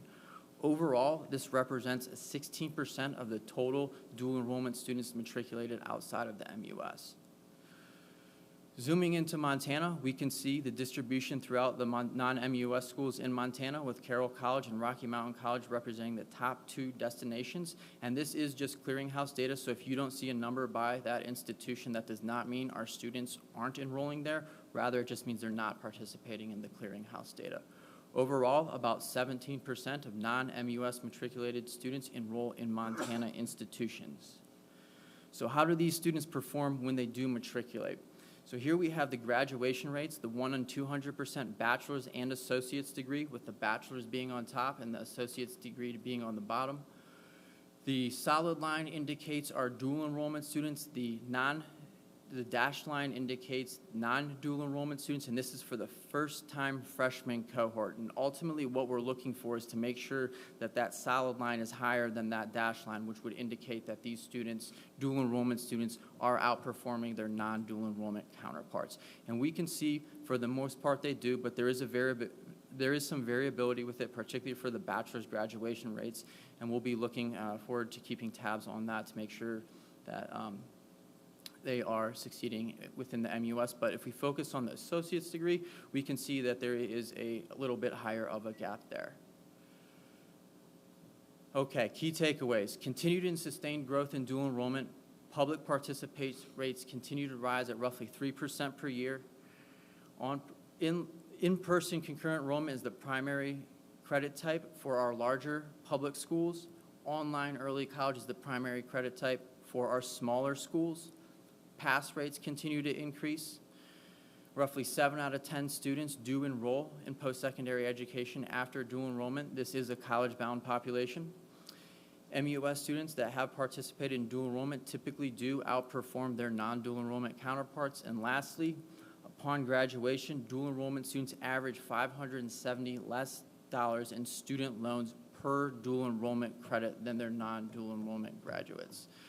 And before I conclude the presentation, I'd like to state that we have updated our dashboards to include some high school dual enrollment counts, which have been masked, so please be mindful when trying to interpret that data. Just because you don't see a high school there does not mean that they are not participating in dual enrollment.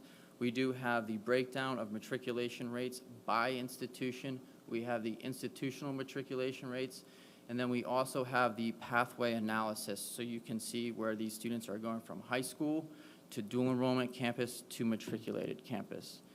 And with that, I'd like to conclude the presentation and answer any questions that you may have or revisit any slides. Any questions for Chase? I've got a couple real quick. I didn't hear how measurable the difference was in eastern Montana versus western Montana. You said there's more participation there. Is it because there's more CTE offerings or non-CTE? Is there any data that supports what might be attracting more participation? I do have that analysis out there, breaking it down by CTE. In previous years, it would typically was the participation rates were about 4 to 5% higher, but we've seen that level out this year. Regent Hoyer. Thank you, Chairman Buchanan, and Chase, thank you again. I had an opportunity to have Chase come and work with my high school counselors up in Great Falls, and he did a fantastic job. It's starting to drive conversations on how we advise students at the high school level when we start to talk about matriculations, and taking a look as to if you're going into dual credit, we can project forward anyway the chances of you moving on to one of our universities, and it's just changing conversation. So thank you for that. I'd like to see that conversation start to happen at a broader range than just with us, and I know that they're working on that, and I appreciate that work. Yeah, President Tessman, thank you.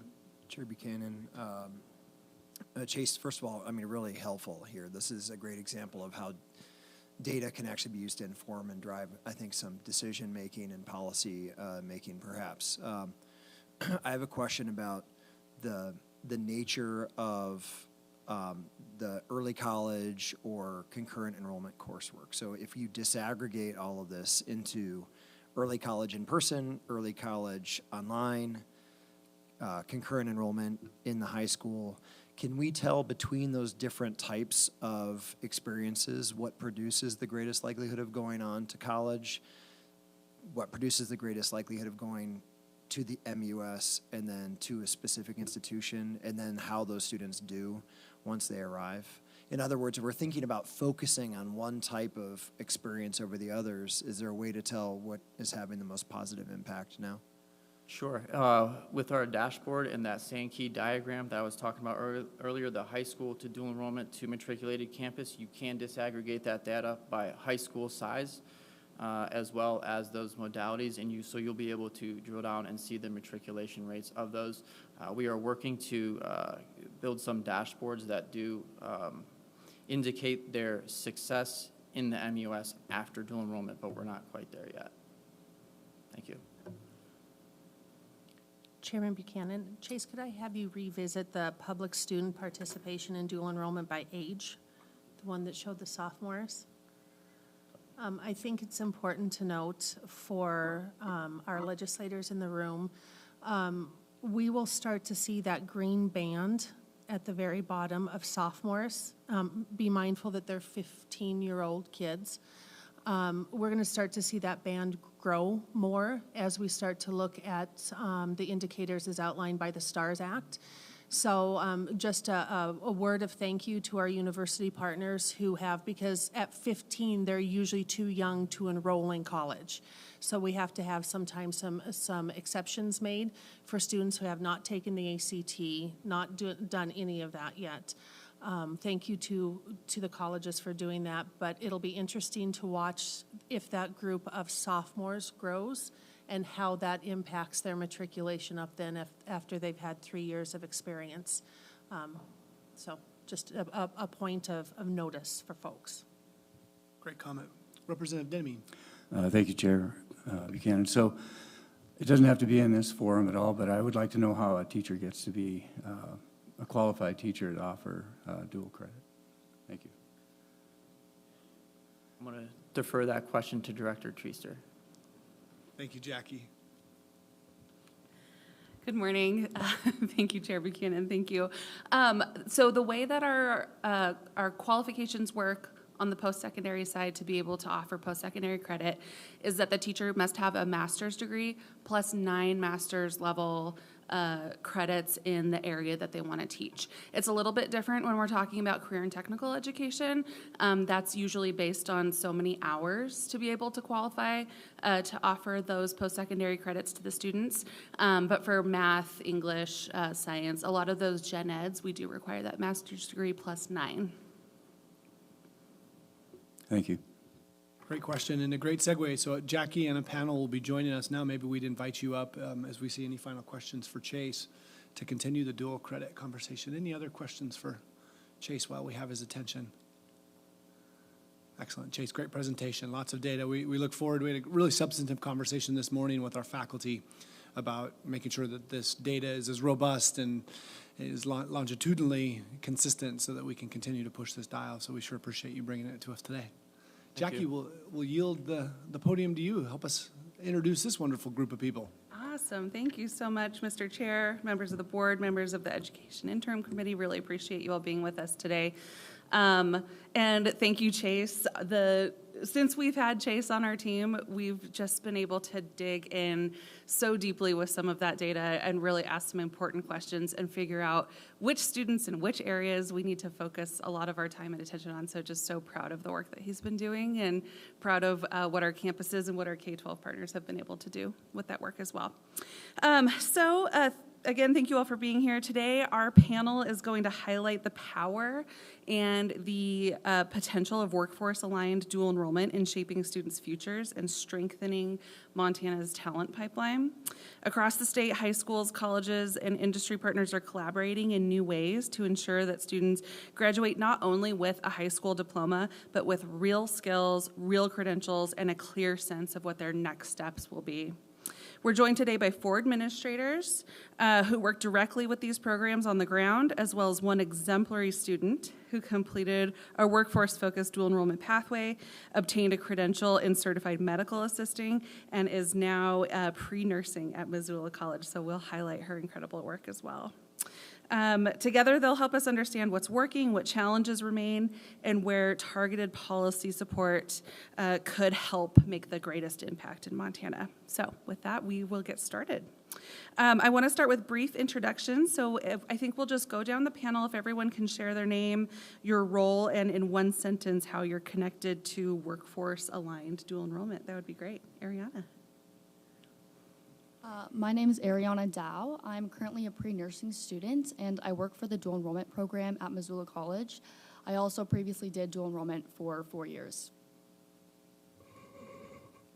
First of all, thank you for having me. I'm Marlon Lewis. I'm the proud principal of Hamilton High School, and I'm also a proud Bobcat. So I'll just throw that in. We have 26 different sections of dual enrollment in Hamilton High School, which is about 25% of our total offerings. We actually have a total of 47 combined sections. I think we've done a great job of partnering with the University of Montana and Bitterroot College, and I'm excited to share what we are offering in Hamilton. Hi, my name is Josh Hadaba. I am the school counselor at Corvallis High School. Obviously, I'm a graduate from UM. Right now, we have about 20 different courses that we offer for dual enrollment through the university. We look to expand what we can offer, and we are working directly with Bitterroot College and Missoula College to increase the number of students. We have about, I would say right now, about a third of our school population is currently taking dual enrollment or has taken a dual enrollment course since they've entered high school. Thank you for having me today. I'm Christina Berger. I am the director of UM Bitterroot College in Hamilton. I spent 14 years in K-12 education before moving into this role, so I have some ideas about how K-12 works and now how higher education works, so I can kind of bridge some of those challenges and opportunities. I mostly work in the Bitterroot, but I also work with some high schools in Missoula County as well, and I have focused mostly on that workforce alignment in our credential completions. Hello, Chair, Board of Regents. Thank you very much for having us here today. My name is Beth Turzo. I am currently an assistant principal at Sentinel High School, formerly at Frenchtown High School, and I am proud to say that we led the way at Frenchtown High School and created the Bronc Fast Track program, where we last year graduated around 28 students with a general studies certificate. So we are very proud of that, and we are hopefully starting the Spartan Advantage and hope to just continue moving at Sentinel High School as well and look to just offering more pathways and more opportunities for students to access college. Wonderful. Thank you all so much for being here. So I do have some questions. I'm going to ask a couple of you to answer each one, but if there's anything you get very excited about answering, feel free to jump in. So the first question I'm going to ask to Christina and Beth. From your perspective, what does success look like for workforce-aligned dual enrollment, academically, operationally, and for a student's long-term goals? I've got lots of notes here, so I'll try not to skip anything. I think the first thing for our pathways to be really successful, they need to have early exposure to those careers that are available regionally and outside of our region, so that they know what those opportunities are before we're asking them to jump onto a pathway. So we've worked to create a career exploration class. It is heavy in guest speakers and exploration so that students can start early in high school and even as early as middle school to know what those opportunities are in dual enrollment. So after they've been exposed, I would say that the next part is making sure that the pathways that are designed for those students are designed with shared ownership between K-12 partners, industry partners, and our post-secondary options.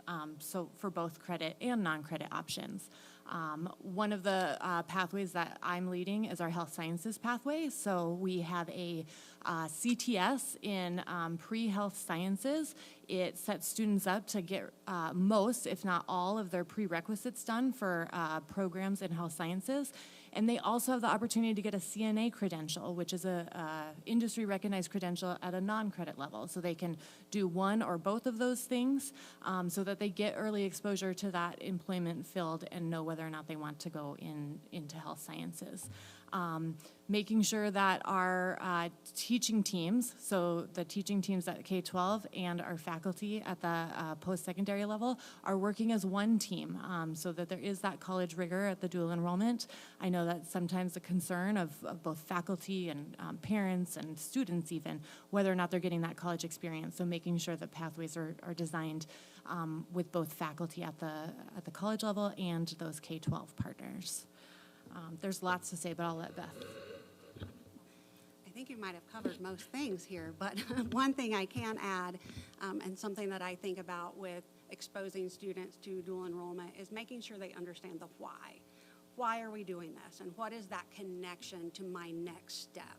Because we can push kids through and say, hey, you should get this college credit, but I want them to understand, and I think it's really important to sit down and have that explanation as why we're doing this. If you get this credential, what can that build upon? How can we stack those credentials so that when you exit the high school building, you are ready for whatever is coming next? So I think that's a really important piece, that communication, not just, hey, let's sign you up for the class, but I want you to understand why is going to benefit you, and then show them that next step as well.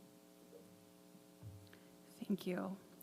Our next question I'm going to ask Josh and Principal Lewis. What workforce pathways are your students most drawn to right now, and what do you think is driving that interest that you're seeing? Right now, the pathways we see are the health science pathways. A lot of that, as Christine mentioned with the CNA, is the opportunity to go right into the workforce. So we have students that are graduating as juniors when walking right into one of our facilities in Hamilton and providing that service. It also gives them the experience if this is something they want to continue on. Right now we have a young lady that was one of our CNA students who is now at Carroll College studying nursing. So that's when we see welding has been very popular in Hamilton, fire sciences, engineering, and then our gen ed certification as well. We can offer that all in-house, and we're starting to roll kids right now where we come out with at least 30 credits, and it's all from teachers at Hamilton High School, so we're pretty proud of those pathways right now. So. I would also say for us that the healthcare sciences pathways is one of our more successful, more popular ones. As we continue to work with Bitterroot College and Missoula College to kind of increase enrollment in other different directions, hopefully, you know, this is one that will maintain some popularity. We are also in the process of trying to get our kids in position to where when they graduate from our high school, they are ready to step into those roles in healthcare services with at least 30 credits, or if they want to go on to become an RN or a BSN or something else in the medical field, at least they're going to have that good solid foundation. Well, that is the perfect segue to spotlight our incredible student panelist. Ariana, can you share what dual enrollment has meant for your confidence, career clarity, and what your next steps were after you graduated? I started dual enrollment freshman year, and I graduated with 37 college credits. I also did the clinical medical assisting program through Missoula College, which took 2 years, including an externship. It's meant a great deal to my confidence. I feel as though I came into college very prepared with like the expectations of professors, and not only that, but also an independent confidence. When you go to high school, you have like teachers telling you what to do, but when you go to college, you're kind of held more accountable for your own actions and communicating. So I felt more prepared to really dive into that. For my freshman year, I guess I came to college as a sophomore. I started right into anatomy and physiology and chemistry, and I was only able to do that through dual enrollment and being able to get a head start. So that's meant a great deal to my confidence. As far as my next steps, I think it's really helped solidify my passion for working in the medical field. I've wanted to since freshman year, and through dual enrollment, I was able to take medical-led classes such as medical billing fundamentals, office procedures, basic human biology, which really drove my passion. And through my externship through the Missoula College, I was able to work at a clinic and got some hands-on experience that really solidified my passions. Thank you, Ariana. And if you're okay answering another question, can you share what the adults in your life and at your school did right to get you in these programs and pathways helping you succeed, and what could they have done differently? Sure. I feel as though we had, for dual enrollment, we did have an advisor come to our high schools, which was really helpful in helping us sign up. And I think that's really important, especially for people who maybe don't have the idea of going to college, or perhaps are low income or don't have the access as much as other people. That was really helpful, and just signing up for classes and figuring out how that actually works. I do feel something that could have been worked on by adults was course credit distribution. I think it's pretty, like a lot of people would take like math credits, writing credits, which is really good to cover your generals, but sometimes people may be led to take just classes that they want to do or to try out majors, which in the future can fill your electives and kind of put you in a predicament when you're applying for certain majors and trying to figure out your like course credits. So I think that's an important conversation to have, especially with people who may not be so familiar with how credit distribution works and what credits they may be filling.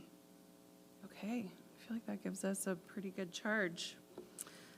Okay, so I think for our principal and our vice principal, this next question will be for you. How are you seeing that these workforce-aligned dual enrollment programs are shaping outcomes for students who might not otherwise see themselves in college or on a technical career path? So really thinking about those first-generation students, rural, or students that come from lower-income families. Well, first of all, I'd like to thank the legislature for the Advanced Opportunities Grant and for transformational learning. It's made a big impact on our students and the ability to afford these classes. As you know, we are half, if you're a dual enrollment, you're half of the university or the Missoula College tuition. We actually cover half of that with our Opportunities Grant, and so we're providing students with real credits for a fraction of the cost, about an eighth of it. And it does make a big difference. One of the things we do hear from our kids a lot is the capacity and prior knowledge. You know, I'm not smart enough to go to college. I don't want to be drawn into debt. This gives them an opportunity to build those credits at a reasonable cost and not find themselves in a huge debt when they walk into the university system. So I do thank you for that. I echo that. When I was working at Frenchtown, we were able to cover the entire cost. Obviously, we were a smaller school than Sentinel, but at Frenchtown, we were able to cover the entire cost of that graduating class of general studies. So they came out completely debt-free, and seeing the confidence throughout the building in those students, it's like they kind of held their head a little bit higher and understanding that I am capable of completing this work. When you talk to maybe a sophomore in high school, like, hey, would you like to sign up for a college class? There's some hesitation there. There's some hesitation in parents as well. So it's fantastic to be able to have the conversations with those students, see them accept the challenge, and then communicate and involve that family as well. Because the family might not have understood what the opportunities are for those students either. So it just creates such a team, and they have, again, that confidence that they have because they're in a comfortable space and they're willing to step out of their comfort zone and try it. And now they're leaving school with credentials that they never thought that they would get. Thank you. So for Josh, Christina, and Ariana, we'd love to hear from you if you have an answer you'd like to share. As strong as these programs are, we know that there are still some barriers. What challenges most limit participation, whether it's logistical, financial, or structural? And if you could remove one first, what would you tackle? Right now, I work with a number of school districts in a number of different sizes. So Hamilton has a full gen ed study certificate, and the teachers are all in-house. You go 20 miles in either direction. We've got Class C schools in Victor and Darby that have 1 or 0 teachers that are eligible for dual enrollment. So the equity of access for students, depending on what school you go to, is challenging. And yes, we have online opportunities. They're getting better. But one of the things that we're working on in Missoula College is our Build Deep program, which is specifically trying to tackle having a qualified dual enrollment math and writing teacher in every district that we service. And we had to start somewhere, so we're starting with math and writing. We'd love to expand that to other, courses, but we're talking about school districts that have 0 dual enrollment qualified teachers right now. So that's, providing professional development to K-12 educators to either get the 9 credits or to get that master's degree. It's co-teach models with our faculty.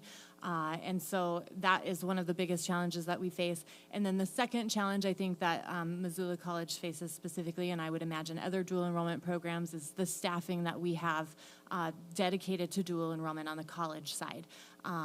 As Josh said, as other people have echoed, having the college come in and provide some advising to students early to empower them to take advantage of these opportunities, requires staffing that can get to those districts and provide those resources and partner with districts. So those are the 2 things that I would change first. Just kind of echoing some of the things that have already been said, as well as adding to my own experience. I would say that for us, we are pretty fortunate as one of the Valley schools to have such a huge number of qualified teachers to be able to actually teach dual enrollment. I feel like that's something that's been beneficial to us. I feel like over the years, and keep in mind this is my 3rd year at Corvallis, but from talking with administration and teachers that have been there for a long time, is that Corvallis has kind of been leading that in the Valley of having teachers offering those dual credit courses. The thing that I would add to it, and I'm sure that this is probably very similar across the board, is the financial handicap that some of our students have as far as being able to take classes. We do have a fair number of students that avoid taking dual enrollment classes just for simply the fact that their families can't afford it. And there are opportunities monies that we can kind of tap into a little bit, but we really don't have the funding to be able to help students in an impactful way. So I think that that's kind of one of the biggest barriers that we deal with. Even for students that may or may not, that may be on the fence about whether they're going to go to college or they're going to do whatever afterwards. I think just being able to take these quality courses and be able to build those credits will kind of help them decide later on what they want to do. Do they want to go to a technical school? Do they want to, go to a full university? Being able to have the ability to take these classes is very meaningful for the students that are able to partake of it. And I just wish it was something that we could offer more broadly. Thank you. So this next question can be for anybody. Ariana, did you want to add to that last one about barriers, or are you okay moving ahead? I guess just echoing what they're saying about perhaps qualified teachers. I came from a Class C school, and I did not have a professor teaching me these dual enrollment classes. It was all online. I do think there was a barrier with some other students in perhaps textbooks. When you take online classes, our tuition was covered, but things like textbooks were not, and that kind of drove people away.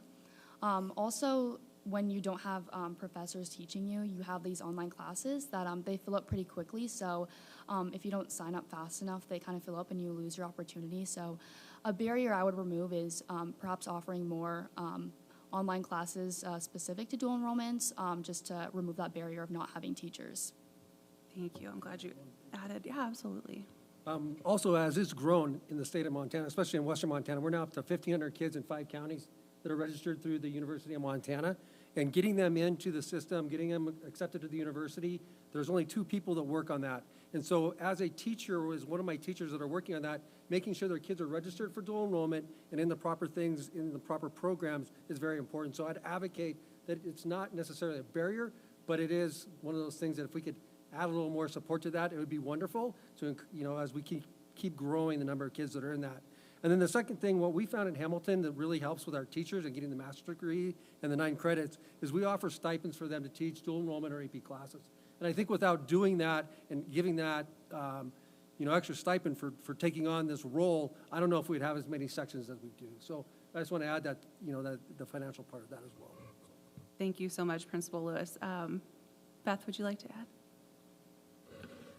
Just to piggyback on that, at Frenchtown, our dual enrollment teachers are also getting a stipend to teach. So I feel like I do need to put a plug in for our counselors as well, because I don't think they're included in that.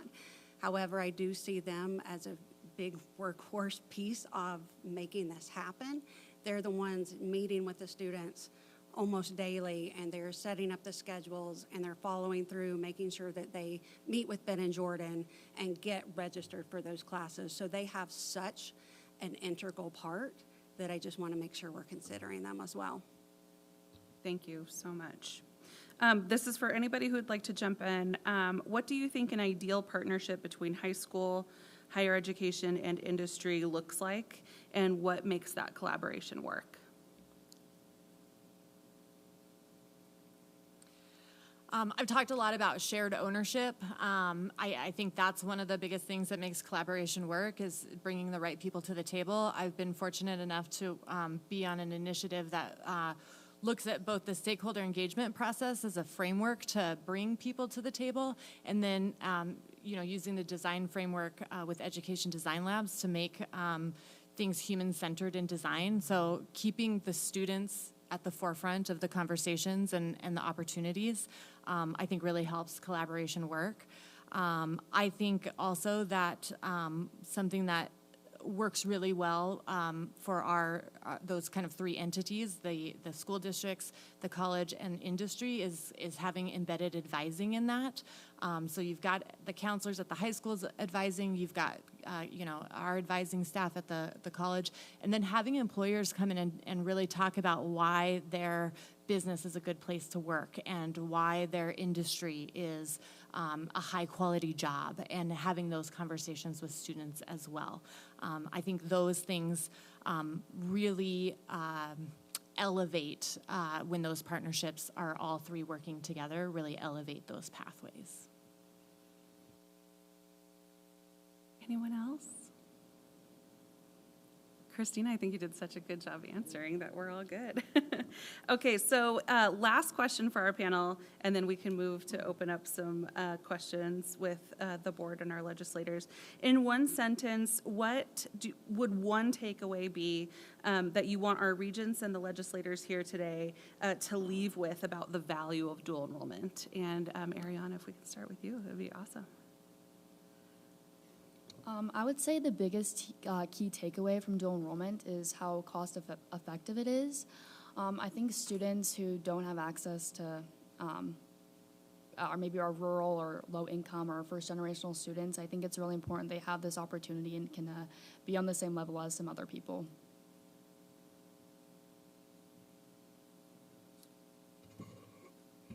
I would echo the part. I have a freshman at Montana State.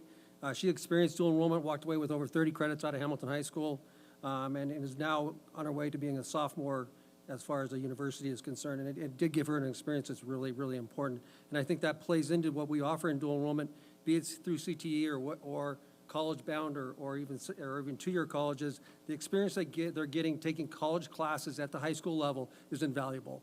And at the cost that they're getting those credits is, once again, it makes it affordable for our Montana students. So thank you. I would have to say that one of the biggest takeaways is, again, that having this opportunity to remove some barriers to higher education, whether it be traditional college or maybe some sort of tech or trade program, in the long run, it's really just going to help make Montana more competitive around the country, to be able to attract jobs, better cost of living, better job opportunities for everyone involved. As a first-generation college student, I would say that the power of dual enrollment builds confidence for students. They graduate with a credential, or the opportunity to graduate with a credential. They leave high school with a plan, and they have momentum towards their future career. And just to put it simply, I think I would just add that dual enrollment is opening doors that students thought were previously closed. Wonderful. So we do have some time for questions. I also, just quickly before I forget, want to shout out Christina Jordan Patterson at Missoula College, Dean Gallagher, and Dr. Gardner for helping put this panel together today. I think we have such an incredible group of folks that are true experts in this area. And with that, happy to open this up for our amazing panelists. Thank you, Jackie. Chair Exton. Thank you, Chair Buchanan. One of my questions that I wrote in my journal here actually goes to any member of the panel. How has the emphasis on dual enrollment and career credentials that can be structured into the high school, how has that changed the schedule and the fixation with a 5 or 6 period day and allowed for students to have a lot more flexibility and student-led learning? You know, how are we doing with student-led learning to help kids develop that kind of confidence? So anybody would like to answer those thoughts? So Hamilton does have one of our public charter schools. It's Hamilton Polytech. It is on a true proficiency-based model, and so we do have a lot of flexibility in that schedule. Ryan Wells is our director. He was going to join us as well on the panel, but was unable to. He's a new father, so he's not here today. But that's really addressed the seat time versus the opportunity that we're giving kids. And the students that are in our charter school are on an individual learning plan themselves that they create with our team of teachers and with the administration. So it has been, it gets away from that traditional model and gives them the internships they need. We've had kids that have been interning as electricians. They've done CNLs or CNAs, CDLs, phlebotomists. We have even kids that are taking pilot license classes. So with that charter school, it's taken away that barrier. So thank you, Dr. Rexton. Mr. Chairman, I guess you mentioned that teachers have to become credentialed to teach this level of course work. And, you know, incentives are important in the private industry. So I just wonder, are there incentives in place and aligned so that teachers do want to become dual enrollment certified? Yeah, we offer stipends. You get so much for the first AP or dual enrollment class, and it goes down to everyone you teach. Some of our teachers teach an entire load of nothing but dual enrollment or AP. So that's their incentive to take on that extra workload and to go get those credentials as well. And similar at Frenchtown, the teachers who were teaching dual enrollment were offered a $1,000 stipend. I would say, though, that that's not the case at all school districts. So it's really, at the K-12 level, it's up to kind of administration and the school board on whether or not they're incentivizing those things. There isn't kind of a policy in place that incentivizes that at the K-12 level right now. That was going to be my question. So these pools of money, these are decided by local trustees that decide we're going to allocate a portion of the general fund to do that, right? Ariana, I'm a dad with a couple kids in high school. Tell us 37 credits. I assume there's probably more than one institution. I know that the 1-2 free is a resource. How do you get a kid excited to pursue that? Because that's incredible. Good for you, but I'm very interested. Pitch it. How did you get 37 credits? Thank you. I did take them all at Missoula College, actually. I didn't take them all through like MCDA or anything like that. I feel like I personally have just always had a passion for learning and for the medical field, and most of my credits were driven from the clinical medical assisting program that was offered at Missoula College. It was a 2-year program, and then one of my classes was offered at the college for clinicals, so then I can go on to an internship at a clinic of my choice. It's hard to say how to drive others to have a passion for gaining so many credits, but I think that expressing the advantage that you gain, you know, coming into college as a sophomore and the financial advantage you have of that as well, may just convince others to also jump on the bandwagon. Chair Buchanan. Thank you, panelists. Secondary ed is one of my passions, and it's really exciting to hear the innovation that's happening, and congratulations, Ariana, on what you've achieved. It's amazing. I've got a question for the administrators, which maybe start with Principal Lewis, but if we think about, if we look at the charts, enrollments in dual enrollment's been growing for the past 15 years, no signs of slowing down. From what I hear you say, you encourage more and more of it to happen at your school, and it's become a percentage of kids and a percentage of classes. What's the natural cap on that? I mean, do you foresee 5 years down the road, 50% of the kids will be taking 50% of their courses online? Like, what does it look like in 5 years? I wish I could look into that magic ball and see what it's going to look like. I mean, I'm shocked. I know I've been at the high school in Hamilton now only for 4 years, but we've grown it dramatically with the help of Missoula College and what our teachers are credentialed in. I don't know what the cap would be. To be honest with you, I could see it easily being 50%. It's one of the tough things, and we work on counseling our kids before they sign up because they're starting their college transcript when they enroll in these classes. And we offer some classes that freshmen can actually take. And so as you're a 14-year-old student, as a freshman in high school, taking in one of our science classes that's dual enrollment, they're starting that transcript at that time. And so, there's got to be a right balance. You don't want them coming in with too many because some students aren't ready to hit that junior level or those higher level classes at college level. So I think we're going to find the right spot eventually. So I don't know if that answers your question or not, but it's a tough one. Thank you. Continued growth. A follow-up question again on the administrator side is, then how do we feel as a system from the high school level to what we owe the students that that we're offering the same level of education and learning at, from the high school classroom teacher setting who is approved to be teaching on college course and what's actually happening in a college course? Like what do we have, a set to continue to determine that's an equal match in terms of quality of education?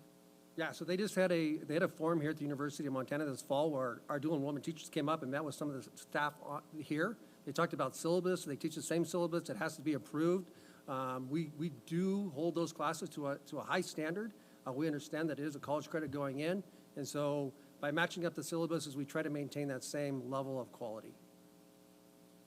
And I think there is also a high level of communication often between some of the college professors as well as the high school teachers, especially as they're first entering into maybe their first dual enrollment class. I have found Missoula College teachers are very willing to speak with our high school teachers if they have a question. Sometimes it's just might be an email back and forth, but that communication piece I think is key and keeps everyone in the same loop and allows both sides to feel comfortable about the education that's being received. And if I can jump in for just a second from our perspective as well, to kind of look at maybe the other side of it, is that our dual enrollment classes are structured in such a way that students that are in those classes, they can choose not to do dual enrollment for them, and they're still going to get the same level of rigor as if they were taking a university course. Like the material doesn't change, it doesn't get easier for them. So if a student is in pre-calculus and they decide, I don't really need a dual credit for this one, again, they're still getting a college level of education out of that class, regardless of what credits they're earning for it. Thank you.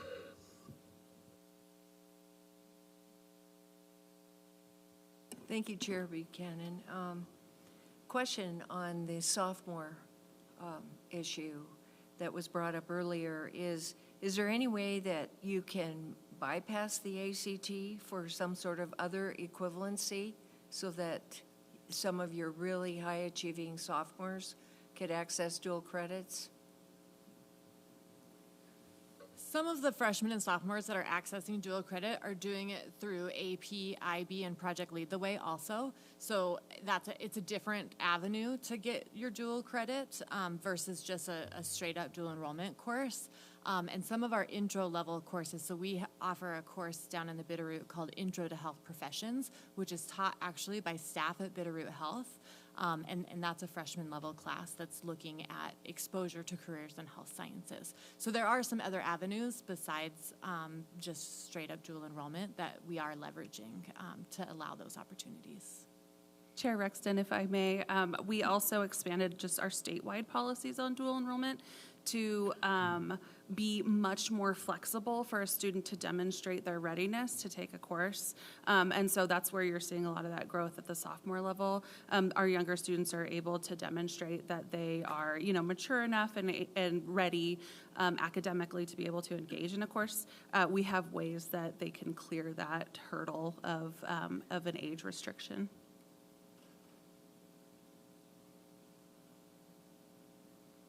Well, I know I speak for all of us. Inspiring panel, thank you for your work locally and your partnership at this level. I feel like we took away a lot of great ideas from this. Jackie, thank you for pulling everyone together. We sure appreciate your time. Thanks so much. Appreciate it. Yep. I'd invite Deputy Commissioner Joe Teal to the table. Excited to learn more myself about this legislation that our partners here in the Education Interim Committee certainly had a hand in on shaping. Joe. Chair Buchanan, Chair Rexton, legislators, members of the board. I think I only have myself to blame for scheduling myself after that panel, choice that I'll avoid in future. But it did set up this conversation perfectly. Principal Lewis mentioned two funding sources that the legislature has stood up over recent sessions that support this type of work. Advanced Opportunities funding, Transformational Learning funding. I know that Regent Hoyer is far more of an expert in these things than I am, but just know 1, 2 free paired with those sources of funding are what makes some of these pathways that you heard about possible for schools to offer, affordable for students and families.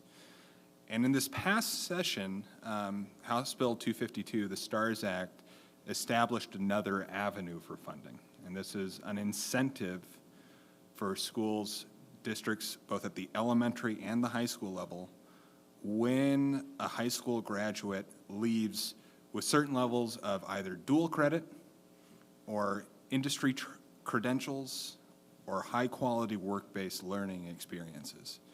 And so what the bill establishes is student achieves 15 post-secondary credits or an equivalent in this industry credential space, or 30, or an associate's degree level, that both the high school district and the elementary district will receive a payment from the state, new money.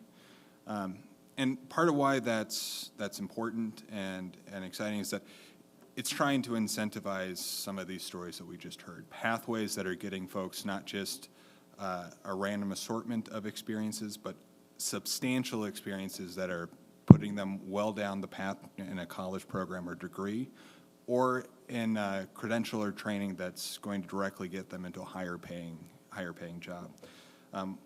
We're in a pretty rapid implementation phase right now. The first payments are meant to go out in 2028. But before that can happen, districts need to know what will count, both on the post-secondary credit side and the industry credential side.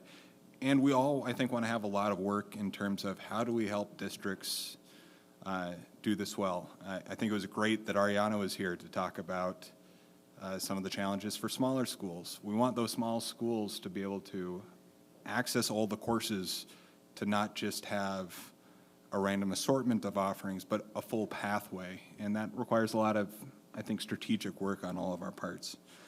So where we're at right now, the first step is determining how we make this payment. That requires, from the Office of the Commissioner of Higher Education, setting out some of the guidelines and procedures as to what would count in terms of college credit. That's both dual enrollment, and it is also AP and IB coursework, and we've been working with the Office of Public Instruction, with the school administrators of Montana to review some of the draft guidance that we have and intend to provide in the month of December. And then also the Department of Labor and Industry, defining what will count on the industry credential side. There's ongoing rulemaking that's wrapping up to build that initial list, which will evolve over time. That's going to have some impacts on districts in terms of gathering new data so that the Office of Public Instruction can calculate and make this payment, and that's going to be a really important step. At the same time, OPI and OCHI have been working closely together to develop toolkits to think about what could these pathways look like, what pathways exist, cataloging some of the pathways that are two-year campuses in particular participating with high schools already have in operation, so that there's a menu for districts to understand what are some successful models that we can look to try and adopt? If we have challenges in the realm of credentialing, in the realm of finding these offerings, where might we look for creative solutions? That toolkit, we're hoping, will be finalized and out the door in the month of January. And then our hope over time is that we can look at some of the data that you saw earlier to better understand gaps. You know, we think that a lot of this work is communicating to students, if you accomplish this work in high school, here's where it can take you. And I think that if we can do things like map out what is true, here are 9 credits or 12 credits that work in every health professions program across the university system. And here's an industry credential you can take alongside those credits.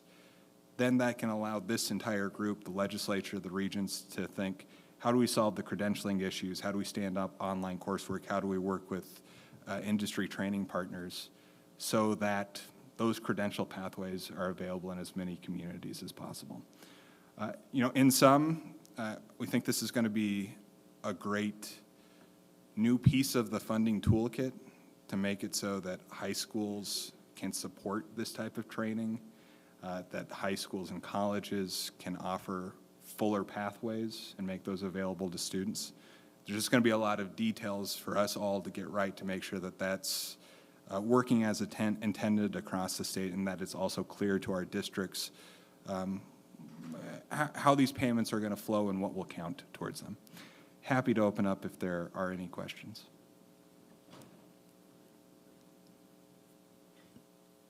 Thank you, Chair Buchanan. Mr. Teal, how are we going to get this communication out to our school boards, our high schools, and so forth?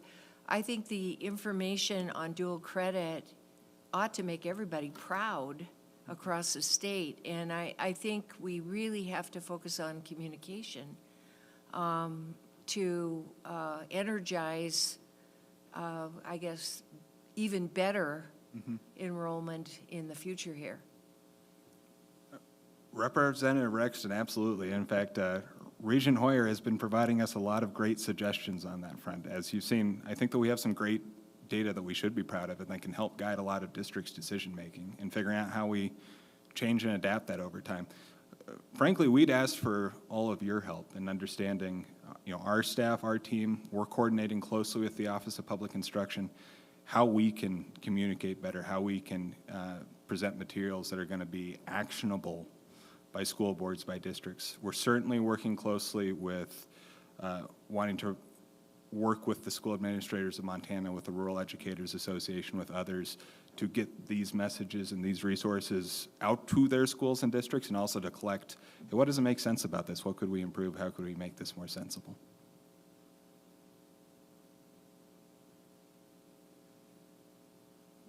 Deputy Commissioner Teal, thank you. Great presentation. Chair Reskin, I think that his answer is right. We're partners in this project, and my experience between legislative sessions, some of the most important dialogue that I've felt has shaped bills like House Bill 252 come from that collaboration in the interim committee, and I know you'll be leading us into that here in early 2026, and we stand ready to participate. This is an exciting, as you can probably feel with the data reveal that Chase led us through today.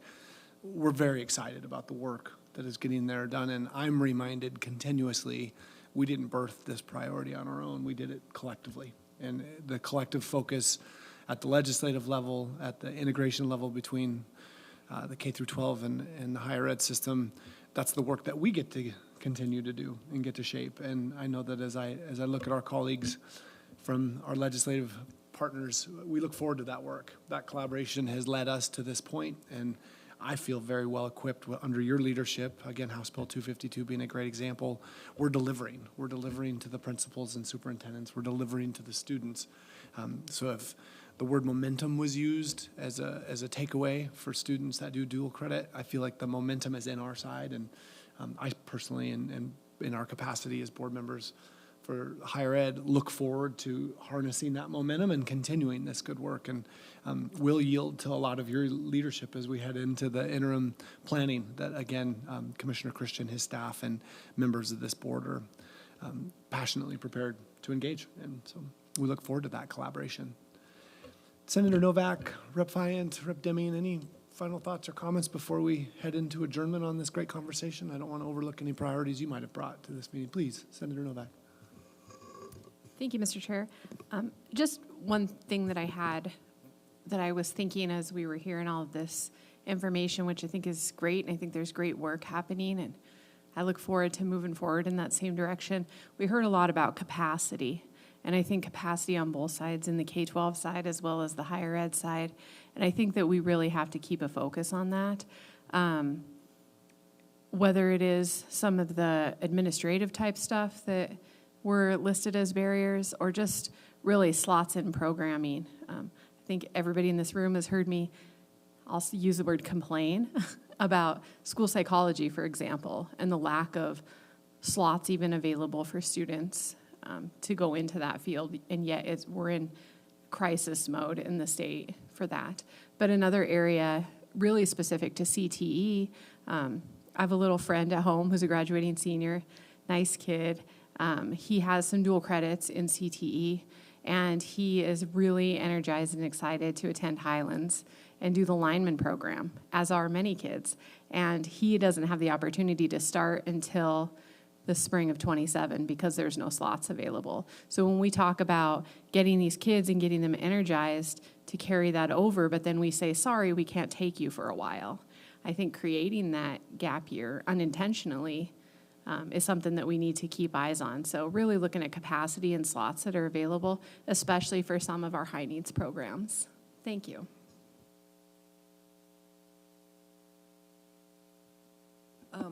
Thank you, Mr. Chair. We're going to keep working on this, and I think communicating some of these need areas as well as building capacity and directing dollars to the right ends. And we're now looking at data that we saw in our recent meeting that's telling us where we are with our students, and then using that information to direct our efforts and our dollars. We've got a lot more work to be done. We want to push exposure down to 6th grade, as one of the panelists brought up, so that we start that career building early. And the 6th grade level has been deficit in funding for a long time. And we didn't get that bill passed yet. Certainly looking at the bottom of our early literacy emphasis. We had a really exciting look at what U of M is doing this morning. I was thrilled. And literally, we can turn around student achievement in 3 years. We can do it if we get a variety of school districts really locking into delivering early literacy, science of reading instruction. We're now looking at math and plotting a trajectory of essential skills to algebra. We're looking at that. We added math to our targeted intervention in the last session. Representative Romano did that work. So we're kind of biting off chunks of the elephant as we go along. And I'm really excited about the possibilities going forward. We can get this done. And now that we have a data system, Power School is now our data warehouse, and we'll have dashboards coming up in January that you can look at and actually determine how your county high schools, schools are doing. You can look into that and see what's going on. So there's a lot of wheels in motion that we're going to continue to work on. as we go forward. I think it's pretty exciting myself. I'm thrilled to be part of that collaboration with you and with our K-12 partners, as well as other groups that have lent a hand to help us look at the picture in Montana much clearer. So I'm thrilled. I'm going to go back and write an article because I'm excited about what I saw. Do that. Any other comments as we wrap up this fantastic discussion? Yes, please, Representative Fayette. Thank you, Mr. Chair, members of the group here. Being a Bitterroot Salish tribal member, I'm really proud to see Salish Kootenai College as one of the institutions that offers dual credit. It's really kind of a game changer in some of our schools. A lot of our reservation schools are Class B or C, and students are sometimes, that can be the entryway for them to consider something like the University of Montana. Maybe not. Maybe they go to SKC and get their degree, or, whether it be a bachelor's or a master's. We have master's programs as well. So I just think that's a good segue for a lot of our students. And I would like to see that expand to other, tribal colleges. So go Grizz. You're touching on, we made a commitment to collaborate till the end of the meeting, but we've done pretty well. We appreciate that. I know that you've been privy to a lot of the data that's being accomplished in this university system on behalf of tribal partners and tribal students, and we are incredibly proud about the nationally leading work in making sure these pathways are being reached, being accessed, and being completed by our tribal partners. So thank you for your emphasis on that. We're really excited about that. Bear with us a moment, our legislative friends. We're going to be wrapping up a two-day meeting here over the next couple of minutes. Logistically, President Bodnar, I believe we're having a lunch, separate room. Who's got the details on that? Thank you. Jazz, do you know the? Great. So members of the board of this group will be meeting in the south end of the UC third floor for lunch. Every other attendee, I think I saw lunch prepped out front. As we wrap up a really substantive couple of weeks, I'll let our president, hosting the president, wrap things up. I just want to thank everyone for their participation. I said this last night as we were wrapping up. I mean, it takes us months to prepare.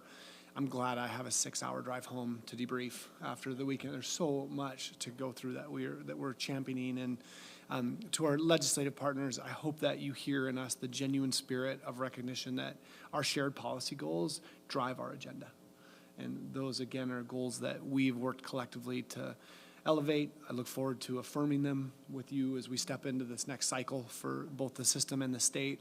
And to the folks who came in attendance this week, the students, staff, faculty from across the system, your contributions are valued, your energy is recognized, the successes are being felt statewide for the work that we're doing, and I personally feel very proud to be a participant at this table. We do get to segue. We will have a Board of Public Education, a Board of Education meeting here. We'll start at 1 o'clock, so those of us in attendance, we're excited for that. Please stay if you wish to do that.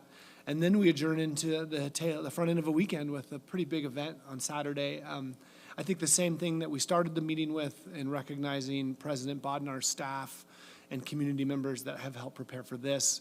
We want to thank you in advance for what is to be an exciting weekend. And prior to taking the gloves off on which team we're cheering for, I think I'll echo some words of a former chair that I think are really appropriate as we head into tomorrow.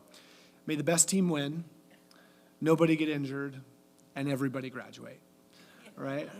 President Bodnar, please help us wrap up the meeting. Thank you.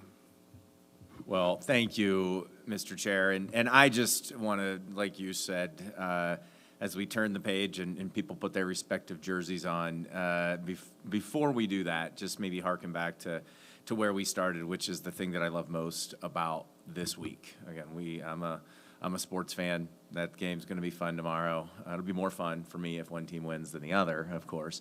But it'll be a great game nonetheless. But But bigger than that, this week I love each year because it does demonstrate, as I said in my welcome, the collective strength of the Montana University system. And I think, ending in this joint committee, and I would say this, having been in this position now for 8 years, the connection with K-12, the connection with industry, the connection with our legislative partners, the connection with the Board of Education, I've only been here 8 years, but I've never seen it this strong. I've never seen such a unified focus on providing opportunity, providing social mobility, providing workforce development, and providing economic growth for this state like we have right now. And I just want to say thank you to our legislative partners for your support of education, from P20, right, through pre-kindergarten all the way through graduation. I am deeply grateful to be a part of this collective team. I know we'll put on our different colored jerseys this evening and tomorrow. But right now, we're all on the same team, and I'm very, very grateful for the teammates around this table. And it's been our honor to host you here on this campus, and I would look forward to a great weekend ahead. So thank you, Mr. Chair. Pleasure. Barring any other final comments, again, thank everybody. We are adjourned. Go Bobcats, right?